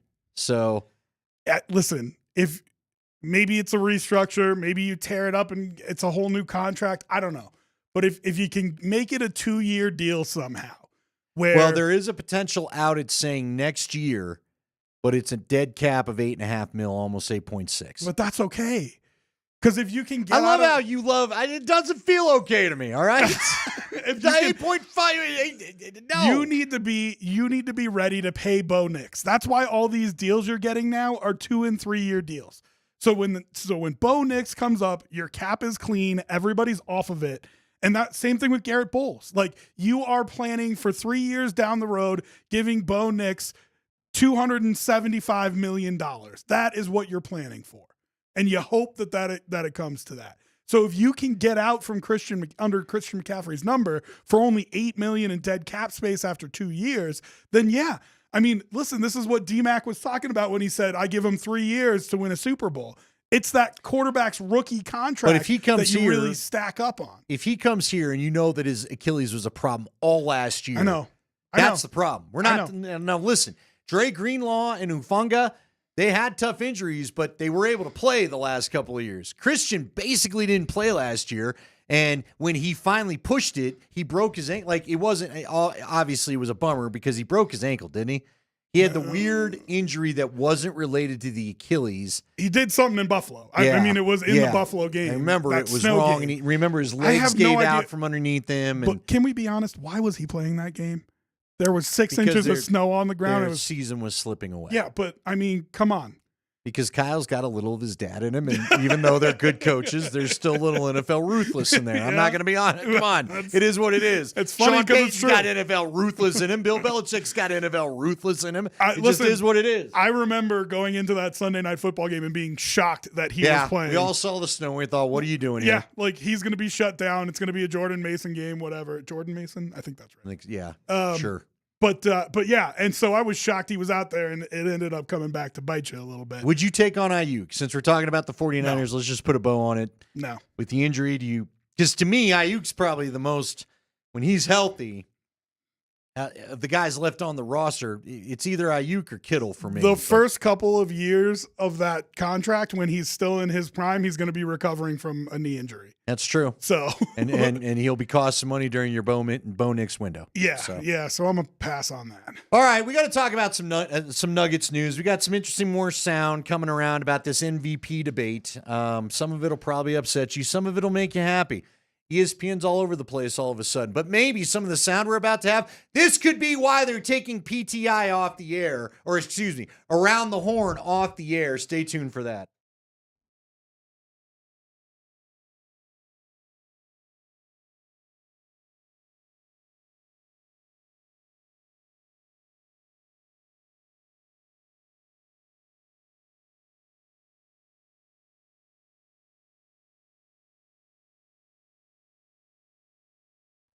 Hey guys, Andy Lindahl here for the Rocky Mountain Men's Clinic. If you're dealing with erectile dysfunction, let's just get right to the point. There's no need to have your life disrupted for this. There's no need to have your relationships affected, your self-confidence affected, your self-esteem. There's no need to let this cause you problems in your marriage or maybe any relationship that you're in because you find yourself pulling away or trying to avoid finding yourself in a situation where you don't think you're going to be able to perform, because you have help waiting for you over at the Rocky Mountain Men's Clinic.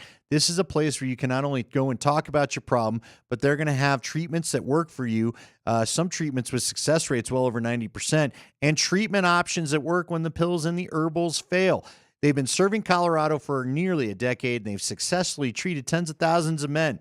All you have to do is schedule a consult with the Rocky Mountain Men's Clinic today. Your initial visit's $99 and does include a medical consult with a Colorado licensed medical provider. and a TMPSA test. And if you're medically advised, you'll get a test dose.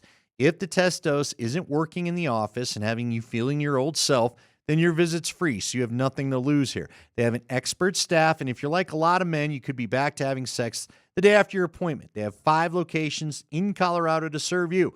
They're in Fort Collins, North and Central Denver, Castle Rock, and Colorado Springs. So give them a call today, 720-440-7900, or visit them at the RockyMountainMen'sClinic.com.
We welcome you back to Kreckman and Lindahl. Oh, what a great song. This is a great song. A little Blink 182 off the new album. Now you got me fired up. I got my Tom DeLonge shirt on. The To the Stars. Oh, I just want to let it breathe, but it can't. All right. We've got some great NBA audio to play you. Guys, I'm getting sick of the MVP debate, but it's something that we talk about in sports. I mean, we've got some great audio from Around the Horn, an ESPN show that's actually going to take an actual logical approach to this thing. So we're going to hear their debate on what should go on between Jokic and SGA and all that kind of stuff. But real quick, because we got people texting in. So the voidable year thing, why you found out at least the background on Debo. We don't know if it applies to Christian. Yeah. But why were the voidable years? They did travel with Debo? Yeah. So there's an option in Debo Samuel's contract that was after he got traded. And if you picked up that option, you were paying him bonus money that made up like 90% of his salary. But it was paid as a bonus. So when you selected to pick up that option, those voidable years having dead cap hit come to became your cap, problem. right? Because you're the one that's deciding to pick up those option years. I don't know if Christian McCaffrey has option years, but if those voidable years dollars have already been paid in actual money, then they still have to hit the San Francisco cap salary because cap. they paid the because money. they already gave him the Right. money. And so that's what happens when like guys convert money to signing bonus. What happens is they're paying them that cash up front, which is why players are happy to do it, but they're spreading the cap hit out over the life of the contract. But you're then responsible for that money for as long as it takes for all of it to hit your cap. All right. So I don't know how that's going to work with Christian, but right. But Leahy was right because of the triggering of the option. That is why those voidable years traveled. Yeah. Thank you. God, I hate contract stuff. At least I can figure it out in the NFL. I still don't even know. Every time we think we got the NBA figured out, there's some new clause I didn't know about. It's unbelievable with the which is why the aprons and Nuggets, everything. we always find out the Nuggets didn't do anything, not because they didn't want to, because they weren't allowed to, because they some stupid new literally legislation that it feels like you put in specifically to screw them. But anyway, let's get to some of this MVP debate, because of course this is the time of year that it's heating up. And I'm going to spare the audio of Stephen A. Smith because we all know how he feels. He is demanding, and I was a little disappointed because I saw an exchange from PTI yesterday, pardon the interruption, where Michael Wilbon is in lockstep with Stephen A. Smith, where they're insisting stats be damned, SGA needs to be the MVP, and I'm not hearing anything else about it. Literally, Wilbon had the same take. Now, Kornheiser did push back. He did say he thinks that SGA is going to be the MVP, but he gave Wilbon 3 reasons why he thinks Michael Malone is dead right on saying, when Malone said after the game on Monday, why we're all full of blank and that we should be, that Joker is the true MVP. So, of course, the debate gets taken up on the show Around the Horn, which is going to end at the end of the month. And this is the debate the panel had about the MVP debate from Around the Horn. We start talking about MVP halftime of the first game of the season. The Nuggets cannot play without this guy. Look at every metric you want to come up with. When he's off the court, they're one of the worst teams, not just this season, but NBA history. Give Jokic a lot of credit. He played 40 minutes last night after playing 43 the other day, and he had a bad elbow. He wanted to be out there. I get a vote. For me, the race is still very, very close. It's a two-man race, but it's Mina close. Kimes?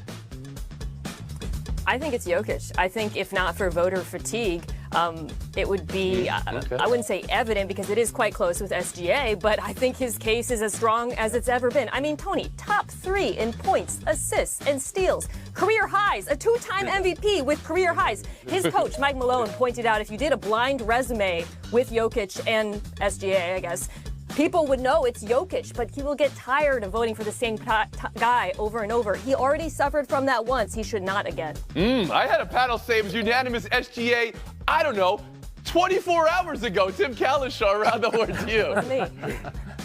I still think SGA is going to win. I think it's getting a lot tougher for him. I do agree. The stats are all now starting to slightly favor Jokic. But I do believe it's fine for a voter to look at the West and see all these teams bunched up and then see Oklahoma City 11 or 12 games ahead at the end of the year and winning 66 games and say the best player on that team is a fabulous player. I'm going to vote for him. Kevin Black. Then why didn't Tatum win?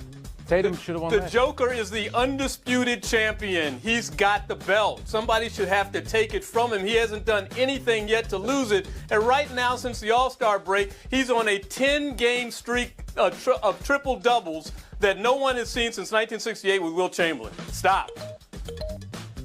There it is. And of course, so there is some sanity inside the walls of ESPN, but I find it funny. There's actually a lot of good points for Jokic in there, and that's the show that's getting canceled. So, okay. So sorry, guys. Maybe you shouldn't have had that. But seriously, a lot of good points made in there, and there is such a thing as voter fatigue. And look, I'll say it at the end of the day. He doesn't care, so I'm not going to care. I don't think Nikola wants to talk about this. You know he doesn't want to go into pressers and have to talk about these things for the next month of the year. He just wants to get to the playoffs and worry about championships. But, I had Scotty. We were doing our Hot Mic podcast last night. Check it out on the Altitude Sports Radio YouTube channel if you missed it. Scotty said last night that there's a large number of MVPs. Matter of fact, a large percentage that weren't on the best team. So stop with the best player on the best team has to get it. Let's preface this by saying that these leagues, if they wanted to clear this up, could very easily, by putting out a definition for what most valuable player means. Does it mean best player? Right. Or does it mean most valuable player? Because, look, it was brought up by Tony Kornheiser yesterday. If we're going to go best player and best team, why isn't Donovan Mitchell getting some Which run? is a great point. And it's remember, fair to bring up. We had this same conversation about Josh Allen and Lamar Jackson just a couple months ago. Okay?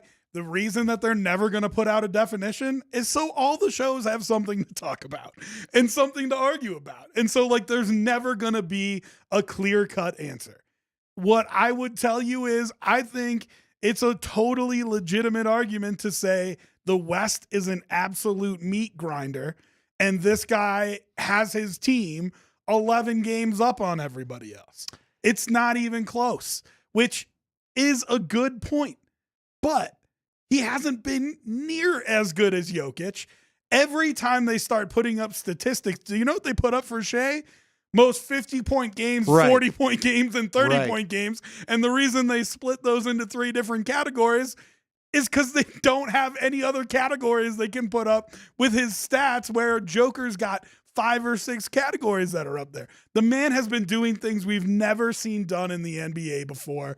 The only other guy that I remember, I think he's the only other player in history, maybe back to Wilt, who registered a year-long average of a triple-double was Russell Westbrook, and he won an MVP that year. I don't know how you could, with a straight face, if Jokic averages a triple-double, how you could, with a straight face, say he's not the best player in the league. Because people need someone new. Now, there was another take from Nick Wright that I did not send to Spring because Nick Wright just drives me nuts. Don't feed the troll. But they were talking about how, the MVP is a club and we want to welcome SGA into the club. All right, dude. He already, and Mina Kimes made a good point about it. He already missed out on one because you wanted to, add extra because you wanted people to crown the somebody club. else. Right. And he should have won that year. They won an NBA title that year. And now forever, the year that he didn't win an MVP, they won an NBA title. And see, again, this is where we split hairs over this darn thing, no matter the sport. But to me, the stat that should be the resume closer for Jokic is, when I'm not on the floor, they are historically bad offensively. Historically. When I'm on the floor, we're the number 2 seed. When I'm off the floor, they're a lottery team. Okay? That's all you need. That's like Peyton Manning leaving the Colts and they win 2 games to win the Andrew Luck Derby the next year. Are you kidding me? Come on, guys. Come on. But like I said, I don't care. They're also, and it goes the other way too. They're one of the most efficient offenses in NBA history when he's on the floor. Did you see, I know, Spring Native brought this up. They put out a list of all the top assist duos. Matter of fact, Dan Hyatt might have even tweeted it out. Jokic and 3 of his teammates. It's like him and Christian Brown, I think it's him Brown, him Westbrook, and him and Jamal are like 3 of the top 10 assist duos in the league. It's unbelievable. He's never, I'm choking on this because I don't know if I want to say it. He's never going to truly get the recognition that he deserves. You're right. He's just not, because he's that good, and he's just not going to have 6 titles to go with it. So he's never going to get put in that conversation. but he is one of the best players to ever play the game of basketball. Yeah, and nobody is going to put him in that conversation. I had to laugh because, to bring up your point, even Kendrick Perkins couldn't hold the hate in his heart on Monday or on Tuesday after what Jokic did Monday night. And he had to talk about, or no, it was Friday after he had the historical game that nobody had ever had with the 30-20-20. And so he was going off about it, and even he goes, this guy's moving into top 5 all-time center territory for me. And I'm like, my man, come on. He's been there for You need to start talking about top 5 all-time player. And like, listen, player. If the year they get swept in 4 by the Suns, they're healthy, maybe they win a championship that year. The year after, where they take Golden State, they give them a good series, but Golden State takes them out, but they had a ton of injuries. Maybe they could win it that year. And if he's got 3 titles and we're talking about him going for his 4th, then the conversation starts about him being the greatest player of all time. But there was COVID, there was injuries, and you're not going to have that dominant era where it was the MJ era, the Kobe era, the Jokic era. It's just not going to happen. Yeah, you saying that kills me, though, because if they had not blown their shot last year, had they not blown the 20-point lead against tonight's opponent, the Minnesota Timberwolves, who I've been saying it. I know we have the promo with Nick saying, or with Vic saying it. You need to send a message to this team tonight. It is time to deliver some mail this evening. And Nuggets fan Tatiana, she goes to like all the games. She's a famous Nuggets Twitter person, famous in air quotes. Twitter famous. She reposted the video of the end of the game last year, and I was like, man, that's such a good point. And she's like, I'm never going to be over this. You know, it was Anthony Edwards waving goodbye to the fans at Ball Arena. It was that slam dunk at the very end of the game when they were just dribbling it out, and Yoke goes over and is like, hey man, why? What are you doing? Why? So you got to have a little something extra for these guys. Yeah. I mean, I want you to go and you need to send them the message you sent Oklahoma City. Yeah. You ain't looking for this in the playoffs. You're not. You're not what you were without Cat, and we're going to show you. I'm tired of hearing that you're built to beat this team. We're going to prove that you're not as built as you think you are. You got to give them some doubt because, look, they're not what they wanted to be. Now, they're doing all right. What are they, 6th, I think, 6th or 7th in the West? They're coming back up, yeah. The Golden State's coming up, all that. But I hope you get to send that message a little bit tonight. Again, you'll hear that game here tonight on Altitude Sports Radio 92.5. All right, we've got a collection of sound that I want to play for you because it's been a good soundbite day. So when we come back, we've got to hear from Pat Shurmur about Shedeur Sanders, because I do think it's interesting some of the things Pat Shurmur has to say. And also, I used to work at a station that carried baseball. Something happened in a baseball game that I've never heard happen. We'll give you that next, too.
It is Altitude Sports Radio 92.5. I'm Andy Lindahl, along with Rob Trujillo, Mark Springer, along as usual. If you've been maybe your first time getting a chance to check in this week, Nate Kreckman's out calling some Mountain West basketball. He will rejoin us on Friday. And it's been a crazy week. I probably, for some reason, I feel like it used to be we needed to do sports updates and top of the hour recaps and all this stuff because not everybody had a phone. I don't know who's living that life, but if for some reason you are, the Broncos did sign Evan Engram today. They also brought back Justin Sternad. Also, an interesting note from Chris Thomason. According to Chris Thomason of the Gazette, the Broncos are not interested in Ryan Stonehouse, so I guess we'll let that go too. So their punter search continues. No! Yeah, I don't know, man. It's kind of wild. Is he a bad breaker upper? I don't really understand why Tennessee moved on for him for Johnny Hecker, but they did. So, free agency continues to spin. I just love the fact that you think there's nobody in the world that works so hard until 5 o'clock that maybe they miss the Evan Engram news. No, I know, but aren't we all living a life where your team? I mean, some people, work construction. Some or just people getting in don't their have cars. 15 insiders beeping their watch every 5 seconds, is what you're telling me. Yeah, I mean, they're laying asphalt or something. Well, I'm glad it's asphalt. I was worried we were going somewhere else, but yeah. So there's the news of the day. Spring, let's see. Russell Wilson we're going to catch all up on this in the high five, but there's so much news. We're going to bring it to you at 5:20, so we're not pinching the segment. Got some great audio from Ryan Clark about Christian McCaffrey. We'll revisit that story because we're not the only ones wondering, is Christian McCaffrey available with the bloodletting going on in San Francisco? And some breaking news I'm just seeing now. The Jets are releasing C.J. Mosley. Yep. Spring had given us that, so C.J. Mosley's on the market. Cooper Kupp got released officially today. He's on the market. We were talking with Nick Kosmider earlier today about if the Broncos need more depth. I don't know where he feels like he is in his career life cycle, but if he's at a Bobby Wagner type spot, it might be a reasonable contract to bring somebody like that in. Listen, if you got John Franklin Myers happy, maybe there's a guy that could recruit it and pull the old Devontae's Brock Nelson thing, right? Sure. All right, we got to play you some great audio. First off, we're about to, and this is more of a broadcasting side. In my tease, I probably should have mentioned that. I've never heard this in baseball broadcasting, and I used to work on the station that had the Rockies broadcast. So I want to bring you a little of that audio. But first, a lot of people asking about Shedeur Sanders, what's going on. His offensive coordinator from CU, Pat Shurmur, weighed in. Well, I've talked to all 32 teams, and some of them multiple times. I mean, some of the teams, ought to get an Airbnb out here. They've been out here a bunch of times doing the research on Shedeur for the right reasons. And I've told them all this, and I really believe it, having worked with him at this level and knowing how he's going to project to the next level. If you need a quarterback, draft Shedeur. If you don't need a quarterback, take Travis. I mean, I just, as my daughter would say, it's not that deep, and I think I'm not trying to be, funny. I just, believe in it. Quarterbacks have to have confidence. You're thrust into a big stage. And, it's 3rd and 6 and the wind is blowing and you got to have it. If you don't have confidence, it ain't happening, right? And you've been tagged a few times. Some of your guys have maybe dropped a couple balls. And you got to be able to stand in there and take it. So confidence is a huge thing. Being natural at the position is a huge thing. And I just think, he has some of the traits that will allow him to be very, very successful. So I'm not into the comparison game at this point. We're not working together. We still talk frequently. He'll call me at night after his visits and we'll talk about how they went or whatever. But now I'm in the phase where I'm rooting for him. And I think, whatever team chooses to pick him is going to make a really good choice. I believe, correct me if I'm wrong, that was from the spring availability, right? Because CU's gotten back on campus. Their guys are getting together for spring workouts. Marshall Falk spoke as well. But there it is, and I think, listen, I get it. I want to make it clear to everybody out there. I work for the CU broadcast. I like a lot of those kids up there. I like LeJontay Wester. I think he could be interesting. He's very slight, but I think the kid's a good football player. I think the world of the football abilities of Shedeur Sanders because I watched with my own eyes over the last 2 years a guy that frankly at times when the momentum was going the other way, he and Travis Hunter or he and one of those other receivers would work to seize it back. I still remember, not to rub any salts in any wounds around here, because I try to be respectful of the CSU folks, because we service everybody. But I still remember at the 2-yard line, and Shedeur leads them all the way down the field for a win. Yeah. When the offensive line was blocking crappy, and frankly, CSU had a great defensive game plan that had kind of befuddled them most of the night. Okay? I've seen Shedeur do it. And so I do believe some NFL team, because of size or athletic ability or whatever it's going to be, brashness, bravado, I don't know what it's going to be. But whatever it is, I do believe that you're going to talk yourself out of a good quarterback. And I think he's going to make some teams regret it. That probably will pass on him, okay? But that being said, I agree with what – I'm going to make an effort. I promise you this, for those that are wondering that I guess are in the CU crew or whatever it is. I'm going to try to get, if I can't do it, I'm going to get Mark Johnson to ask some of the specific questions of Pat Shurmur that I think some NFL people are asking. We'll see if we can't get those answers, and I'll try to bring them to you. Hey, Mark Johnson's busy.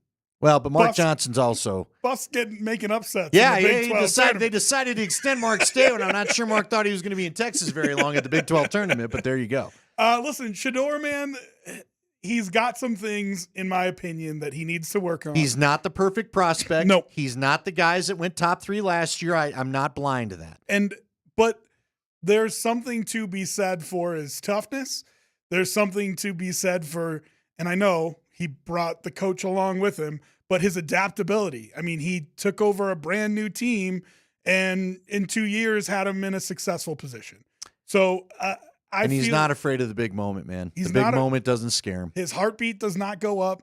What I don't like about him is when that rush comes, you see him drifting back, kind of fading away. And he's got to figure out how to not do that. You're right. And I don't think he's quite as athletic as He's not. He's not as Cam Ward. Cam Ward's the more athletic guy. Well, and you think with Deion being his dad, your head immediately goes to... Because Deion's an insane athlete. Right, incredible athlete, and he's not that guy. So there's a couple things that, But he's not a stiff either. He's not. I mean, the guy has eluded some rush, so... But he's average size for a quarterback, little bit small, right? I mean, Andy, the NFL guys you talk to, they want 6'3", 6'4". He's really 6'1", right? Yeah. I mean, so... He's 6'1".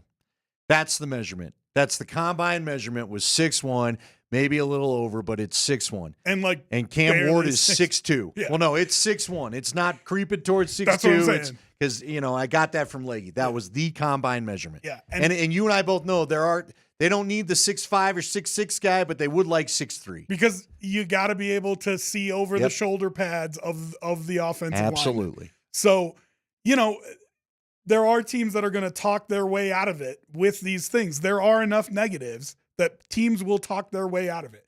I just think, like you think, I think he's going to end up proving some people wrong. I hope he does. All right, we got to play you this audio. So again, I worked at the place that's got the Rockies games for years, for 2 decades, matter of fact, and I worked on the Rockies games. And I've heard a lot of foul balls enter the booth. But this comes from spring training from the Mariners. Rick Riz, it didn't just enter into the booth, it did a little more. On Hoskins. Now the set by Vargas. Here's the pitch. Swinging a foul. Did it get you? Oh, man. Hit me in the head.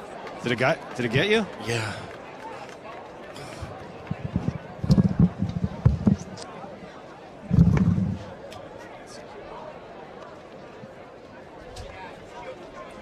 Hey, we're going to take a quick break here. We'll come back. We'll come back right after this.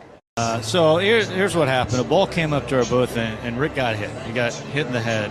Tried to get out of the way. We did our best, and doing okay. He's fine. He's up. He's next to me. He's doing okay. So he's being checked out. Just a scary situation.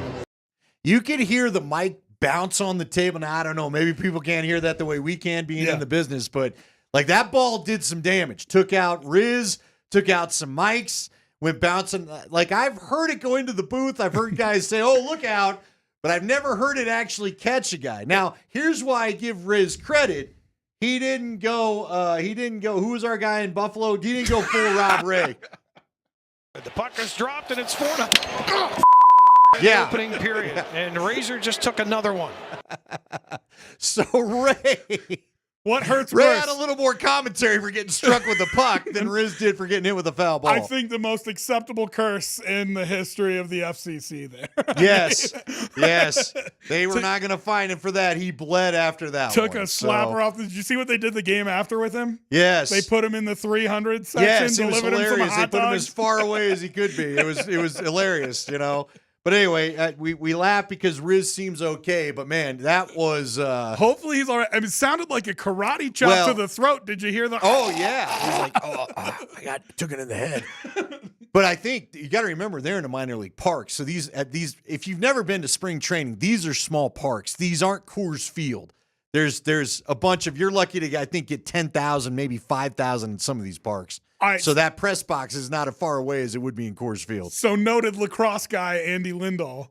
Are you taking a hockey puck to the face, a lacrosse ball to the face, or a foul ball to the See, face? again, here's the problem with the question. I like the question, but I got to know the proximity of each because we used to sit in the you went to the dugout seats that we had at the other place. Yep. I've seen some guys turn. I'm like, ooh, man. Gets on you if quick. you want to have a couple barley pops, if you want to go enjoy some mountain times with Moser and Riker, you don't go sit in the dugout seats. I can tell you that. Because if someone turns on one and that thing screams your way, you're in trouble. But I played lacrosse in high school for a quick little minute there, and I took one. I was running at him, and I tilted my head back, and it went under the helmet and hit me in the jaw. And boy, if that wasn't the worst. Listen, I don't want to take. I took a shot. I had to play goalie as a fill-in. I took a shot that I felt like it hit my thumb between the ball and the stick, and I thought, slam your hand in a car door is what it felt like. It's a cop's So no, I non-lethal can't think damage about there. not having any padding at all. Yeah. None of them are a good time. What about a golf ball? I wouldn't want to take a piece, like Tiger Woods slices one at you. None of this sounds like a good idea. Here's an idea. Watch the game, get out of the way. I'm making a poll. I'm putting it up on Twitter. Please do, because I don't know what I'd answer. None of them are going to be a good time. All right, we're going to come back. We're going to talk a little more football. We've got the high five. We've got to break down this Nuggets game tonight. And, the Avs. Bummer. It's Altitude Sports Radio 92.5.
5 o'clock hour underway here on Altitude Sports Radio 92.5.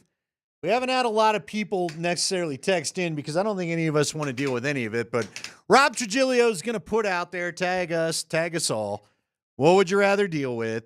The baseball, the hockey puck, the lacrosse ball, in the face? It's got to be in the face. I want none of them in the face. Well, I mean, you got to pick one. That was like, remember spring, we had that conversation with Nate about would you rather get beamed in the back by a major league pitcher or get a free run from Von Miller and he gets to sack you? Oh, God, no. I'll take the back. Are you kidding me? See, I think I'd take Vaughn. Not even close. Not even close. At worst, you get a broken rib out of it. My friend, I feel like you've not been close to major league pitching in a while. Because it's left a lasting impression on me. It doesn't put a hole Have in you my seen body. Craig House hit 100 on the gun?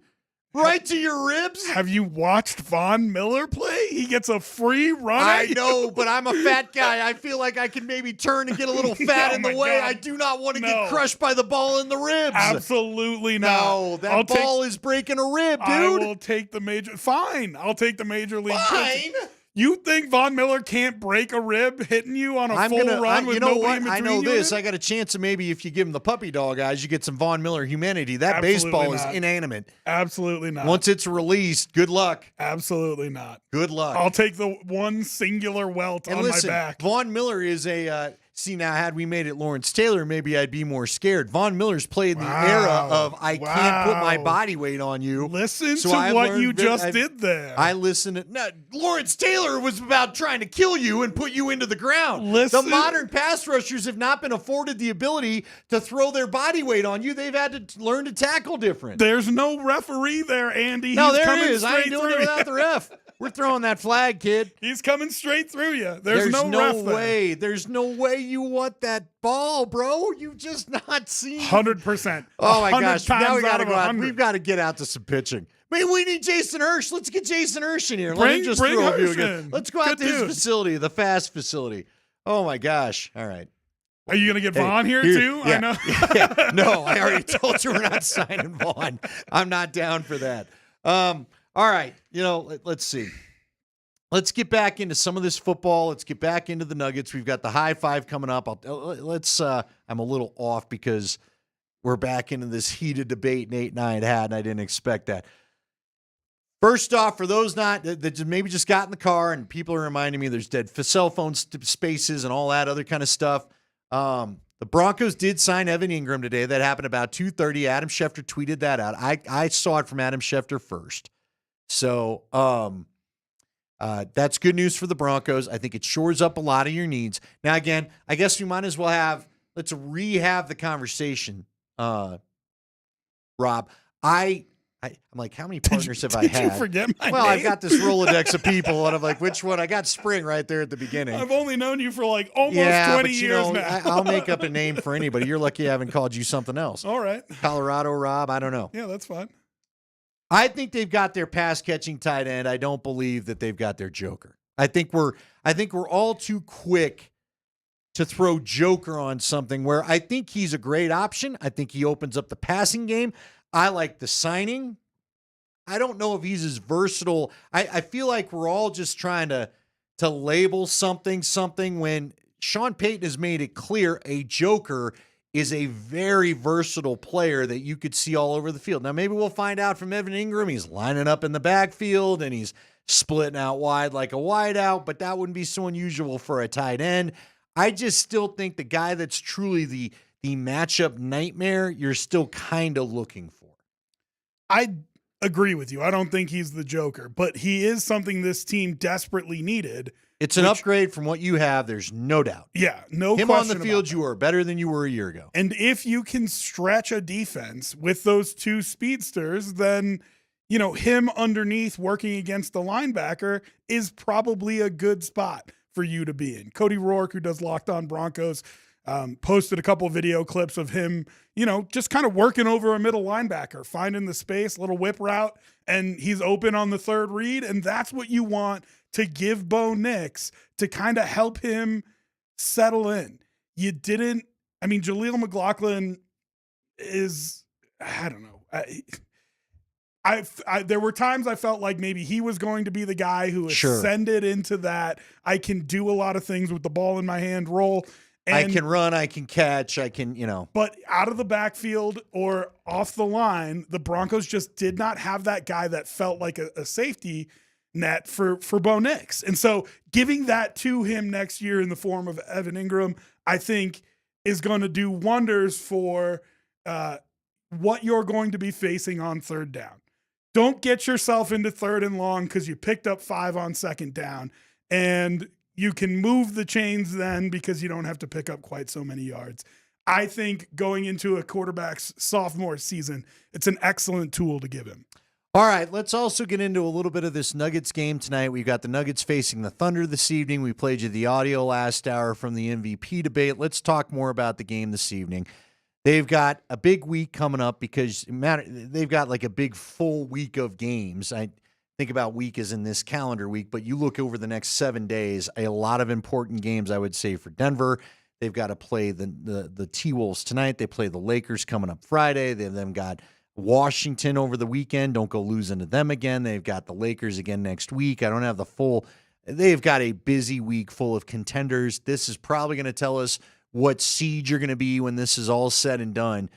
All right. I want to go back to the other night. Now, I don't think you do it tonight. I really don't, and probably you don't do it Friday.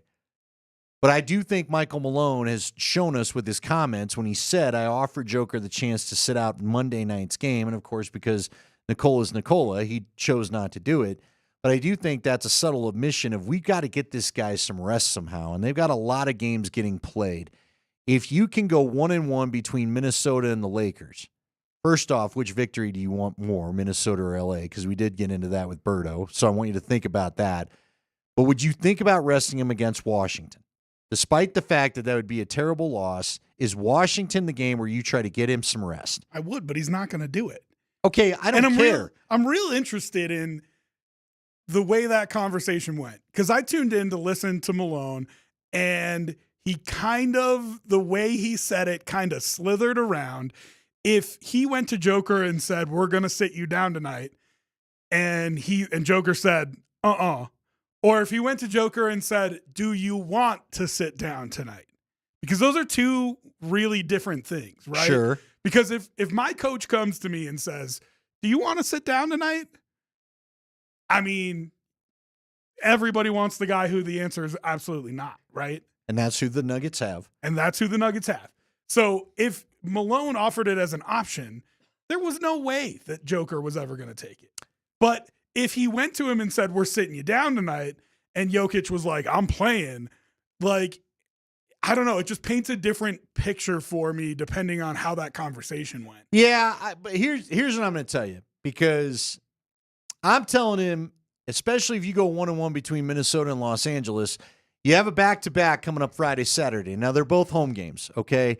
And they're both night games, so that's good. 7:30 on Friday, 7 o'clock on Saturday. Then you hit the road at Golden State, at L.A., at Portland. And, again, there's another set of back-to-backs in one of those, I thought. Maybe Scotty was wrong. No, here it is. It's Sunday, Monday, where you got at Houston, and then you got to come home and play Chicago, okay? And then you get another stretch of home games there to close out the month.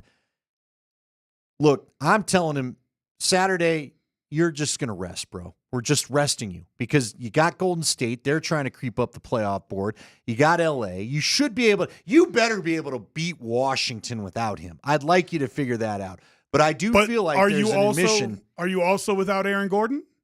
You might be.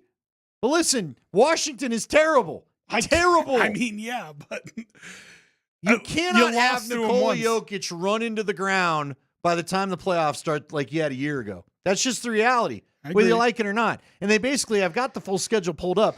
This is pretty much every other day. So I'm looking here at the end of the season schedule.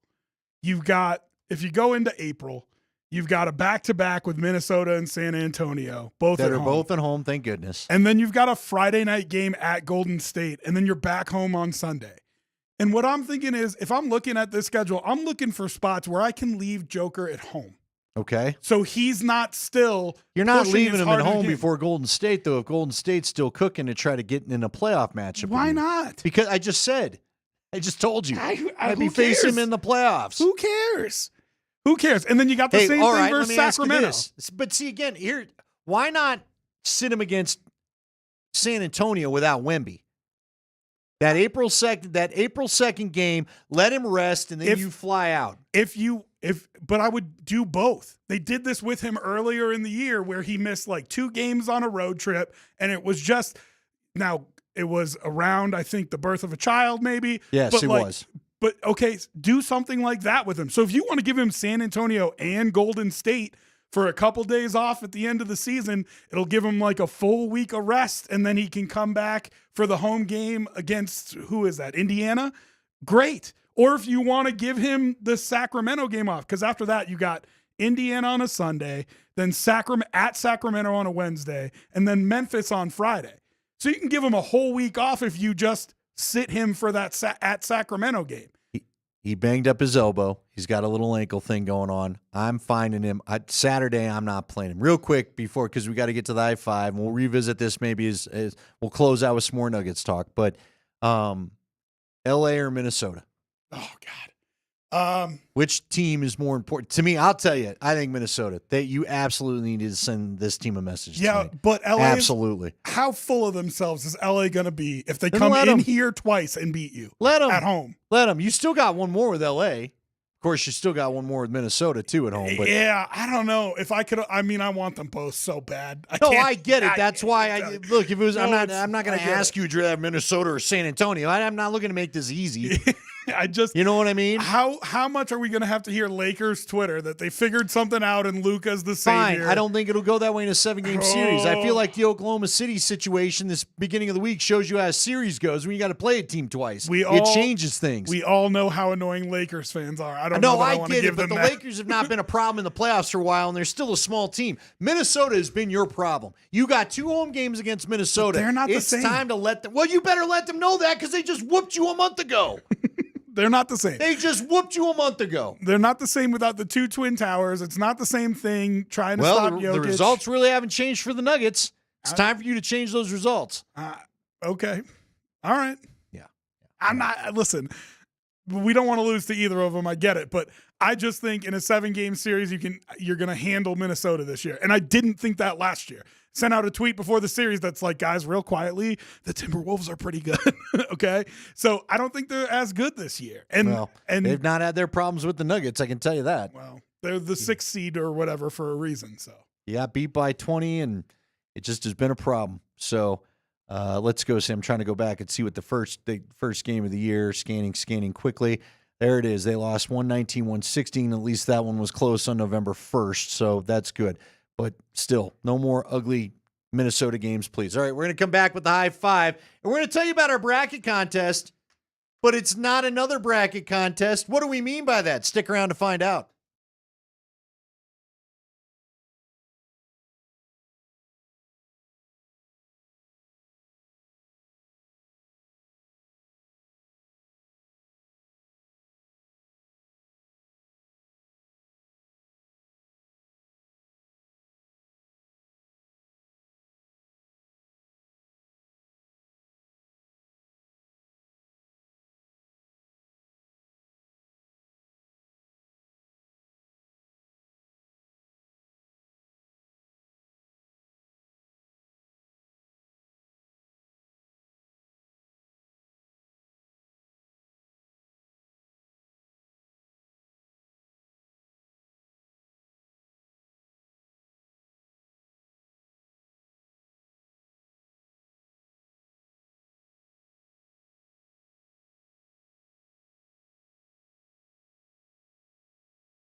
It is Kreckman and Lindahl. We roll on the 5 o'clock hour. Now, normally we do this right at 5 o'clock, but there's so much content for Mark Springer.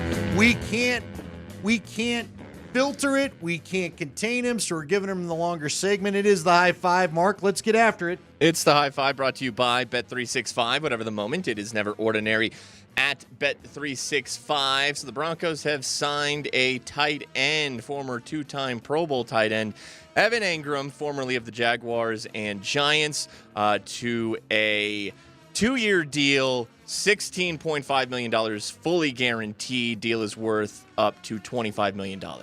So there you go. Reasonable price for a good tight end. Again, I don't think it's the Joker necessarily, but he's the best pass-catching tight end you've had in at least a decade. And I think there's some reason to be excited for that. Sure. I just want to I'm going to get called negative, but fine. I just want to bring this up. He left. He came here, got wined and dined, and left without a deal. Went to San Diego. Went to the Chargers anyway. Ends up signing for $223, was it, Spring?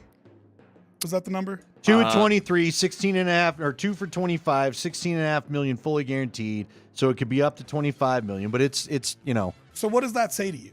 To me, it says the Broncos are worried about him being an injury concern. They didn't offer him as much as he thought he was worth. He went somewhere else, and they offered him even less, and then he decided to come here. Or the Broncos sweetened their deal. We don't know. Maybe, but Maybe the numbers were close enough. They were happy to give him what he wanted. Maybe. But listen, if he went to the report was he went to the Chargers, and Mike Kliss had that yesterday. And which team tends to throw more? That's Denver. Jim Harbaugh likes running the football. We saw that last year. He knows Sean Payton wants to throw the football more, so it may have just been I probably will get more targets in Sean Payton's offense than Jim Harbaugh. Maybe. I think there's the people who are concerned about the injury history. I think they have a leg to stand on. I think the Broncos were concerned about it too. I think maybe they didn't offer him as much as he thought he was going to get in free agency. And I think that tells you, hey, listen, we understand he's an injury concern. I think they got him at a pretty good number. Yeah, I don't hate the number. I think the deal is good. And I think the same thing for Greenlaw and Hufanga, who also are injury concerns. I think they got him at a cheap enough price that you can say, hey, listen, it's worth the gamble. Top end for all these players is like $95 million, which is one deal for some guys on the first day of free agency.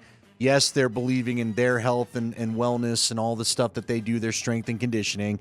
But if it pays off, they've added 3 good players. High five. All right, a couple of other Broncos signings. They have re-signed inside linebacker Justin Sternad to a 1-year deal worth $2.7 million. Also, they lost one of their special teams gunners, defensive back Tremon Smith, to the Houston Texans.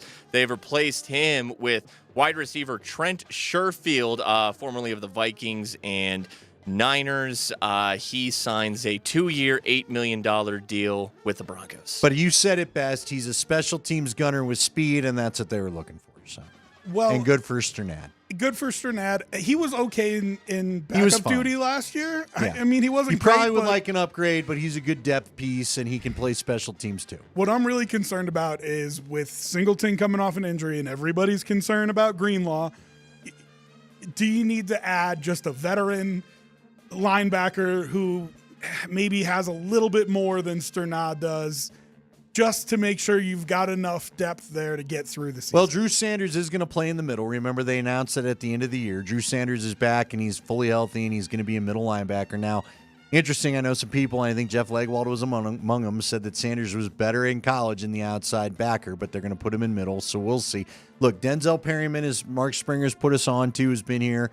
They visited with him. We'll see. I think he signed, though. I think he signed with with the Chargers. Did he sign with anybody? I hadn't seen anybody. He may have gone back. I'm sorry if I'm stealing the story. Well, no, I don't know. If he signed, I didn't see it. But look, I think now we're in the – remember, Cody Barton came around this time of year. This is the time of year. And by time of year, I mean after the first couple days, the teams get the guys at the deals they want, and it's usually shorter deals. So the guys bet on themselves and try to go get the big money again. Maybe there's a linebacker and a running back coming in that capacity. High five. A couple hours ago, Denzel Perryman did sign with the Chargers. Oh, there you go. I didn't see that. I didn't see that either. But that happened a couple hours ago. There's a lot going on. There is. There's a whole bunch of guys signing everywhere. The NFL. Here's another move. Really no big surprise here. The Rams are releasing Cooper Kupp. They could not find a trade partner. They're going to make him a post-June 1st cut. It's going to save the Rams $15 million in cap space. All right, with the signing of Evan Engram, I don't think the Broncos need Cooper Kupp as bad. I got no problem if you talk to him. You and I differ on this a little bit. If he's at my price, I'm fine. You're willing to pay a little bit more than I am, but I don't think they're desperate for him anymore. Yeah. Gosh. You want, I think, one. Nick Kosmider said a slot receiver, and I think that may be the best way to put it. Because although you have speed guys, you don't have a quick guy. Cortland, I mean, he's effective on all three levels, I think. I think he can get a deep ball. I think he can play in the middle of the field. I think he can work the outsides. I think he's your best wide receiver. But, like, are you counting on Vele there to run slot receiver for you? Boy, he doesn't feel like a slot receiver with that body, right? That's not the body type. Like, so, and Kosmider said, like, they don't have that guy, and I think that's right. Does Cooper Kupp fit that? I don't think so. But he's another guy that I think works on all of the levels of the defense. So if you have two guys that can attack all three levels of the defense in Sutton and Kupp, that probably works. But I think the Broncos are more looking for an inside slot type receiver. Yeah, which maybe means you're just going to be looking for it in the draft. We'll see. Maybe. We'll see what materializes. High five. All right, running back news. Former Cowboys running back Rico Dowdle, fresh off of his first career 1,000-yard season. He's going to be 27 years old this summer. He signs a one-year deal with the Carolina Panthers. Could be worth up to $6.25 million. Hey, so the San Francisco 49ers, they're losing a lot of players in free agency. They could be in the middle of a soft rebuild here. Should they trade Christian McCaffrey? Well, Ryan Clark on ESPN this morning on Get Up said this. I would absolutely trade Christian McCaffrey, and I would try to get as much as I could possibly get for him. When you look at what Kyle Shanahan has been able to do, it's run the football. And I know we thought last year they missed some of the things with the versatility of Christian McCaffrey, but when you trade Juszczyk, you let some of that versatility go. You let some of the things you can do formationally go. And so why not change your entire philosophy from thinking about Christian McCaffrey as this Swiss Army knife, getting pieces for him and allowing guys like Ricky Pearsall to touch the football more with running the football and doing different things on quick screens, adding other players based on the assets that you can get for them. Also understanding you're looking for more available players than Christian McCaffrey was last year. You had a good stretch with him. You took your run at the Super Bowl. You didn't get it. If you're going to rebuild completely. All right, so this brings the question, and I don't have a problem with anything he's saying. The Niners are stripping it down to the studs out there, it feels like, and trying to get their younger guys involved, which is probably a good move. They lost these two players in Greenlaw and Hufanga to the Broncos because they wanted to sign at least Hufanga, but they didn't have the cap space to do it. So you got to get out of that financial situation, right? You can't be strapped with this thing. The question then becomes, should the Broncos be the ones calling about CMC? I really am worried about whatever's going on with those Achilles tendons. I love Christian. I'd love to have him here. That would be your true joker, as we talked about earlier. 100%. But I don't know if I trust that body even for a year or two. Well, listen, in 22, he was 26 years old and had 244 rushing attempts. In 23, he was 27 years old, had 272 rushing attempts. He's shown that he can make it through a full season and be healthy and be effective. Last year was a tough year for him, no doubt about it. You wonder if those are problems that are going to continue for years on end. Is it the end of his career, right? Like, you're basically saying, is this it for Christian McCaffrey? But the dude's 29, man. Like, he still should be in his prime, and I know running backs over 30 are a roll of the dice, but can you get a year or two out of him that's real good and then cut bait before you really lose that kind of edge? I'll put it this way. If the Broncos were to be interested and their medical people said there's no doubt that he's okay, whatever's going on with the Achilles is okay, and it's not going to be a problem, I would trust their medicals, and then I'm in. Because, listen, he takes phenomenal care of his body. I do agree with you. There's probably some better years still left in the tank. But I got to know those Achilles are okay, man. That was a weird deal last year, and he went overseas. He went everywhere trying to get that thing solved. He finally gets to play. Now, that ultimately isn't what caused the problem for him, but you just get nervous about guys starting to break down as they hit 30 at that position. So real quick. But he can catch the ball out of the backfield. He would be an incredible weapon. The compensation does matter, right? Because really what's the weight there is the contract. So, I mean, are we talking a 7th round pick or a 7th swap or something like that? Then I say go for it. You've got the cap space to do it. And again, it depends how these deals line up, but likely you have the cap space to do something like that. If the cost is low, I think it's worth it. If they're asking for a third, I'm out. No, I'm you with know you. what I mean? It's 5th or beyond. Yeah. And that's where maybe you do the trade down from 20 to acquire the 5th you don't have. High five. All right, let's talk about a couple of my favorite free agent quarterbacks. Love both these guys. First of all, Andy, I put this in your Twitter thread, not on your high five copy, but here's a tweet from Diana Rossini of The Athletic on Aaron Rodgers. She tweets out, Vikings decision makers. The Vikings are in on Rodgers. Here we go. Are still evaluating their options at quarterback, including the possibility of signing Aaron Rodgers. Yeah. The 4-time MVP is intrigued by the idea of playing in Minnesota. For now, it's a waiting game. Sources tell Mike Silver and me. Also, Russell Wilson is going to be visiting with the Cleveland Browns and the New York Giants.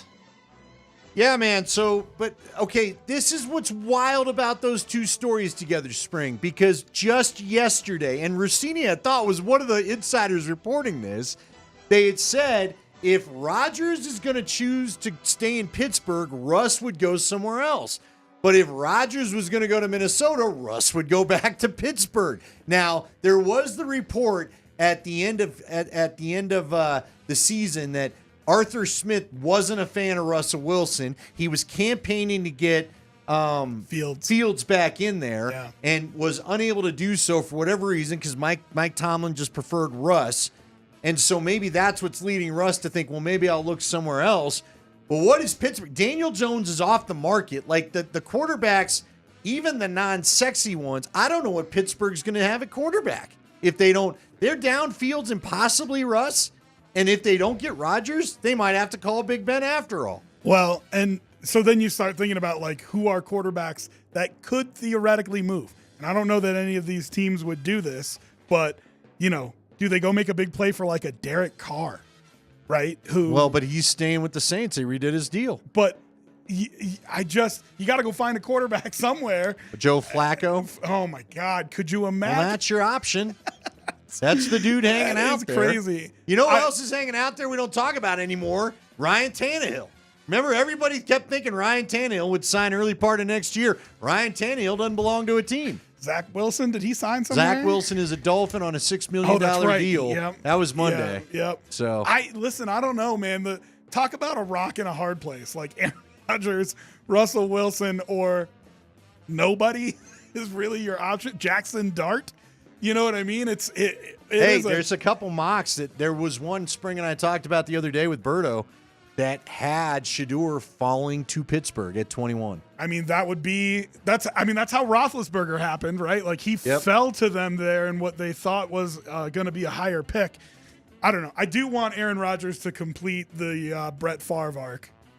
Go to Minnesota and then defraud a whole bunch of poor people in a state. And he might do that. Yeah. He might do that. By the way, Spring, we'll get back to it. There's some other stuff going on. Kliss tweeted out some more info on the Evan Engram deal. It might be one of those where it's 1 year and you can get out of it. It doesn't go well, so I love it even more. Perfectly, not a risk problem at all. Go ahead, Spring. High five. All right, and finally, we got a sixth story here because a couple of notable players who were released by their former teams have signed elsewhere. All signs pointed to Darius Slay, who was released by the Eagles, signing with the Steelers. That finally happened today. The cornerback signs with Pittsburgh for it's a 1-year, $10 million deal that is fully guaranteed. And the Chargers released Joey Bosa last night. He signed a 1-year, $12.6 million deal with Rob's Buffalo Bills. Yeah, what do you think of Bosa? It's the same conversation you're having with the Broncos right now. Now, they did it in the way that you're talking about with Evan Engram. It's a 1-year deal. So Joey, you better be on the field, otherwise you're not getting another contract that's that big. So it's a 1 year, $12 million deal, and they need somebody to help rush the passer. So let's hope he plays. That's the best you can say about it. I don't know. What do you think about it? No, I think you're dead on. The guy can't stay on the field. Yeah. Again, this is what modern NFL free agency is. Sexy names that you know that have done something for previous teams or in the league, but big guys, big names like Joey Bosa, there's a reason why the guy is on the market. And he's not stayed healthy for the Chargers. Like, how many games has he played the last 2 years? Doesn't seem like a lot. Maybe it's more than I realize, but no, I don't think it is. Yeah, that's you're taking a risk on that, and that's why teams signed a bunch of their own guys. I'm hoping the Broncos get a new extension for Zach Allen. I hope they get something done with Benito, and let's just go about our way. The NFL got wise to the Pittsburgh Steeler, Baltimore Raven Green model. Bay once upon a time. We don't sign a lot of free agents. You sign the second contract for your guys, and you let them walk for the third, and the only guys who are available in free agency now are injury prone or cap strapped. Those are your two. Like, if you can find a team that's cap strapped, you might be able to get a guy like T. Higgins, Hufanga, guys like that. But Hufanga's even had an injury. He's got an injury problem. Risk. Right. So, like, if you're talking guys who just hit the free agency market, especially with the tag that they can put on them now, T. Higgins next year will be the first year they can't tag him, and he might be like the best free agent of the last 5 years. Will Nelson coming in strong with the Drew Lock, going to get a chance to keep Tomlin's winning streak alive. There it is. There's the Pittsburgh quarterback. We found it. We found it, Spring. Drew Lock. All right, hey, I need to tell you about. Let's go, y'all. Yeah. It's not another bracket contest. Now, listen, you're going to get hit with a bunch of bracket contests. This is not another one of those. Let me make it clear. You don't need to pick 67 games. Just pick 5 teams and you're good to go. The lower the seed, the more you're risking, but the more each win is worth. Here's the grand prize package. You're going to want this. 2 tickets to a Nuggets playoff game with dinner for 2 at the Denver Chop House and Brewery. A catered party for 30 from Brothers Barbecue, and a brand new big screen TV to watch it all on. I don't know how big, Post O'Brien. I just am told it's a big screen TV. all that just for picking 5 teams. You can enter starting on Sunday night after the field is announced. Just go to altitudesportsradio.com. It's all brought to you by Evan Williams Bourbon.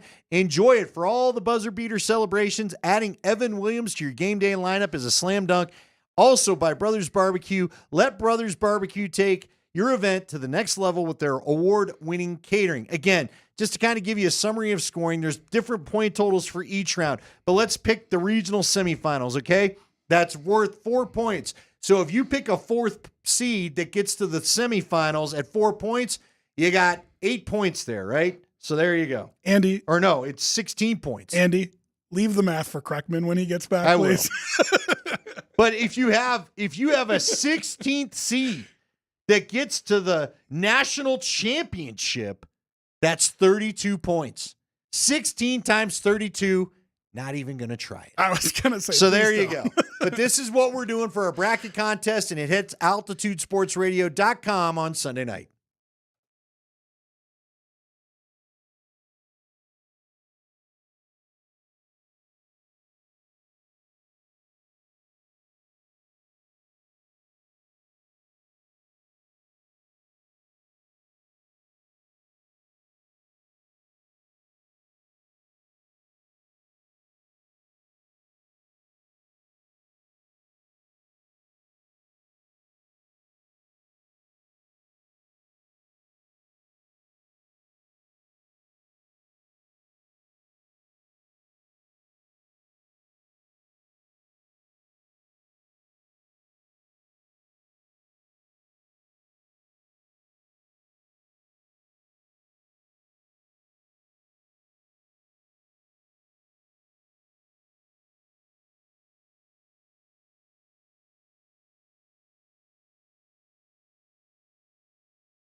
We are wrapping it up here on Altitude Sports Radio 92.5.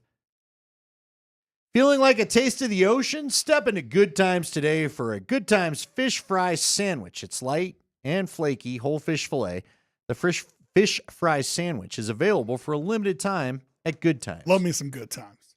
You love a fish fry sandwich? Are you a fish fry guy? I haven't had the fish fry sandwich. I might have to go try it. But that guacamole bacon burger? Well, there you go. Ooh, baby. All right. A little spicy guac on there? Come on. Might be now. time. By the way, Berto, how are we doing without the Del Tacos open? You all right? Hey, that's rough for both of us here, man. Yeah. What has he got? all right. He found a makeup. Went for In-N-Out. Listen, man. Go get some Good Times, Berto. Go get, and you know what? Get you a little turtle custard thing when you're done. It's really good. Custard there is legit. It's very legit. That's why we like Good Times. There's a number of reasons why we like Good Times. All right, let's talk some Nuggets again tonight. Got the Nuggets coming up this evening. We already kind of got a little bit into it as far as, what do you do about resting Joker, this and that? What are you expecting out of this game tonight? Are the T-Wolves the Nuggets rival? You could talk to me about the annoying Laker fans, and I totally get it. And I know we love beating the Lakers and keeping those folks quiet because they had it on the Denver Nuggets fans for a while. And I grew but when up it comes to though. guys whose faces you truly hate, don't they all exist on the T-Wolves? I mean, no, I don't think so. Because here's why. Rudy Gobert doesn't get your blood boiling? Yeah, I can't stand that guy. You're right. All right. When Ant's running his mouth, I don't care how good a player he is. That doesn't upset you? But people do care how good of a player he is. That's the I'm thing. tired. I don't want Ant jawing off at us. Come on now. I feel like it softens people on him because he's fun to watch. But he says annoying things. He hit a security guard in the face with a chair. I know it was an accident, but do you not remember that? Oh, I do. Okay. Yeah. No, I was checking for the clock there. Oh, so this is the time we got to stay on the clock. This is the one where he plays the music and we got to get out. Yeah. I don't have hatred for them the same way I do the Lakers. The Lakers, they made you lick the dog poo on the playground for so many years. Whoa. You really got picked on. What is going on? Holy cow. It was more a Step Brothers reference there. That's like Berto telling me someone died on the boat the other day. What is going on? Let's not get dark. I'm just saying, it's a Step Brothers reference there, but I mean, that's who they were for my entire childhood, my formative years, when I was in college. They just were always the team that did that to you. Then they have these gifts drop on them. Luka Doncic traded to them without talking to anybody else in the league. Like, you got to be kidding me. Well, you want to run your business bad, I guess you can't do much about that. So right? I can't stand them. I cannot stand them. So I don't know. I feel like I hate the Lakers more, even though we don't play them, as often or anything like that. They're not in the division. I don't care. To me, it's the Lakers. See, I feel like I'm doing that Raider Chief thing. I was the one that hated the Chiefs more than the Raiders before it was cool. I can't stand Minnesota, and I can't stand how snarky everybody, they've been built to beat you. All right, but we'll figure it out. Undo that. How about that? Just undo that, okay? So if you are picking one of these next two, you got to beat Minnesota. You've got to send Minnesota the message. Because guess what? Right now, there's a higher likelihood you're facing Minnesota in the playoffs than I think there is the Lakers. The Lakers are not a big team. There's going to be another number of teams that can give them a problem if Luka and LeBron can't keep the all-star shooting show going. Well, but who are you more I guess you're more likely to see Minnesota Your first-round matchup could be Minnesota. Could be.